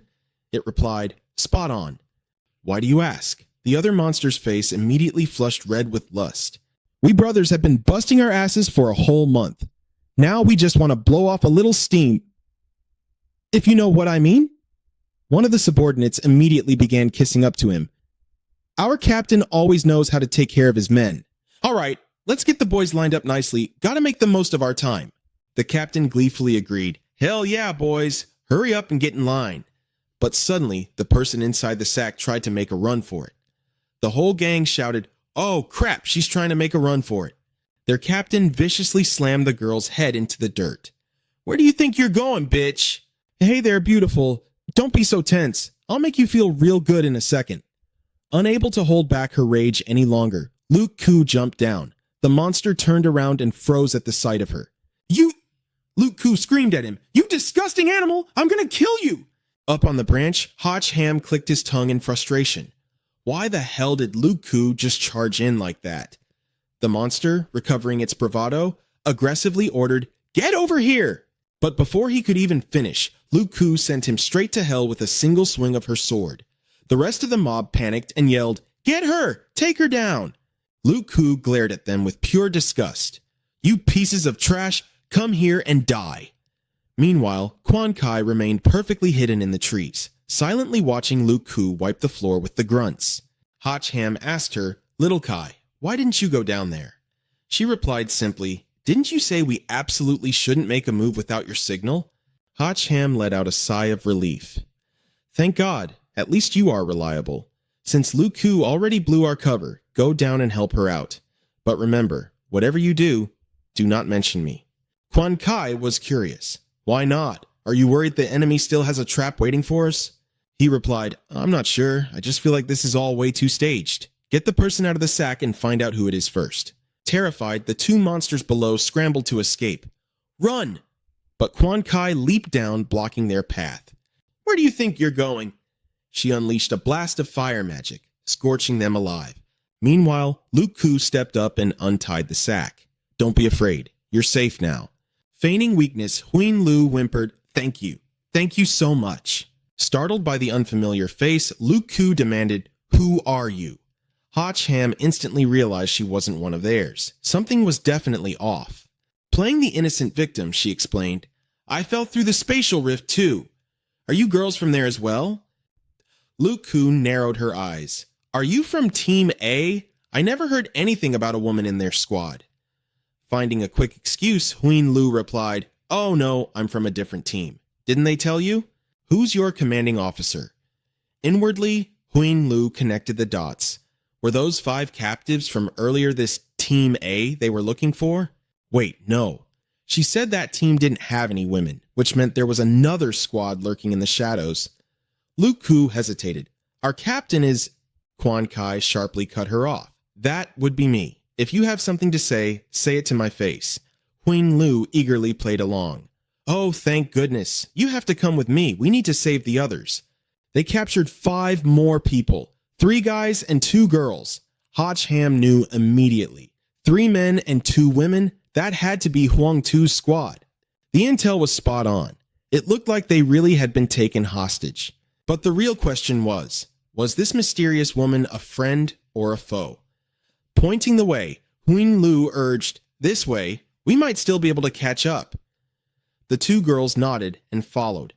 All right, lead the way, they agreed. Trailing behind, Luke Koo secretly communicated with her teammate. What's the play here? Why isn't Hatch Ham showing himself? Quan Kai whispered back. He suspects a trap. He wants us to play along while he provides backup from the shadows. Luke Koo immediately caught on. He was suspicious of this Huin Lu girl. She relayed the order, Tread carefully. We can't afford to make the same mistakes. Those were his exact words. Luke Koo nodded. Got it. Let's stay sharp. With her sharp instincts, Huin Lu already sensed something was up. There was definitely someone else hiding in the dark. She smirked inwardly. No matter, I've got plenty of time to play games with you all. Meanwhile, a group of monsters was stealthily tailing the 3 girls. 2 of them whispered to each other, Why did the commander order us to just follow them like this? What do you know, you idiot? It's called playing the long game. The commander is a strategic genius. She's using this setup to wipe out all the intruders in one swoop. We just have to tail them until they lead us straight to the rest of their squad, and then, bam, we bag them all. Oh, I get it now. That's brilliant. Suddenly, Hotch Ham casually strolled up from behind. Wow, you guys really are full of dirty tricks, aren't you? The 2 monsters spun around, shrieking in unison. Who the hell are you? Their answer was a ruthless, bone-crushing beatdown. Moments later, both were hogtied firmly to a tree. Annoyed by their pathetic wailing, Hotch Ham warned them, Shut up, this will be over in a second. Let's play a little game, shall we? We'll draw sticks. Let's see who gets the longest one. Whoever draws the longest stick wins. The short stick loses. The winner gets to walk away, totally free. He gestured to the massive Chillin looming behind him, flashing a wicked smile. But the loser becomes his lunch. The 2 monsters turned pale with terror. Hotch Ham held out the sticks. All right, who's up first? Go ahead, pick one. He shoved the sticks toward one of them. You? Pick? Oh, what's wrong? Cat got your tongue? Fine. If neither of you wants to draw, I'll do it for you. Let's pull one for the dark-skinned ugly guy first. He yanked out a stick. Oof, tough break. That's a pretty long one. Next, it's your turn. He casually glanced at the second stick and gasped in mock surprise. Oh my, this one's even longer. Well, I guess we have a clear winner. Congratulations, Greenie, you're the lucky winner. All right, Chillin, time to eat. As the Killin's massive jaws clamped down, the monster shrieked in panic. Wait, hold on. Hotch Ham chuckled, still playing with his prey. Oh, my bad. I almost forgot. It's only polite to let a guy say his last words before he gets eaten, right? Spit it out. Make it quick. Tears streamed down the monster's face as it bawled. Please, spare me, mighty hero. I don't want to die. I'll give you whatever you want. Just please, let me live. H. Ham rubbed his chin, pretending to be conflicted. Gee, I don't know. If I let you go, how am I supposed to explain that to my hungry friend here? Unless you tell me everything you know about that woman. The monster feigned ignorance. Which woman? Hotch Ham's playful smile vanished into an icy glare. Playing dumb, are we? Killin'. Eat him. The monster instantly cracked. Wait, her name is Huin Lu. She's Her Majesty the Empress's most trusted general. Age unknown. Her measurements are 98, 58, 88. That's all I know, I swear. Hotch Ham nodded, satisfied. Good boy. Now we're getting somewhere. Next question. Where are you keeping the prisoners? Spit it out. Meanwhile, at the enemy's military command center, Lu Q and Quan Kai had already been captured and brought to their base. Huin Lu slouched in the commander's seat, scoffing in annoyance. These two little tramps didn't take the bait. They made me hike around that stupid forest for nothing. Drag them to the dungeons, torture them until they spill where their rat of a teammate is hiding. Yes, Commander, her subordinates barked. Suddenly, a soldier rushed in with an urgent report. Commander, someone from the Imperial capital is here. Huin Lu's eyes widened in surprise. Who is it? How could I not know? He scoffed. The guard replied, I'm not exactly sure either. It seems he's here on His Majesty's orders to hold us accountable for the slow progress of the war.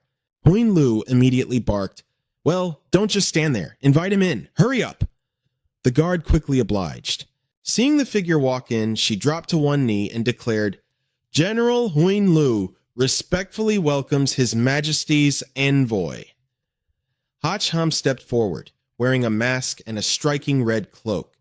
Huin Lu! Are you not ashamed of betraying His Majesty's trust? Huin Lu shot him a suspicious glare. No way. Who is this envoy? How come I've never seen him before? And what's with that bizarre getup? She's definitely never seen me before, Hotch Ham thought to himself. She looks pretty suspicious, but I've got the upper hand here. I absolutely cannot let her spot any flaws in my act. Huin Lu tried to probe him. May I ask who? But he immediately roared. Insolent! You see an Imperial envoy and don't even offer a seat? You show zero respect for His Majesty. Are you gathering troops to stage a rebellion? Huin Lu respectfully gestured toward the main seat in the room. I wouldn't dare. It was an oversight on my part. Please forgive me, envoy, he warned her with an icy tone. I am making a mental note of your every word and action. I will report all of this to His Majesty. Huin Lu lowered her head in submission. Yes, of course, I know I was wrong. He took his seat and demanded, What is the current status of the war? Give me a full, detailed report. Huin Lu replied, Our vanguard has already seized control of 2 cities. Right now, we are hunting down the primary targets. Hotch Ham asked bluntly, Hunting who? Internally, he grumbled, Those 2 frog monsters knew absolutely nothing about the motive for this war. I'll just have to squeeze the intel out of this woman. Huin Lu tested him again. Who are we hunting? Did His Majesty not inform you, envoy? Furious, Hotch Ham slammed his hand onto the armrest and roared, How dare you? Are you the envoy here, or am I? How could I possibly not know? I was testing you to see if you still remember His Majesty's decree. Huin Lu broke out in a cold sweat and frantically backpedaled, I wouldn't dare question you. The target is an 18-year-old male. We've already distributed his portrait to all the squads. They are conducting an emergency sweep and wouldn't dare slack off. A male? Hotch Ham echoed in his mind. And around my age too? Is this really the whole reason they started a war? She respectfully inquired, May I ask what urgent business brings the envoy to the front lines? Has His Majesty issued a new decree? Hotch Ham replied, His Majesty heard that some insolent enemies had the nerve to infiltrate our territory. He was furious. He wants me to bring those rats back to the capital for a thorough interrogation. Huin Lu reported, but I already sent my men to escort them to the Imperial capital. Did you not cross paths with them on your way here? He casually brushed it off. We must have taken different routes. Huin Lu pressed him further. Hold on a second. I only captured those 2 less than half a day ago. How could His Majesty possibly know so quickly? Who exactly are you? He maintained his imposing aura and snapped, Insolent fool. His Majesty has his own intelligence networks. Did you really think you could just do whatever you please out here? There are countless eyes watching your every move from the shadows. Huin Lu flared with killing intent. I suspect you're an enemy spy in disguise. If you want to clear your name, take off that mask and let me see your face. Otherwise, I won't hold back. Hotch Ham panicked internally. Oh crap. Why is this chick so aggressive? You thought Still, he doubled down on his act. Interesting. A lowly frontline general actually dares to question my authority. Are you not afraid of losing your head? Queen Lu froze in terror. Losing my head? What? Wait, are you from the Shadow Pavilion, the Emperor's most secretive assassination force? Hotch Ham gave a vague, arrogant smirk. What do you think? He let out a secret sigh of relief. Just like those two frog monsters said, the mere mention of the Shadow Pavilion strikes fear into everyone. Queen Lu bought the lie completely. She dropped to her knees. Please forgive my immense disrespect, my lord. Spare my life. He commanded, save your breath. Do you have any other prisoners? I'm taking all of them with me. Queen Lu quickly pleaded with him. They say the Shadow Pavilion houses the greatest interrogators in the world. Since the enemy has been infiltrating our lines non-stop, there must be a larger conspiracy. My lord, I beg you to help me interrogate those two wretches. It would be a massive help. Before we marched, His Majesty decreed that the front lines are the ultimate priority and that we have the authority to request aid from any Imperial forces. You must be aware of this, right? He confidently agreed. Of course, that won't be a problem. He agreed to the interrogation, but internally he was sweating. Man, she is a tough one to shake off. She clearly still doubts me. She's using this to test if I actually have the ruthless skills of an assassin. I guess I'll just have to wing it. Walking into the dungeon, he noticed that beside the two girls, X and the clown were also there. The two of them were screaming, "Damn it, let us out of here!" He was genuinely shocked. Wait, X got captured too? Queen Lu pointed at the prisoners. These are the spies we apprehended from two different sectors. You may interrogate them however you please, my lord. He smirked inwardly. I understand. If the interrogation gets a bit too brutal, don't say I didn't warn you. Queen Lu replied smoothly, Of course not. Please, use any method you see fit. We have all kinds of torture devices over there. Leather whips, branding irons, spiked clubs, whatever you need. But in her head she sneered, all this posturing before we even begin. Do you really think I'm that gullible? Hotch Ham commanded, Those toys are way too boring. Bring me the steel whip and the spiked iron flail, and bring me a massive bucket of chili peppers, the spiciest ones you have. Queen Lu was totally stunned. What? Spikes? He gripped the heavy steel whip in his hand and glared at the prisoners. You've got some nerve, kid. You dare run wild here in His Majesty's territory? X immediately started begging for his life. B-Boss, come on, we can talk this out. Just, let's not resort to violence right away, okay? But without a shred of hesitation, he lashed the whip down on them. Are you gonna talk? Smack. I said, are you gonna talk? He screamed in pure agony. How am I supposed to talk if you don't even ask me a question? Mommy! Queen Lu watched, finally completely convinced, striking a deadly blow right out the gate to utterly shatter the enemy's willpower. As expected of the Shadow Pavilion, X was getting the absolute beating of a lifetime, screaming at the top of his lungs. Hotch Ham coldly remarked, You've got some tough bones, kid. You'd rather die than confess, huh? He was actually pretty confused. Why isn't this idiot summoning his Azure Dragon armor? Did his powers get sealed? X sobbed uncontrollably. Boss! Grandpa! Please, just ask me whatever you want to know. I'll tell you literally everything. Just please stop hitting me. He scoffed with deep satisfaction. Serves you right. Then he turned and gave an order to Queen Lu. What do you want to know? Ask away. She froze for a second. Ah, right, I'll ask. Queen Lu ruthlessly interrogated them. Spit it out. How many of you infiltrated this place in total? The clown frantically confessed. 2 groups. Everyone in ours is dead. It's just the 2 of us left. As for the other group, I honestly have no idea. The 2 girls next to us are with them. You can just ask them. Hotch Ham followed up. What was your objective in sneaking in here? The clown cried out, To assassinate your emperor. I didn't even want to come. I was forced into this. Holding up a photograph, she demanded, Do you recognize the guy in this picture? The person in the photo was none other than Hotch Ham himself. Their jaws completely dropped in shock. The clown shrieked, That's him! While Hotch Ham internally panicked. Me? Queen Lu pressed on. What's with that reaction? Do you know this man? The clown stammered, frantically trying to piece things together. Wait, could you guys be... I finally get it. So he was the one pulling the strings all along. Hotch Ham delivered a swift, brutal punch to his face. I'm asking you a question. What the hell are you babbling about? He completely ignored how much damage the guy could take. The clown was beaten into a dazed stupor. Hotch Ham glared down at him in pure disgust. Passed out from just that? Meanwhile, Quan Kai whispered, "Doesn't his voice sound incredibly familiar to you?" Luke Koo replied, "Yeah." Could it be Hotch Ham? Then Huing Lu suddenly interrupted, reminding him, "He looks like he's about to kick the bucket."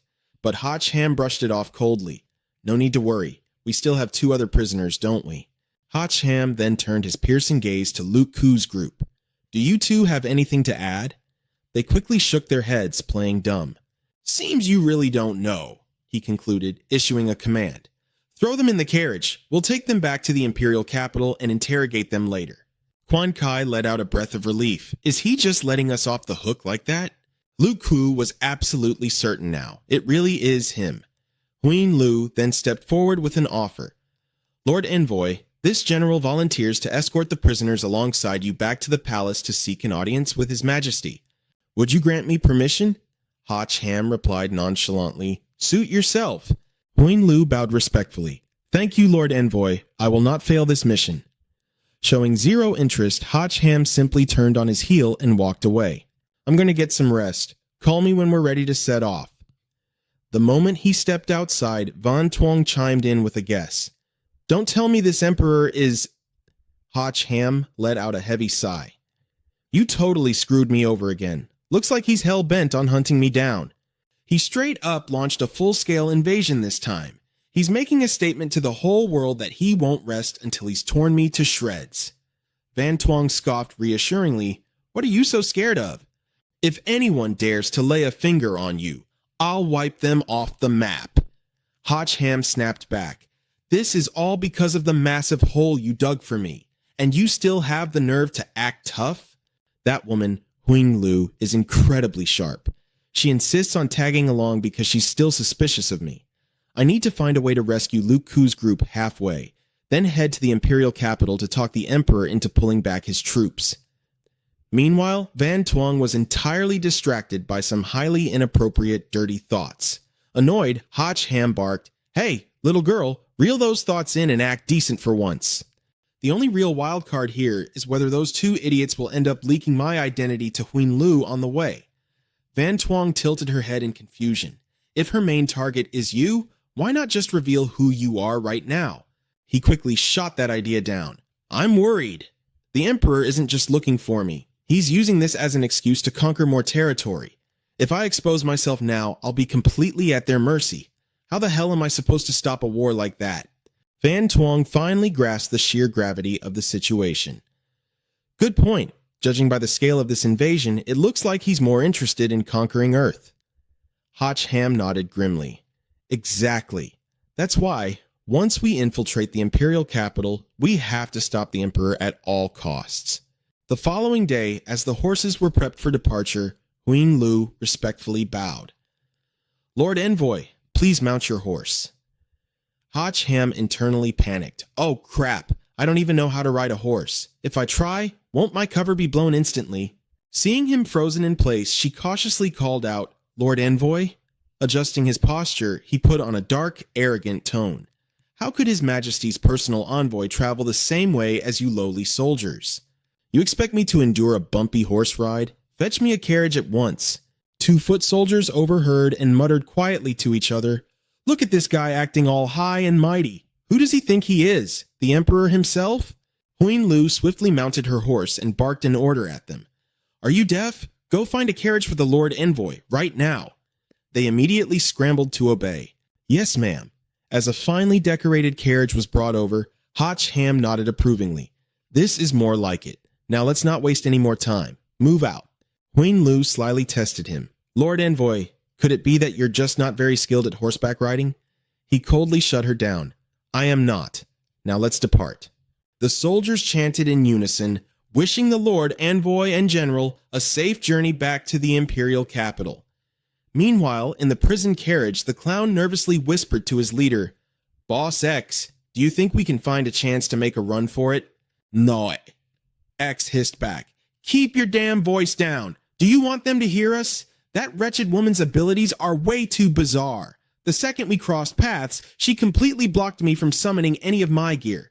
Listen, even if we decide to bolt, we have to wait for the perfect opening. If we get caught again, we're dead meat." The clown shivered, adding, "And what about that masked freak? He's absolutely ruthless. He nearly punched my brains out. With those two standing guard, can we really pull off an escape?" See, X's eyes darkened as he swore. "Just wait. Tonight, an opportunity will definitely present itself." By nightfall, the convoy halted, setting up camp in a wide open clearing. A lowly soldier brought over a tray of food. "Lord Envoy, your dinner is served." Hatcham let out an inquisitive grunt as he stared at the dish. Swimming inside the bowl was something absolutely grotesque. Hatcham frowned in sheer disgust. "What in the world is this?" The soldier eagerly replied, "Pointy blue mushroom stewed with crispy skin grouper, sir." "It's a delicacy." Huing Lu suddenly stepped out from the shadows with a smirk. "Lord Envoy, I've heard that during the brutal training at the Blood Shadow Pavilion, the recruits had to stomach far worse things than this. Don't tell me a mighty envoy like you can't even handle a simple bowl of stew." Hatcham aggressively snatched the bowl from the soldier. "This is child's play. Even if this bowl was filled with literal crap, I'd still gulp it down without hesitation." Judging by Huing Lu's probing attitude, Hatcham knew instantly. She was deeply suspicious of him. He mentally whispered to Van Tuong, "She already made us switch carriages, and now she's trying to strip away our covers. Are you absolutely sure this face-masking artifact of yours is foolproof?" Van Tuong quickly reassured him, "Don't worry, it'll hold. But wait, you aren't actually going to drink that, are you?" Meanwhile, Huing Lu watched him like a hawk, thinking to herself, "Just take one sip. If you dare to drink it, I'll believe you were truly sent by His Majesty. And if you don't dare, I'll kill you right here and now. In this wasteland, no one will even notice a dead body." In the back, Luke Koo screamed, "What kind of garbage is this? Is this meant for dogs?" She hurled the bowl straight at the grunt.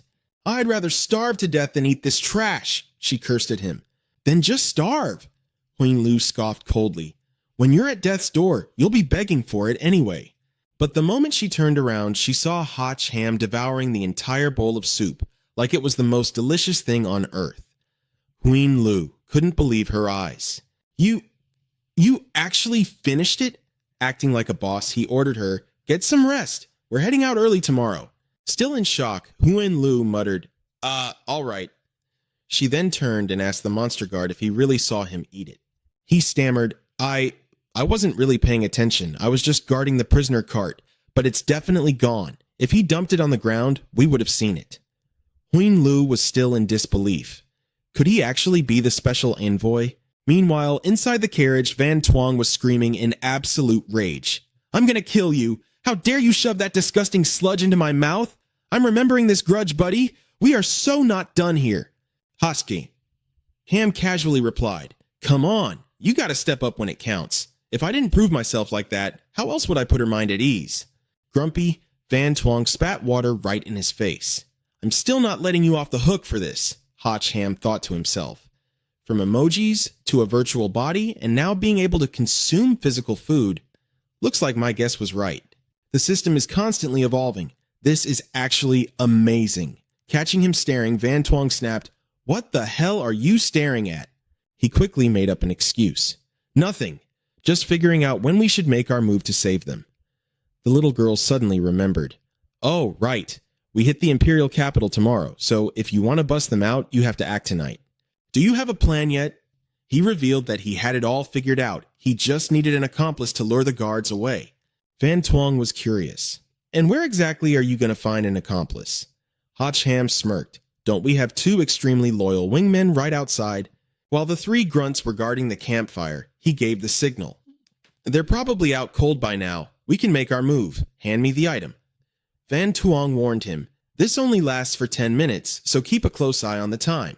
He looked at the pill the little girl handed him. "That's plenty of time." Then he swallowed it straight down.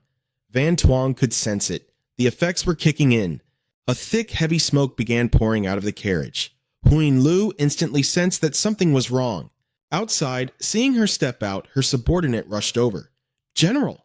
She carefully scanned her surroundings. "Is there anything unusual?" He replied, "Everything is completely normal. The prisoners are all asleep too. Huyin Lu still felt uneasy. Was she just being paranoid? She barked an order. Understood. Look sharp and keep a strict watch all night. The 3 guards acknowledged the order in unison. Yes, ma'am. Suddenly, a very suspicious-looking fly appeared. Inside the cart, the clown was clutching his stomach, groaning. Boss, my stomach is killing me. X swore he'd rather starve to death than eat that crap. That fly was none other than Hatch Ham in disguise. He flew right up to X's ear and whispered, "Keep it down. I'm here to bust you guys out." X was stunned. "Huh? Who's there?" he replied. "We're Team C. We came specifically to rescue you. In exactly 10 minutes, I'll launch a surprise attack and blast this prison cart open. Once I do, you guys run straight into the forest and do not stop. Our people are waiting to extract you from a distance."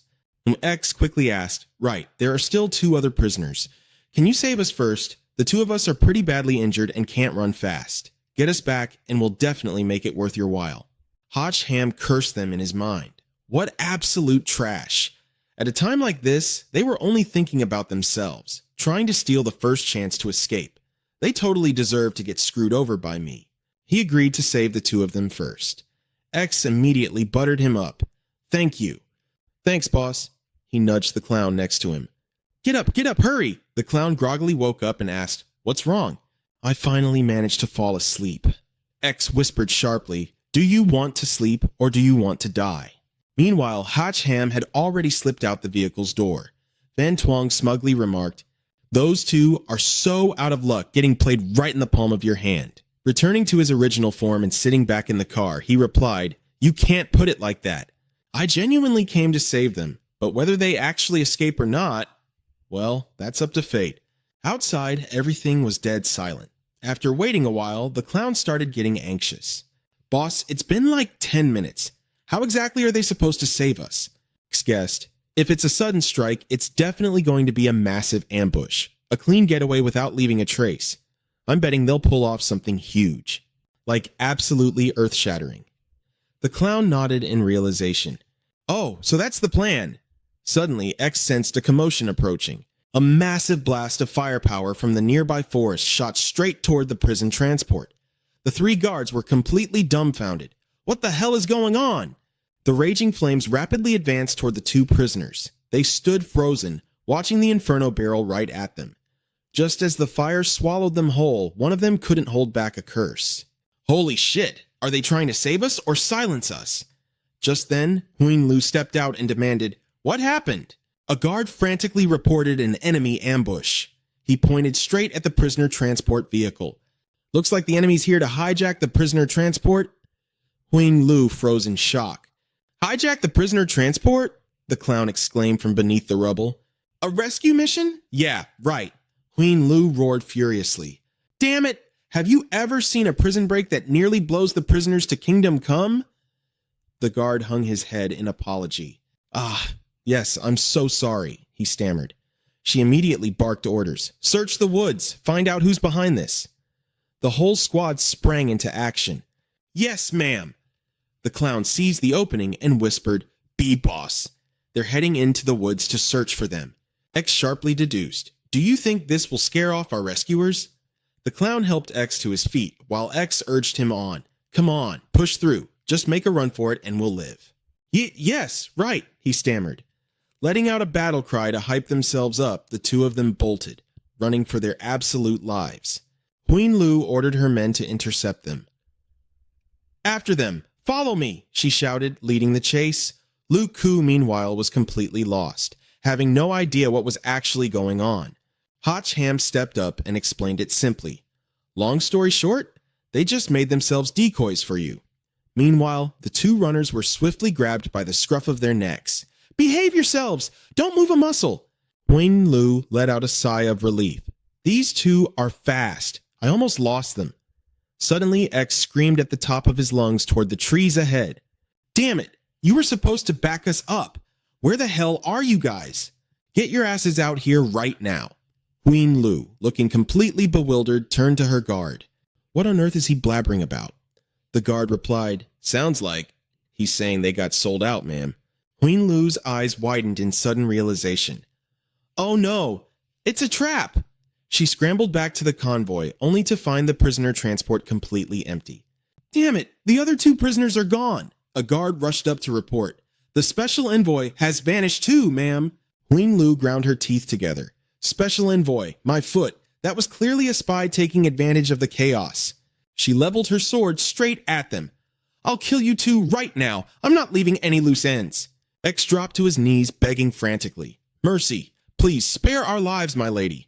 I know exactly where the guy you're looking for is. Huing Lu paused, visibly surprised. What did you just say? She demanded. The clown quickly spilled the beans.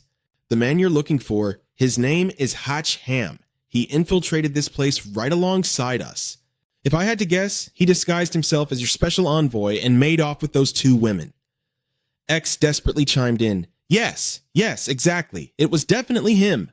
Huing Lu's face darkened with rage. So that's how it is? The bastard I've been hunting was standing right next to me the whole time. She glared at them. Do you take me for a fool? A guard turned to Huing Lu. General, what should we do with these 2 spies? She commanded her men to keep escorting them to the imperial capital. I'll ride ahead and report this directly to Her Majesty.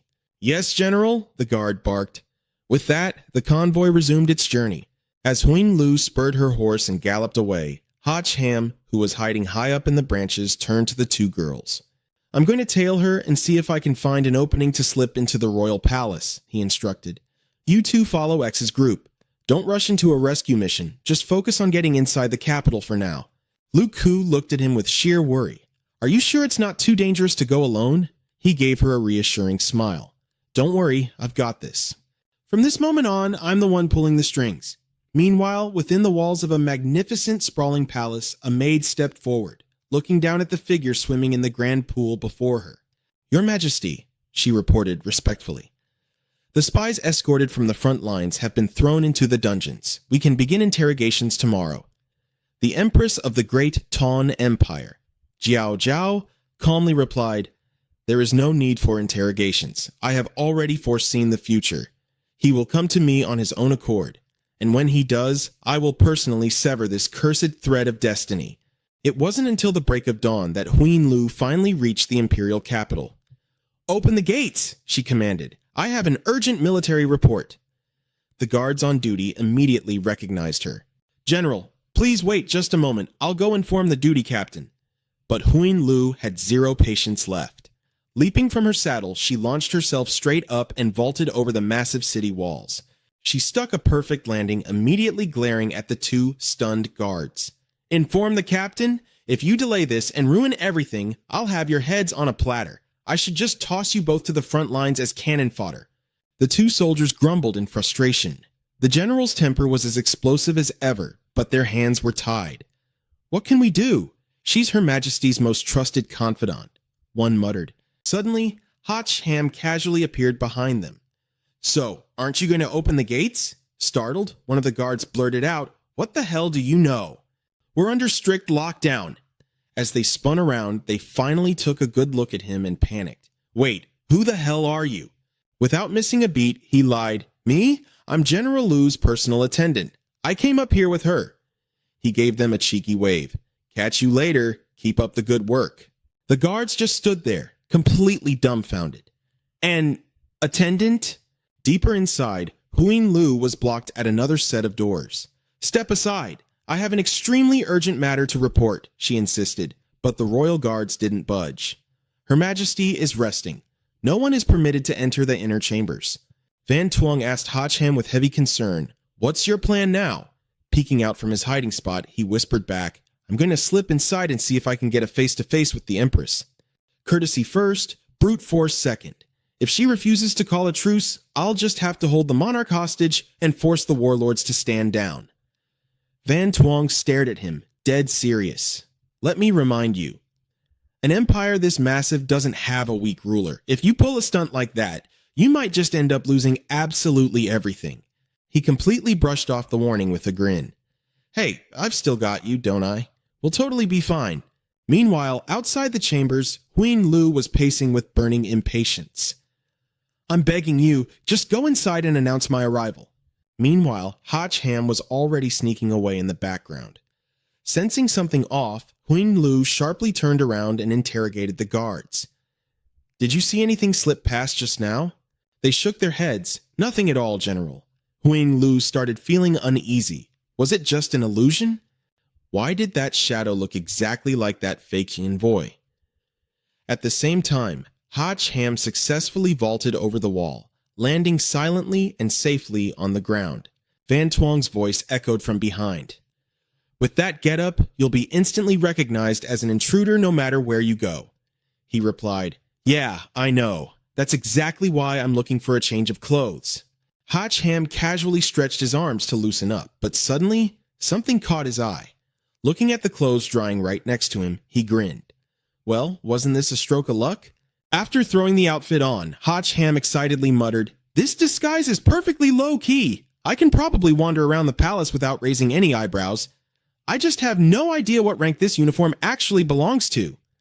Van Tuong couldn't help but sigh. Your face is completely exposed. Aren't you worried someone will recognize you?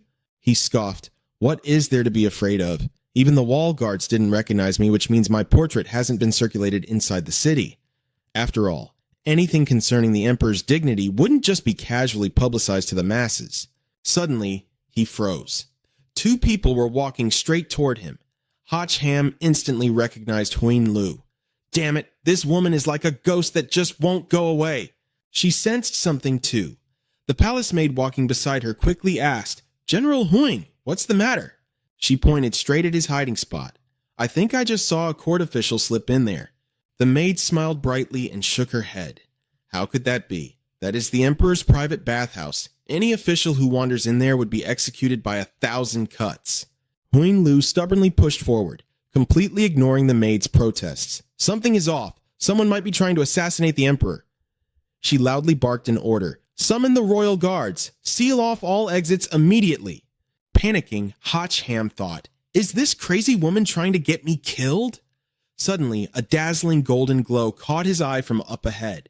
Huing Lu led the squad of guards rushing inside. The soldiers shouted, Where is the assassin? She pointed inward. In there! But the entire room was completely empty.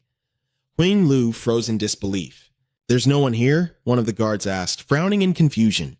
Where is the assassin? Huing Lu firmly insisted. I saw someone slip in here with my own 2 eyes. They have to be hiding inside.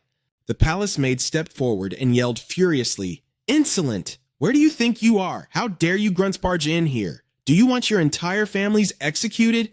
General Huing Lu, the emperor is about to change for a bath. What exactly is your intention? Barging into the royal bathhouse with a mob of guards.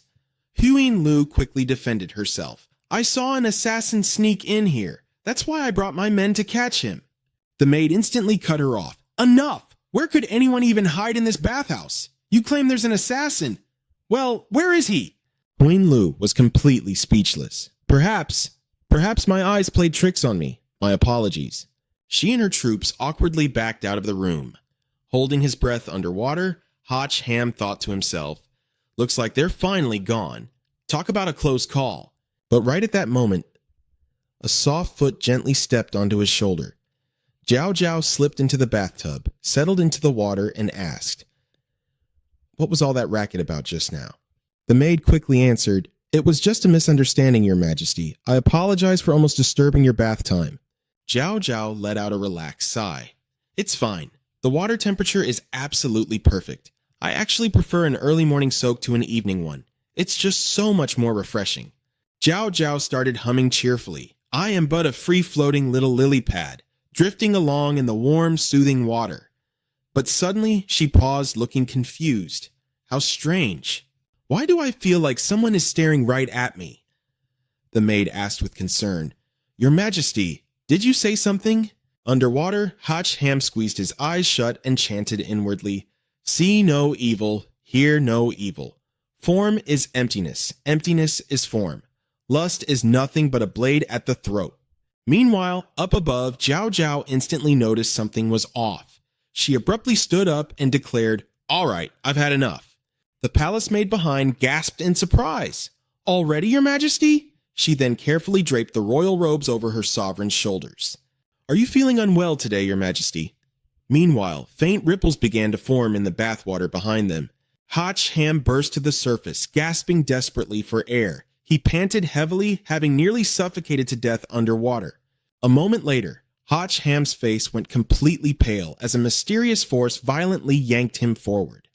Jiao Jiao glared at him with disgust. "So, you're a divine official, at death's door and still so full of lies. You truly deserve to die." Completely baffled, he asked, "I hid my presence perfectly. How on earth did you find me?" She replied coldly, "The moment even a single drop of your filthy blood taints my water, I will know." He felt completely helpless. A nosebleed. There was really nothing he could do about it. After all, they were so close, and her skin was just so flawlessly white. Hearing his shameless excuse, Jiao Jiao flew into a furious rage and unleashed a massive burst of power. "Are you asking for death?"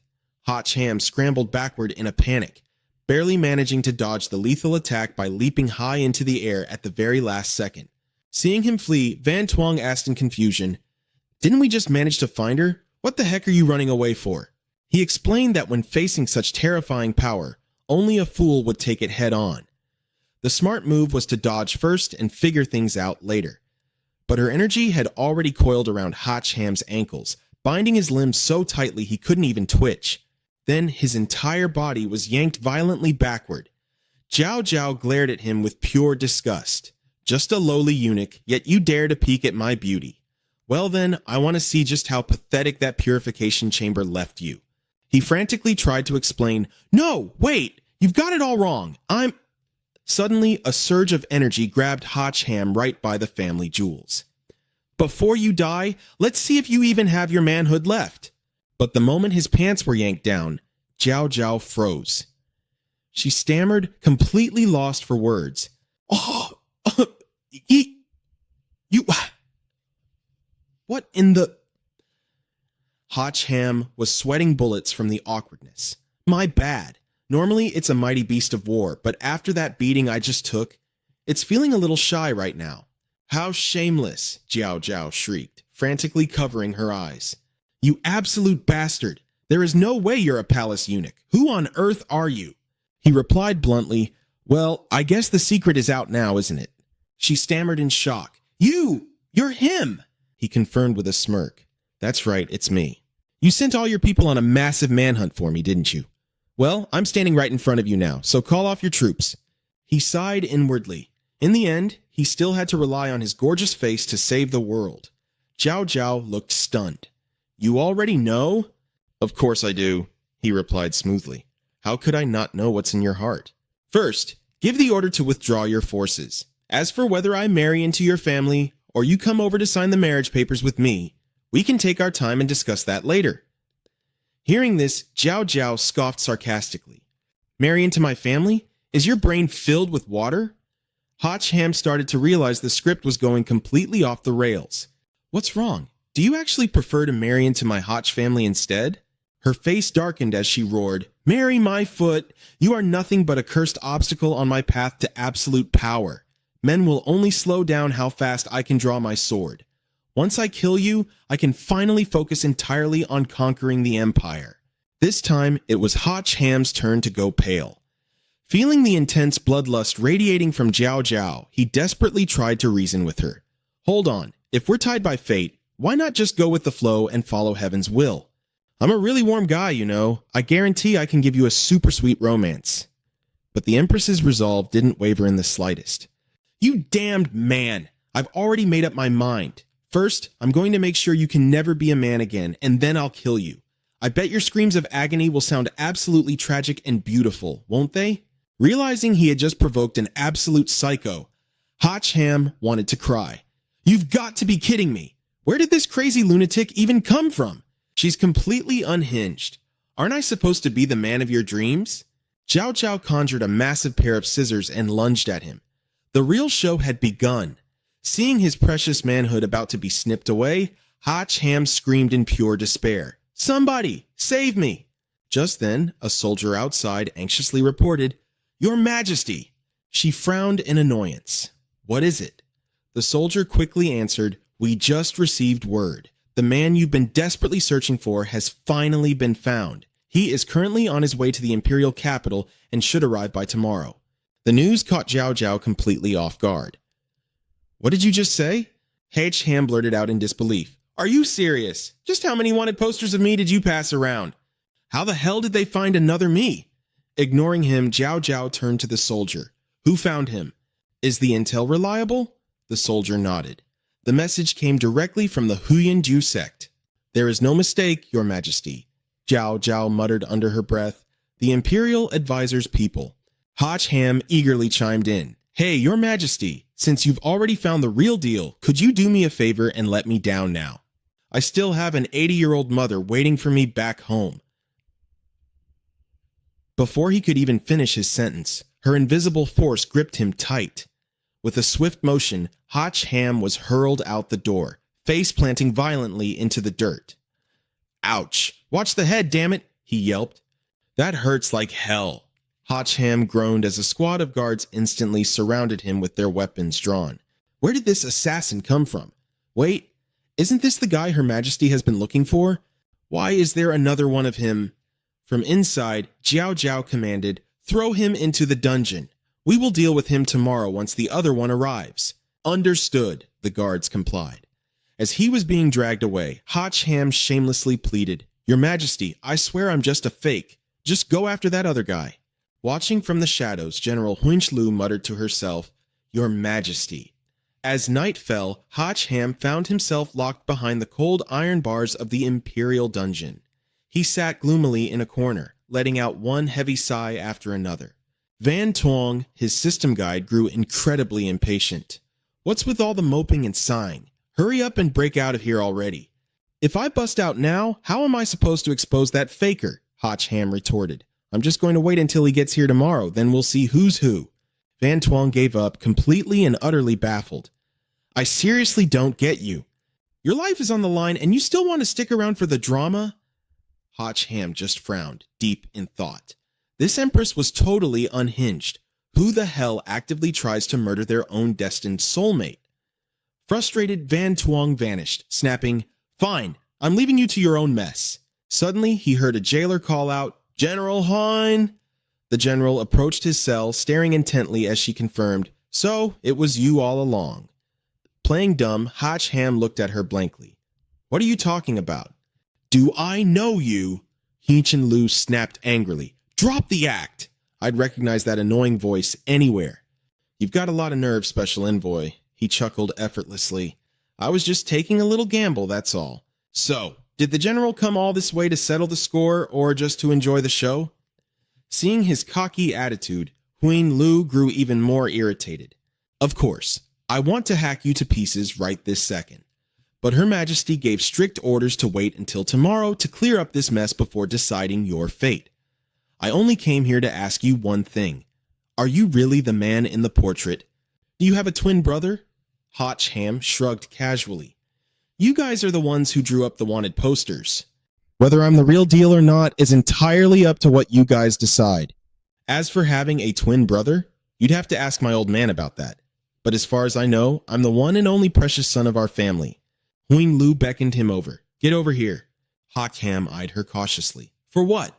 She suddenly reached through the bars and violently pinched his cheeks, making him yelp in pain. Ouch! Ow, ow, ow, that hurts! Let go of me. Releasing him, Huin Lu finally had her answer. You aren't wearing a disguise, which means there's only one other possibility. Rubbing his sore cheeks, Ham glared at her in annoyance. No, duh! Of course this handsome face is 100% real. Tomorrow when that imposter gets here, just go pinch his stupid face. Huin Lu voiced her suspicions. I highly doubt you'll even survive the night to meet that imposter tomorrow.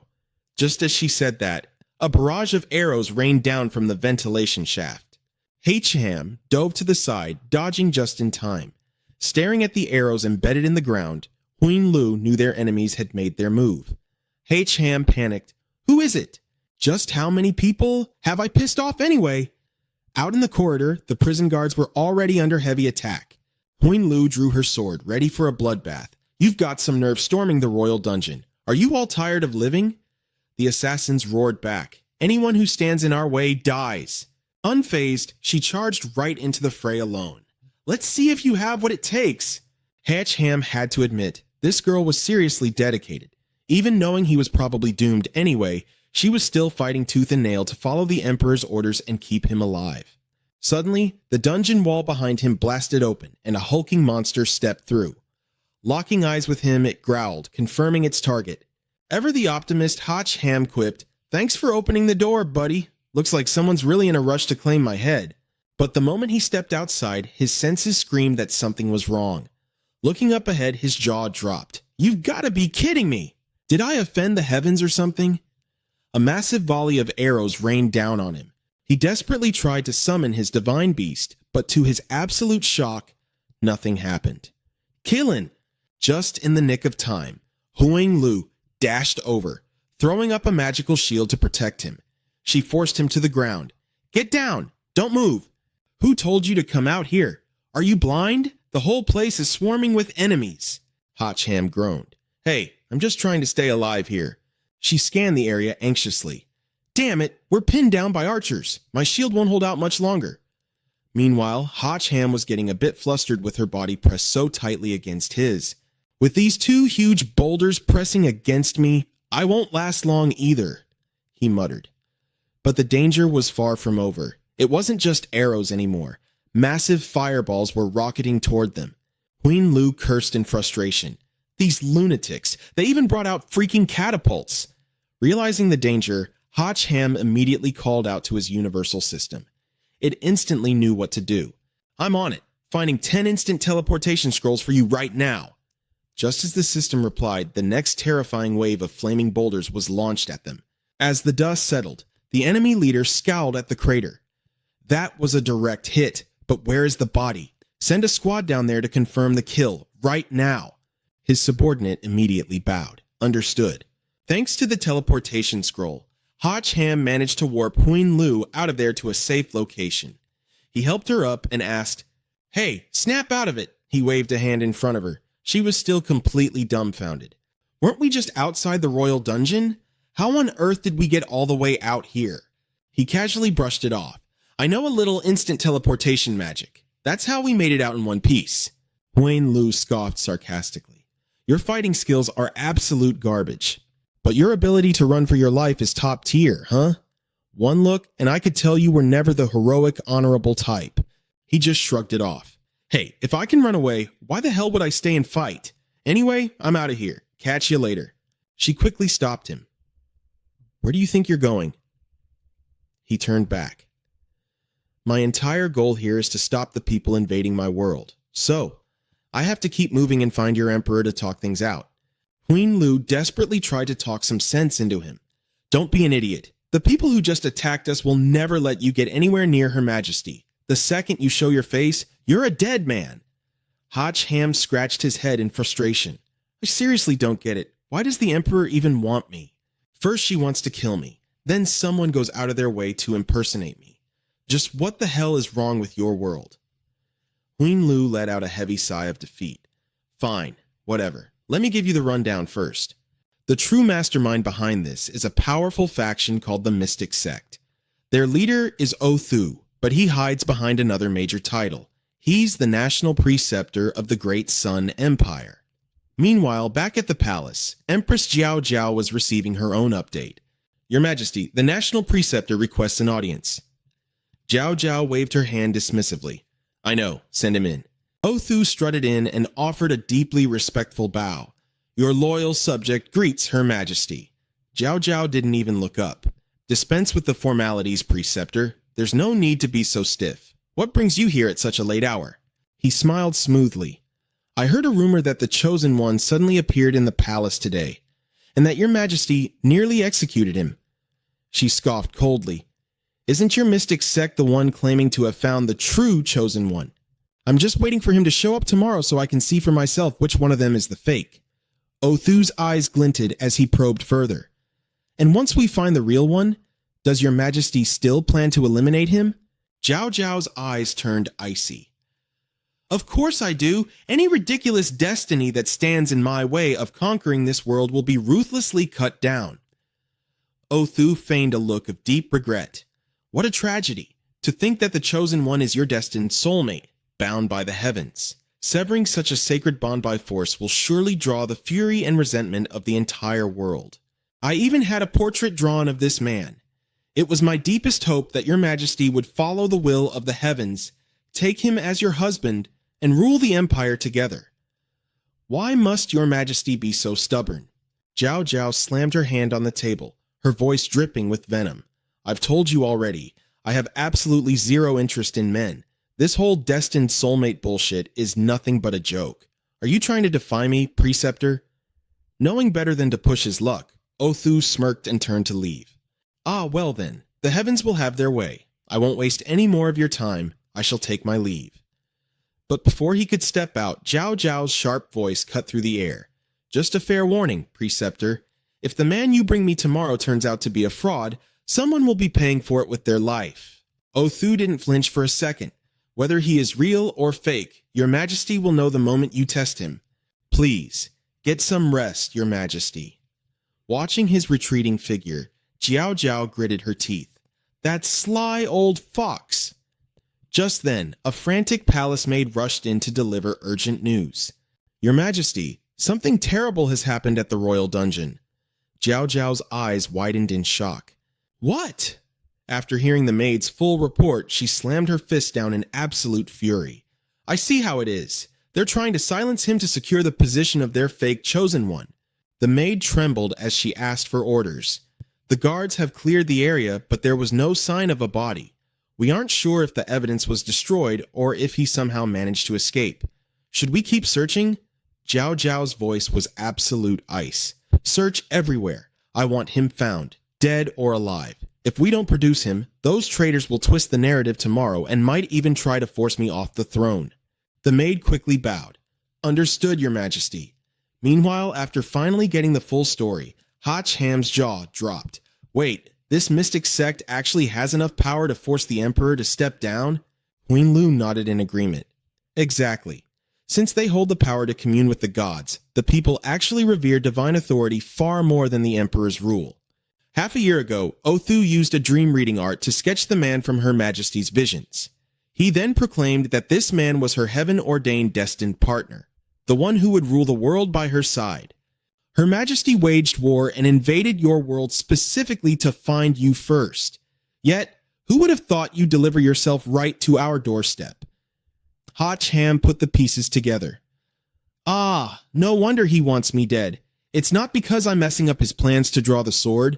He's terrified I'll steal his power. Huin Lu added indignantly. That's exactly why the mystic sect brought in an imposter. It's all a massive political stunt. We have to stop them. Only by protecting Her Majesty and guarding her imperial throne will you ever get a chance to call a truce. He agreed. Got it. Then we wait for tomorrow. Confront this cheap knockoff face to face and tear his whole act apart. Since they've invested so heavily in this charade, there's no way they'll just let me off the hook. I need a safe place to lay low tonight. Huin Lu looked at Hotch Ham, suddenly a bit shy. Well, there is one place. You could stay at my manor. Hearing this, he felt a bit awkward too. Huin Lu led Hotch Ham all the way back to the general's manor. We're here, she said, guiding him into the guest room. You can stay in here. He let out a low whistle of admiration. Wow, living up to the great general title, huh?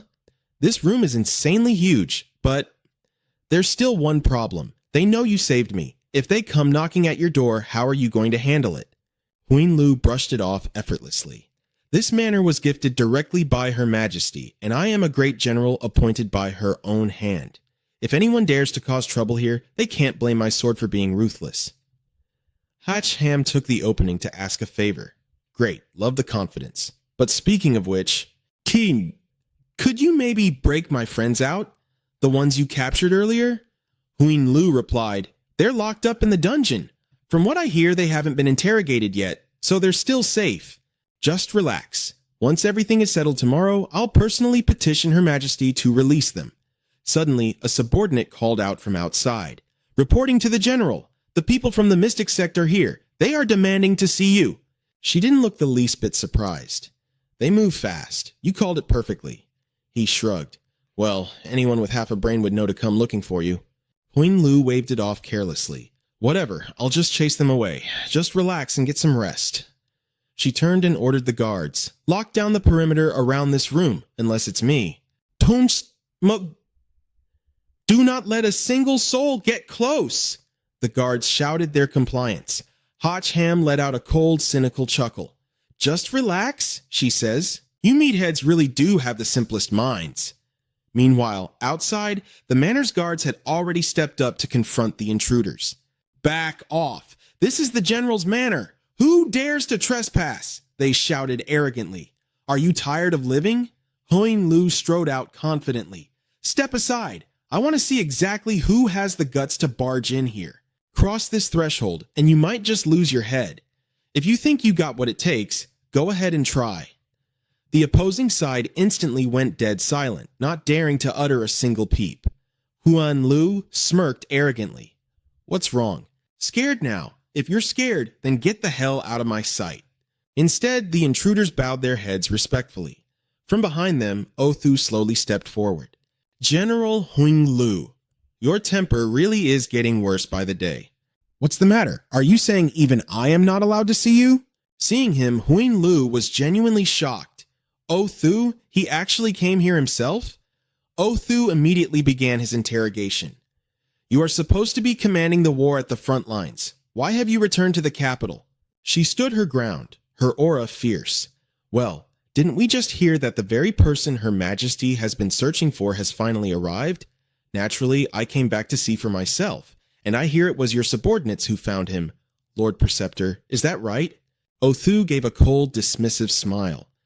Just a stroke of luck. But I also heard that earlier this morning an impostor dared to mimic Her Majesty's destined one and bewitched her.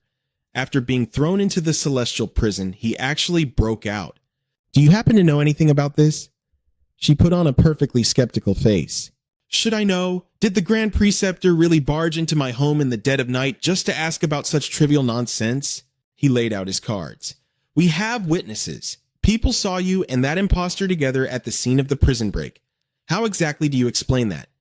Huang Lu stubbornly refused to budge. Why should I explain anything? Whoever claims they saw me, drag them out here to confront me face to face. But I should also remind you, Lord Preceptor, until the truth is fully brought to light, we don't actually know who the real impostor is, do we? Othu finally lost his patience. His face darkened as he barked an order. Real or fake, we'll know as soon as we catch him. Search the premises. His men roared in agreement. However, Huang Lu was equally unyielding. I'd like to see who dares to make a move. Without warning, Othu launched a preemptive strike right at her. Huang Lu was swiftly subdued. Her soldiers cried out in panic. General! She glared furiously as Othu threatened her. I've already locked down your Chi meridians. If you try to force your power now, you'll be digging your own grave. Tell me, where is he hiding? But she kept her mouth shut. I don't know. Othu sneered. What a fool. Did you honestly think I would come here without absolute proof? Let me make this clear. The entire courtyard is completely surrounded by my men. Not even a fly could escape. I will dig 3 feet into the dirt of this manor if I have to. I refuse to believe we won't find him. Watching his men swarm the estate, Huang Lu felt a spike of pure anxiety. Crap! It's over! What do I do now? After a while, a subordinate rushed out, calling for the preceptor. Othu demanded immediately, Did you find him? The subordinate bowed nervously. We've searched everywhere, but we couldn't find anyone. Othu exploded in rage. What? This place is barely the size of a rat's nest and you can't find one living, breathing person? The man trembled in fear. We really searched everywhere. We cross-checked the identities of everyone on site. We didn't even skip the guard dogs, and we even scoured the latrines. 2 of our brothers even passed out from smoke inhalation. They're still getting medical help. Othu violently kicked him to the ground, roaring, I don't give a damn if they live or die. I just want the target. Huang Lu looked at him with a triumphant smirk. Well, it looks like I'll have quite the story to report to Her Majesty at court tomorrow. In the Great Sun Empire. Whose word actually holds weight anymore? Outplayed and humiliated, Othu was so furious he couldn't even speak. You... Huang Lu immediately slapped a label of treason on him, daring to trespass into the general's manor without permission, violently threatening a great general. It seems the Grand Preceptor wants to overthrow the throne.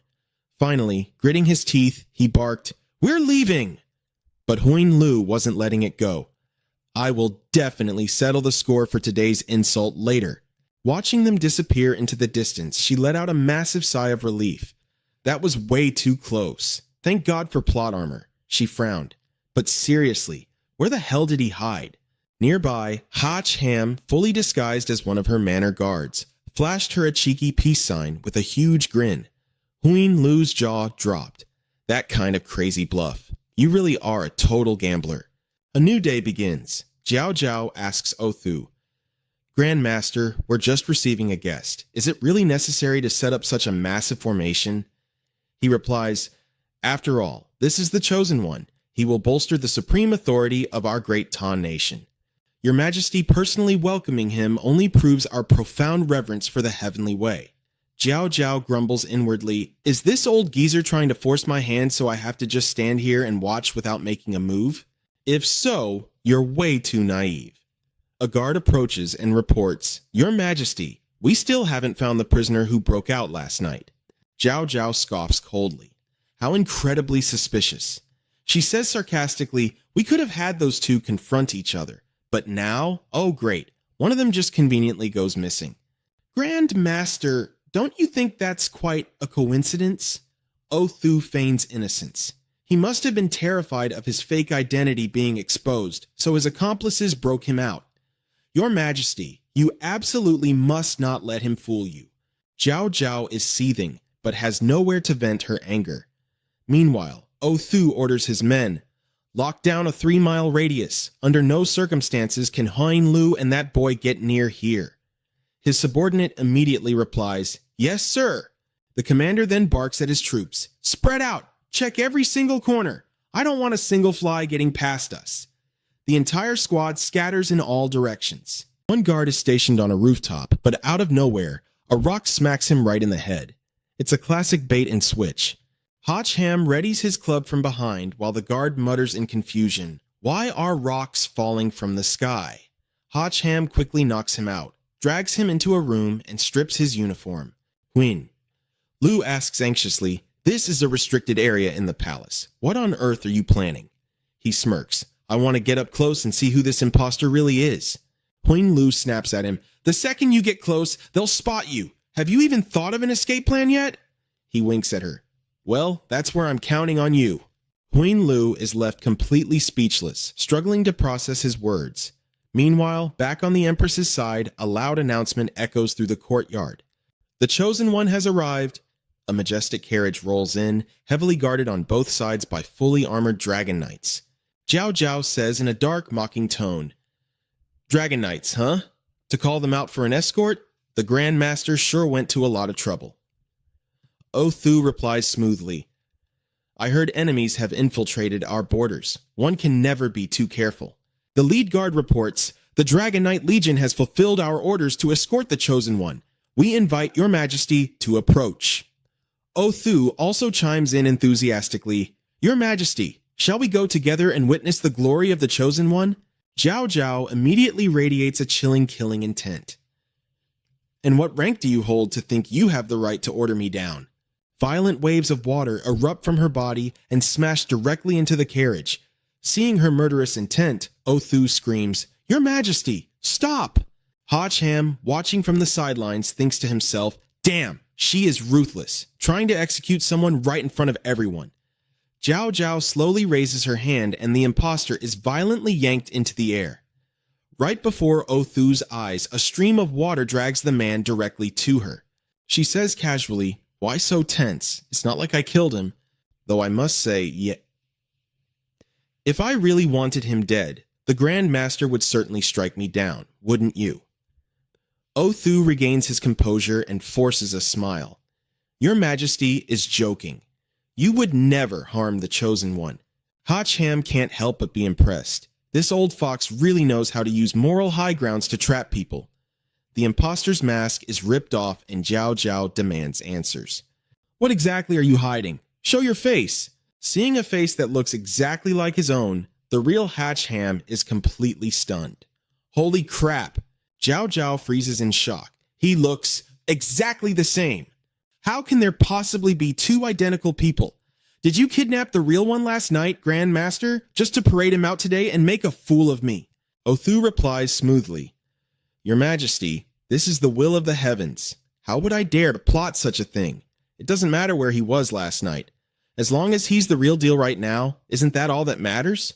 The imposter bursts into tears as Jiao Jiao prepares to execute him. This plays perfectly into Othu's trap.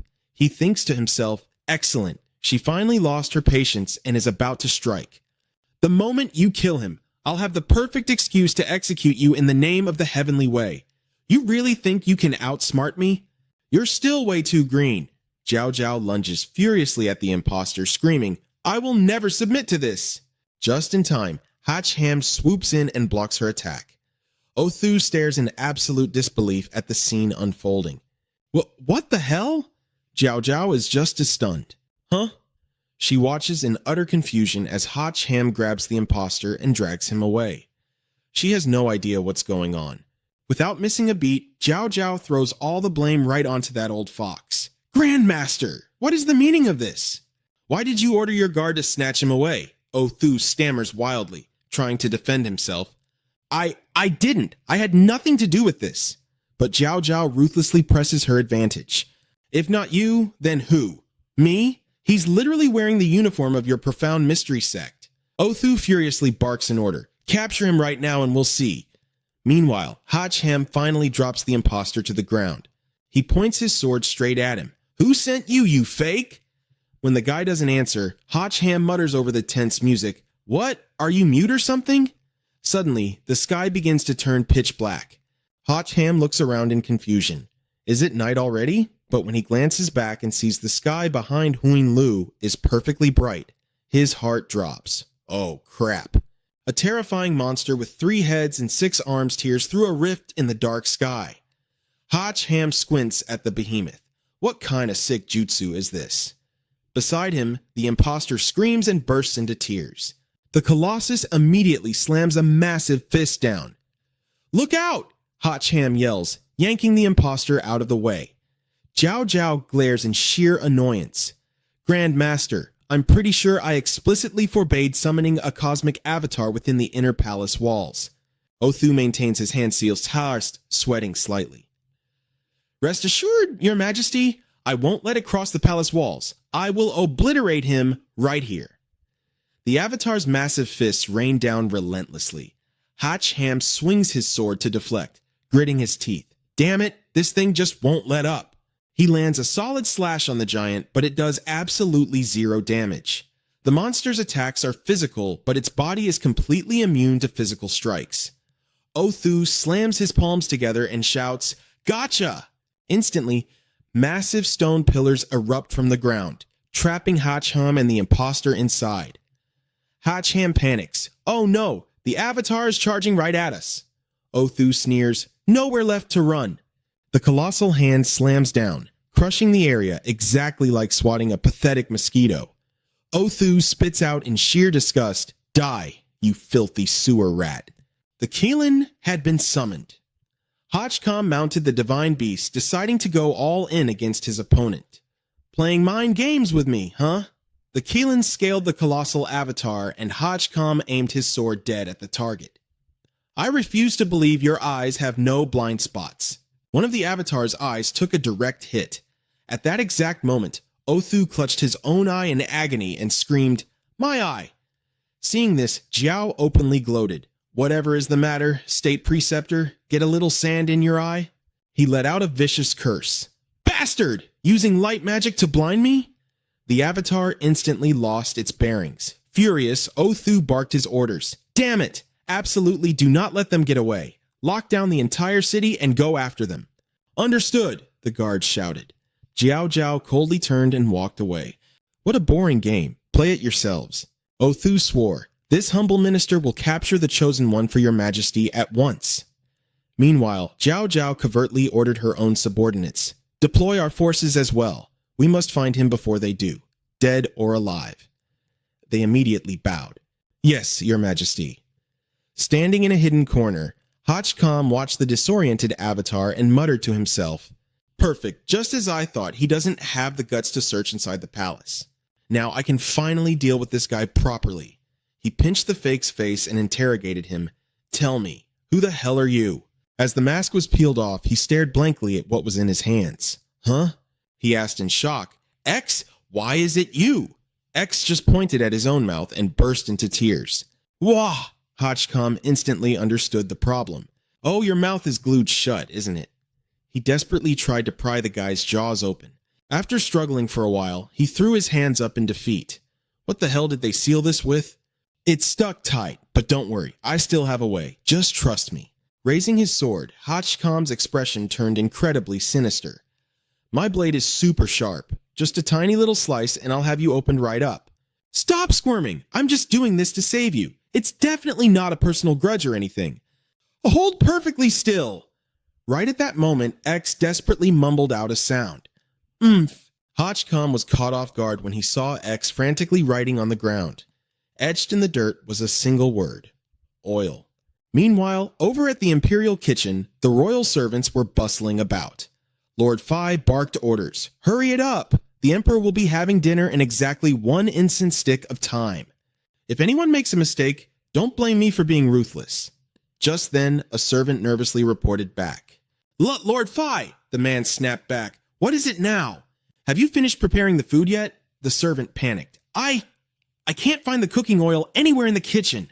Lord Phi was absolutely shell-shocked by the news. What? He urgently pushed the servant. Hurry up and go to the storehouse to get more oil. The pots are about to burn dry. As for the oil thief, it was none other than Hachcom. He was busy smearing the stolen oil all over X's mouth. X's jaws finally popped open. The second his mouth was free, he started cursing up a storm. I'm finally free. Those absolute bastards dared to do this to me. Just you wait. Hachcom immediately cut in and asked, all right, can you talk now? What the hell actually happened? Why were you impersonating me? X recounted his ordeal. On the way being escorted here, a group from the Huyen sect suddenly ambushed us. They slaughtered all the guards. I have no idea why, but they forced this disguise on me and made me pose as you. Hachcom was quite curious. Did no one come to save you guys? He wondered out loud. Chu Qi and Lu Ku should have been right there with you, right? X replied, your 2 girlfriends did try to save us, but the Huyen sect had too many experts and their cultivation methods were incredibly wicked. The girls only managed to save the clown before disappearing. Hachcom finally grasped the situation. Ah, so that's how it is. Understood. In his mind, he already had an answer. They had probably reached the Imperial capital too, but didn't know his exact location, so he needed to find a way to contact them. X asked him, your weapons and gear haven't been sealed, have they? He replied, nope. Were yours sealed? X grew even more irritated. When I first got here, I ran into a female general. I think she planted a cursed seal on me. After that, I couldn't summon a damn thing. If I could just get my power back, there's no way I'd let them push me around like this, Hachcom said nonchalantly. Is that so? Well, I'm not too sure about seals, but if I get the chance, I'll see if I can break it for you. Inwardly, he thought to himself, no wonder he's being worked like a rented mule. Turns out he's been magically neutered. He then continued, since you're a witness, come with me to see the Emperor and clear this whole mess up. Otherwise, they'll probably just find another fake to take your place. X vehemently refused to see the Emperor.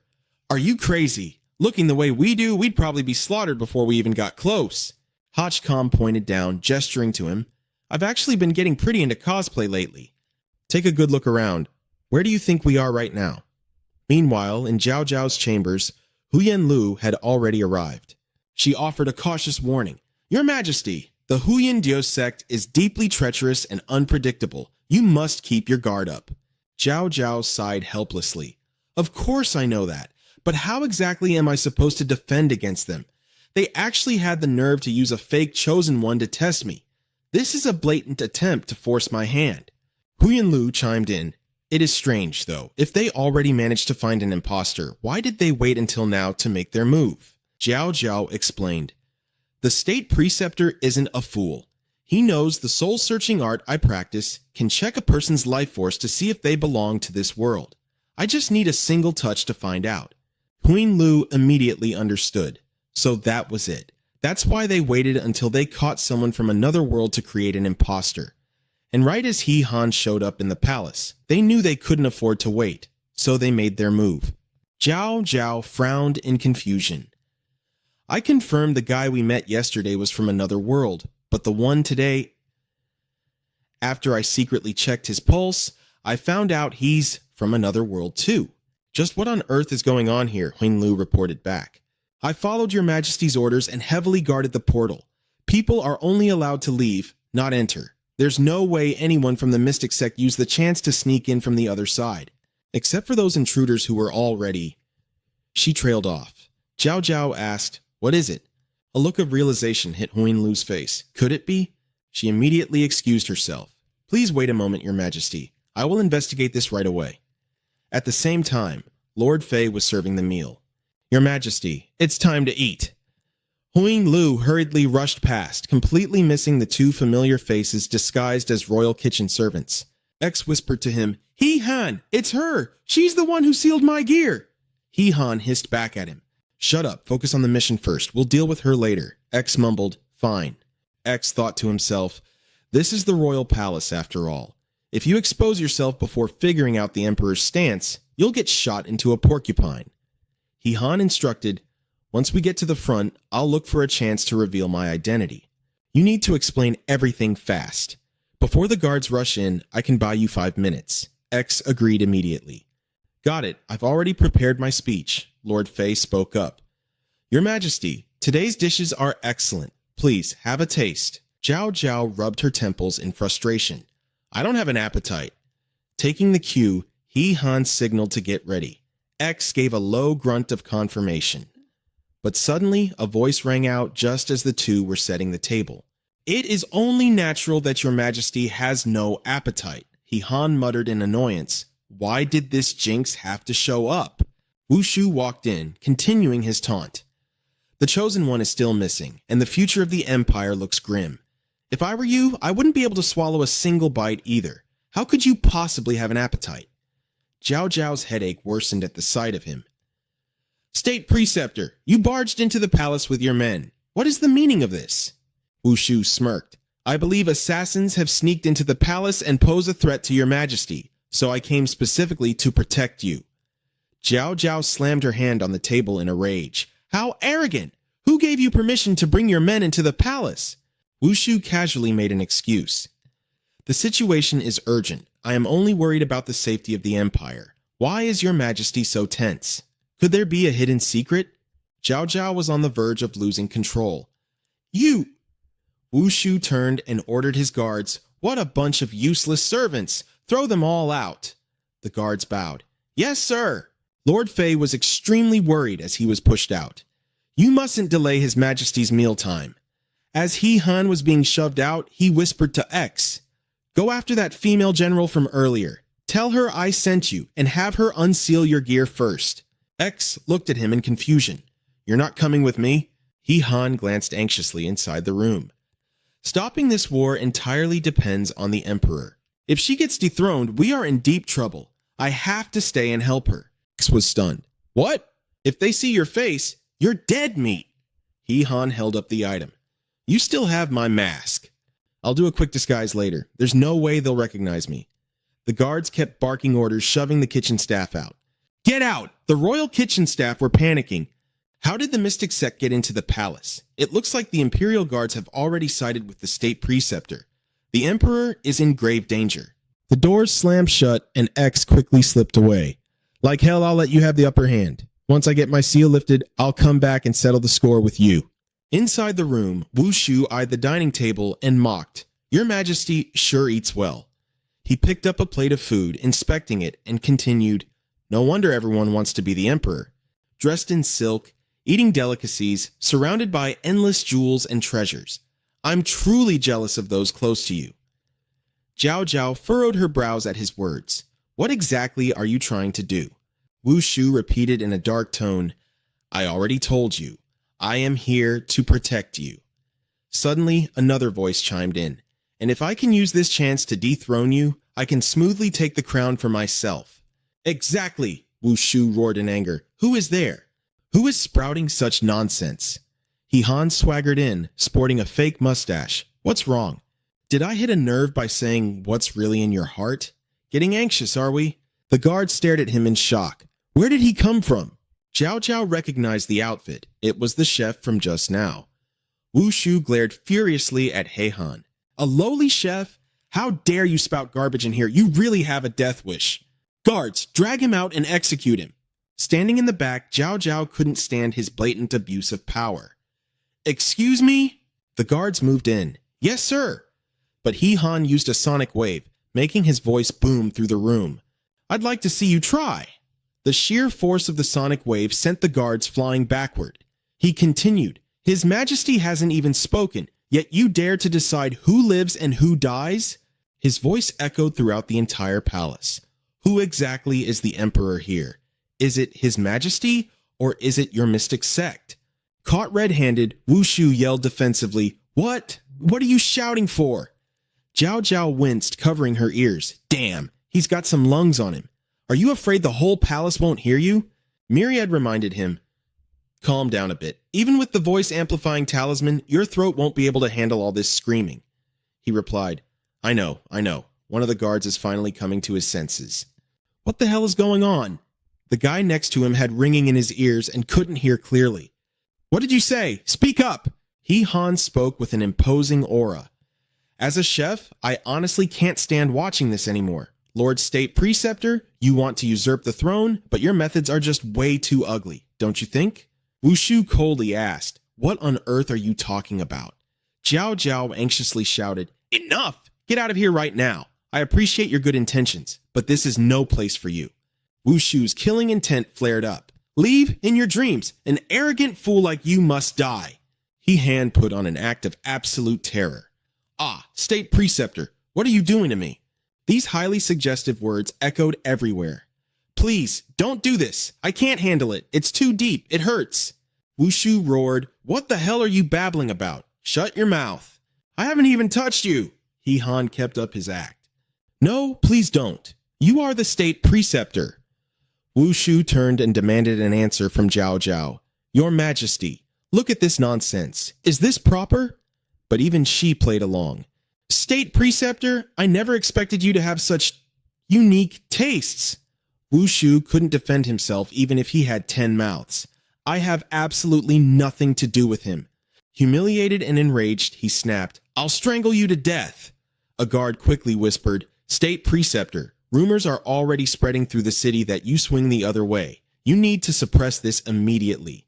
Don't let him sprout nonsense and ruin your reputation. Wu Shu's jaw dropped in disbelief. What? Then I'll kill him first before dealing with that. I can't let him get away with this.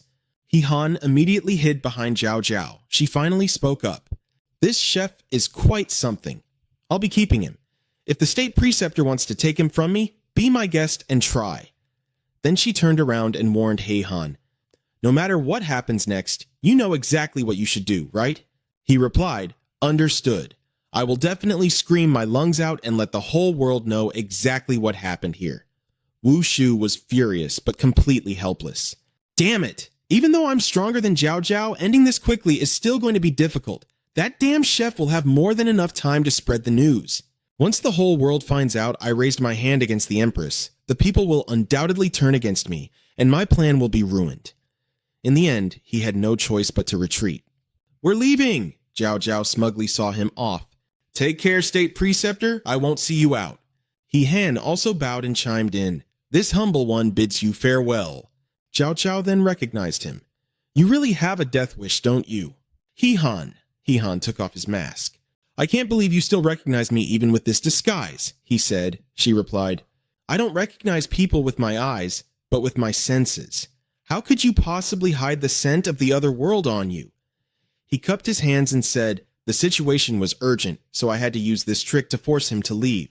I beg your Majesty's forgiveness. Zhao Zhao quickly put the pieces together. Were you the one who snatched that guy at the square? If you already got him, why did you come back for me? He Han sincerely pleaded, I beg your Majesty to order a retreat and stop attacking the people of my world. Besides, since I'm already here, there's no point in continuing the invasion, right? Zhao Zhao pondered for a moment and said, The day I withdraw my troops is the day I will be destroyed. If you were in my shoes, what would you do? He Han was dumbfounded. What exactly do you mean by that? Zhao Zhao revealed the truth. You saw it yourself. The state preceptor has always wanted to usurp my throne. That whole chosen one nonsense was completely fabricated by him to threaten me. I can only withdraw my troops if I find you, but once I do, I'll be forced to marry you and hand over the throne to him. He has 100 different ways to control you and take over the entire nation. And as for you, without me holding the throne, you'll end up dead too. Han helplessly rubbed his forehead and sighed. So, after all this time, it's still a dead end. That damn old geezer is such a massive pain. Zhao Zhao continued, since you did me a huge favor by stepping in to protect me earlier, I'll spare your life.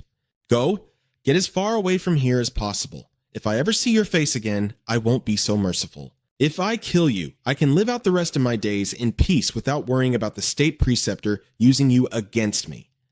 He completely disagreed. If you think that, then you're way too naive. If he can use a human skin mask to create a fake once, he can easily do it a second or third time. How long do you think you can keep fending him off? Instead of waiting around, we should form an alliance and take the fight to him. Zhao Zhao still couldn't figure out what he was planning. He revealed his intentions. I'm not the type to just sit back and take hits. If he wants to start a war, then I'll strike first and make his life a living hell. Seeing Zhao Zhao suddenly burst into laughter, Han asked in surprise, "What's so funny?" She replied sarcastically, "You're the naive one here. Did you really think I hadn't considered such a simple solution?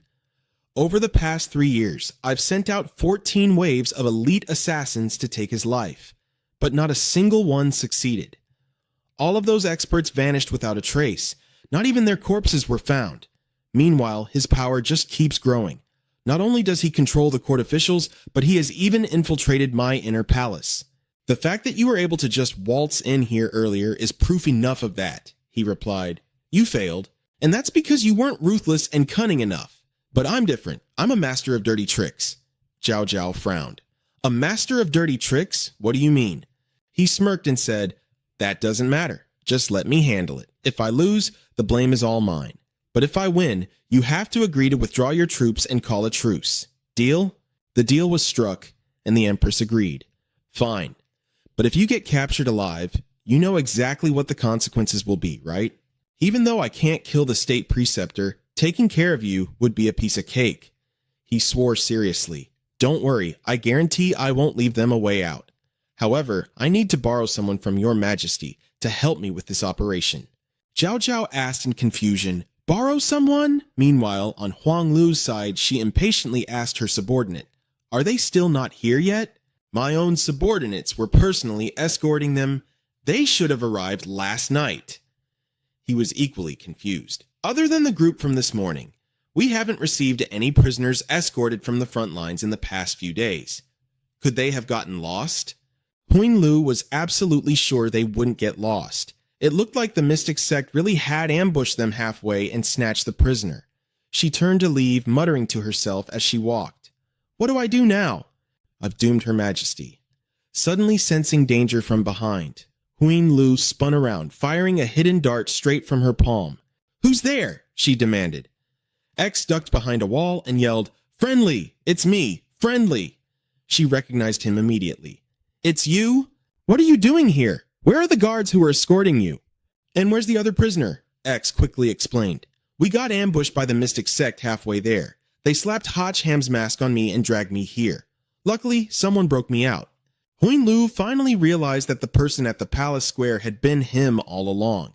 X urgently pressed her. "Hotch Ham sent me to find you. You need to undo my seal right now. He's already throwing hands with the mystic sect inside the palace. I need to get over there and back him up." Huang Lu gasped in alarm. "He's doing what?" She immediately started undoing his seal.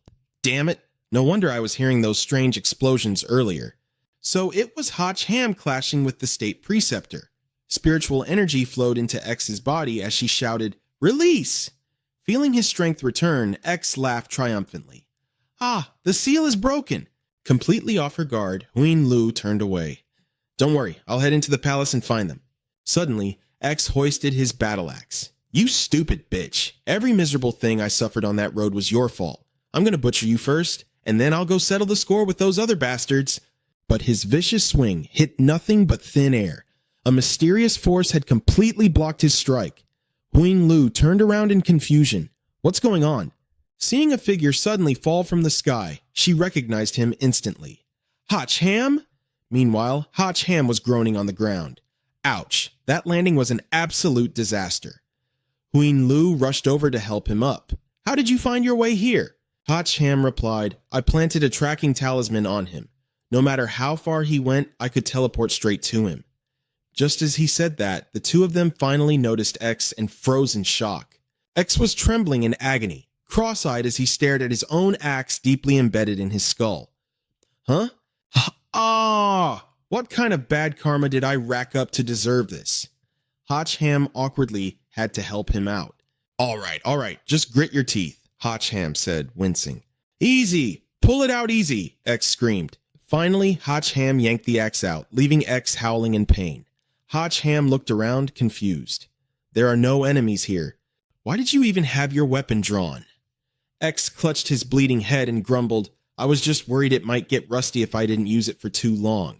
Just took it out to taste a little blood, that's all. But mark my words, your daddy's gonna remember this grudge. Hotch Ham cut him off, getting serious. Let's focus on business first. I met with the Empress. She agreed to join forces with us to take down the state preceptor. Huing Lu gasped in shock. Her Majesty actually agreed to your conditions? Hotch Ham nodded. Yeah, the prerequisite for her troop support is that we eliminate the state preceptor. I've never fought him face to face, so I'm not sure if I can just one-shot him. Do you know how strong he actually is? Huing Lu revealed the grim truth. The state preceptor's cultivation is unfathomably deep. His ultimate void technique is virtually unrivaled, and he looks down on everyone. As for you, I don't really know your true strength either, so how could I even compare the two of you? Van Tuong suddenly chimed in from the side. With me around, I guarantee that the stronger your opponent is, the stronger you'll become. Hotch Ham shot the little fairy a smirk. That's exactly what I wanted to hear. Seeing him muttering to thin air, Huing Lu gave him a weird look. What did you just say? Hotch Ham chuckled. Oh, nothing. Whether we can beat him or not, we'll find out once we try. Let's go hunt him down. Huing Lu was still hesitant. Is this really something you can just try? Regardless, they all headed towards the mystic sect together. Huing Lu signaled them. We're here. That's the mystic sect up ahead. The state preceptor himself is inside. Crouching in the bushes, Hotch Ham turned to X. Didn't you want revenge? Your chance has arrived. Go assassinate the state preceptor. X stared in pure shock and pointed at himself. Me? Hotch Ham waved it off casually. I'm kidding. Just go bait him out. Spotting X approaching, the sect guards shouted, Who dares to act so arrogantly at the gates of the mystic sect? X glared at them with pure disdain. You two lowly grunts think you're worthy of yelling at me? Pulling out his dual axes, X aggressively commanded them, Tell that old geezer state preceptor to roll out here and face me. Realizing he was an enemy, the two guards scrambled to sound the alarm. X immediately charged in for the kill. Hiding in the bushes, Hotch Ham muttered, Man, having his gear back really made his ego skyrocket. By the way, what kind of move did you use to seal him earlier? The one that locked down his weapons? Huing Lu explained, It's a trick Her Majesty taught me. She said it was a secret technique of the mystic sect that locks down the enemy's spiritual energy flow. Wait, does that move actually restrict your weapon usage too? Hotch Ham's face instantly darkened. So that move belongs to the mystic sect? Right on cue, X was violently beaten back, nursing a swollen head. The guards scoffed. Talking so big, we actually thought you were some kind of master. The guards debated amongst themselves. Should we throw him in the dungeon? Nah, just look at him. He's obviously a lunatic. No point arguing with a madman. Slinked back to the bushes, whining like a child. How the hell did some random guy steal my weapons too? This is straight up bullying. Huing Lu sighed. Come here, I'll dispel it for you. Hotch Ham put the pieces together. It seems this technique is exactly like the buff that clown mentioned. The one that can completely lock down a player's skills. This is going to be a massive pain. He turned to Van Tuong. Is there any way to break this? The little fairy replied, The game system obviously won't let a broken buff like that ruin the balance. Let me think. Huing Lu suddenly remembered something. There's a nullification array that can disable all restrictive spells within its area of effect, but it requires setting up the battlefield in advance. How do you plan to lure the state preceptor there? Hotch Ham smirked. That? We just need to predict exactly where the state preceptor is headed. The group soon arrived at the entrance of the underground dungeon. The head jailer looked at them suspiciously, repeating their question. The group that was brought in earliest, Huin Lu cut straight to the point. Are they locked up in here or not? He's pointing over to the right, isn't he? Her Majesty ordered tight security. They've been locked up this whole time. How strange. Why is everyone asking about them today? Huin Lu's instincts kicked in immediately. Wait, who else was asking about them besides us? The guard explained. About 15 minutes ago, people from the mystic divination sect were snooping around. They didn't say why, just asked and left. Hotch Ham smirked.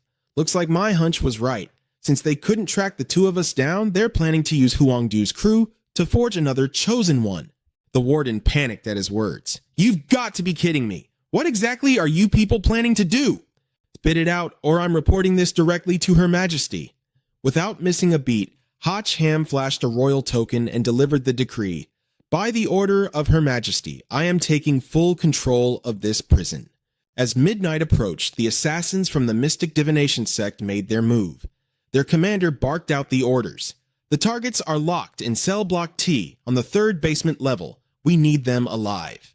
As for the rest of them, leave no survivors. Slaughter them all. Understood, the guards roared. But the moment the commander stepped inside, he froze. The place was dead silent. Why the hell isn't there a single guard at the gate? Suddenly, one of his men took a step forward, and a massive explosion ripped through the air. Watching from the rooftop, Huin Lu whistled in awe. Damn, that blast was intense, but won't this alert the enemy too soon? What if the Grand Magus doesn't show up? Hotch Ham smirked confidently. Relax, the more chaos we cause, the more likely the Grand Magus will show his face. This is just the appetizer. Down below, the enemy troops were scorched black. The commander coughed up smoke, eyes wide in disbelief. What the hell just happened? What triggered that explosion? Just then, 5 silhouettes emerged from the smoke. One of the guards pointed and screamed, Look out! Someone's coming! It was Huang Du and her crew. She stepped forward with a mocking grin. I heard some idiots wanted to capture me and turn me into a man. You guys sure are suicidal. Talk about an eye-opener. Mac Van gripped his sword tightly, his blood boiling with excitement. Being locked up in there was driving me crazy. I can finally let loose and break some bones. Tian Fong scoffed, aiming a taunt at the enemy. Let's see what you got. Just don't go crying for your mommies when you lose. Meanwhile, Tian Min kept his cool, warning the group. Stay sharp, everyone. Watch out for their bizarre techniques. The only reason we got captured last time was because they sealed our weapons. Liu Mang quickly assessed the area and nodded. The boss was right. As long as we stay 100 meters away from the prison, their sealing spells are completely useless. Then let's go all out and wreck them. We have to do whatever it takes to lure their final boss out of hiding. Seeing them free, the enemy commander was stunned. Weren't all 5 of them locked inside the cells? How the hell did they get out? A guard chimed in. They must have broken out while the warden wasn't looking. Thank the gods we got here in time. The commander drew his weapon. I don't care how they got out. Now that they're right in front of us, no one leaves alive.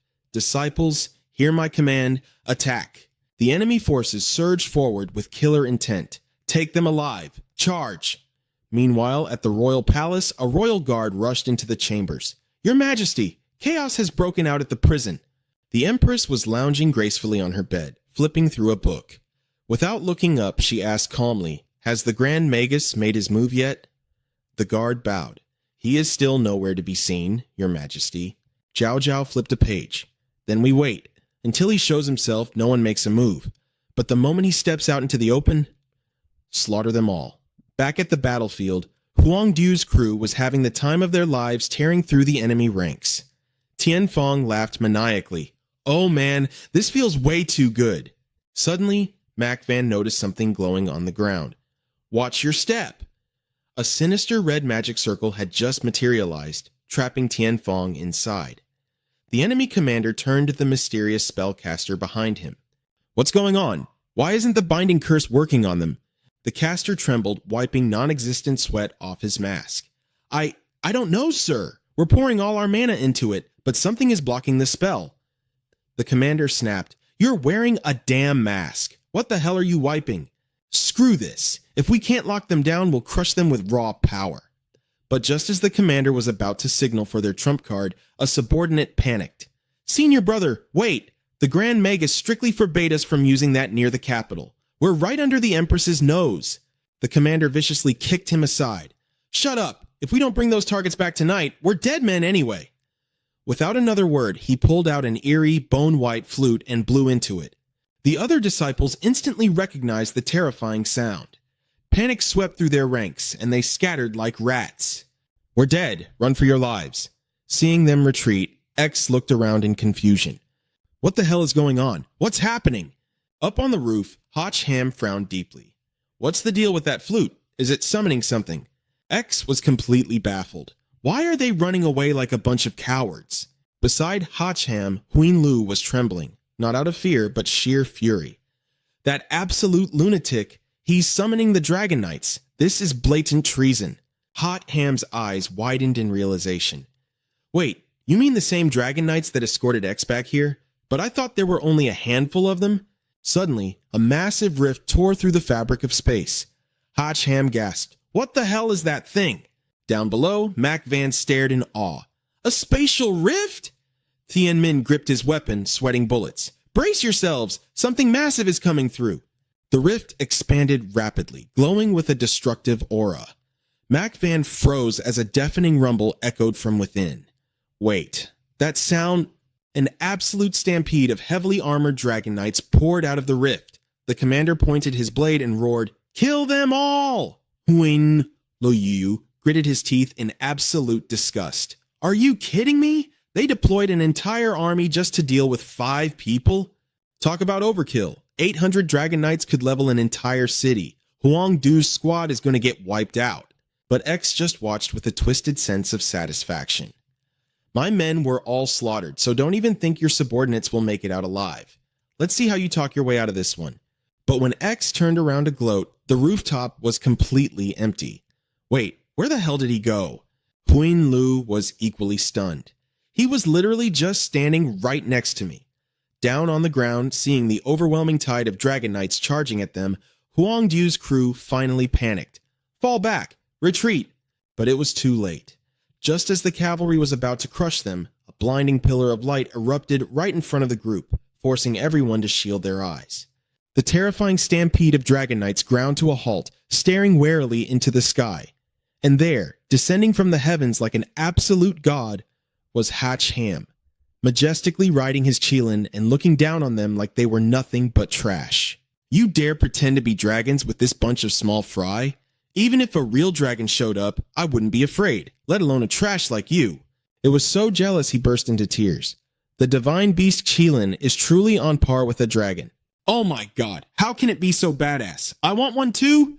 Hotch Ham valiantly stood alone against 800 soldiers. Seeing the Dragon Knights frozen in place, the troops urged them on.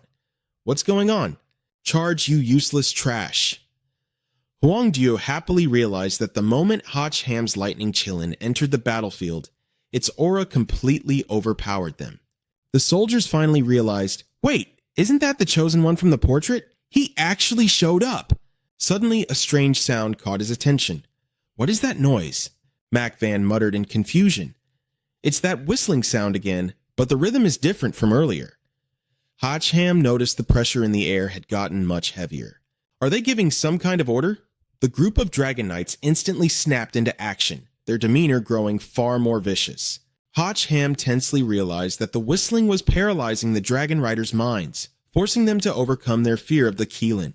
As the Dragon Knights hissed and unleashed destructive sound waves, Hotch Ham shouted, "Lightning Qilin!" The overwhelming pressure radiating from the lightning Qilin instantly froze the ground beneath its feet. In a flash, the entire squad of Dragon Knights and soldiers were frozen solid. Liu Mang struggled to hold up his shield, warning him, "Boss, we can't hold on much longer."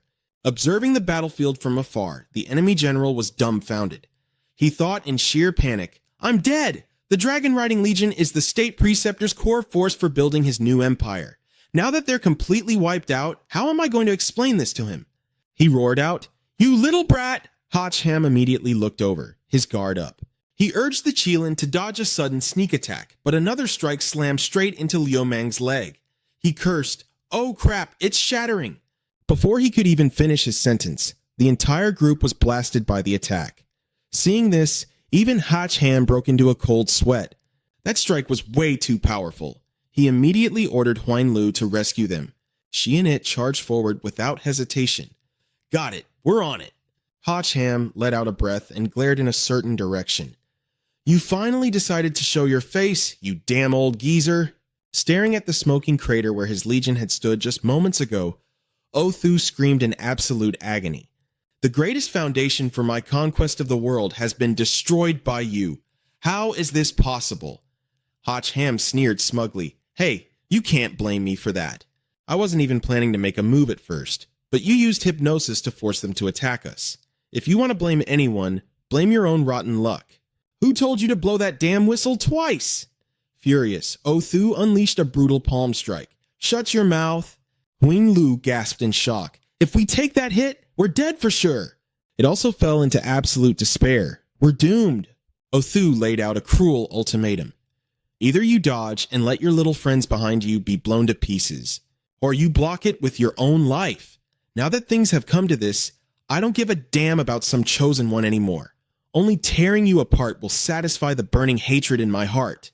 Hach Ham called on the system to draw a card. Van Tuong chimed in, "I've boosted your luck stat to 300%. You better pay me back for this later." He pulled out a card. "Don't worry, I'll definitely make it worth your while." Just as Hach Ham frowned at the card, a massive explosion erupted right in front of Othu. He burst into maniacal laughter. "To think you actually used your physical body to block my void punch. You are truly beyond saving." But suddenly, his surging power began to spiral like a tornado, being violently sucked away. Both Huan Lu and X dropped their jaws in absolute shock. What the hell? The sword in Hach Ham's hand was steadily absorbing the enemy's attack. Having finally turned the tables, he let out a huge sigh of relief. "Phew, I almost died there." The system announced, "Congratulations, host. You have acquired the S-rank skill Soul Conduit. You can now absorb enemy attacks and convert them for your own use. Please note, this skill has a storage limit. Exceeding capacity will cause a self-explosion, so please release the energy in a timely manner." Current capacity, 65%. Othu was absolutely flabbergasted. How the hell are you using the exact same energy as me? What kind of cheap illusion is this? That aura swirling around your sword, that's the power of my void punch. How is this even possible? Hach Ham casually swung his blade. "Want to see if it's a cheap illusion or not? Let's test it out and see." Othu stared in pure terror, thinking to himself, just who the hell is this monster? Completely paralyzed and unable to fight back, Othu shrieked in furious denial. "How is this happening?" A blindingly hot shockwave then blasted straight toward him. Othu's subordinates watched the scene in pure horror. Their almighty state preceptor had been slammed flat into the dirt, the ground shattering beneath him. He cursed under his breath, "Damn it! This little bastard can actually absorb my techniques. He's a real pain in the ass." Van Tuong asked curiously, "Aren't you going to rush in and finish him off while he's injured?" Hach Ham replied cautiously, "I'm not an idiot. Why would I just walk right out of the magic array's protection? I just caught him off guard, that's all. The real battle hasn't even started yet." Zhao Zhao's men, who were watching from a distant rooftop, couldn't help but acknowledge him. This kid is an absolute genius. He actually beat the state preceptor into total submission. One of them quickly asked, "Should we head to the palace and ask His Majesty for orders?" The other replied, "Are you blind? The winner is already obvious. By the time we get orders back, it'll be way too late. He just fired the signal flare. Move out, now." Looking up at the bright flare in the sky, Hach Ham muttered in surprise, "What's that? Why do I suddenly have such a bad feeling about this?" The flare burst brilliantly against the night sky. Standing at the very top of the building, Ha Mok made his grand entrance, gripping a magic staff blazing with immortal fire. He swung his staff. Watching the pillars of fire erupting from all sides, Huang Dur asked in shock, "What in the world is that?" The flames from 12 directions converged, manifesting into a massive fire phoenix. Hach Ham stared in absolute stun. "What the heck is that? Tears welled up in Hoin Lu's eyes as she cried out, Why? Why would Her Majesty do this? Macvon asked suspiciously, What exactly is this thing? Hoin Lu collapsed to her knees, sobbing bitterly. The 12 Phoenix Array. It's Her Majesty's ultimate defensive formation. Anyone trapped inside will be refined alive. Their very bones will turn to ash. Hearing this, the others were completely paralyzed with shock. Turn to ash? Huangju grabbed her shoulders, shaking her in disbelief. Why would she do this to us? Didn't we already form an alliance with your emperor? Huin Lu replied helplessly, I'm so sorry. I truly didn't know. Watching from a distance, Zhao Zhao finally spoke up. I am truly sorry, but for the sake of the kingdom and its people, this is the only way. I promise your sacrifices will not be in vain. Ham swung his sword at the phoenix, but his attacks did absolutely nothing. He cursed out loud, Screw this! My attacks are completely useless against this formation. Suddenly, a barrier sprang up, locking him inside. Following that, the Qilin lost its strength and plummeted from the sky. The moment he hit the ground, Ham scrambled up, shouting, Is everyone okay? Huangju's group quickly called out, We're trapped in here too. Ham yelled, Huin Lu, what the hell is this thing? Is there any way to break it? She shook her head helplessly. This is the ultimate trump card Her Majesty secretly prepared to deal with the Grand Tutor. I never expected her to use it against all of us just to be safe. Huangju roared in frustration. Then why didn't she just fight the Grand Tutor head on? Why drag us down with him? Huin Lu sobbed. I'm afraid Her Majesty intended to wipe us all out from the start. Ham seethed with anger. What a cold-blooded, ruthless woman. She wants to let us kill each other and reap the rewards, huh? Nearby, Othu's subordinates were also screaming in panic. I don't want to die. Grand Tutor, please save me. My chi is draining away.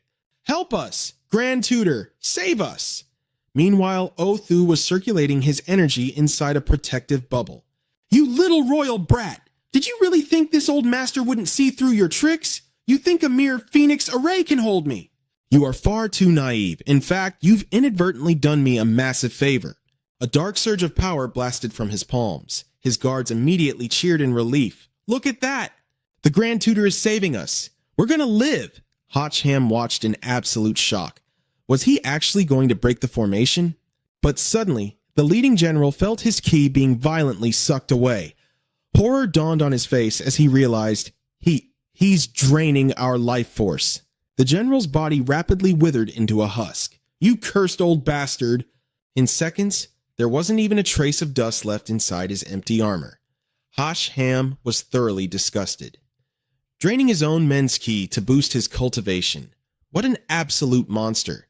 Othu smirked arrogantly. Normally, I wouldn't be able to suck them completely dry. After all, no one just sits there and willingly hands over their life. But since that foolish emperor was kind enough to lock them in a cage for me, I'll gladly accept the meal. The feeling of absolute power is simply intoxicating. Outside, the cultivators maintaining the Phoenix Array sensed the disruption and desperately poured all their strength into suppressing him. Othu unleashed a massive wave of energy to shatter the array. Bursting the bubble around him, the backlash instantly struck the formation masters, making them violently cough up crimson. Othu immediately locked his sights on them. Now it's your turn to perish. Still trapped inside the barrier, Ham muttered, Oh, this is bad. The Grand Tutor lunged toward Ham, sneering, A quick end would be far too merciful for a pest like you. Huangju watched in sheer panic. What are you planning? The head array master barked an order. Curse him! Push it to the limit. We have to pin him down. But Othu merely unleashed 12 bursts of deadly aura, shooting out in every direction. The Emperor's men were blasted back. Ham tensed up as a terrifying thought crossed his mind. Wait, don't tell me he's going to... The Grand Tutor's Kui has invaded the Array Master's bodies, McVaughn screamed in terror. He's hijacked their minds. The 12 Phoenix Array belongs to him now. Zhao Zhao's soldiers watched in utter despair. Her Majesty spent 10 years meticulously planning this, and it's shattered just like that? The blazing golden flames of the phoenix twisted into a sickly, eerie green. The entire formation had been completely taken over. Ham was the first to take the hit. His body instantly crushed under the pressure. Othu glared at him. You little rat, I'm going to refine your body into an elixir. Once I drag that little palace brat from her throne, I'll come back and celebrate my victory over your ashes. He turned away, heading straight for the palace to settle the score with Jiao Jiao. His maniacal laughter echoed through the sky. Groaning in pain, Hacham begged, System, hurry up and do something. The little AI girl replied helplessly, I can't. Whether you want to draw a card or use an item, you have to be able to move your hands first. He yelled in absolute frustration, I refuse to go down in this hellhole. Somebody, save me. Suddenly, a booming voice echoed out. With a massive explosion, a flashy new hero made his grand entrance. The clown had finally arrived. Striking a dramatic pose, he announced, Fear not, for the most capable man in the world has arrived. Don't panic, folks. I'm here to save the day. Down below, someone immediately recognized him. Wait, is that the clown? However, one of the possessed array masters instantly launched an attack. Not a chance! A monstrous wave of energy blasted straight from the phoenix's beak. The clown took the hit point blank and shrieked. Oh, give me a freaking break! Hacham facepalmed, completely exasperated. You call that a grand entrance? Son of a gun, I actually got my hopes up for a second. Regaining his composure, Hacham muttered, Don't lose hope just yet. The real show hasn't even begun. The possessed array master scoffed coldly. I thought some grand expert had arrived, but it's nothing more than a leaping circus freak. But just as he spoke, a sword pierced right through his chest. Luke Koo said coldly, A dancing clown? Were you talking about yourself? Shouts echoed from every direction. Not good. It's an enemy attack. Hacham breathed a sigh of relief, watching the explosions tear through their key positions. Thank God, it's Luke Koo's group. Quan Kai said apologetically, Young master, I'm so sorry. We're late. The trapping formation around Hacham finally shattered. He replied, You're not late at all. Your timing is perfect. I'm leaving this place to you guys. Huin Lu asked with concern, Where are you going? He replied coldly, My score with that old geezer still isn't settled. Lightning Chilin, let's go! Luke Koo watched him leave with annoyance. That empress clearly sold us out, yet he's still going out of his way to save her. Huin Lu was deeply moved. With a heart like that, maybe he truly deserves to be the king of this world. Meanwhile, Othu had summoned his heavenly avatar. You wretched brat! Bet you didn't see this coming. This old man is back. Standing atop the giant avatar's head, he declared, This world will absolutely be mine. Jiao Jiao hadn't expected the situation to spiral so completely out of control. Yet she remained completely calm. In the end, I still failed. But I won't let you win so easily. Jiao Jiao continued, Even if you kill me, don't even dream of taking the throne. Tonight, the whole world will witness your true vicious nature. Othu activated his healing technique, fully restoring his torn clothes, and burst into manic laughter. So what? The heavenly avatar brought its massive fist crashing down.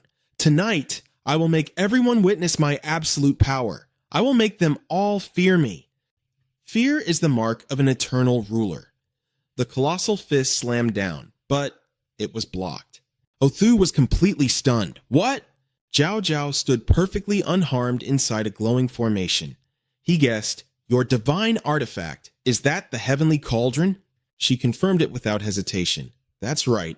Today, even if my bones are crushed to dust, I'm dragging you down to hell with me. With that, Jiao Jiao channeled every last ounce of her true ki into this single strike. Go to hell. From the ground beneath them, massive pillars of water surged up like raging tornadoes, rushing straight at the heavenly avatar. Othu was caught off guard once again. What the hell is this? Pushing herself to the limit, Jiao Jiao roared, Go! The raging torrents of water expanded into a massive vortex, trapping the heavenly avatar inside. He scoffed. Such a flashy parlor trick. Then, with a swift hand gesture, he commanded his avatar. Following his command, the heavenly avatar threw a devastating punch, shattering the water pillar instantly. Othu sneered with utter contempt. With your pathetic level of power, don't even dream of touching a single hair on my head. Jiao Jiao thought to herself in despair. I really gave it everything I had. Othu laughed mercilessly. Accept your fate. You are nothing but a useless ruler. Suddenly, cutting through the thick mist, razor-sharp ice arrows shot out of nowhere. Othu cried out in pain as the ambush hit him. Staring at the ice arrow impaled in his arm, he gasped in disbelief. Why is it freezing? You can use ice magic too? Even Jiao Jiao was confused. Then Hotch Ham's mocking voice rang out. You can't even dodge a simple ice spike. Looks like you aren't that tough after all. Othu tensed up and hissed, That little brat? He's back? Seeing the boy mounted on his killin right in front of him, Othu ground his teeth in fury. You really are a lingering ghost. Hotch Ham leaned back, casually taunting him. Well, with an old man like you still working so hard to conquer the world, how could I just sit back and relax? He then glanced down. Your Majesty, I can let it slide that you sent your underlings to mess with me, but don't ever let it happen again. In front of the entire world, I will wipe out this traitor for you. And in return, you withdraw your troops. Do we have a deal? Jiao Jiao agreed immediately. Do I even have a choice right now? I'm putting everything on you. Just make sure you kill him. He smirked. Hearing you say that puts my mind at ease. Drawing his sword with a sharp ring, he turned back to the old man. All right, old-timer, it's time to send you to the afterlife. Othu had never been so thoroughly humiliated. He roared in rage. You arrogant little shit! Let's see who's sending who to the grave! Hotch Ham gave the command and his Chelin charged forward. Othu sneered arrogantly. Foolish brat! He commanded the heavenly avatar to unleash a massive burst of true ki to block the attack. Did you really think I'd let you get close? I'll crush your bones to dust before you even launch a single strike. But suddenly, the true ki blasting from the avatar's palm was drained completely dry. Othu cursed violently. Damn it all, I forgot this little bastard can absorb my power. The immense energy in the avatar's giant hands had vanished into thin air. Losing sight of his target, Othu started to panic. Where did he go? Don't tell me I missed. What the hell is going on here? Suddenly, from atop one of the avatar's giant arms, Hotch Ham called out, I'm right up here! Othu snarled in rage. You hid beneath my attack? You slippery little rat, but even if your beast is fast, it's completely useless. At that speed, you'll never reach me. H. Ham swung his sword with a fierce aura and smirked. Then I'll just have to speed up. With that, Hotch Ham kicked off the arm, launching himself high into the air. Othu froze in horror, realizing the boy was using his own absorbed energy to boost his speed. Before the old man could even process what was happening, Hotch Ham was already right in front of his face. A brutal punch knocked several teeth out of Othu's mouth, completely cutting off his train of thought. What a waste of good energy, Hotch Ham mocked. Othu was battered so viciously that his robes were blown to shreds. His body was sent violently hurtling through the air, crashing far in the distance. Even Jiao Jiao was left utterly speechless. She stared in awe. This guy, his raw strength is absolutely terrifying. As Hotch Ham landed back on his Qilin, he suddenly noticed something strange below him. Looking at the dark, sinister energy radiating from beneath Othu's fallen body, he frowned. What the hell is that under him? The old man was secretly preparing a deadly trap. Suddenly, all the true ki pooled beneath Othu erupted, shooting directly at Hotch Ham like a homing missile. Hotch Ham scrambled to dodge it, gritting his teeth. This crazy bastard really doesn't know when to quit. His Qilin took the hit. The scheme worked. Othu Ha laughed. Didn't you say you could absorb it? Let's see you handle this. If you've got the guts, take it with your life and absorb it slowly. Seeing his divine beast losing control, he commanded, Lightning Qilin, pull back! Seizing the upper hand, Othu unleashed a massive surge of energy. Without the ability to fly, you're nothing but a sitting duck. Die! H. Ham activated his holy armor and charged straight at him. He knew he could only take it head on. Just as he braced for maximum defense, his body was suddenly enveloped by a ring of water. Thanks to that, Hotch Ham managed to dodge the 5 blasts of energy Othu fired at him. Down below, Othu stomped his feet in a blind rage, sending countless more energy blasts chasing right after Hotch Ham. Yanked away by the water at blinding speed, he could only beg, Slow down, big sister, I'm gonna hurl. She didn't hold back at all. Shut it, if I slow down, you'll be skewered like a pincushion. The Grand Preceptor's void power is impenetrable. Is your armor just for show? Hotch Ham pleaded. Toss me over there. I need to tell you something. She did as he asked, but kept her sharp tongue. Don't expect me to take a hit for you. Hotch Ham urged her. Just get me over there. Seeing the two group up was exactly what Othu wanted. Perfect. I'll finish both of you off at once. Jiao Jiao gathered her strength and hurled Hotch Ham forward. If you're asking for death, don't blame me. Seeing Hotch Ham rushing right at him, Othu roared, What? You actually dare to charge at me? Countless beams of his energy converged on Hotch Ham. Don't think I can't see through your pathetic little scheme.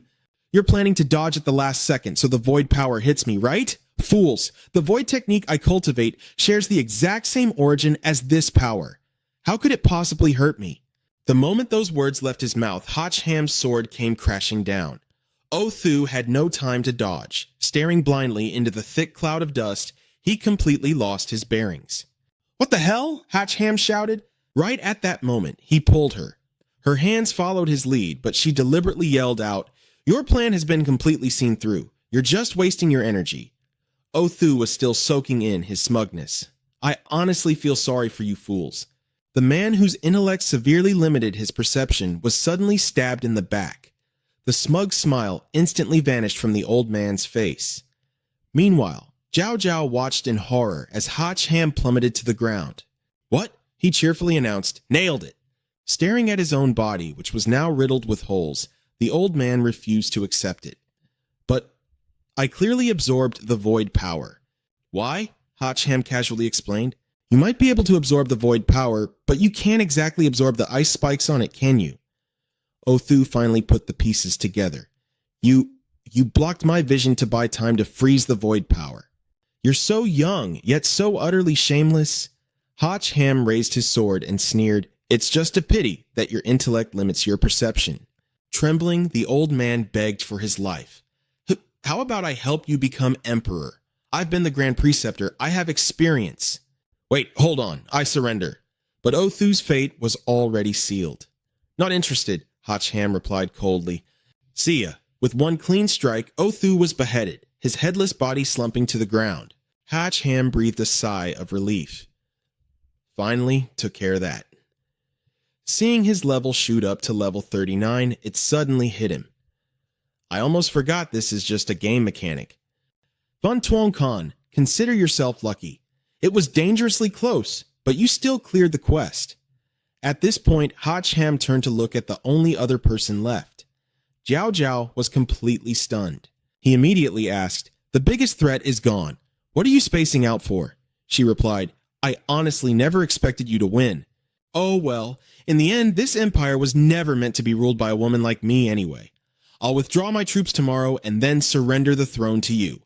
Hotch Ham instantly waved it off. Whoa, hold up. I have zero interest in playing Emperor. Just calling your army back is more than enough for me. Let's leave it at that. I'm going to find my team. Jiao Jiao looked at him in pure admiration. Does a man who desires neither an empire nor beautiful women truly exist in this world? I don't believe it. Meanwhile, his team was being guided over by Huing Lu. They chattered loudly. Where's the royal palace? It's right up ahead. You aren't just leading us in circles around the city, are you? I'm not that bored. The imperial capital is just massive. I'm doing my best here. Huang Jie happily pointed ahead. Hey, look over there. Hotch Ham was pleasantly surprised to see them. Oh, you guys made it all the way here? Quan Kai asked in surprise. Young master, where's the bad guy? Is he already taken care of? He smiled and replied, Everything is completely sorted. We can head home tomorrow. The whole group immediately erupted into cheers. Hell yeah! Long live the boss! Huin Lu, however, asked anxiously, Where is Her Majesty? Are you hurt? Hotch Ham blurted out. Fit as a fiddle. Ah, wait, I'm safe and sound. Overwhelmed with emotion, Huin Lu threw her arms around him in a tight hug. Thank you so much. You truly are the lucky star of this empire. Hotch Ham kindly gave her a warning. Whoa, calm down a bit, or I won't be able to protect you in a second. Feeling the terrifying, murderous aura radiating from the group of women, Huing Lu stammered, sorry, I just got a little too emotional. Just then, Hotch Ham's attention was drawn to someone else. Where's X? Why didn't he come over with you? Mac Van frowned and said, he and the clown already went on ahead. He even said to consider this a win for you guys, but it won't be that simple once we get back. We definitely have to settle the score once and for all. He also left a message for Hotch Ham. His Azure Dragon armor is incredibly uncomfortable to wear. Tian Fong angrily cursed that bastard. Mac Van added that sooner or later they would have to settle things with them. Hatch Ham scoffed. That guy? Since when did I ever consider him a rival? Why does he keep clinging to me? Mac Van looked at him with concern. Even though he took a heavy loss this time, the root of the problem is still there. Once we get out, it's going to be a huge mess. Hatch Ham let out a yawn and said, Whatever, let's just get through the current hurdle first. We'll head in together tomorrow. Once we get the Emperor's Truce Edict, we can finally pull back. For now, let's just go back and sleep. A new day began, and X had also returned to reality, collapsing to the ground in sheer exhaustion. Suddenly, he sensed a heavy killing intent around him and shouted, Who are you? Why are you in my headquarters? A figure stepped forward. Strictly speaking, we are not human. Over on Hatch Ham's side, a palace maid had come to invite him. Her Majesty invites the Chosen One into the palace, Hatch Ham muttered as he followed behind. Why do they have to be so extra? Huyn Lu explained, You caused such a massive uproar yesterday. The whole world knows you crushed the state preceptor's plot to usurp the throne. You've earned this bit of glory. Who knows, there might even be a much richer reward waiting for you. The palace servant stopped outside a room. Her Majesty is waiting for you inside. He was quite curious. Shouldn't we be in the royal court? Why did you bring me here? Huyn Lu firmly shoved Hatch Ham inside. Stop wasting time. Her Majesty obviously has her own arrangements, so just get in there. The outer door slammed shut behind him.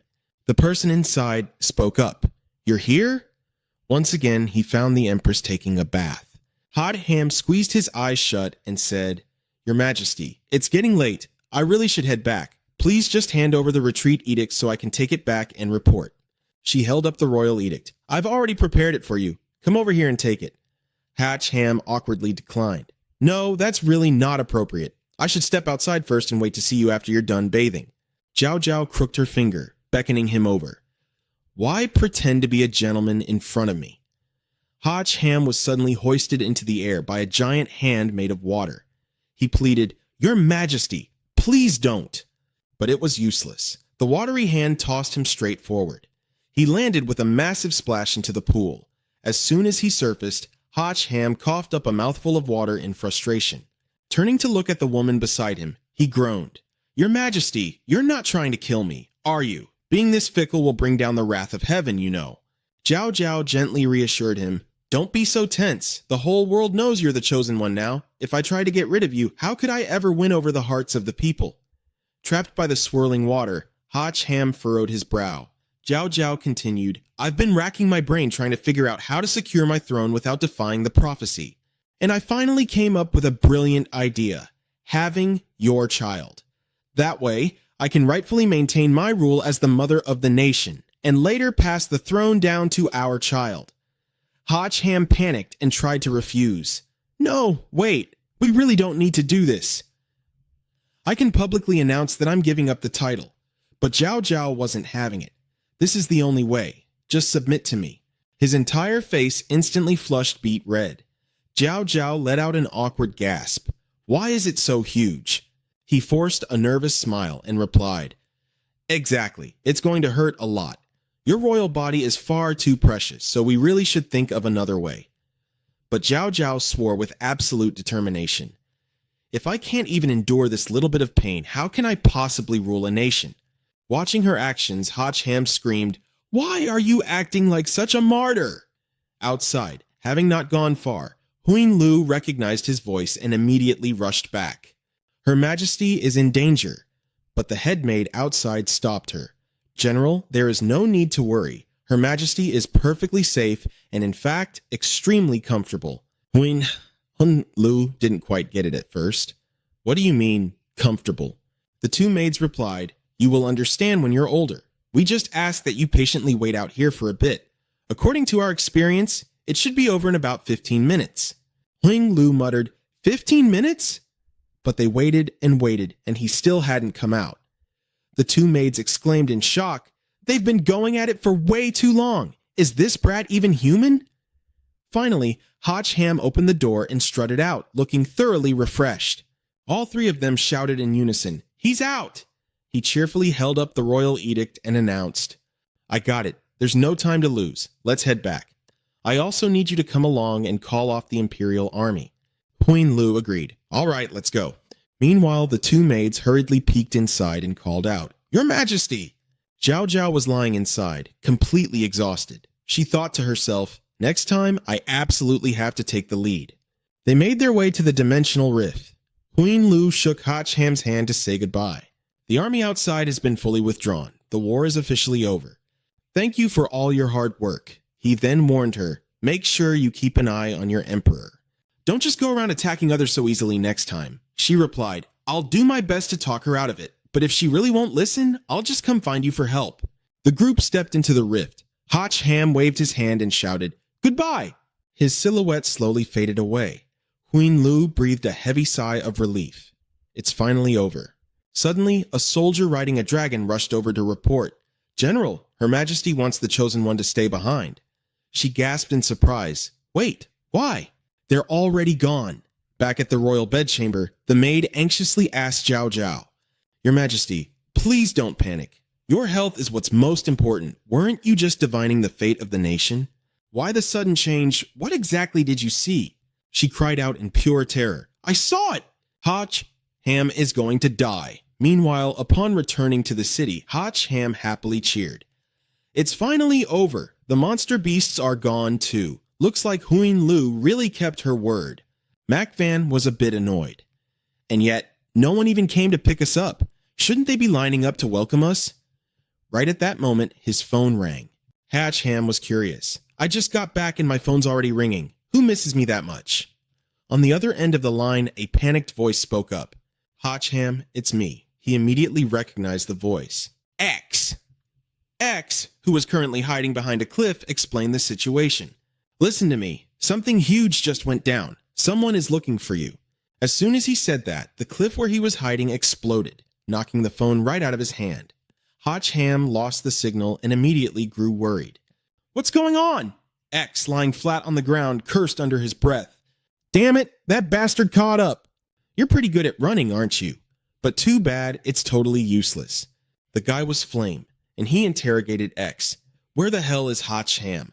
You two disappeared together, so why did you come back first? Showing true loyalty, X refused to spill a word. I don't know anything. Flame's whip cracked again. That's fine. I have other ways to find out. Your life ends right here. X talked tough. You'll never kill me. Even if I die, I'm going back to our meeting spot first. As Flame's whip lashed out, X intentionally threw himself off the cliff. I'll wait for you in hell. Be there or be square. Flame said coldly, You really think throwing yourself off is going to help you escape? Too naive. The 5 Elements assassins never let anyone get away. His figure slowly walked away. Hach Ham had caught that name over the phone. The 5 Elements assassins? Mac Van asked, filled with worry. What's going on with X? He replied with a dark expression, leaving things vague. I couldn't hear clearly, but it sounds like someone is hunting him down, and their ultimate target is actually me. Tianfeng sounded suspicious. This is way too weird. Could this be another one of his schemes? Tian Min blurted out, fully on guard. Exactly. We've fallen into his traps way too many times. We can't afford to be fooled again. Hach Ham replied, My gut tells me he isn't lying this time. Looks like I need to find him and confront him face to face. Mac Van asked in surprise, Do you even know where he is? He said calmly, I don't, but I know exactly where he's going to be. Down at the ravine where X had fallen, he dragged himself out of the riverbed and started bandaging his wounds. Suddenly hearing footsteps, X went on high alert. Who's there? It turned out to be Hach Ham. Just as I thought, you're hiding here. X looked like a massive weight had been lifted off his shoulders. You finally made it, Hach Ham asked with genuine concern. How did you get hurt this badly? Do we need to get you to a hospital? X replied, Don't worry, I'm not dead yet. As expected, the one who understands you best is always your rival. I just mumbled a few random words, and you actually understood. Hach Ham chimed in. That secret code was so obvious. You might as well have just sent me your live location. How could I not understand? Our meeting spot. Be there or be square. You're pretty hardcore, aren't you? While helping X bandage his wounds, he asked, All right, spill it. What the hell actually happened? X explained everything in detail from the beginning. To be honest, after returning from the alternate realm, I was just planning to head back to the base and get some rest. But the second I walked through the door, I saw these weird guys waiting inside. They only sent out one guy, and I was completely powerless against him. Even that Azure Dragon Holy Armor I snatched from you. It shattered after blocking just one single attack. H-Ham blurted out in shock. Level 30? It shook his head. Music. I'd guess they're at least level 35. H-Ham realized the gravity of the situation. Level 35. No wonder you got beaten up this badly. Why do they want to find me? X snapped back, annoyed. How the hell should I know? But they were absolutely certain that I knew your whereabouts. H-Ham said bluntly, "So you called me all the way out here and you don't even have any actual intel?" X was completely furious at that remark. I risked my damn life for this information. Do you have any conscience at all, you heartless bastard? Another call came in and H-Ham cut him off. X, hold on. Music, Mac Van is calling. X grumbled, I shouldn't have bothered. I should have just led them straight to you and let them kill your ass. H-Ham asked her, Mac Van, did you guys make it to the command center? He received some terrible news. Boss, the command center, it's been completely destroyed. H-Ham was shocked. What? Mac Van observed the ruins from a distance and continued her report. A group of ability users attacked the command center building this afternoon. I heard that all the data on the contestants from the Elite Selection Tournament was completely stolen. H-Ham was deeply suspicious. The data from the Elite Selection Tournament? What the hell do they want with that stuff? She guessed, I really have no idea. Are they trying to dig up something from the competitors' files? H-Ham suddenly realized.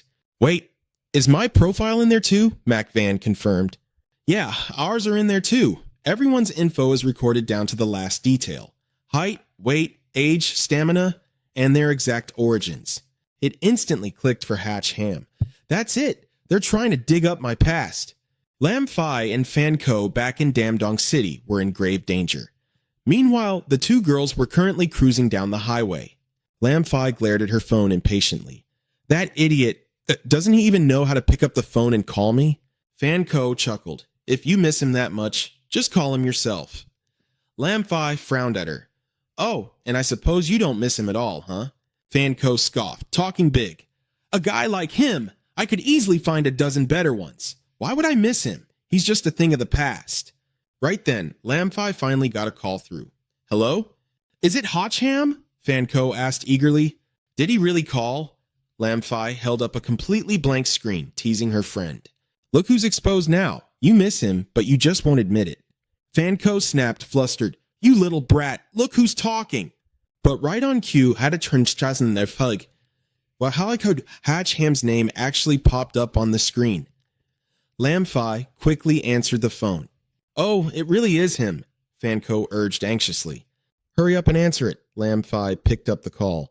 Hello? Who is this? It was an emergency, so he cut straight to the chase. Lam Phi, listen to me very carefully. You might be in serious danger right now. There are some unknown experts coming after you. Call Fan Ko immediately. Both of you need to go hide and wait for me to get back. Sitting beside her, Fan Ko asked curiously, What's he saying? Lam Phi grew tense and replied to H-Ham, I'm with her right now. What the hell is going on? H-Ham replied, That's perfect. You girls need to hurry. Before he could finish, Fan Ko tuned out the call, her eyes widening in sheer horror at the road ahead. She slammed on the brakes so hard that the airbags deployed. Lam Phi rubbed her head, groaning. Jeez, lady, do you even know how to drive? Fan Ko pointed with trembling hands. Look out front. On the other end of the line, H-Ham sensed the sudden chaos. What's going on over there? A strange, ominous figure was walking straight toward their car. Lam Phi stuttered, The guy you mentioned, he's already here. H-Ham shouted desperately, Run! Get out of there right now! You guys are no match for them! Lam Phi frantically yelled at Fan Ko, Reverse! Back the car up! The car shot backward, nearly hitting another driver who yelled out his window, Hey, watch where you're going! You got a death wish or something? The strange figure approaching them was none other than Ha Kiet. His eyes flashed menacingly. In the blink of an eye, Ha Kiet bolted after them. Lam Phi reported back to H-Ham, Thank God we're in a car. I think we finally lost him. Fan Ko confidently slammed the gas pedal. I hit 0 to 100 kilometers in 2.6 seconds. Even if that freak could fly, he'd never catch us. Suddenly, a massive wall blocked the middle of the road before they could even react. What the hell is that? There was no way around it. Fanco screamed for her friend to hold on tight. The speeding car hit the barrier, launching into the air and barrel rolling across the sky. Inside the spinning wreckage, Lam Fi shouted, "Are you okay?" Fanco groaned, I'm fine. Where's the phone?" "I don't know. I lost it," Lam Fi yelled frantically. "Just get out of here first." The moment the wrecked car hit the ground, Lam Fi drew her gun. She fired repeatedly at the roof, but every single bullet simply bounced off Hakiet's reinforced body. Lam Fi froze in disbelief. Am I shooting at a literal rock? Suddenly, a massive hand smashed through, grabbing her by the throat, and effortlessly tossed her onto the hard asphalt like a rag doll. Still trapped inside, Fanco stuttered in terror, Don't come any closer!" As Hakiet's monstrous hand reached for her, she unleashed a hidden technique to strike back. A blinding flash of light erupted from her palms, momentarily stunning the giant. A second later, the inside of the car exploded into flames. Lam Fi watched in pure horror. The moment the flames died down, she desperately dragged Fanco out of the burning wreckage. The two girls sat trembling on the ground, staring at the monster before them. To their absolute dread, the creature slowly stood back up. His hood fell back, revealing a horrifically deformed face. One of his twisted eyes glowed with an eerie, blood-red light. Meanwhile, Hotch Ham was riding his Keelan, tearing through the city streets at breakneck speed. He was sick with worry, having completely lost their location. "System, hurry up and find a way." But Van Twang, the system AI, actually had the nerve to talk back. "Hey, don't push me. I've already given you so many items, though I guess a new batch just came in." "Listen to me," Hotch Ham growled, his voice dark and commanding. "Find them, now." Van Twang flinched in genuine fear. "Oh, okay, I'm looking right now." The little AI thought to herself, so weird. Why is his aura so terrifying all of a sudden? Even I'm actually scared. She quickly materialized a small bird. "This is the Golden Pathfinder Finch," Van Twang explained. "It can guide you anywhere you want to go. Perfect for adventurers who've lost their way." The little girl tossed it into the air to lead the way. The golden bird flapped its wings and flew in a specific direction, right toward her. The Cheelin immediately chased after it. By the time he arrived, a barrier of stone spikes had already been erected. Hatch Ham stepped off the ceiling and shouted, "Fee! Fanco!" The entire space was dead silent. He spotted Lam Fee's gun, hurriedly picked it up, and noticed a smear of blood on it. Looking at the blood staining his palm, he cursed, "Damn it, I'm still too late." He turned to Van Twang for help. "Can that little guide bird of yours track them down?" The little girl replied with regret, "What a shame. I only have one." Hotch Ham's face darkened again. "Are you really—" Just then, a voice called out. "Boss!" Mac Van and Liu Mang walked over. "We're here." Hotch Ham turned to Liu Mang. "They couldn't have gone far. Liu Mang, hurry up and use your power. I need to know where they took the girls." He nodded in agreement. "Got it. Let me give it a try." Liu Mang's skill activated, and he slowly channeled his energy into his ring. Images from the past materialized. Lam Fi had been punched in the ribs by a mysterious man. Fan Ko activated her protective armor, but the guy didn't even flinch, retaliating as stone spikes erupted from the ground and struck her. Mac Van recognized it immediately. He's an earth element user. Both girls were then seen being carried off by the man in one direction. Liu Mang clutched his chest in discomfort and reported, "My mana is limited. I can only reconstruct up to this point." Hotch Ham had gathered enough information. "This is more than enough. Mac Van, stay here and take care of Liu Mang." Mac Van offered, "I'll go with you. An extra person means extra strength." He refused. "No need. If you tag along, I'm afraid I might end up hurting you." Seeing his resolute attitude, Liu Mang felt extremely anxious. Is the opponent really that strong? Is the boss actually worried that guy could hurt you? Mac Van shook her head. "No, he's not afraid of the enemy hurting me. He's afraid he will be the one to hurt me." This man is finally about to unleash his full power. At a grassland on the outskirts of the city, the mysterious man, Thach Loi, mercilessly threw the two girls onto the ground. Then he made a call to his organization. Hey, I've got the targets. Where to next? The voice on the other end instructed him, there's no need to go anywhere, just wait for him to come to you. Thatch Loy was puzzled. But I didn't leave any clues behind. Will he even be able to find us? Just as the other side warned, Python, don't underestimate him or you're going to suffer the consequences. Hach Ham launched a surprise attack from behind. Completely oblivious, Thatch Loy replied, got it. A sword was already pressed against his neck. Hach Ham noticed something. So, you don't just control the earth element? Your entire body is made of solid rock too? Thatch Loy furiously turned his head. You bastard! Hach Ham's sword slashed down, instantly freezing the man's entire body as thick ice rapidly encased him. Thatch Loy was trapped within layers of impenetrable solid ice. Hach Ham pulled his fist back. Go to hell. Panic set in as Thatch Loy thought to himself, if I take a punch while completely frozen like this, I'll shatter into pieces. Struggling to speak, Thatch Loy choked out, don't get too cocky. Surges of power rising from the ground caught Hach Ham slightly off guard. In a brief moment of distraction, two massive boulders suddenly jutted out from the earth, tightly crushing his body. The intense pressure caused the surrounding space to tremble violently.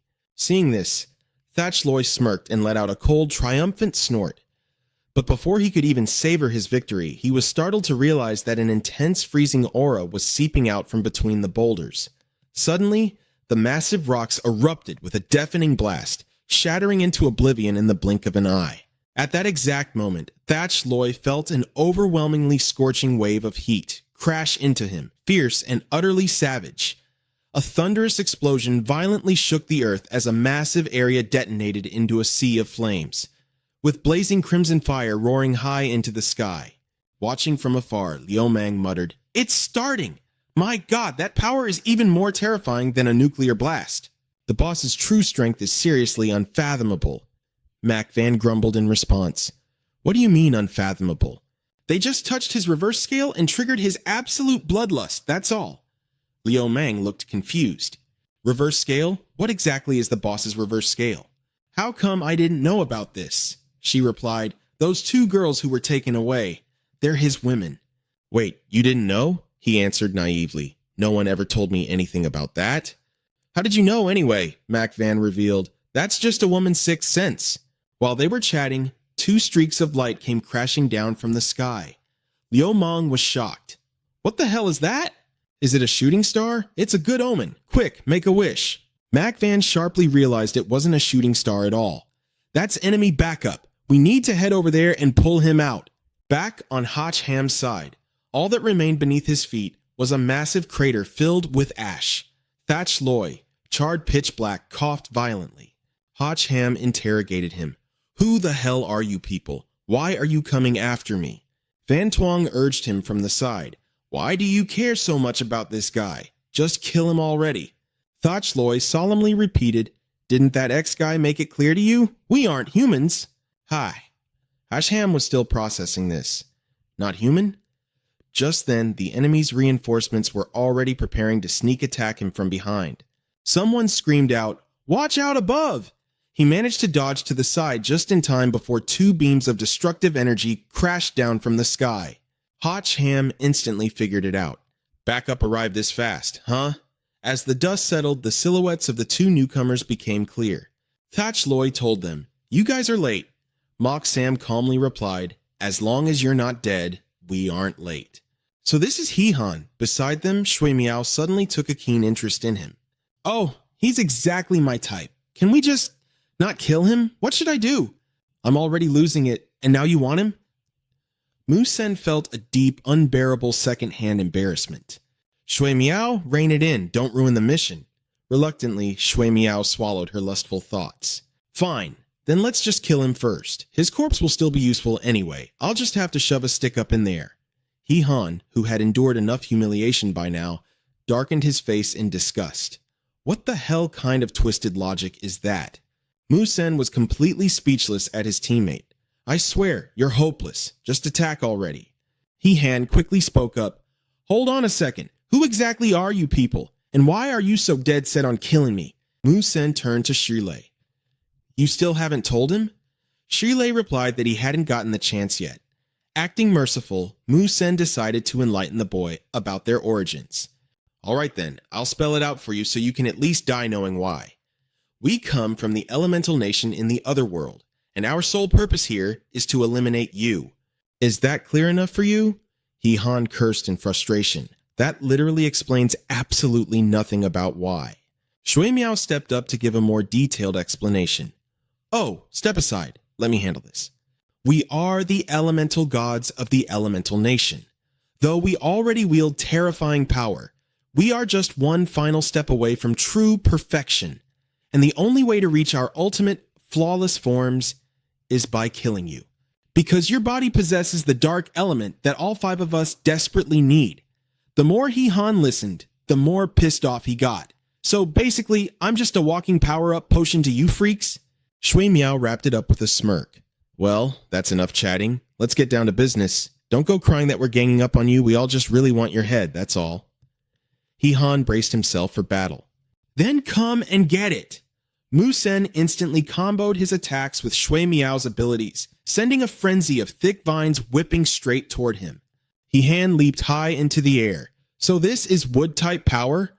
But the moment the words left his mouth, the vines snapped like whips and tightly bound both of his legs. Mu-sen smirked triumphantly. Trying to struggle out of my binding vines? Not a chance in hell. Seeing the ice-type ability he suddenly unleashed, the 2 below were briefly stunned. Shui Miao, however, excitedly welcomed the attack. Oh, thank you, darling. I'll gladly accept this generous gift. She amplified her own power and ruthlessly blasted the attack right back at Han.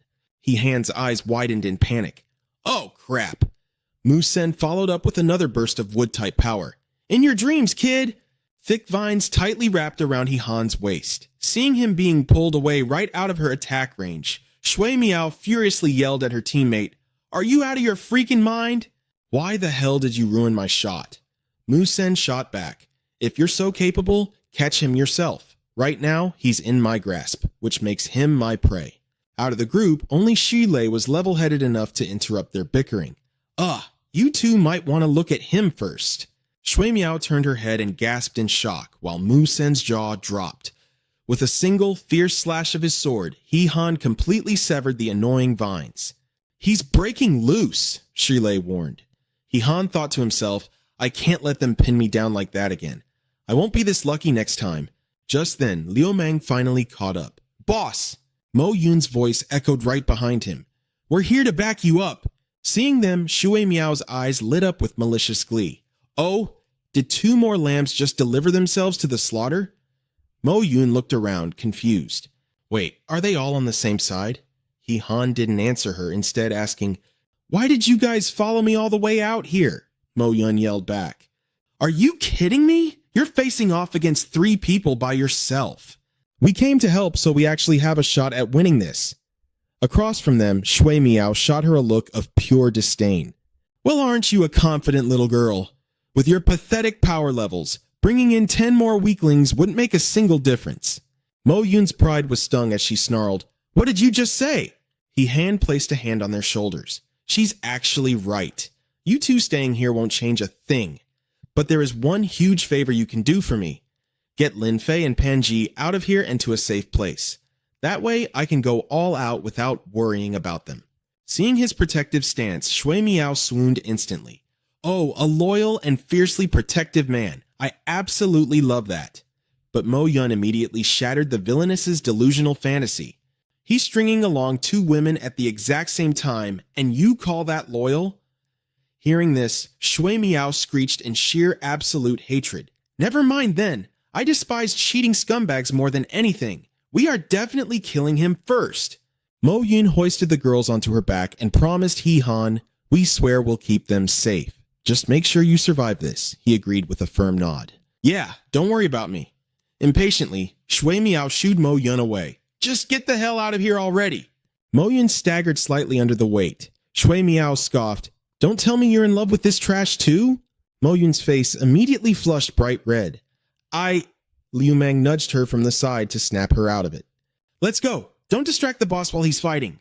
Mo Yun dropped the argument. But before leaving, she shouted back, That's right, I do like Han. Got a problem with that? After everything we went through together in the mines, I couldn't help but fall for him. Even though I know there are already so many amazing women by his side, I don't even care. Just being with him is enough for me.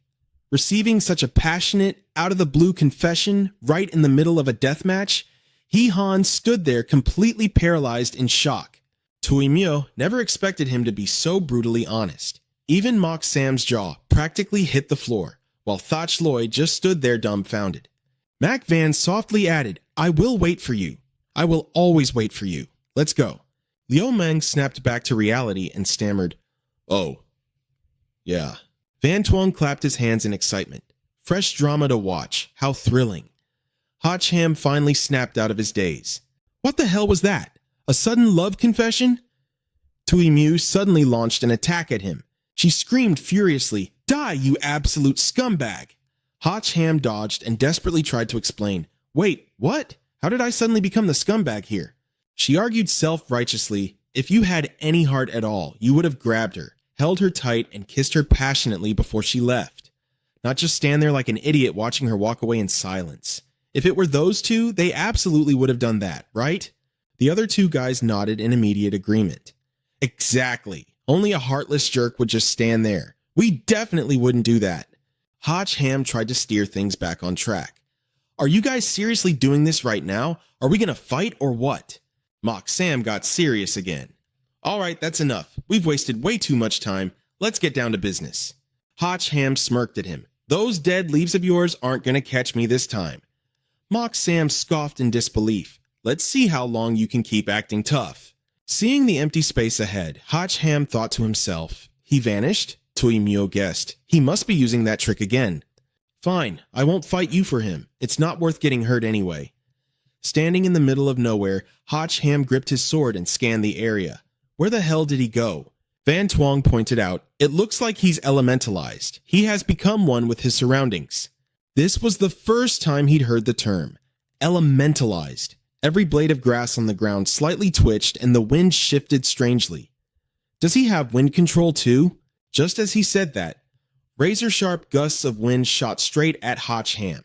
He leaned back to dodge, but a sharp breeze still grazed his cheek. Feeling the sting on his face, Hotch Ham realized those weren't leaves at all. They were flying razor blades. On the ground, glowing green elemental energy began creeping up his armor. As Hotch Ham analyzed the situation, the attack suddenly changed direction to chase him.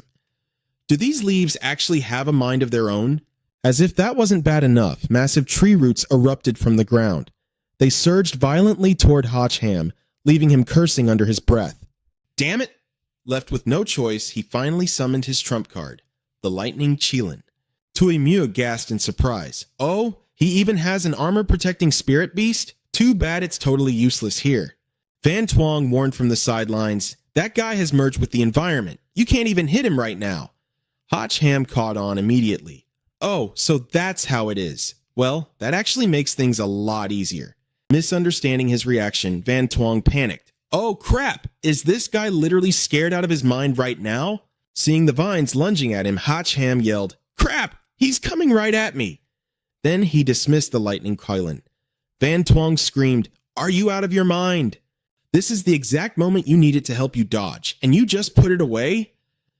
Thach Loi rolled his eyes and looked away. "Whatever, guess he's nothing special after all." Tui Myo agreed, "Let's go. He's about to be a corpse anyway." Suddenly, Hotch Ham raised his sword, and the Qilin spirit surged straight into the blade. Van Tuong slowly realized what was happening. The Lightning Qilin wasn't returning to the armor. It was fusing with the sword. Wait, is he planning to... With his sword now supercharged, Hotch Ham fearlessly charged forward. Seeing that the fight wasn't over, Tui Mew narrowed her eyes. What does he think he's doing? The massive roots erupted from the ground trying to ensnare him. Hotch Ham sneered in contempt. "You're literally just asking for a death wish." With a single, devastating swing, the thick roots were sliced into pieces. On the ground, two small paper figures were revealed. He thrust his sword downward. Die! As the blade struck the earth, Hotch Ham finished his battle cry, "Oh, for me!" Tui Mew watched as if it were a comedy sketch. "And here, I thought you actually had some secret weapon." "Is this it? How pathetic." Hotch Ham calmly replied, if the entire environment is his body, then why would I even need to find his real body to attack? Her face instantly went pale. He channeled even more raw power into his sword, and in a flash, the entire surrounding area was completely encased in solid ice. The other two froze in sheer disbelief. Ham had single-handedly flash-frozen the entire meadow. Tui Mew screamed in outrage, "Are you kidding me? What kind of joke is this? Did you seriously think freezing everything would destroy the whole forest? You're way too naive. Hey, stop messing around and just deal him a fatal blow already." Frost continued to radiate from Ham. Thatch Loy started to lose confidence. No movement at all. Was he actually taken out by this guy? Ham pointed his sword straight at them. "All right, you two are next." Furious and seeking vengeance, Thatch Loy growled, "I'll make you pay for Mock Sam." He slammed both fists into the ground, sending massive shockwaves ripping through the frozen meadow. Trapped inside a stone box, Ham scoffed. "Your buddy just got absolutely wrecked and you still have the guts to attack?" He blasted the stone structure into pieces. Raising his sword high, he roared, "Get the hell out of my way!" Suddenly, the ground beneath him exploded. Ham sensed something was very wrong. A massive geyser of water erupted straight up from the earth. Trapped inside a giant water bubble, Ham was completely stuck. He tried every possible way to break free.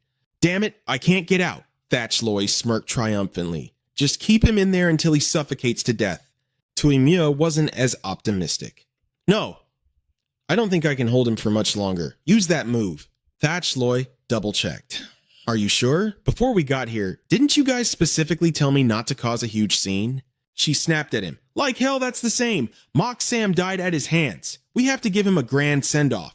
Besides, we're in the middle of nowhere, so no one's gonna see a thing." Thatch Loy had been waiting for this exact moment. "Then I won't hold back." His body transformed into a hulking monstrosity as the surrounding earth and stone violently gathered around him. The rocks fused directly into his body. Ham couldn't even tell if it was still Thatch Loy under that massive armor of thick stone, stomping toward him with furious killing intent. Ham faked a gasp. "Whoa, is that supposed to scare me?" Standing before the giant, he looked as tiny as an ant. The brute sneered, "Kid, your life belongs to me now." Ham suddenly had a light bulb moment. "Wait, I know exactly how to get out of this." As Thatch Loy's giant fist came crashing down, roaring, "Take this!" Ham braced himself. He was counting on the brute to smash the water sphere from the outside and set him free. The water sphere warped violently under the strike, but it acted like solid rubber, stretching but never breaking. Ham thought to himself, something's not right here." The sphere didn't shatter, and the impact still hurt like hell. Thatch Loy burst into arrogant laughter. Pushed to the brink, Ham desperately called out to the system. Before he could even get an answer, the next massive fist came swinging his way. Meanwhile, Tui Mew watched the show from the sidelines with a twisted smile. "Oh my, you're pretty tough, aren't you?" But suddenly, she realized her water energy was being rapidly drained away. "Wait, what the hell is going on?" Thatch Loy roared. "Are you out of your mind? Where did all your power go?" His words were cut short when a blinding light flashed from below, and a massive pillar of water blasted right into him. Tui Mew couldn't believe her eyes. That was her water power. How is this possible? Thatch Loy was blasted so hard he lost his balance. He crashed heavily into the dirt. Tui Mew cried out in panic. "Thatch Loy, what happened?" She froze, completely speechless at the sight. Thatch Loy had a gaping hole right through his chest. He coughed violently. "Tui Mew, run! You're no match for him." Tui Mew's heart shattered. He forced out his final dying words. "We were such fools to think we could challenge a god." Suddenly, Ham appeared right behind her, his voice dripping with deadly intent. Tui Mew, was it? She couldn't stop her entire body from violently shaking. Armed with his Super Triple S rank divine gear, the Elemental Forge, he interrogated her. "There are 2 more of you. Where are they?" Tui Mew had no idea how he knew. What are you talking about?" Ham cut straight to the chase. "There were 5 of you in total. Where are the other 2? I'm going to wipe you all out at once." Tui Mew scoffed in pure defiance. "Just you? You think way too highly of yourself." She pointed into the distance. "Those 2 are... Look, they're already here." Hotch Ham glanced back, only to see absolutely nothing. Taking the chance, Tui Mew unleashed a massive barrage of ice arrows. "You idiot! Your life is mine!" But every single arrow was instantly absorbed by Hotch Ham. Meanwhile, Tui Mew was still lost in her delusion. "Idiot! Getting hit by my core water spirit darts at this range, even a supreme immortal god would be—" Her words died in her throat when she saw Hotch Ham standing perfectly fine, without a single scratch. He calmly replied, "No wonder it felt so pure. So this is your core elemental power. Thanks for the meal." Tui Mew finally realized the horrifying truth. You can absorb my elemental power. That's how you broke out of the water sphere earlier." He flashed a wicked smirk. "That's not all. I can also return it with double the damage." Thinking fast, Tui Mew dove straight into the raging river beside them with a loud splash. Staring at the water's surface, Hotch Ham had to admit she's pretty smart using the water as a shield to escape. Van Tuong's voice echoed in his mind. "What are you standing there for? If she brings intel back to the others, you won't have any advantage against those two." He gripped his sword tight. "I know, she's not getting away." With a single devastating swing of his blade, Hotch Ham smirked. "My power is her absolute counter. The whole river is frozen solid." Van Tuong was completely shocked. "This destructive power is insane. How did you do that?" Hotch Ham casually explained, "I just channeled the elemental power I absorbed straight into my sword." The system girl secretly praised him, amazed that he could master newly acquired gear to this insane level. This guy might actually be a combat genius, she thought. After waiting a moment with no sign of her, Hotch Ham muttered, "Where did she run off to?" Suddenly, he stomped his foot down. "Found you." Tui Mew's frozen body was forced to the surface. He casually mocked her, "You're pretty fast. Almost didn't freeze you in time. But since you love playing hard to get, I'll put you out of your misery." She stared at him in utter despair. Seeing her broken spirit, Hotch Ham was briefly taken aback. Tui Mew hugged her knees, shivering, and sobbed. "Thach Loi was right. We really shouldn't have messed with you. You're just too strong." Hotch Ham glared coldly. "Cut the crap. Where are your two buddies?" Even now, she stubbornly clung to her faith in them. "But you can't beat Hoa Diem and Kim Ham. You're definitely no match for them." Hotch Ham roughly tapped his sword against Tui Mew's stubborn head. "Do you seriously think I won't kill you? You're in this deep and you still dare to provoke me?" Terrified, she immediately begged, "I'm sorry, I was wrong. I'll take you to them right now." A wicked scheme flashed in Hotch Ham's mind. "Hold on, no rush. I need your help with something else first." He dragged her straight to a motel. Tui Mew looked around suspiciously. "Where is this?" Sitting casually on the bed, Hotch Ham smirked. "Isn't it obvious? It's a love hotel. Weren't you the one constantly saying you wanted to make me yours? I found the perfect spot for you. Now make your move." Tui Mew nervously backed away. I'm not really feeling well today." Hotch Ham leaned in closer, fully cornering her. "Is that so? That's perfect. I love adding a little extra spice to the game." Horrified, she covered her chest and screamed, "You're an absolute freak." Hotch Ham gave her a dark, terrifying smirk. "This is the real me, babe. Come on over. Weren't you always sneaking peeks at my body anyway? Let's have a deep, intimate chat." Tui Mew clutched her head, sobbing uncontrollably like a baby. "I did not. Hoa Diem was the one who forced me to put on that act." Seeing that Hotch Ham wasn't making a move, she finally dared to crack an eye open. Hotch Ham immediately caught on. "I knew it," he said. "You guys have been putting on an act this whole time." Tui Mew asked curiously, "Since when did you see through us?" He replied, "Right from the moment you knew I had the ice-sealing sword, yet still chose to jump into the water to escape. You even let yourself get caught inside my freezing range on purpose. Tell me, going through all this trouble to put on a show, what exactly are you plotting?" Tui Mew began to tell him a story. "The world we come from is a terrifying apocalyptic wasteland. The lucky few who survived live in constant fear, desperately clinging to life. But chaotic elemental energy has invaded and corroded everyone's bodies. Every single person is living on borrowed time. However, there was someone who refused to accept this fate, someone willing to defy destiny. This person walked into a ruined building. The deeper they went, the more eerie the atmosphere became. Growing anxious, that person muttered, 'My time is running out. I'm begging you, he pleaded. You have to bring your oldest brother back. Hearing this, Hotch Ham immediately interrupted. Wait, hold on a second. Tui Mew stopped and asked, what is it? Pointing at himself, he said, this oldest brother of yours? Don't tell me you're about to say it's me? Seeing Tui Mew excitedly clapping her hands, he yelled, You've got to be kidding me.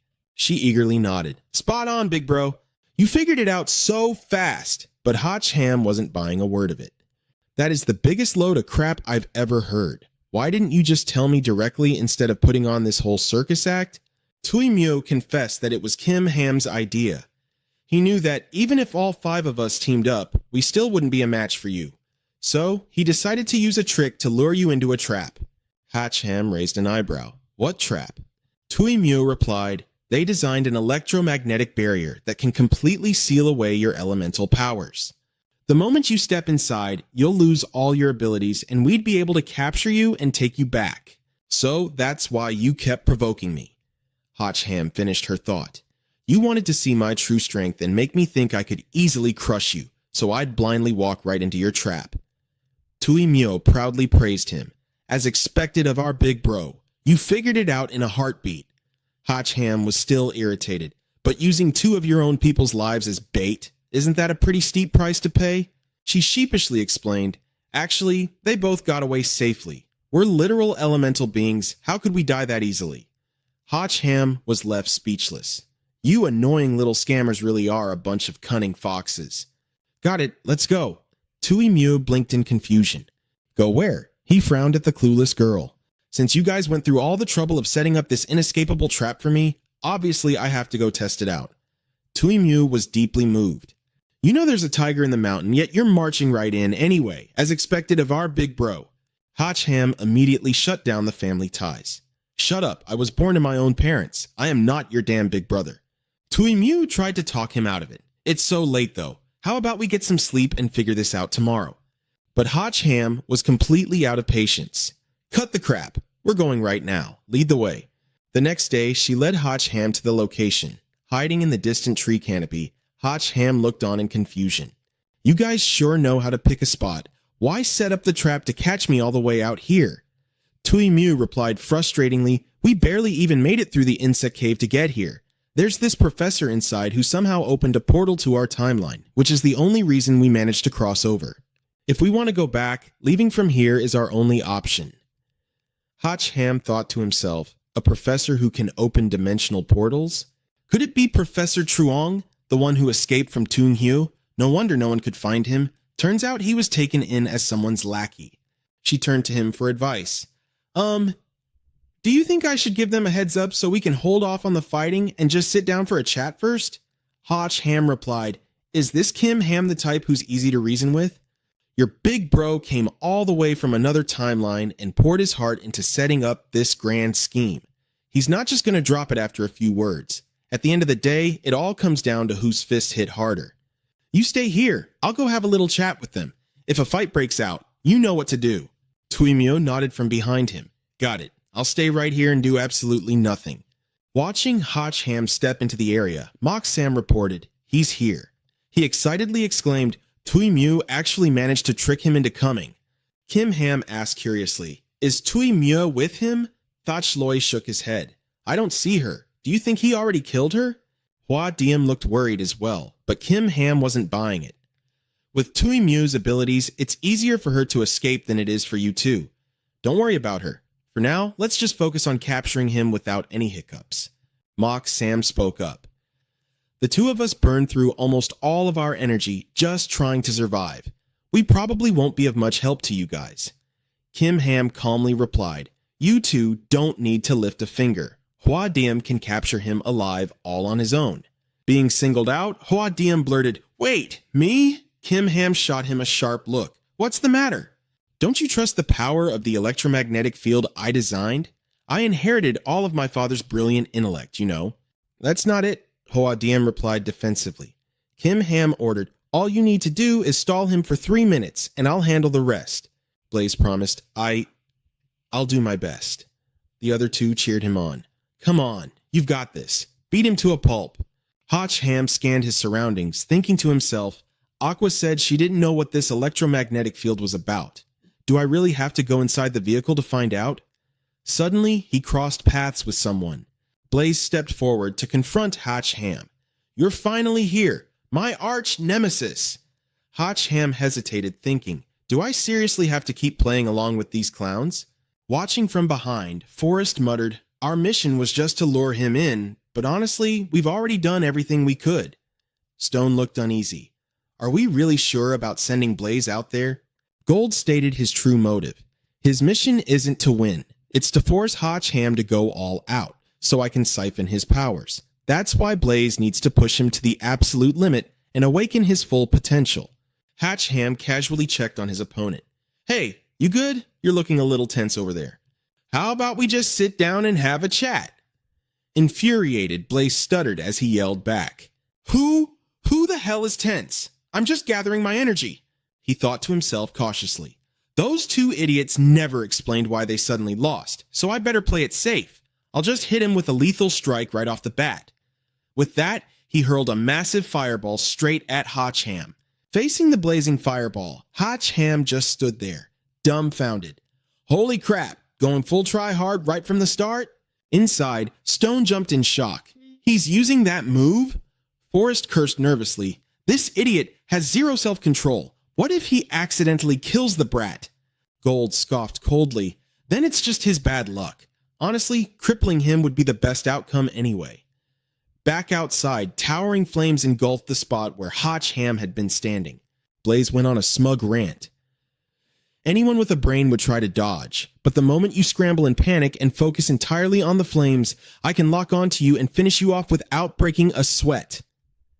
His voice trailed off. As the smoke cleared, there was absolutely nothing there. Panic instantly flared in his chest. Oh crap. Don't tell me he just ran straight into it and blew himself up. Suddenly, Hotch Ham tapped him on the shoulder from behind. Yo, Blaze froze completely. Behind me? The moment he spun around, he heard Hotch Ham ask, what the hell are you screaming about? Stone couldn't believe his eyes. How did he suddenly appear behind him? Gold swallowed hard, putting up a tough front. It's just an evasion skill. Don't panic. Beside him, Myriad chimed in with a warning. You better be careful. I don't have that many teleportation scrolls left, you know.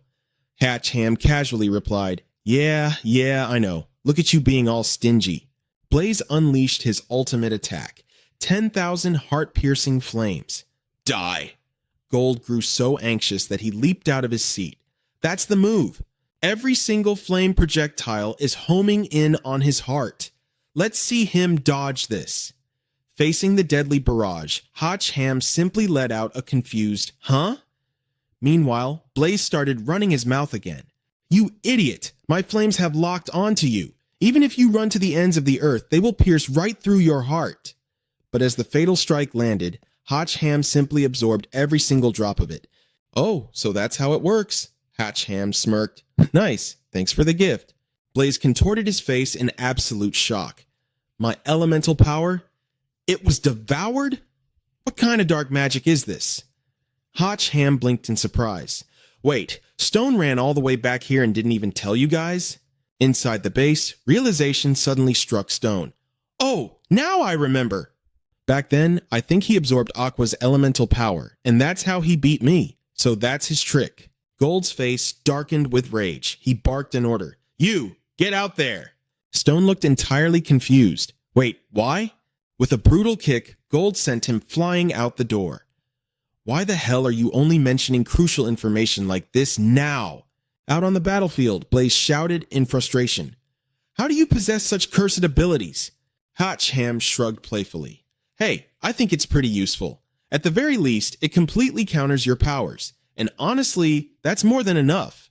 His ego bruised. Blaze snapped back. Counter?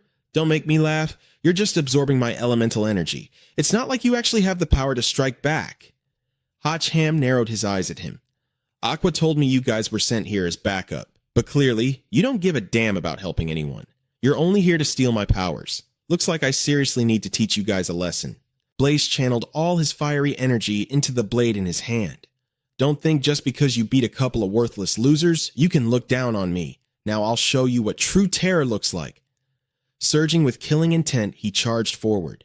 Hotch Ham waited calmly for his opponent's strike. You really want to try close combat with me? Too bad, I'm not in the mood. In a flash, all the fiery power he had absorbed from Blaze was blasted right back out through the artifact on his chest. Here, have it back. Blaze was caught completely off guard. What? The sheer force sent him flying violently backward. Still inside the hall, Stone gasped in awe. So this is the true power of an almighty elemental god of war. Beside him, Forrest could feel the very ground trembling violently beneath their feet. Hotchham's voice boomed, echoing toward the base. Listen up, you cowards hiding inside! Drag yourselves out here right now. If you try pulling any more of your dirty little tricks, I promise you, I won't hold back. Gold sneered, his voice dripping with contempt. What an arrogant little brat. Does he really think he's invincible?